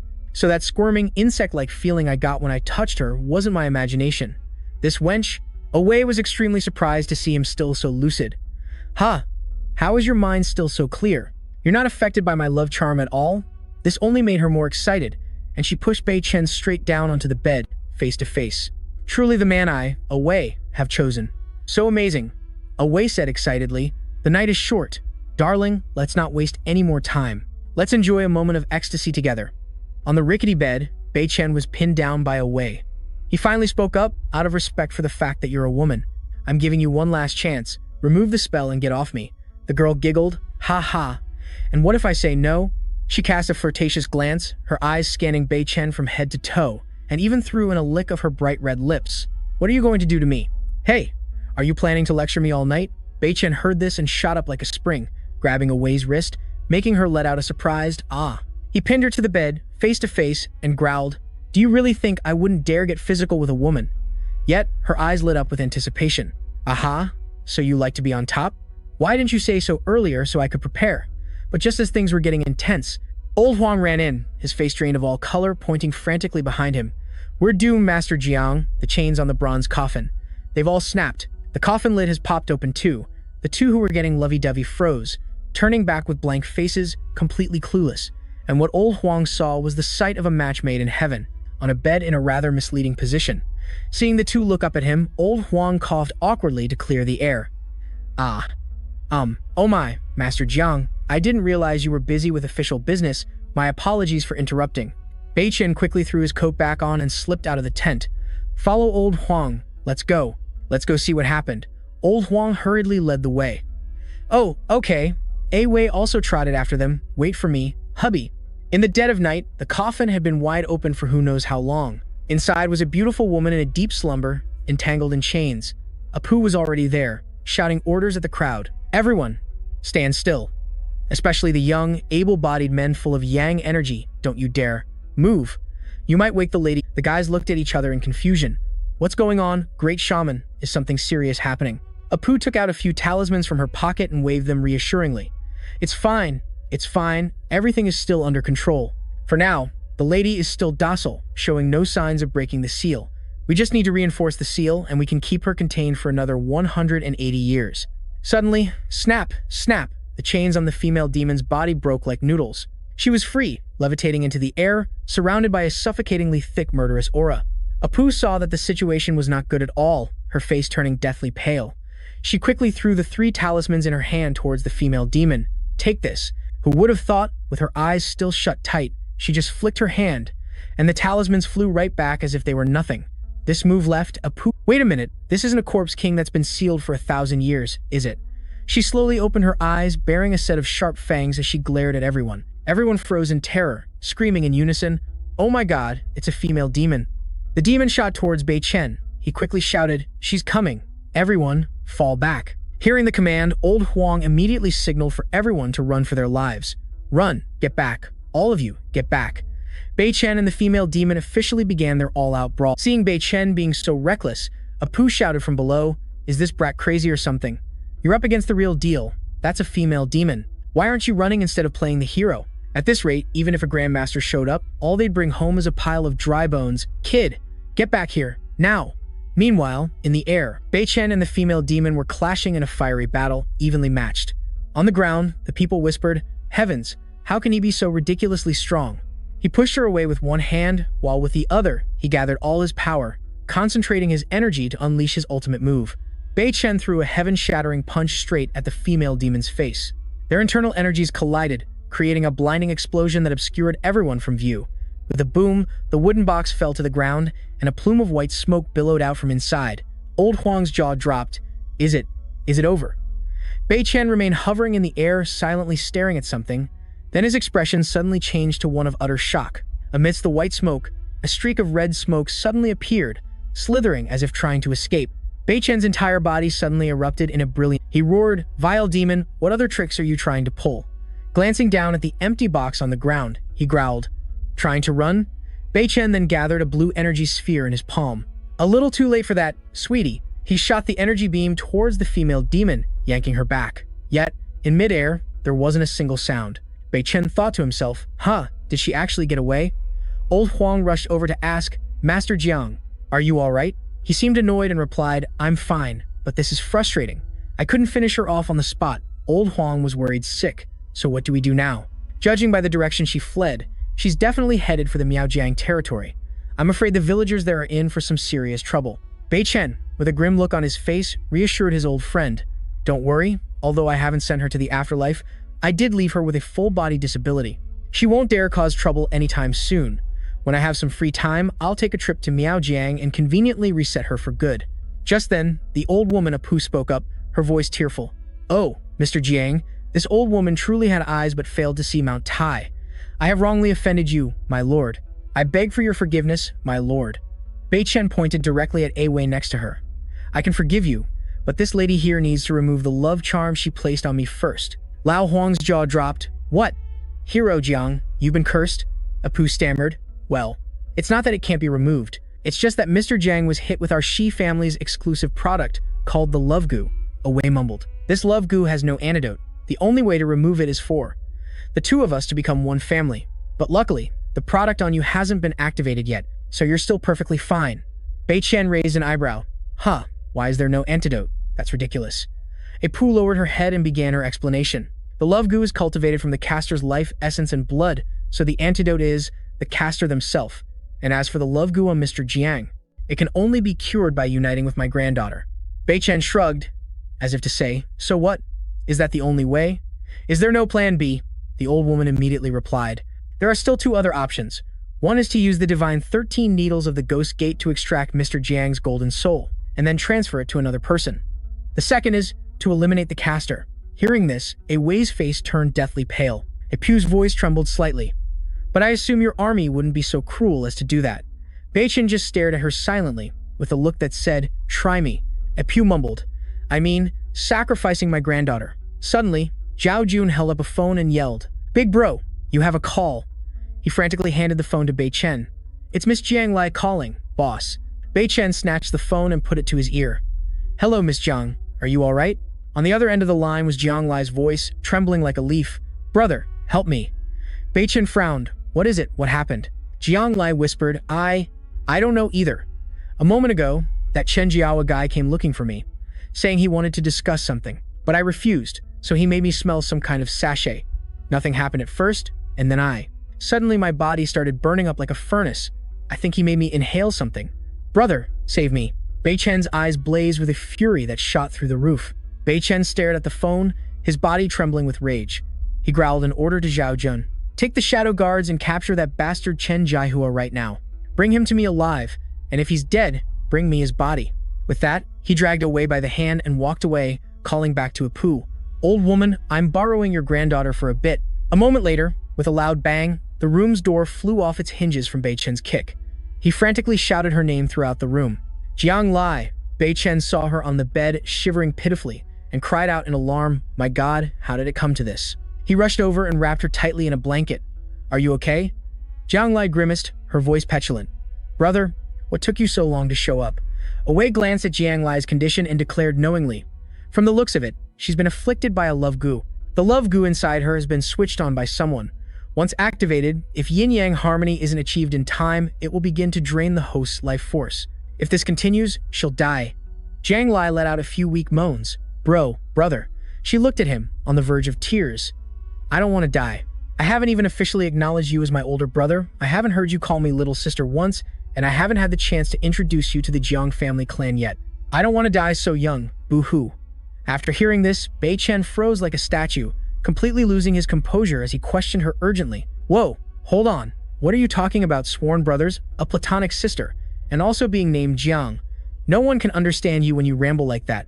Wei snapped. Mr. Jiang, you need to calm down. Right now, she's losing her mind because of that love charm. If we want to save her, we have to find a way. What else is there to do? We have to save her life first. Bei Chen seemed to snap out of it, nodding repeatedly. Right. A person's life is the top priority. Saving someone is as urgent as putting out a fire. We must act now.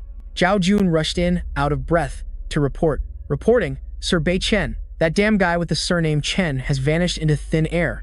Bei Chen gently leaned Jiang Lai against Wei. His face turned as black as the bottom of a pot, his voice hissing through his teeth. He just vanished? My elite team went after him and let him slip away?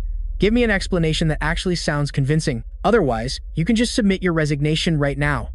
Zhao Jun was sweating bullets and quickly clarified, Sir, I just discovered a secret tunnel. It's located right under Jinling and is managed by the Wei family. Bei Chen glanced over and saw Wei prying open Jiang Lai's mouth to pour in some strange-looking liquid. He gave a curt order. Understood. Dispatch troops and surround the Wei family estate. I'm on my way. Roger that. With that settled, Bei Chen turned and called out in a soft... She looked up at him with her big, round eyes. Bei Chen scratched his head, stammering, let me ask a stupid question.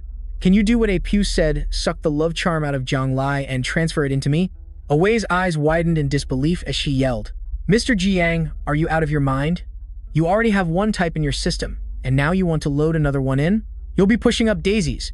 Bei Chen waved his hand dismissively, his face unfazed. I can handle it, don't worry. And just like that, he took out the 13th Fang Mon needle and pricked Jiang Lai's head. The love charm was instantly expressed delivered into Bei Chen's body. He only had time to let out an ugh before his world turned upside down. A lineup of beauties with legs for days appeared, beckoning. Hey handsome, come and play with us. Well, it seems the sleeping beast has finally awakened. Bei Chen squeezed his eyes shut and muttered, damn it, I never expected two charms, one male and one female, would collide and create a big bang like this. Seeing his face turn from pale to red and his breathing become ragged, Wei grew frantic. Mr. Jiang, are you about to kick the bucket? The young woman pushed a set of clothes into his hands, gently reminding him, you should change, sir. You're soaked like a drowned rat and dripping with sweat. Bei Chen said awkwardly but politely, thank you. While he was changing, Wei secretly glanced at his scar-covered back and gasped internally. Good heavens, is that a back or a map? What kind of dungeons has this guy been grinding to get so many scars? While Wei was lost in thought, she saw Bei Chen's face contort in pain as he clutched his head as if he'd been struck. Suddenly, Bei Chen staggered as if he were drunk. Wei panicked and quickly grabbed his arm, asking urgently, Hey, are you still okay? Without a word, he pulled Wei into his arms, leaving her speechless. Oh, and just like that, smack. A passionate kiss ensued. P.S. If Sister Shui Yu finds out about this, you're definitely going to be... The next part is a bit steamy. So we'll leave it to your imagination. Wei quickly pushed him away. Hey, you! Luckily, at that very moment, suddenly, a wave of guilt flashed through his mind. Oh, Jiang Lai, how could I do something so despicable right in front of your sister? I'm such a scumbag. Overwhelmed with guilt, he quickly turned his face away and stammered to Wei. I'm sorry. I apologize to you. Seeing Bei Chen as shy as a teenage girl, she put on a cool, big sister act to reassure him. It's okay, Mr. Jiang. But despite her words, Wei was secretly disappointed, her cheeks blushing as she thought, Bei Chen slowly walked over to the bed where Jiang Lai was fast asleep and solemnly entrusted her to Wei. Please look after Jiang Lai for me for the next few days. With that, he placed a hand on her forehead in a nation's big brother gesture.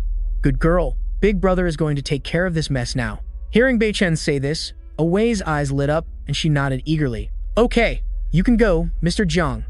Night fell at the Wei family mansion. Wei Lei was kneeling on the ground, while Wei Shan was crying and begging. Big brother Wei Jing, my boy Lei was just being foolish. He didn't mean any harm. He only wanted what was best for our clan. Hearing that lame excuse, he boiled with rage. Best for the Wei family? You mean best for getting our entire family served up on a platter? Overcome with fury, Wei Jing roared in Wei Shan's face, making him jump back as if he'd been burned. Do you have any idea what kind of hornet's nest your goddamn nephew just kicked? That's Jiang Bei. Chen, The commander of the First Realm, you idiot. He's the final boss of the Huaxia Beihai Yishi Mei, you know. The old man pointed right at Wei Lei's face and unleashed his fury. Our family was planning to use Huang Wenshan as a bridge to latch onto him. But you smooth-brained idiot, you went and let the tiger back into the mountains and even sent off the very person he wanted to erase. You take the cake for stupidity. Wei Lei hastily dodged the blow. Grandpa, calm down, he's still just a general. Teaming up with the big shots from the prestigious families is the best strategy. That's the real classy move, Grandpa. Besides, if he becomes a husband later, our family will still have an escape route. After hearing this, old Master Wei Jing's blood pressure shot through the roof. The old man fumed. Let me knock some sense into you, you disgrace of the family. Just as he raised his cane, he saw Bei Chen suddenly appear, which made him jump. Oh, mister. Bei Chen gently borrowed the cane with one hand and then, without a word, gifted a devastating blow to Wei Lei's useless head, snapping him to his senses. Ah!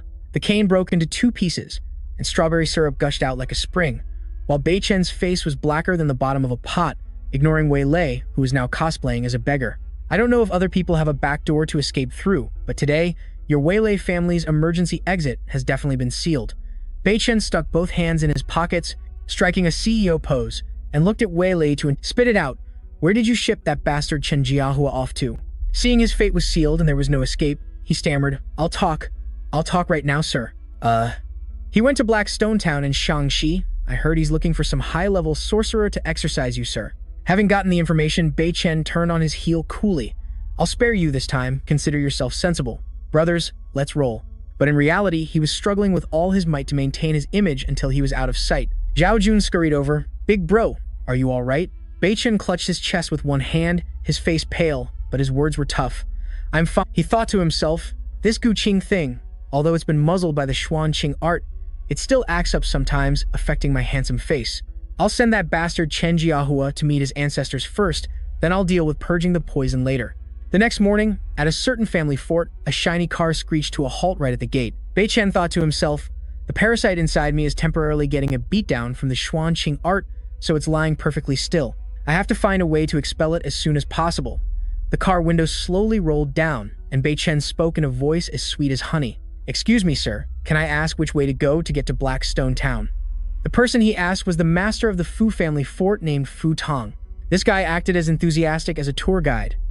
Ah, our Fu family fort is the only road that leads to Black Stone Town, young man. But unfortunately for you, it's been raining for the past 2 days, so the road was carried away by a flash flood. It's currently undergoing emergency repairs by the work. It probably won't be open to traffic until tomorrow. Bei Chen looked bewildered.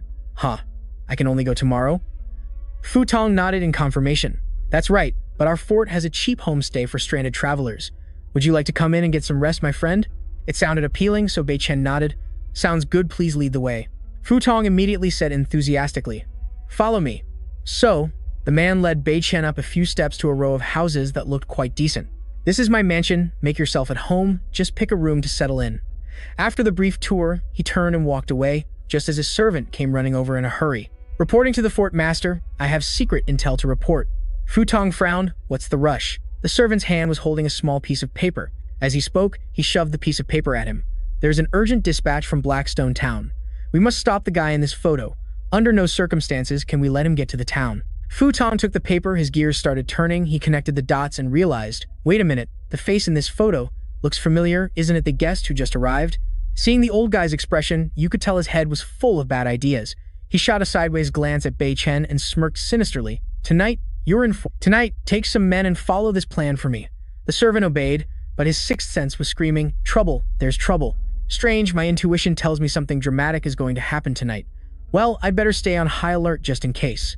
Night fell, and in a room as big as Bei Chen was just entering a meditative state when thump, someone was knocked out and thrown straight into his room. The strong, fragrant smell of smoke instantly woke him up. Oh, do I have a visitor? Bei Chen immediately came up with a brilliant plan to play hide and seek and see what tricks they were up to. The moment the door opened, he vanished in a flash, just as a gang of thugs kicked the door down and stormed in. They aggressively barged in, each one with a murderous look on their face, their hands gripping their weapons. Perched on the rafters, Bei Chen silently observed them. He smirked triumphantly.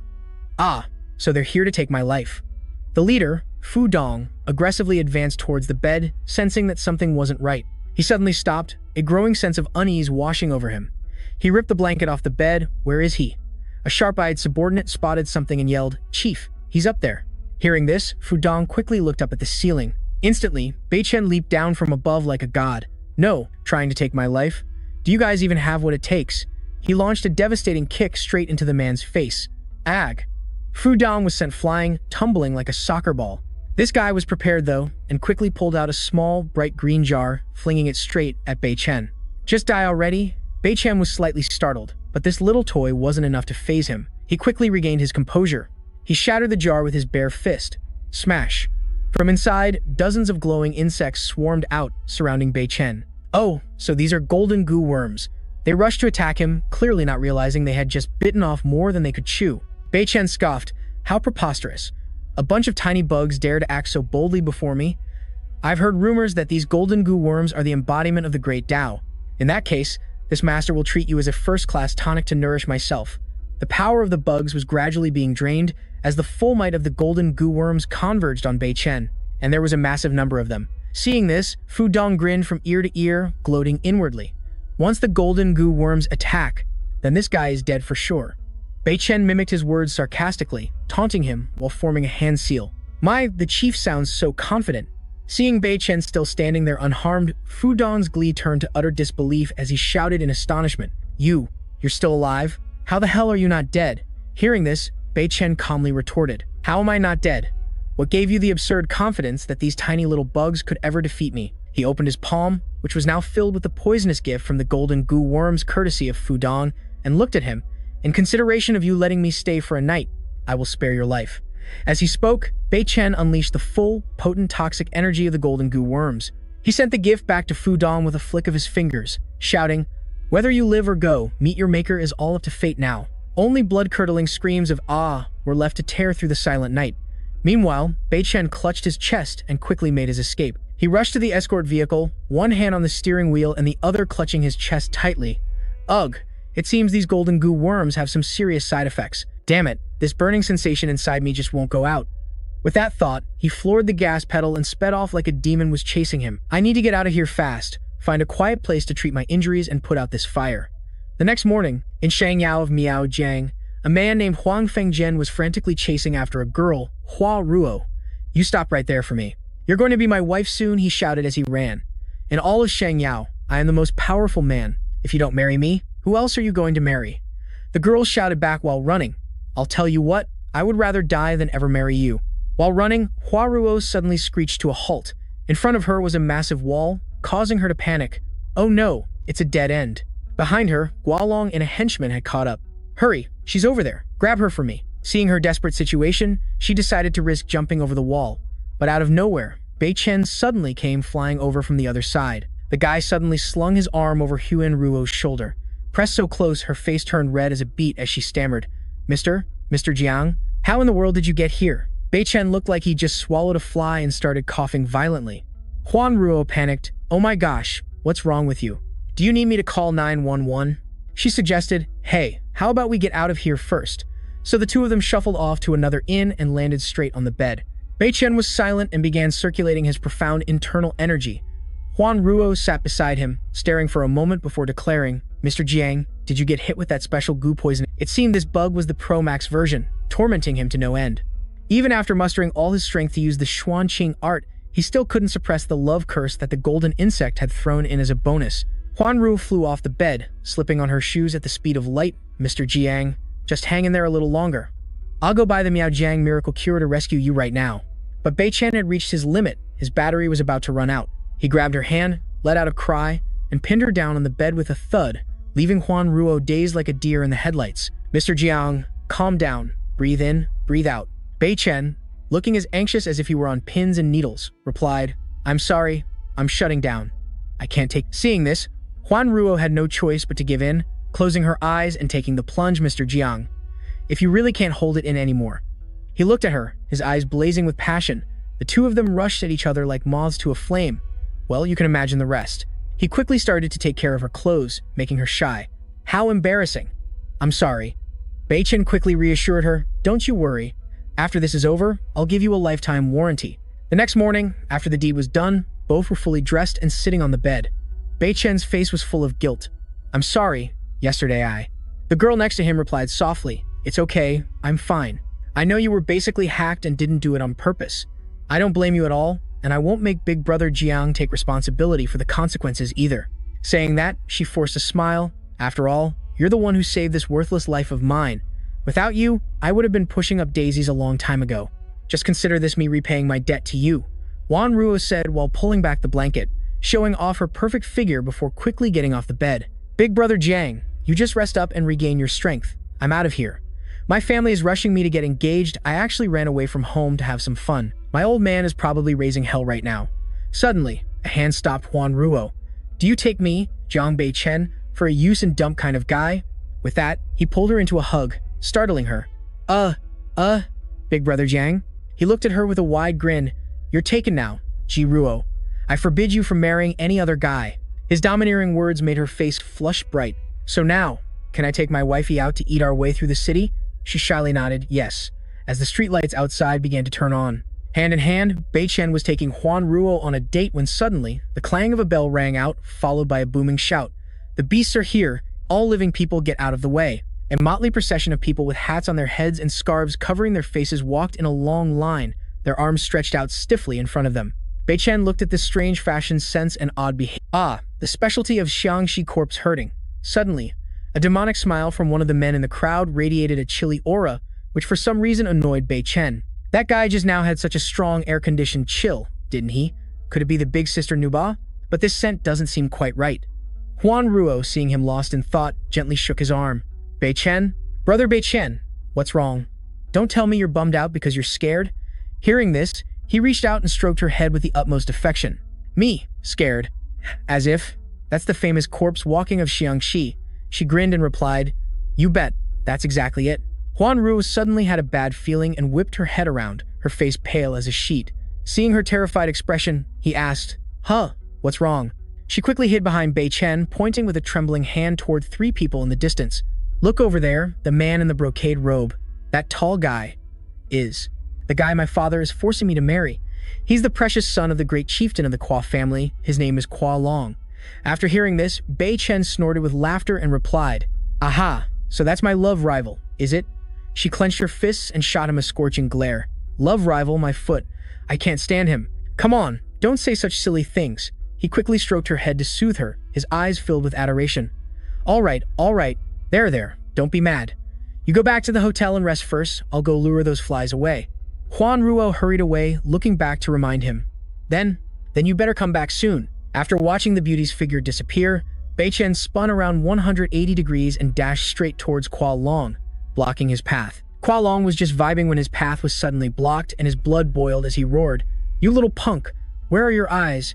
You dare to block your daddy's path. True to his word, he threw a punch toward Bei-chen. The guy dodged it effortlessly and even threw in a taunt. Well now, haven't you heard what a big shot our great master Kwa Long is? Seeing his opponent dodge the blow so easily, Kwa Long was actually delighted and laughed boisterously. Whoa, not bad, brother. Your skills are pretty good. Are you Han Chinese? Want to stay in the Miao territory and come work as a soldier for me, and I'll pay you 20,000 a month. Hearing this, Bei-chen scoffed in reply. You want me to be your soldier? Are you even qualified? The henchman behind him said condescendingly. Hey, little brother, we're giving you a golden opportunity here. Don't be someone who refuses a toast only to be forced to drink a forfeit. Seeing that Bei-chen had no respect for them, Kwa Long's face turned purple with rage as he pointed straight at him. The brother-in-law also chimed in, You brat, for your brother-in-law here to notice you is a blessing for 3 generations of your family, so don't be ungrateful. He just smirked and casually provoked them. Seeing Bei-chen's utter arrogance, Kwa Long's blood boiled as he tightened his fist and charged straight at him. You arrogant little punk. I'll teach you a lesson you'll never forget.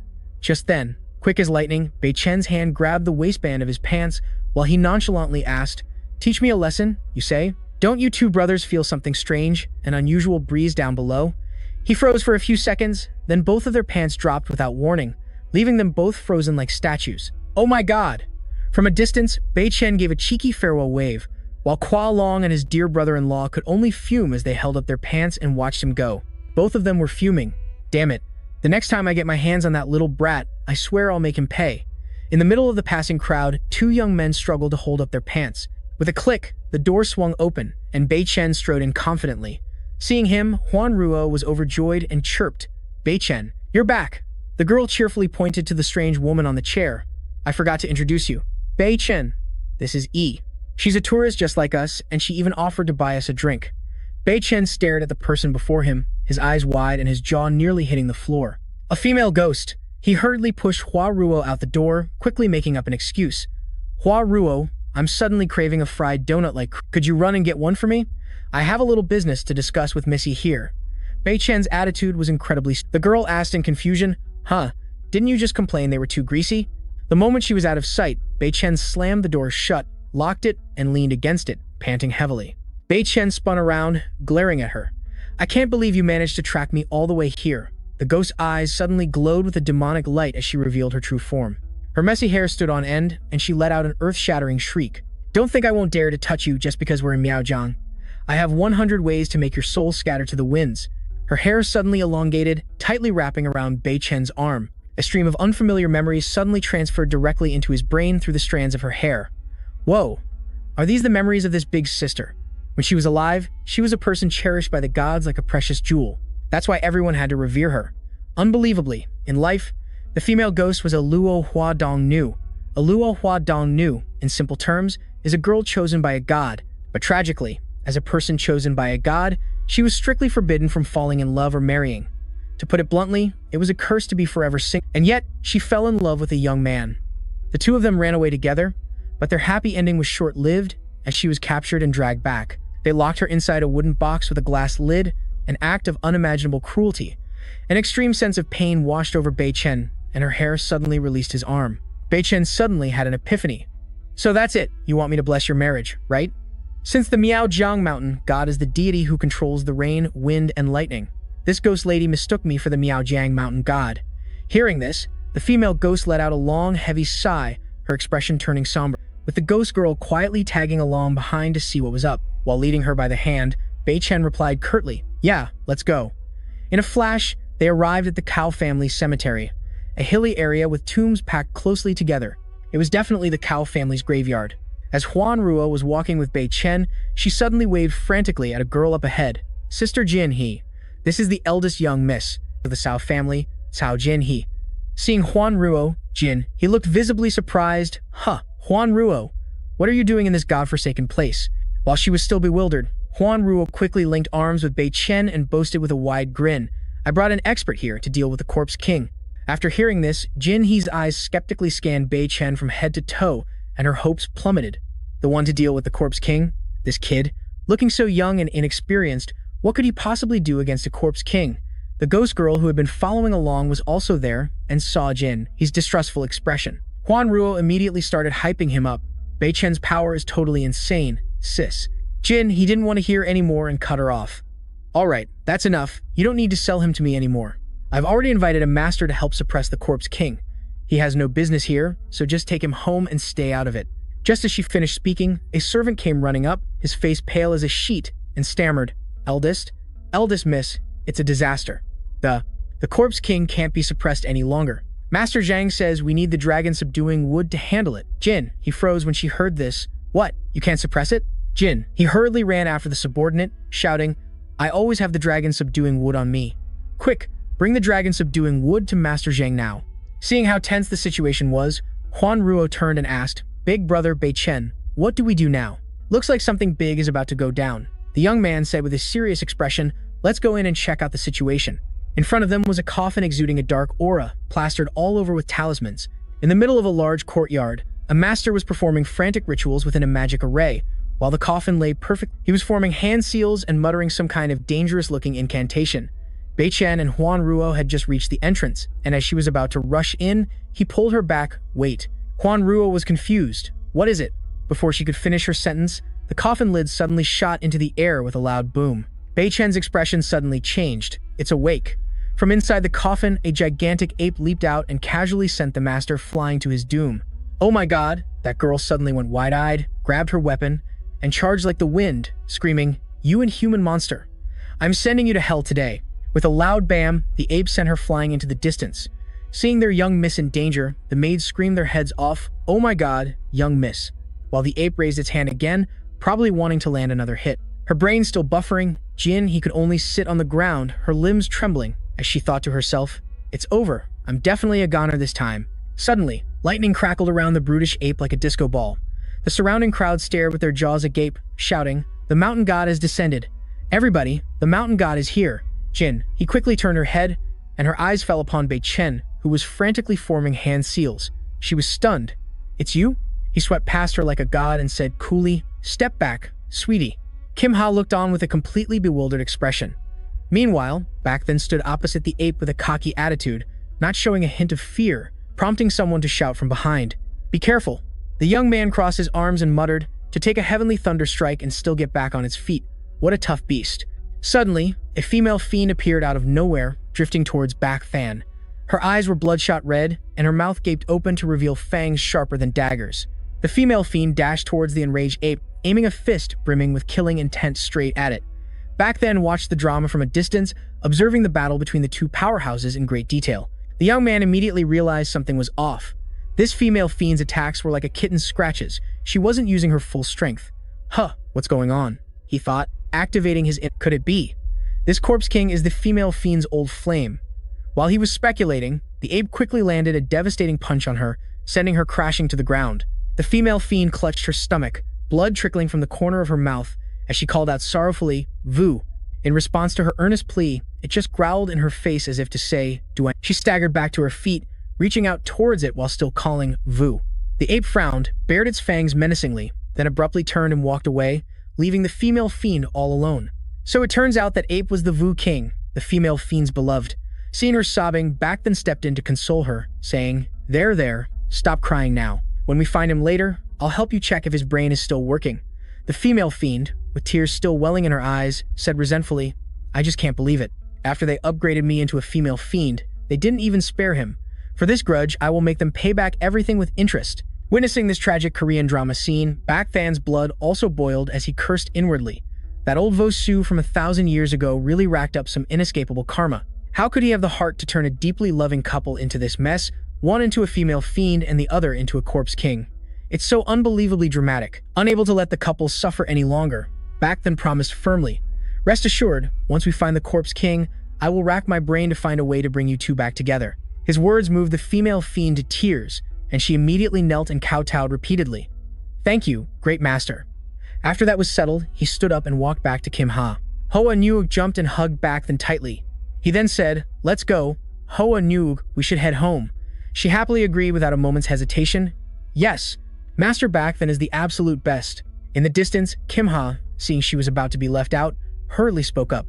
"Great Master, the Corpse King issue isn't resolved yet. I have a favor to ask." She looked at Back Then with sparkling puppy dog eyes. "Great Master, could you stay at the Tao family as the High Priest?" He bluntly cut her off, rejecting the offer in a heartbeat. "I must decline. I came to Miaojiang because I have other important matters to attend to. I'll be on my way now." But in reality, Back Then had only one thing on his mind. After all this time, it was finally time to continue his journey to Blackstone Town to take care of the Chen family. And so, Back Than's car sped towards Blackstone Town. According to Cao Qianha, Whitestone is the closest to Blackstone Town. "I've been driving my butt off for a while, so we should be approaching Whitestone Town soon, right?" Something appeared that startled him. Back Then quickly slammed on the brakes, bringing the car to a halt. Looking around, he saw 3 or 4 other cars had completely surrounded them. The author was too lazy to draw, so they just copy-pasted this part. A menacing-looking gang, brandishing weapons, stood blocking Back Than's car. "Hey kid, get out of the car." Seeing the situation, the young man calmly opened the door and stepped out, glancing around before asking, "What's with the big—" A henchman in the back got a clear look at his face and hurriedly reported to his boss, "Boss, that's the punk." Looking at this cast of extras, he instantly figured it out. Must be more people from the Chen family sent to check on my health. These guys were spoiling for a fight, raising their weapons to make our hero disappear. "Get him, boys. This job will make us rich," one shouted. But suddenly, a clear voice rang out. "You've got some serious nerve, don't you? Who gave you punks permission to cause trouble in my territory? Men, get this rowdy bunch out of my sight." The moment they saw the boss lady, the thugs' faces turned pale as they cried out, "Oh my god, it's that ogress. I mean, the Great Earth Master of Whitestone Town. What is she doing here?" The intel was wrong. It said she was on patrol today. If we fall into her hands, we're totally done for. Hearing that familiar, commanding voice, Back Then had an aha moment and immediately recognized the girl Wei. Bei Chen struck up a conversation. "Oh, Miss Shi, how have you been?" She quickly returned the courtesy, Long time no see, Mr. Jiang. What fateful wind has blown you to Whitestone Town? As she said that, the scene cut to A Wei's private residence, where she was bustling about, serving tea to the handsome man. A Wei looked at Bei Chen with maximum curiosity and asked again, "Really? What wind blew Mr. Jiang to this backwater, Whitestone Town?" Our guy calmly sipped his tea and slowly, "I was playing a game of cat and mouse with a guy named Chen Jiawa and ended up here. What about you? When did you get back? Is Jiang Lai doing okay these days?" The moment he mentioned that, her eyes suddenly fell. "Miss Jiang Lai is doing just fine. I came back to take over my grandmother's business. The last time, she fought with the female tyrant and was unfortunately hit with a cursed corpse poison, so she passed. Now I'm back to succeed her, acting as the general manager to handle all affairs in Whitestone Town." After hearing this, Bei Chen held his teacup and glanced sideways at the little ghost opposite him. "Corpse poison, huh?" Our guy looked at the little ghost and muttered, "What a load of bull. If she really got hit with that stuff, my scanner would have gone off ages ago." While he was lost in thought, the sound of frantic footsteps approached from an old man rushed in like the wind, gasping for breath, and stammered out the news, Great Earth Master, we're screwed.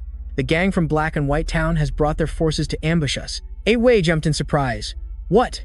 Bei Chen, overhearing the commotion, whispered enticingly, "Black and White Town, huh? Sounds interesting. Let's go see what's poppin'." Bei Chen thought to himself, "I bet that bastard Chen Jiao is here too. This time, your number's up, kid." Just as he finished that thought, a group of minions from Blackstone Town had already formed up and surrounded the gate. The crowd's jaws dropped in amazement. The old man crossed his arms, looking smugly at A Wei, and said in a sycophantic tone, "Oh, isn't this the great Earth Master Shi Hongshan, the precious granddaughter of Shi Yun?" Long time. Finding his words grating, she snapped, "Humph, who's your granddaughter? The Black and Whitestone clans split up eons ago. This young lady is the great Earth Master of Whitestone Town, not some relative of yours. You got that?" A Wei asked bluntly, "Shi Hongshan, what did you drag yourself here for?" The old man quickly explained, his shifty eyes pointing towards a bald old man who looked like a final boss. "It's not that I wanted to cause trouble, it's just that our great shaman Lan has a little heart-to-heart matter to discuss with your Whitestone Town." With that, he pointed directly at Bei Chen and ordered, "It's quite simple, really. You people of Whitestone Town just have to hand over this young punk, and we'll be done." Hearing that ridiculous reason, A Wei immediately bristled. "Great Shaman Lan Feng, aren't you going too far? Mr. Jiang here was a VIP guest of my grandmother when she was still alive. In short, I'm not handing him over." The great shaman pointed at Bei Chen and said, "He is a bad omen that will bring disaster to the entire Miao territory. For the peace of the Miao people, we must send him to the afterlife." Bei Chen glanced over and immediately saw the ugly mug of Chen Jiahua peeking from behind, thinking to himself. Bei Chen instantly figured it out, so this old great shaman is Chen Jiahua's backer. Blood rushed to his head, his hands clenched into fists as he growled, "Who did you call a bad omen?" The memory of when he had to save Jiang Lai suddenly flooded back. His anger flared even more, and right at that moment, the damned love-gu curse inside Bei Chen suddenly acted up, tormenting him to the point of near collapse. Bei Chen thought to himself, "This damn thing is acting up again.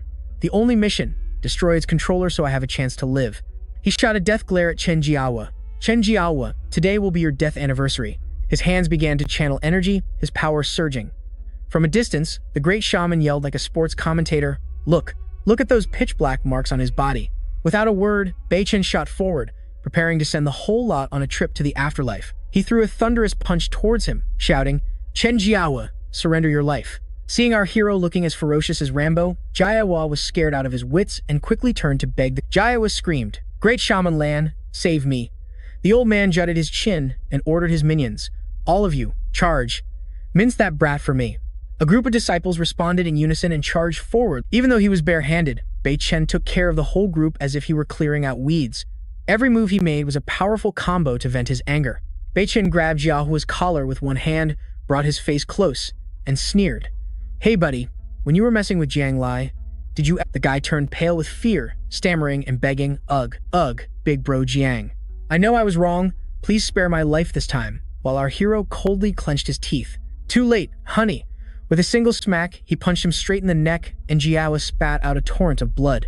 Our guy also gave the remaining small fry a thorough beating. Seeing this, the great shaman was pissed and began to wildly channel his energy with flashy moves, which actually looked pretty But you're still too green to show off in front of me." The old man conjured up a magnificent-looking circle of electric fire. Awei's face went deathly pale, and she screamed, "Mr. Jiang, be careful or you'll get your hair singed." That's the secret family technique of the great Phoenix Master of the Land family. And yet, our hero's expression didn't change at all. He just raised his hand, channeled a bit of power, and lightly flicked it towards the old man's secret technique. Oh my, the great sorcerer's signature move was just blown to smithereens. Bei Chen smirked. My bad, I accidentally broke the old man's toy. I was just a little too rough. The great sorcerer, fuming with a purple face, pulled out a jar. You insolent brat, your time is up. Who knew the jar was full of actual scorpions? Go capture him for me. Suddenly, Bei Chen felt a sting, and opening his eyes, he saw a writhing swarm, so he waved his hand and sent them all back to their maker. After dealing with the old man's pets, he performed a few martial arts moves. It's showtime. Bei Chen raised his hand, mumbling something in a language that sounded like a rap. Instantly, a yin-yang compass as large as a platter appeared beneath his feet, and he roared, "Get served." The great sorcerer's face went from purple to green, his jaw dropped and eyes wide, frozen for a good 5 seconds before the boy's strange technique. Seeing the beam of light closing in, the old man jumped back in terror as if electrocuted, but there was no escape. The great sorcerer took the full combo without a single miss. A world-shaking boom sent the old man to meet his ancestors. Bei Chen gave a cool half-smirk, his voice as cold as ice. Lan Feng is dealt with, so what are you all going to do? Hearing this, the whole group began to kowtow frantically. Their faces were all teary. Big brother, spare us. We've learned our lesson, we'll never dare to show off in front of an expert again. Ah Wei ran out, overjoyed. Thank you, Brother Jiang, for taking out the trash. Please come in for some tea and rest up. He just gave a nod, letting the others clean up the battlefield.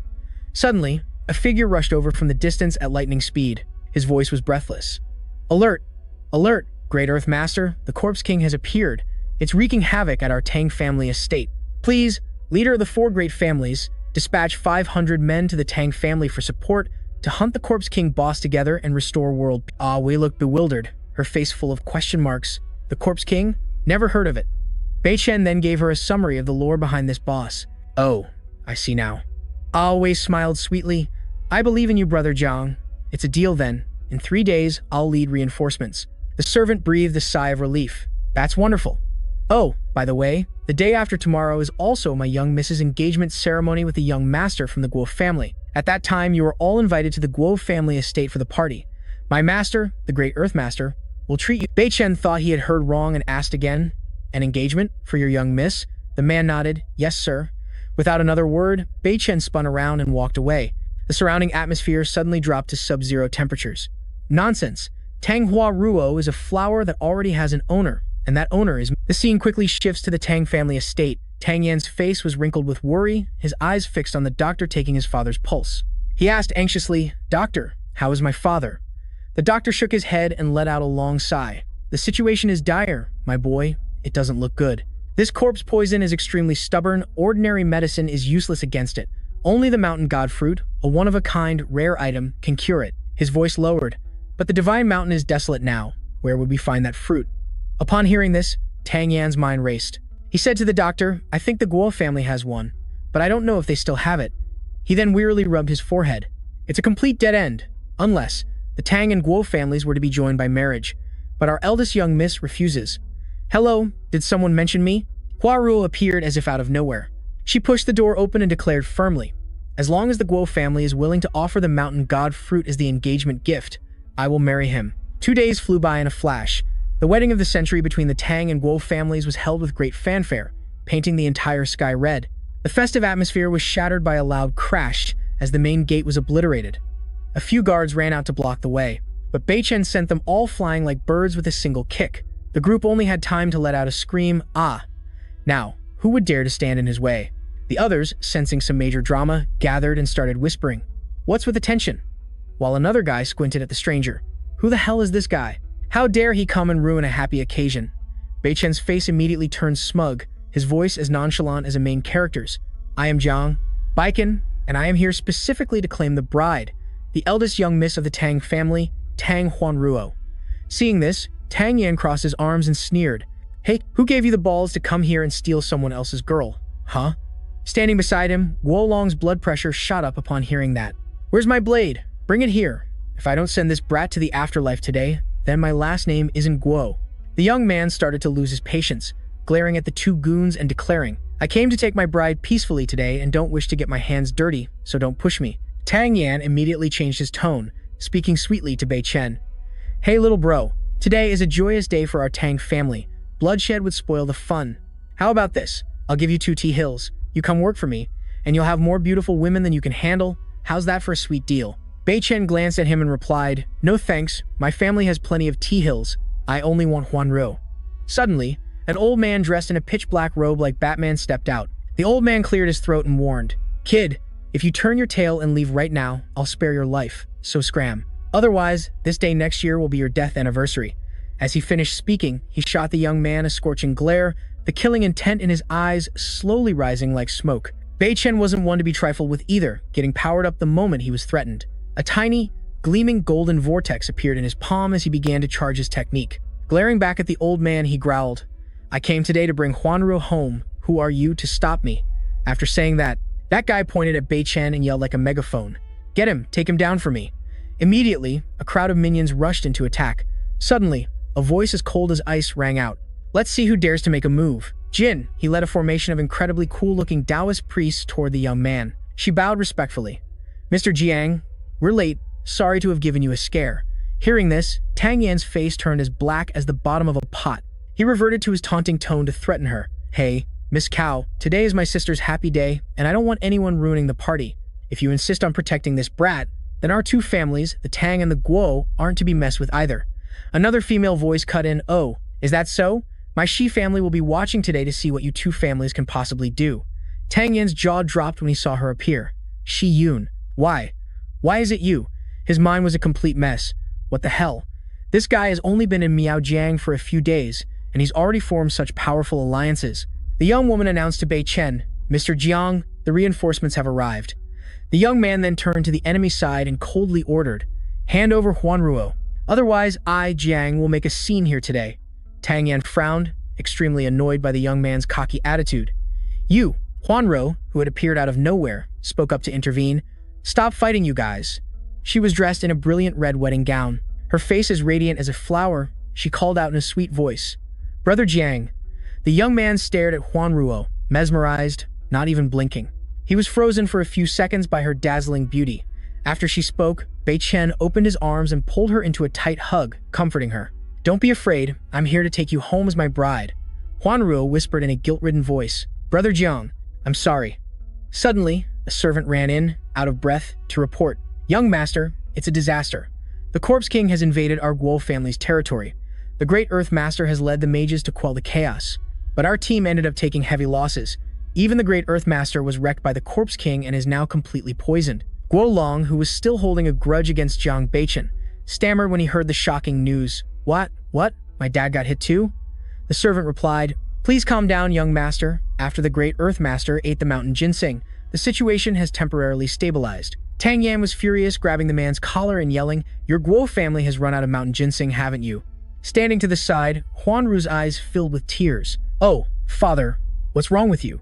She immediately thought of Bei Chen, grabbing his hand like a lifeline and whimpering, "Brother Jiang, are you a divine doctor? Please, I beg you to save my father." He replied calmly, "Settle down, don't panic. Take me to see the situation first." The scene shifts to the girl's family estate, where the future father-in-law is lying down. Without a word, Bei Chen delivered a powerful strike to the old man's wrist. Instantly, a mouthful of dark blood spurted from the man's mouth. The 2 young people screamed in terror, "Father." The old master physician standing by simply smiled, stroking his beard with a look of profound wisdom to reassure them. "Rest assured, it's just the poison from his heart being expelled." Master Tang clutched his chest, his jaw dropping in amazement at his potential son-in-law's skill. "Your medical skills are truly extraordinary." The young man clasped his hands humbly. "You 2 are too kind. It's just a meager talent. The corpse poison from that old Earth Master has been dealt with. However, he'll still need to rest for a while. He won't be able to walk normally until the remaining poison is completely flushed out." The father-in-law cleared his throat, squinting as he asked the young man, "Hey, young man, I hear you want to marry my daughter?" Bei Chen nodded firmly, his voice resolute. "Yes, sir. I am determined to do so, no beating around the bush." Master Tang then made a proposal. "The Tang family is not short on money. We don't need any betrothal gifts. But marrying our daughter to an outsider is something that has never been done before. How about this? The Mountain God Assembly is coming up. If you can win the title of Shaman King, I'll approve the marriage to my daughter right away, no more questions asked." Hua Ruo, standing beside them with her face as red as a beet, frantically tried to intervene. "Father, are you serious? How is that even possible?" Tang Yan also chimed in. "The Mountain God Assembly is a gathering of absolute monsters. It's not just the great shamans who will be competing for the top spot. There will also be martial arts grandmasters and mysterious wandering cultivators. All of them are incredibly tough opponents. How could this kid possibly have a chance at winning? The old man leaned in to look at him, his voice full of challenge. So, what do you say, kid? Do you dare to take the challenge? Bei Chen just smirked. He replied coolly. Okay, it's a deal. Hua Ruo rushed forward and grabbed her lover's hand tightly. Frantic with worry, Bei Chen, the mountain god assembly is no joke. Can't you please reconsider?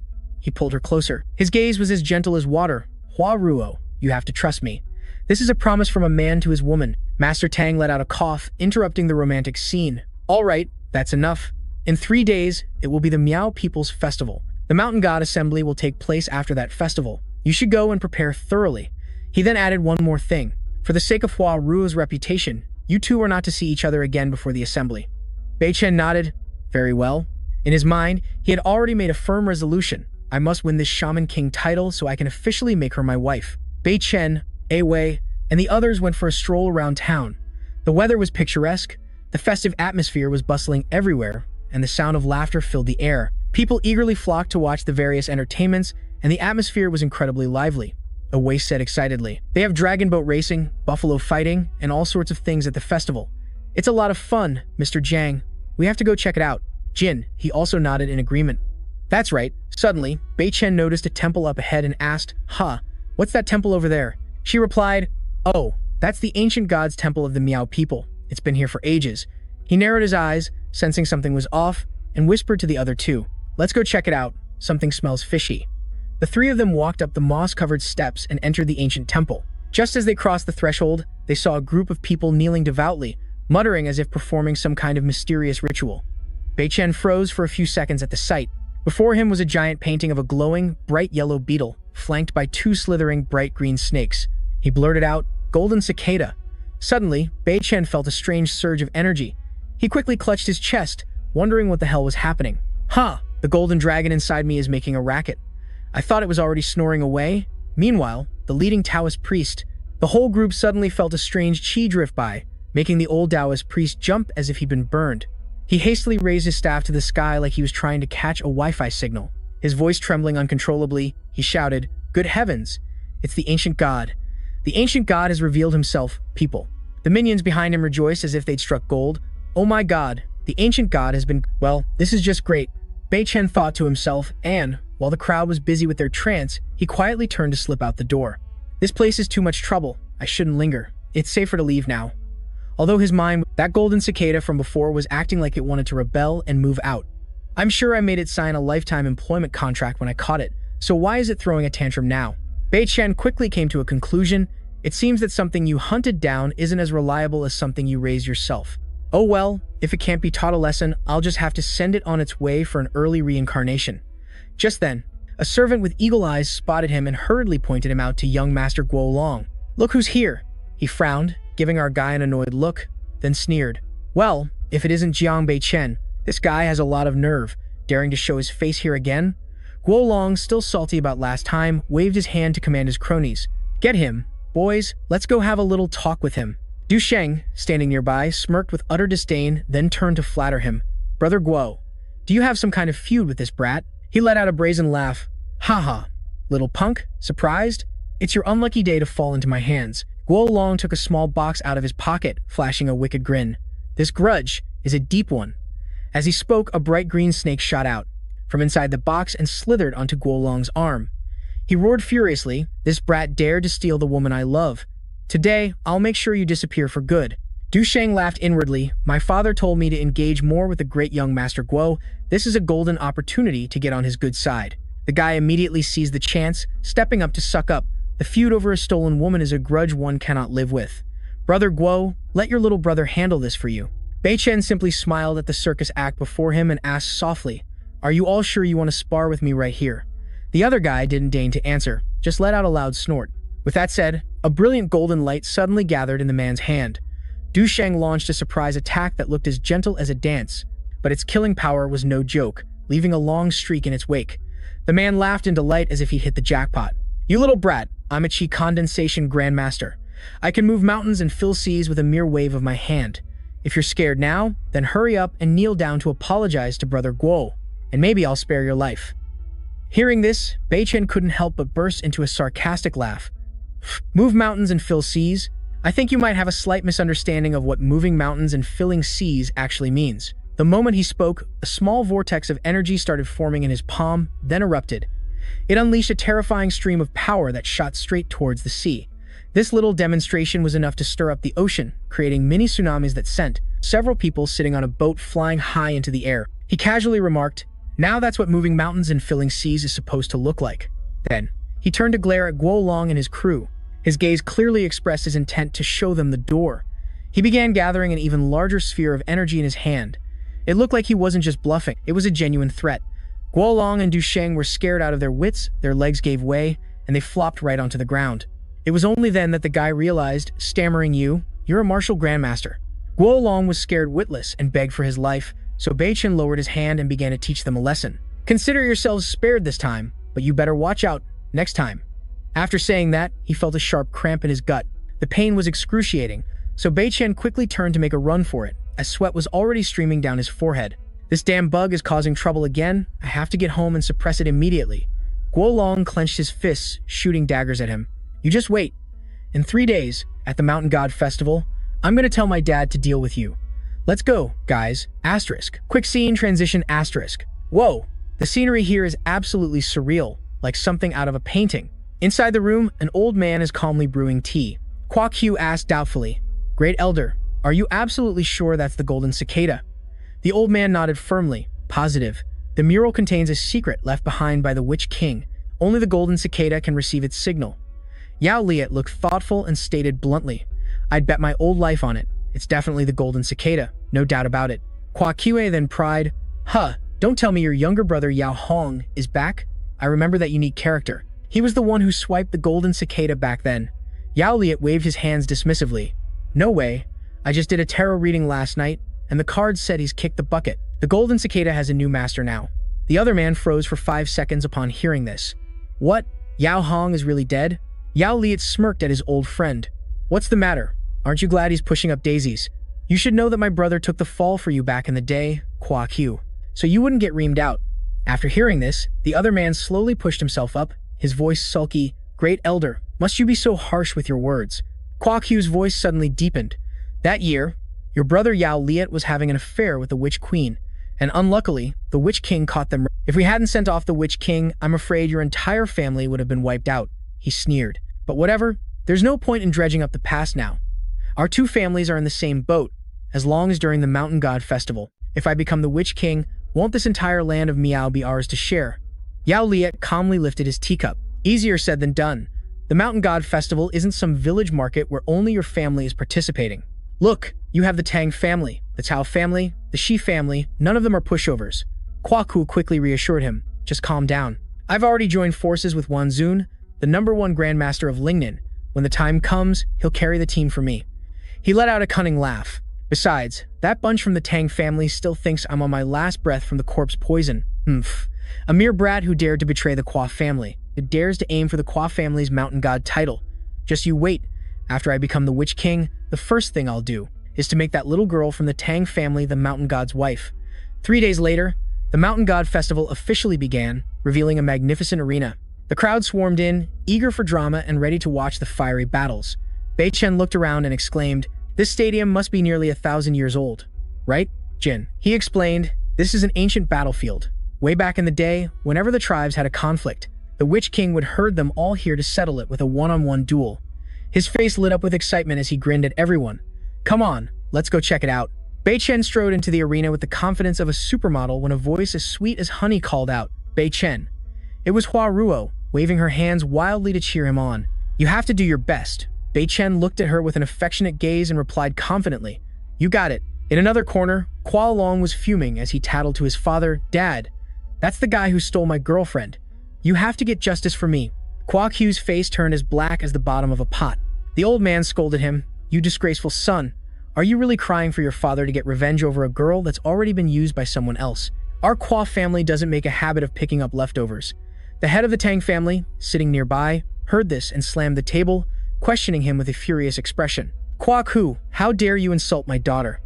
The other old man replied nonchalantly, "Hey now, I'm just stating the facts about what your daughter did with that kid." This clueless buffoon's comment made the family head absolutely livid. All he could do was shoot daggers at the man. The time had come. A dozen men lined up in a straight row, and a long whistle, like a train's horn, blew. It immediately drew everyone's attention. Elder Yao Liat, leaning on his cane and coughing, cleared his throat and announced loudly, "To all esteemed guests, I declare, the Mountain God Festival." Boom! Before he could finish, an earth-shattering explosion erupted, and a Taoist priest appeared out of nowhere like Sun Wukong. The old man in the pitch-black cloak pointed straight at Bei Chen's face and yelled, "I, Wan Zun, am going to knock some sense into this punk." Bei Chen just smiled, ignoring the crowd's gaping faces. "All right, old-timer, I accept."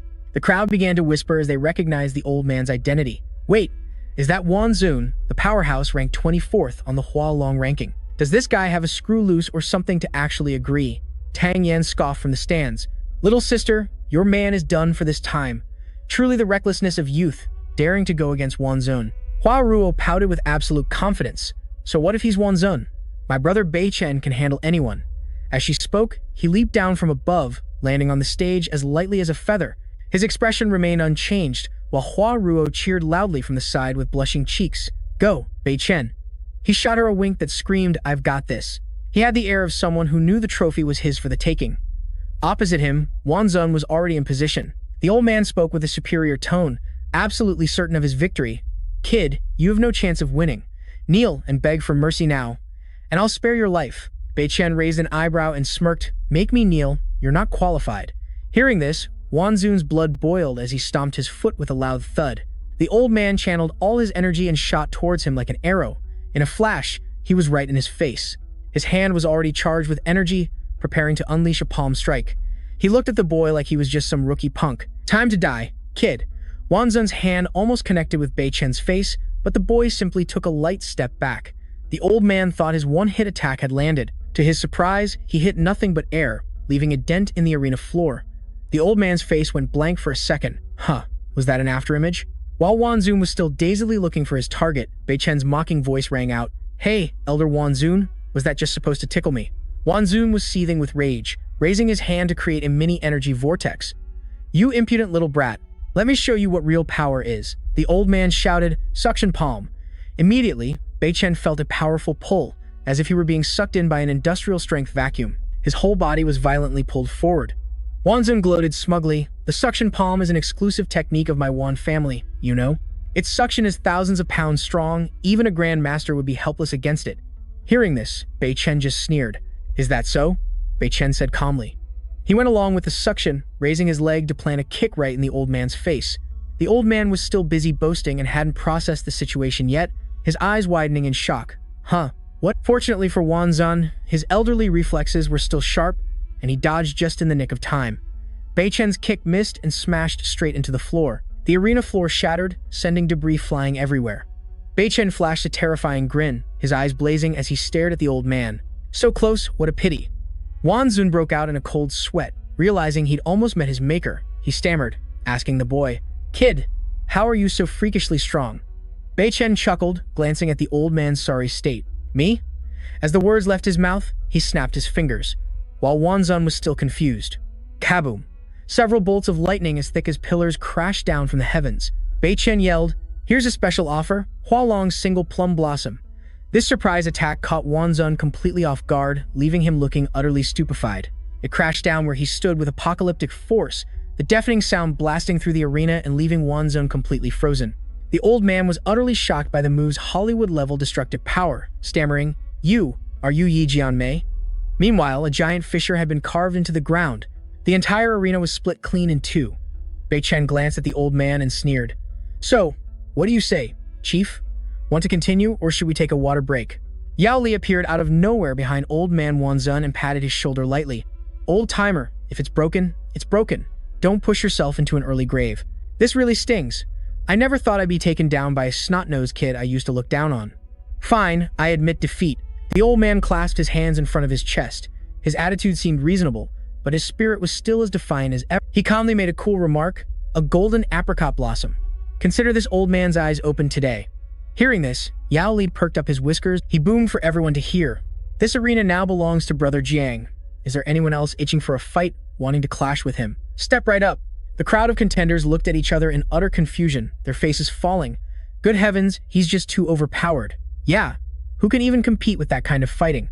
The old man shot a meaningful glance at Gua Kui, as if to say, "What's your call, boss?" The great shaman replied nonchalantly, "Mr. Jiang's divine skill is unparalleled. I humbly admit defeat." "Well then, just hand over the Wu King's throne to Brother Jiang. What else is there to do?"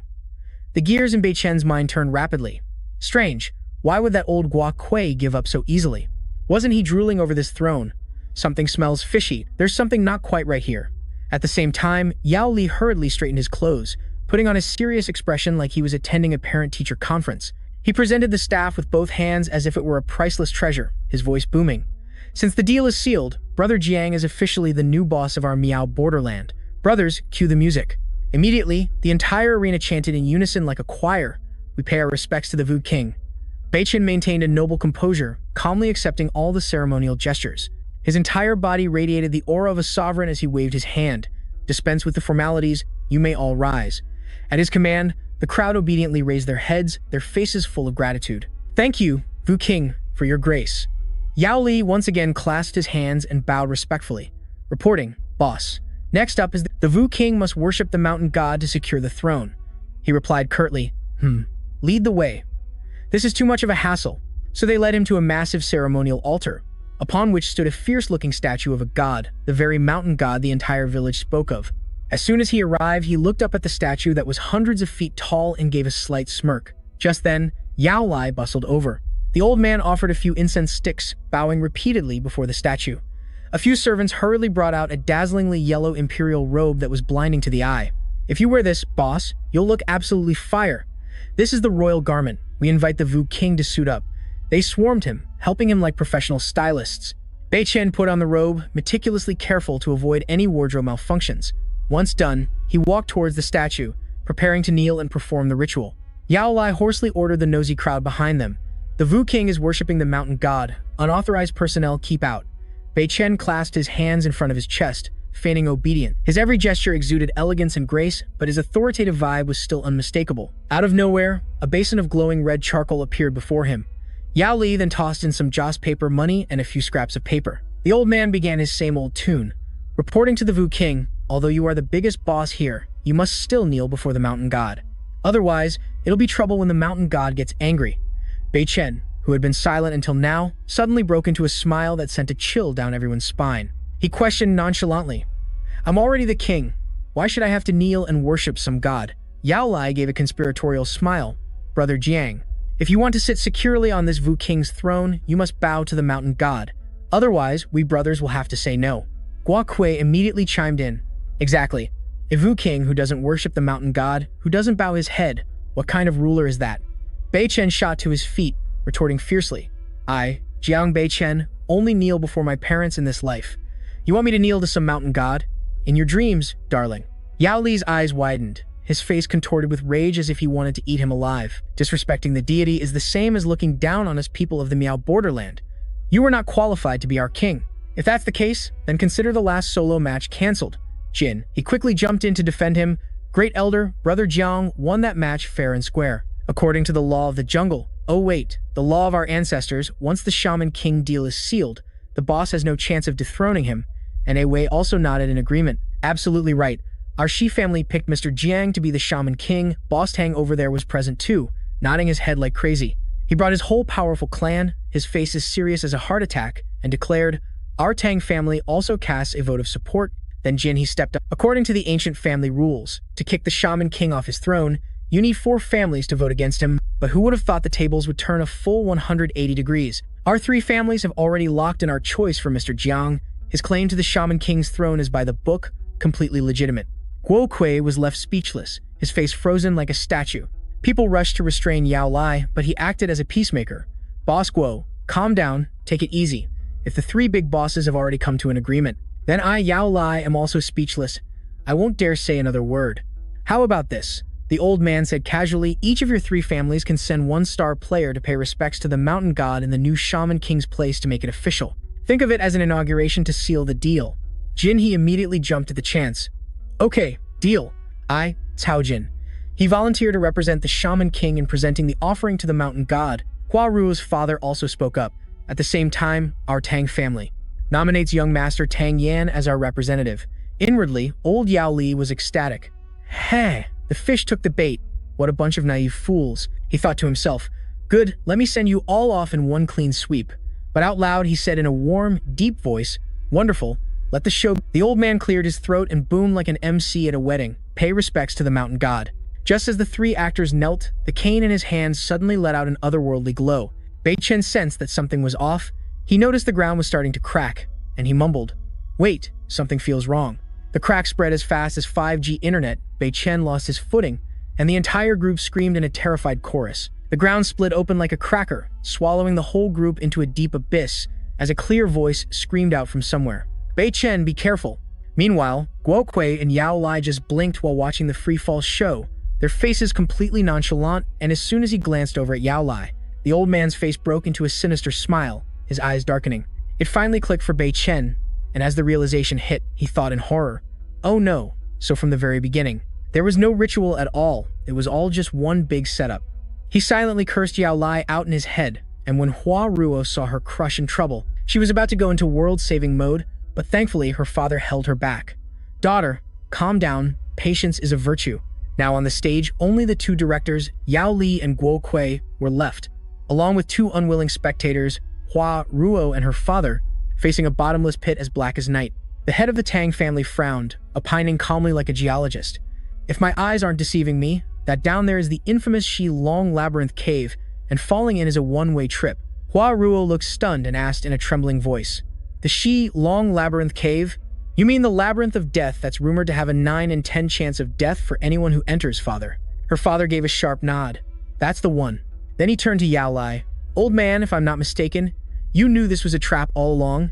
You dare to trick the Shaman King? The old man shamelessly argued back. Now, Boss Tang, don't make false accusations. It was clear he was disrespectful to the mountain god, so he got a taste of instant karma. How is this my fault? Guo Kui laughed out loud, gleefully adding, that's right, you pay the price for disrespecting the mountain god. By the rules, he had it coming, ha ha ha. He chuckled to himself. This was my plan B with Yao Lai. I can't believe it worked so perfectly. I never thought it would be this effective, Guo Kui thought to himself. Now that nomad kid is as good as dead. Now it's time to take care of the rest of you. Without hesitation, he announced his ultimate goal. The current Shaman King is missing in action, his fate unknown. Therefore, I, Guo Kui, shall temporarily assume the role of Shaman King. Asterisk cut scene times to the deep pit where our main characters are in free fall. Deep underground, the aftershocks lingered, with rocks and debris raining down. Bei Chen's vision was clouded by dust, his consciousness was hazy as if he were drunk, and he let out several violent coughs. Looking at the gaping hole above, he could only slap himself a few times for being so careless. Who would have thought that old geezer would set a trap in broad daylight like this? Great, the high priest, right? Just you wait, I'll deal with you later. Kim Ha spun around and asked Mr. Han Jiang, hey handsome, you still doing okay? Baishan dusted himself off and replied nonchalantly, asking at the same time, I'm fine, but does anyone know what godforsaken corner of the world we're vacationing in? Kim Ha stammered. This place is... Kim Ha's voice drew the curious gazes of the whole group, and all eyes turned to her. Xilong's labyrinthine grotto. The group quickly scanned their surroundings. Good heavens, this place was beyond weird, with hundreds of bizarrely shaped rocks. Along with them were all sorts of caves, big and small. Kim Ha put on a serious face and declared grimly, the road to the underworld, the lair of... Unbelievable, is this Xilong's labyrinthine grotto for real? Baiken asked just to be sure. She immediately switched into tour guide mode and explained, Xilong's labyrinthine grotto is the eternal resting resort of the war god Xilong, you know. Only then did he let out an ah as if he understood. Meanwhile, Tang Yan was already holding his forehead, playing the tragic hero, his voice mournful. Legend says this labyrinth has a direct highway to the underworld. Everyone, for mere mortals like us, it's a one-way ticket in with no return trip.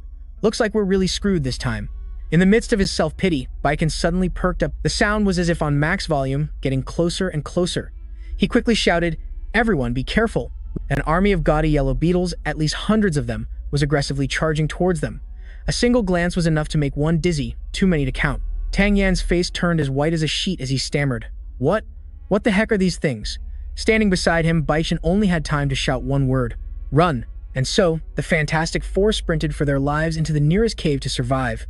Baichen, however, hugged the cliff wall, fumbling for an escape route. Deep down, he vaguely recognized this familiar aura as Yuan Ming Earth.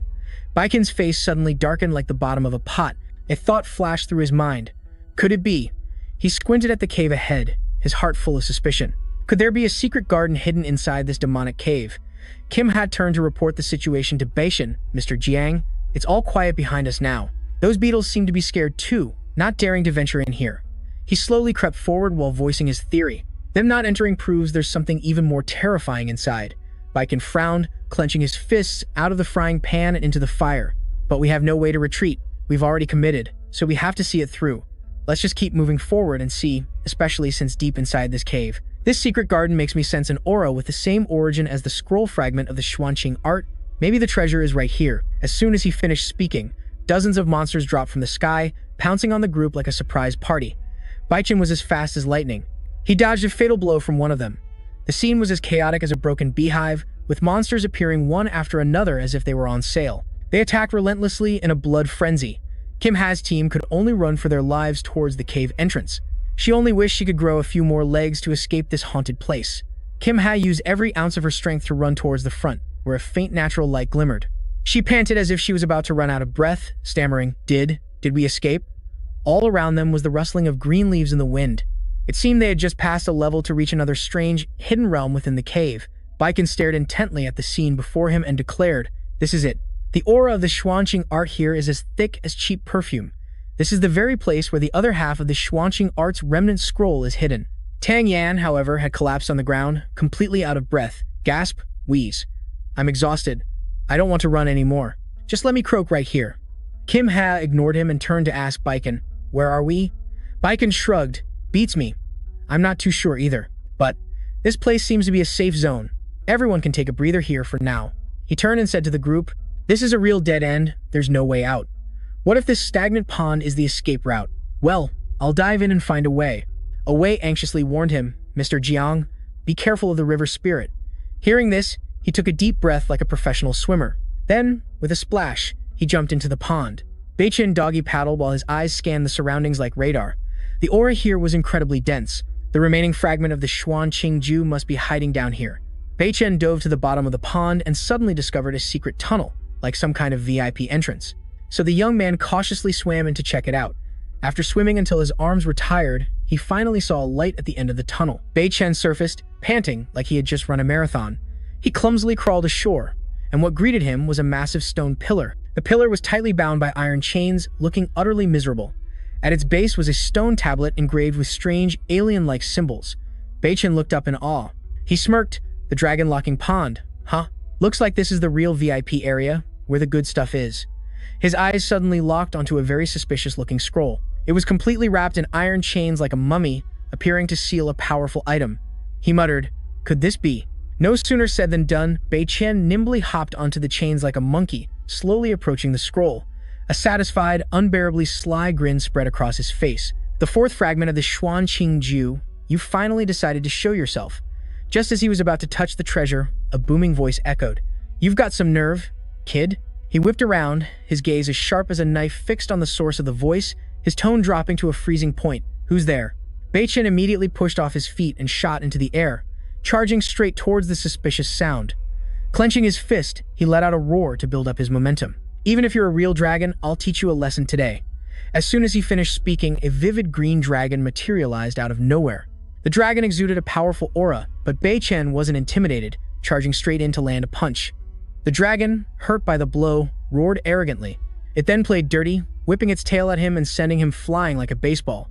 Fortunately, Beichen had lightning-fast reflexes. He performed a graceful somersault in mid-air and landed safely like an acrobat.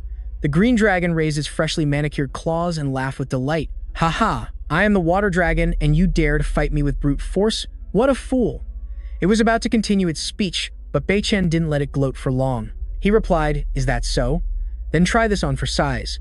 As he spoke, a vortex of energy began to gather in his palm, signaling that something big was about to happen. Beichen leaped up with the force of a spring in his legs and instantly appeared right in front of the dragon. Beichen roared, Xuanqing palm, and the vortex in his hand expanded, turning into a brilliant golden light. He slammed the palm straight into its face. The poor dragon was immediately sent flying into the distance after taking the full force of the blow. It exploded into a shower of crackling sparks and vanished into thin air. Beichen landed lightly, thinking to himself, Now's my chance. He scurried back to the stone pillar, but life is never that easy. The dragon began to reform, as if to say, "I'll be back." It roared, "I was just careless, but now I am in my immortal ghost water form. You mere mortal are dead for sure today." Hearing this, Bei Chen felt a pang of panic. Heavens, ghost water? Isn't that the legendary tie-in true water from the dawn of creation? Oh my god, is this dragon trying to drag me to the underworld with it? His legs were instantly frozen solid, leaving no escape. The only way was to stand and fight it one-on-one. This winged lizard charged towards Bei Chen at lightning speed, its face contorted with fury, determined to finish him off. Terrified, Bei Chen screamed for Jin Chan. "Hey buddy, if you don't help me, I'm a real goner. Remember, we're connected. If I die, you're going down with me." As soon as the threat left his lips, a main character's aura flashed from his body. Seeing this, the dragon opened its massive maw, intending to swallow Bei Chen whole. Whoosh! The dragon shot forward like a rocket, the whistling wind feeling like it could rip his skin off. It closed in fast, its gleaming maw ready to devour the main course right in front of it. Just as it opened its mouth to gobble up Bei Chen, wham! An invisible force smacked it and sent it flying. The dragon was infuriated, roaring as if someone had just snatched its food. Huh? What in the world? Bei Chen looked completely baffled, unable to process what just happened. Seeing the dragon fuming, he scrambled over to the stone pillar. He told himself, "This is a golden opportunity. I have to quickly remove the talisman from the sea-calming divine needle, or if that thing revives, we're all dead." The moment Bei Chen grabbed the scroll sealed by the talisman, clang, crash, the sound of iron chains clashing echoed like a wild rock concert. And just like that, ta-da! The iron chains wrapped around the stone pillar automatically snapped open like broken rubber. From within the pillar, a sorrowful voice cried out, "I cannot accept this. Boo-hoo-hoo." Hearing this, Bei Chen breathed a sigh of relief, feeling like it was finally over. He glanced over at the strange carvings on the rock wall, his voice suddenly sounding cool.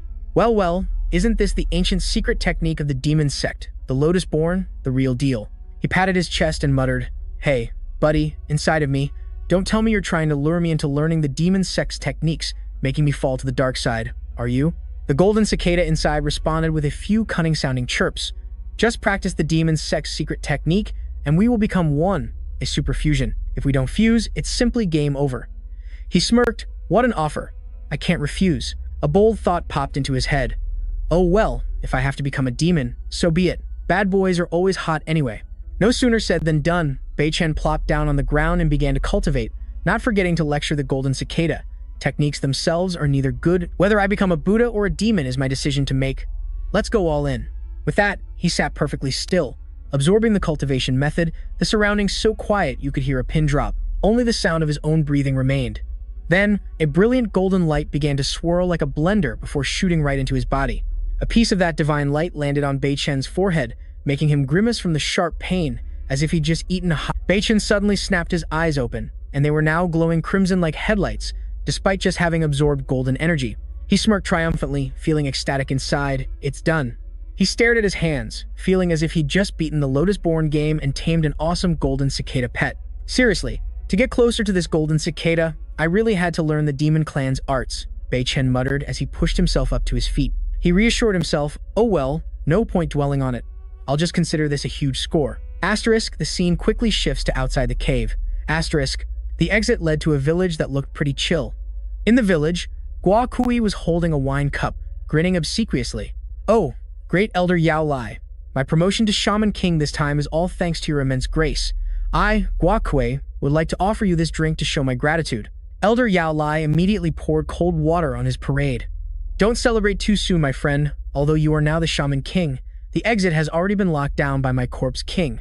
Everything is going according to my plan, but that country bumpkin is a real bug in the system, so unpredictable. We still need a few backup plans to be safe. Gua Kui chuckled. What's there to fear, boss? I've already turned eldest Miss Tang Ra into a fallen flower cave maiden, even if that guy makes it back alive. I'll have more than enough ways to shut him up for good. Yao Li set down his teacup, his expression thoughtful. I hope so. For some reason, my gut is telling me something's wrong. The elder stroked his beard, muttering like a fortune teller. I just feel a sense of foreboding. As he spoke, the sky darkened and rain poured down, as if the heavens themselves were in sorrow. The atmosphere was as gloomy as a horror film.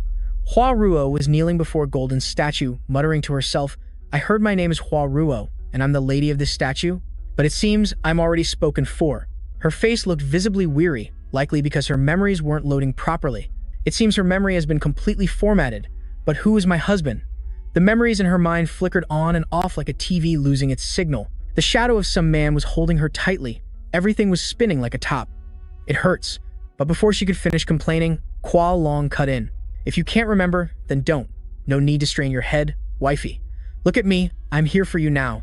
She jumped in surprise. Huh, who are you? He and Du Sheng grinned sleazily like a couple of creeps. The night is young, so let your husband come and warm your lonely heart. Hua Ruo's blood boiled. How audacious. I am the saintess of Miao Jiang, not some cheap vegetable from the market. You too, get lost and clear the air. Taking the opportunity, Hua Long pressed forward, roughly grabbing her wrist.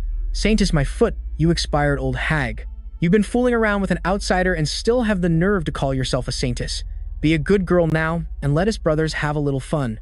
With that, he yanked down her clothes, his lecherous face unmistakable.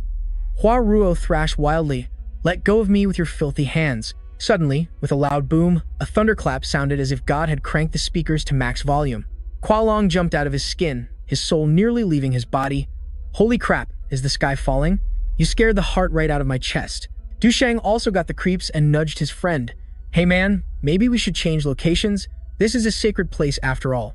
We shouldn't be messing around. The guy laughed like a madman, his hand tightly gripping Hua Ruo's tear-streaked face. What's there to be afraid of? There are no ghosts or demons these days, it's all just scams. Just then, an ice-cold voice rang out, cutting through their cheap drama. Are you two planning on doing business with her? Hua Long was scared out of his wits. He spun 180 degrees, getting into a defensive stance like a cornered cat. Who's there? Du Sheng took one look and recognized the familiar face, stammering, It's you. Jiang Baishan. Why are you as persistent as a hungry leech? You're still alive. He didn't bother to answer, because at that moment, his rage bar was completely full. His face looked incredibly tense. Without another word, he immediately unleashed a spell combo. Baiken just needed to give his hand a gentle flick. Several blinding golden rays shot towards the two perverts, sending them flying. Get out of my sight! Hua Long was hit by the blast and screamed in agony. Arg! The two scumbags hastily stumbled back a few steps, their faces pale as they watched Baiken advance towards them in slow motion. Hua Ruo was now completely limp, slumping to the ground, looking as fragile as a bubble tea about to spill. She looked up with her sparkling eyes and asked, Who are you? And why are you so handsome? Baiken immediately knelt on one knee in perfect romance novel hero style, gently caressing her cheek. He answered nonchalantly, I'm your husband. She froze for a few seconds, murmuring, Husband? He then covered her eyes with his hand, his expression automatically switching to dark mode. But his voice remained as sweet as sugar. That's right, Hua Ruo. You just go to sleep. Leave the rest to me.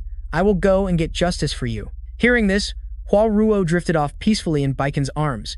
He gently scooped her up, holding her close in a princess carry. His voice was as cold as Antarctic ice, the Kwa family. Meanwhile, in another development, the head of the Tang family was shouting himself hoarse. Hurry, mobilize all our associates to protect the Tang family. Hurry up, the Tang family cannot be wiped out. Yao Lai leisurely strolled over, clapping loudly, well, as expected of the Tang family. You're quite resilient, lasting this long against my horde of zombies. The Tang family head was boiling with rage, pointing a finger right at the old man's face and cursing. Yao Lai, you're a respected protector of a clan, yet you raise the undead to cause chaos and slaughter the people of Miaojiang. Aren't you afraid of heaven cutting off your Wi-Fi? The old man sneered. Divine punishment? Look around. Does it seem like heaven gives a damn about me? At that same moment, Baishan, having finished his hero saves the damsel act, leaped down from the temple and rushed towards the Tang family estate like a bolt of lightning. He cut in between them. If heaven won't handle it, then I will. As he finished speaking, he shot a razor-sharp glare at Yao Lai. Just as he was about to clear out the trash blocking his way, the shuffling sound of an entire troop echoed from behind. Leading that circus troupe was none other than Jin He in a way. Yao Lai's group reflexively turned to see what was happening, as the two boss ladies brimmed with confidence and declared coolly, You forgot about us. At this moment, Tang Yan was carrying the Princess Hua Ruo, striding proudly toward the head of the Tang family. Dad, I'm back. And the hero Jiang Baishan even delivered Sister Hua Ruo back safely. The father was moved to tears. It's good that you're back. It's so good. Bei Chen then pulled out a massive bundle, waving it in front of the two old geezers, Yao Lai and Gua Kui. Then he smiled knowingly. Do you two old-timers recognize this item?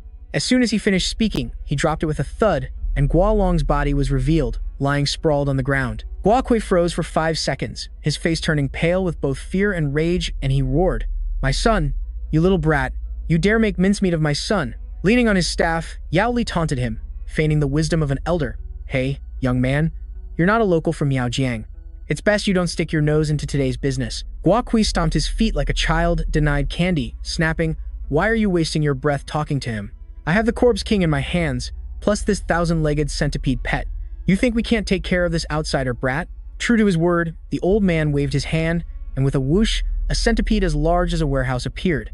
Bei Chen was no pushover either, getting into a stance ready to fight Gua Kui He glared back in response, "Cut the comedy act and come at me all at once."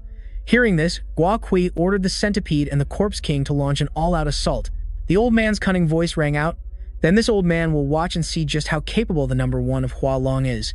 Tear him apart for me." Bei Chen slowly closed his eyes, his hands beginning to move through incantations like a sorcerer. Instantly, a brilliant yellow, Super Saiyan-like aura enveloped him. He muttered, "Let's see who's the real top dog here." The centipede had already lunged in close, just an inch away from snapping him up. Suddenly, Bei Chen's eyes flew open, shooting a fiery glare in its direction.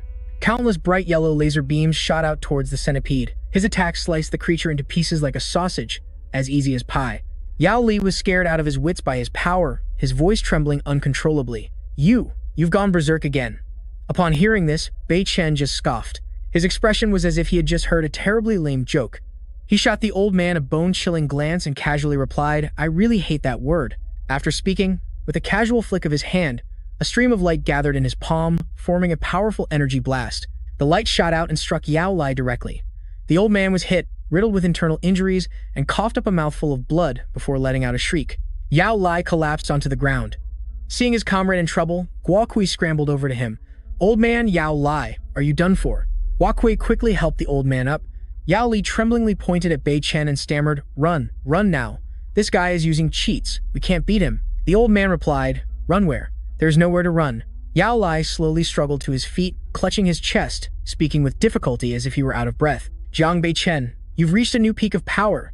With such heavy killing intent, be careful, the heavens don't strike you down." As he finished speaking, the sky suddenly flew into a rage. The thunder was deafening, and then it converged into several massive bolts of lightning that struck straight down at Gua Kui. The old man felt the pain as if he'd been run over by a steamroller and screamed his lungs out, "Ah!" Bei Chen could only let out a sarcastic smirk. His voice was a mix of mockery and anger. Heaven's punishment? Then why didn't I see any heavenly punishment when you people forced Sister Hua Ruo to drink that amnesia potion? He held Hua Ruo tightly and walked towards them, enunciating every word. "Hand over the antidote for that mind-wiping potion now, or you'll find out why the sea is salty." Yao Li stammered, The water of oblivion. It doesn't have an antidote." Bei Chen's patience was running thin. "It doesn't?" The old man felt death beckoning and frantically waved his hands. Wait, don't send me off. The water of oblivion truly has no antidote, but there is a way to cure it." The brilliant yellow light tightened around old Yao Li's neck, and my boss ordered coolly as if he were ordering takeout, "Old June, explain." "Now, the water of oblivion is an heirloom specialty of the Ju Li tribe, and only Jiao Ji water can cure it. Your Majesty, Sorcerer King, I know I was wrong, please spare me." Before the old man could even finish his "I was wrong" song and dance, the golden threads tightened, sending the once proud elder Yao Li to meet his ancestors, ending his role rather abruptly. After cleaning up the two leftovers, the boss skillfully scooped up Sister Hua Ruo and made a quick getaway. Oh, and if anyone wants to find Sister Jiao Ji, just go to Kunlun and ask. "Hey Shui, go take a spiritual journey to Kunlun, will you?" Bei Chen shot a sidelong glance at the ghost lady and said coolly, "All right, now it's your turn. Beautiful. He's broken. He's not the man he used to be. How could you?" "Spare him." The ghost lady shot him a determined look and offered an incredibly good deal. "Spare his life, and in return, I'll stay here at the ancient god temple and act as a guardian for all of Miaojiang, cleaning up the aftermath for you." He liked the sound of that and nodded instantly. "Deal. And from now on, Miaojiang officially belongs to me." A voice suddenly boomed out of nowhere, startling Bei Chen, who looked around confusedly. "Huh? Zhao Jun? Why did you just pop up here?" The man was panting, reporting with the urgency of an express delivery man. "Boss, I have 2 pieces of urgent news. First, the big boss is summoning you back to the capital for a new— Second, your crush, Miss Jiang, has been taken away by the Zhang family from the capital." Bei Chen's face grew grim as he listened, deep in thought. The Zhang family from the capital? Before he could fully process it, Zhao Jun was already urging him frantically, "Boss, we need to pack our bags and go. We have to head to the capital immediately." His future father-in-law, the head of the Tang family, suddenly stepped forward to block his way. "Wait. If you want to go save that beauty, you have to marry my daughter first." Zhao Jun's brain short-circuited upon hearing this. "Huh? A wedding? For my boss?" He quickly covered Zhao Jun's mouth. It's a long story, I'll tell you later. Then, turning to his father-in-law, Bei Chen thumped his chest and promised, Father, you can be 100%. I will throw the wedding of the century, make Huan Ruo the most powerful woman in this land, and give her the title of Shaman Queen. His father-in-law snorted, Humph, for now, I'll trust that your intentions are true. Of course, the precious daughter of the Tang family could never be a mere concubine. 3 days later, red silks were hung everywhere like a massive sail. Flowers were scattered about, and a loud MC's voice announced, The auspicious hour has arrived, let's welcome the bride and groom to the stage. Bei Chen took Huan Ruo's hand, and they walked up the steps as if on a red carpet, then performed a deep bow. They bowed in unison to their elders, a picture-perfect second bow to the parents. Finally, the couple faced each other for a loving bow to one another. And that's a wrap. I mean, the ceremony is complete. Huan Ruo whispered, her voice laced with sorrow, I'm sorry, but I think there's already a place in my heart for someone else. The thing is, I have amnesia, so I don't know who that person is. A gentle hand lifted her face. Bei Chen leaned close, whispering in a voice straight out of a romance novel. It's all right. You'll remember eventually. Just trust me. I'm your personal amnesia antivirus. A short while later, seeing the guests were busy drinking and celebrating, Bei Chen quietly slipped away. Zhao Jun blocked his path with a serious look on his face. Boss Bei Chen, it's time to hit the road for the rescue mission, boss. He replied curtly while walking. Right, let's go. In a flash, a car was speeding toward Yunshan, carrying the two serious-faced men. Zhao Jun's voice piped up. The big boss gave you a deadline of half a month to report to Beijing, not a second late. So this trip to Yunshan has to be a quick one. We don't have time to mess around. Bei Chen, however, didn't seem to care, leaning back in the passenger seat as if, I heard the big boss was at death's door last time. What's the latest on his drama? Have you investigated? Zhao Jun, a skilled driver, quickly answered, Sir, the big boss's condition is classified as top secret and can't be investigated. However, based on the military department's bright red seal on the order, it's so we can be 100% certain that the big boss himself is calling you back to Beijing. He frowned, his mind racing. If the big boss gave the order personally, then why am I only allowed to hang around Wei Cheng and not go straight into Yanjing to stir things up? Zhao Jun theorized, maybe the big boss heard about the earth-shattering trouble you caused before, so he's probably afraid you'll fly off the handle and cause a huge scene again. Bei Chen completely ignored that and changed the subject. Enough, let's drop it. So what about Jiang Lai's whereabouts? Have you heard anything? Zhao Jun answered while steering the car. I've got nothing, boss. Ever since Miss Jiang was taken by the Jiang family, she's completely vanished. It's like she never even existed. The only recent street rumor is that the old master of the Jiang family is trying to find a good match to marry Miss Jiang off.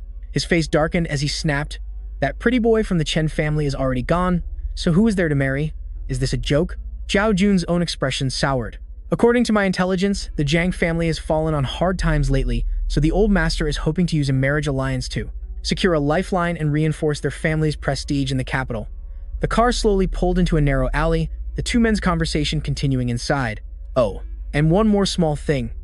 We investigated and found out that Miss Jiang's mother has passed away. The streets are saying that after a massive business failure, that lady was so devastated she had to seek a thrill. Just hearing that, this whole story sounds a little... There's definitely more to this case. I have to dig deeper. Yes, sir. Just like that, the two of them zipped over to the scene, where Zhao Jun frantically reported to him. Sir, the coordinates for the Vanson royal residence have been secured. Bei Chen let out a classic overbearing CEO imp half, then pushed open the car door and stepped out like a deity, admiring the... His mind was a tangled mess. How on earth am I going to explain this Huan Ruo business to the wife, even though he knew that for a ghost king, having 3 wives and 4 concubines, but the lioness at home was a firm believer in monogamy, and the thought alone was enough to know he was doomed. While he was racking his brain, there was a knock on the door, followed by Shui Yu's melodic voice. Who is out there interrupting my beauty sleep? The moment the door opened, her eyes met the towering figure of the love of her life. Shui Yu froze for a few seconds, while Bei Chen flashed a smirk worthy of a male lead. Honey, I'm home. Hearing his voice, sweet as sugar, Shui Yu forgot all about her composure, took a running leap like a track star, and I missed you like crazy. He immediately swept Shui Yu off her feet, spinning her around and around. I missed you so much, I thought my heart would burst. Hearing such a cheesy line for the first... Upon hearing that, Shui Yu grabbed his hand and dragged him along. To my room now. The second they were inside, his suit jacket made a one-way trip straight to the floor. She feigned coyness. Tonight, I'll be the captain and you can be my crew. Bei Chen quickly held up a hand to call for a timeout. Hold on, Shui Yu. There's something I need to come clean about. Shui Yu paid him no mind, pushing him down onto the bed and narrowing her eyes with a knowing look. What is it? Don't tell me you were gone for just a few days and already managed to plant a seed somewhere. Bei Chen froze for 5 seconds, a strange smile on his face as he thought to himself, a woman's sixth sense is no joke. Seeing how anxious he was, Xu Yu covered her mouth and giggled. Ha ha, look at your face, you're scared stiff. I'm not some kind of monster, you know? Why are you wound up so tight, she whispered. I used to be the one who would get suspicious over nothing. I won't be like that anymore. After saying that, Xu Yu leaned in close, lightly tracing his lips with her finger. Now, shall we continue the project we left unfinished? Okay. The word had barely escaped his lips when Bei Chen's eyes shot open wide, and he coughed up a mouthful of cherry syrup. A mysterious energy inside him suddenly went haywire, sending Xu Yu flying like a ragdoll. Ah! She scrambled to her feet, calling his name worriedly. Bei Chen! But Bei Chen's eyes were already squeezed shut. He was trying to contain his Wan Than Ju technique, cursing internally. This is strange. Why are the demonic energy and the lotus life force inside me suddenly going at each other's throats? They've always kept to themselves before. He panted, trying to connect the dots. I think it was from that moment. Right when I agreed to Shui Yu's request, some strange energy hacked into my system. Bei Chen's brows knitted together as he racked his brain. Ah, I remember now. This strange Wi-Fi signal was shared with me when I connected with Huan Ruo. Could it be that because that energy supply is running low, the two forces inside me are now tearing each other apart? The young man couldn't stop theorizing. To get a full recharge, I probably need to find my power bank, Huan Ruo. But the problem is, that power bank has had her memory of me completely wiped. For now, I'll just have to use the Xuan Thanju to suppress this internal chaos. With that thought, Bei Chen's Phew, it's finally stable. Luckily, that damn golden cicada inside me didn't take this opportunity to go wild, or I'd have been a real goner. Just then, Shui Yu was crouched in front of him with a worried expression. Bei Chen, are you okay? Bei Chen quickly waved his hands to reassure her. I'm fine, still breathing, so don't worry. Hearing this, Shu Yu threw her arms around him in a tight hug. Thank goodness, you scared my heart right out of my chest. He looked visibly flustered. Shu Yu, She looked up at him with an understanding gaze. It's all right, I understand. You must be tired from your journey, so your equipment is on strike, right? Just focus on maintenance until your body is in top shape. I'm not in a rush. Bei Chen breathed a sigh of relief.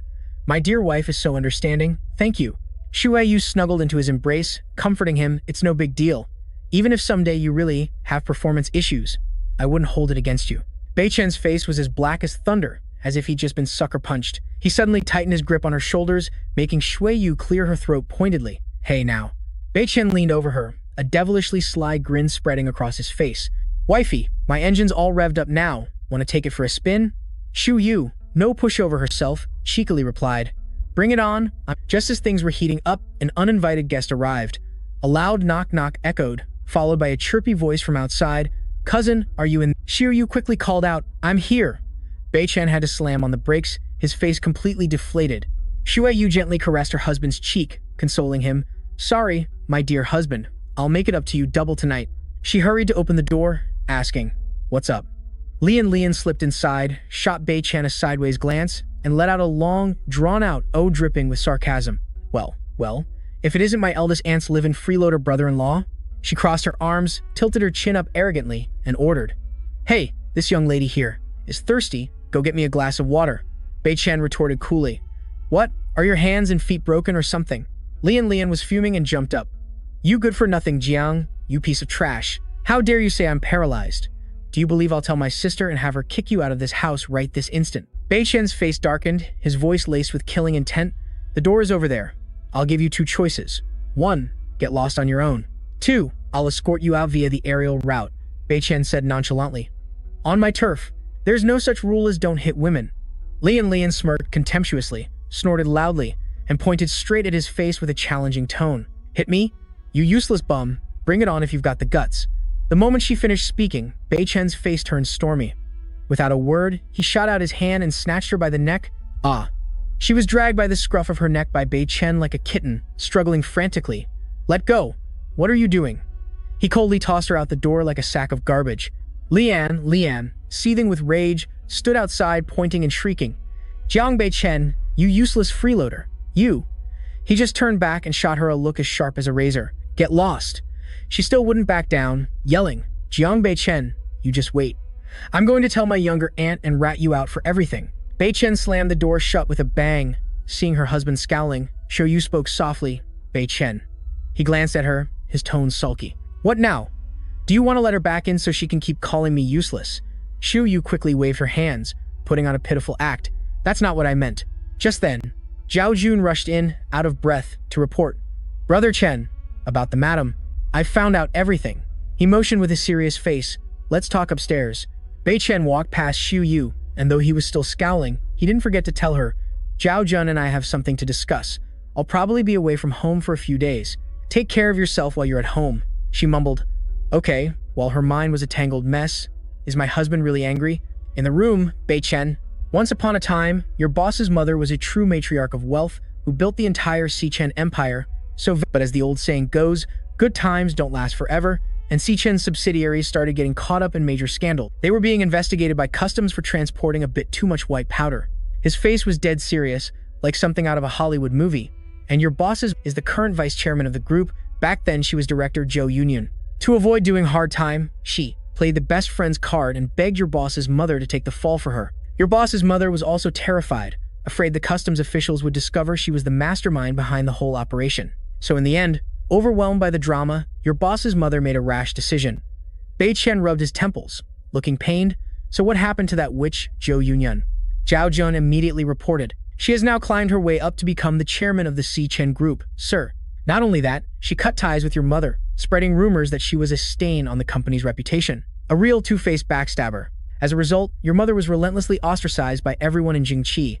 The Jiang family also wanted to disown her, nearly throwing her out on the street.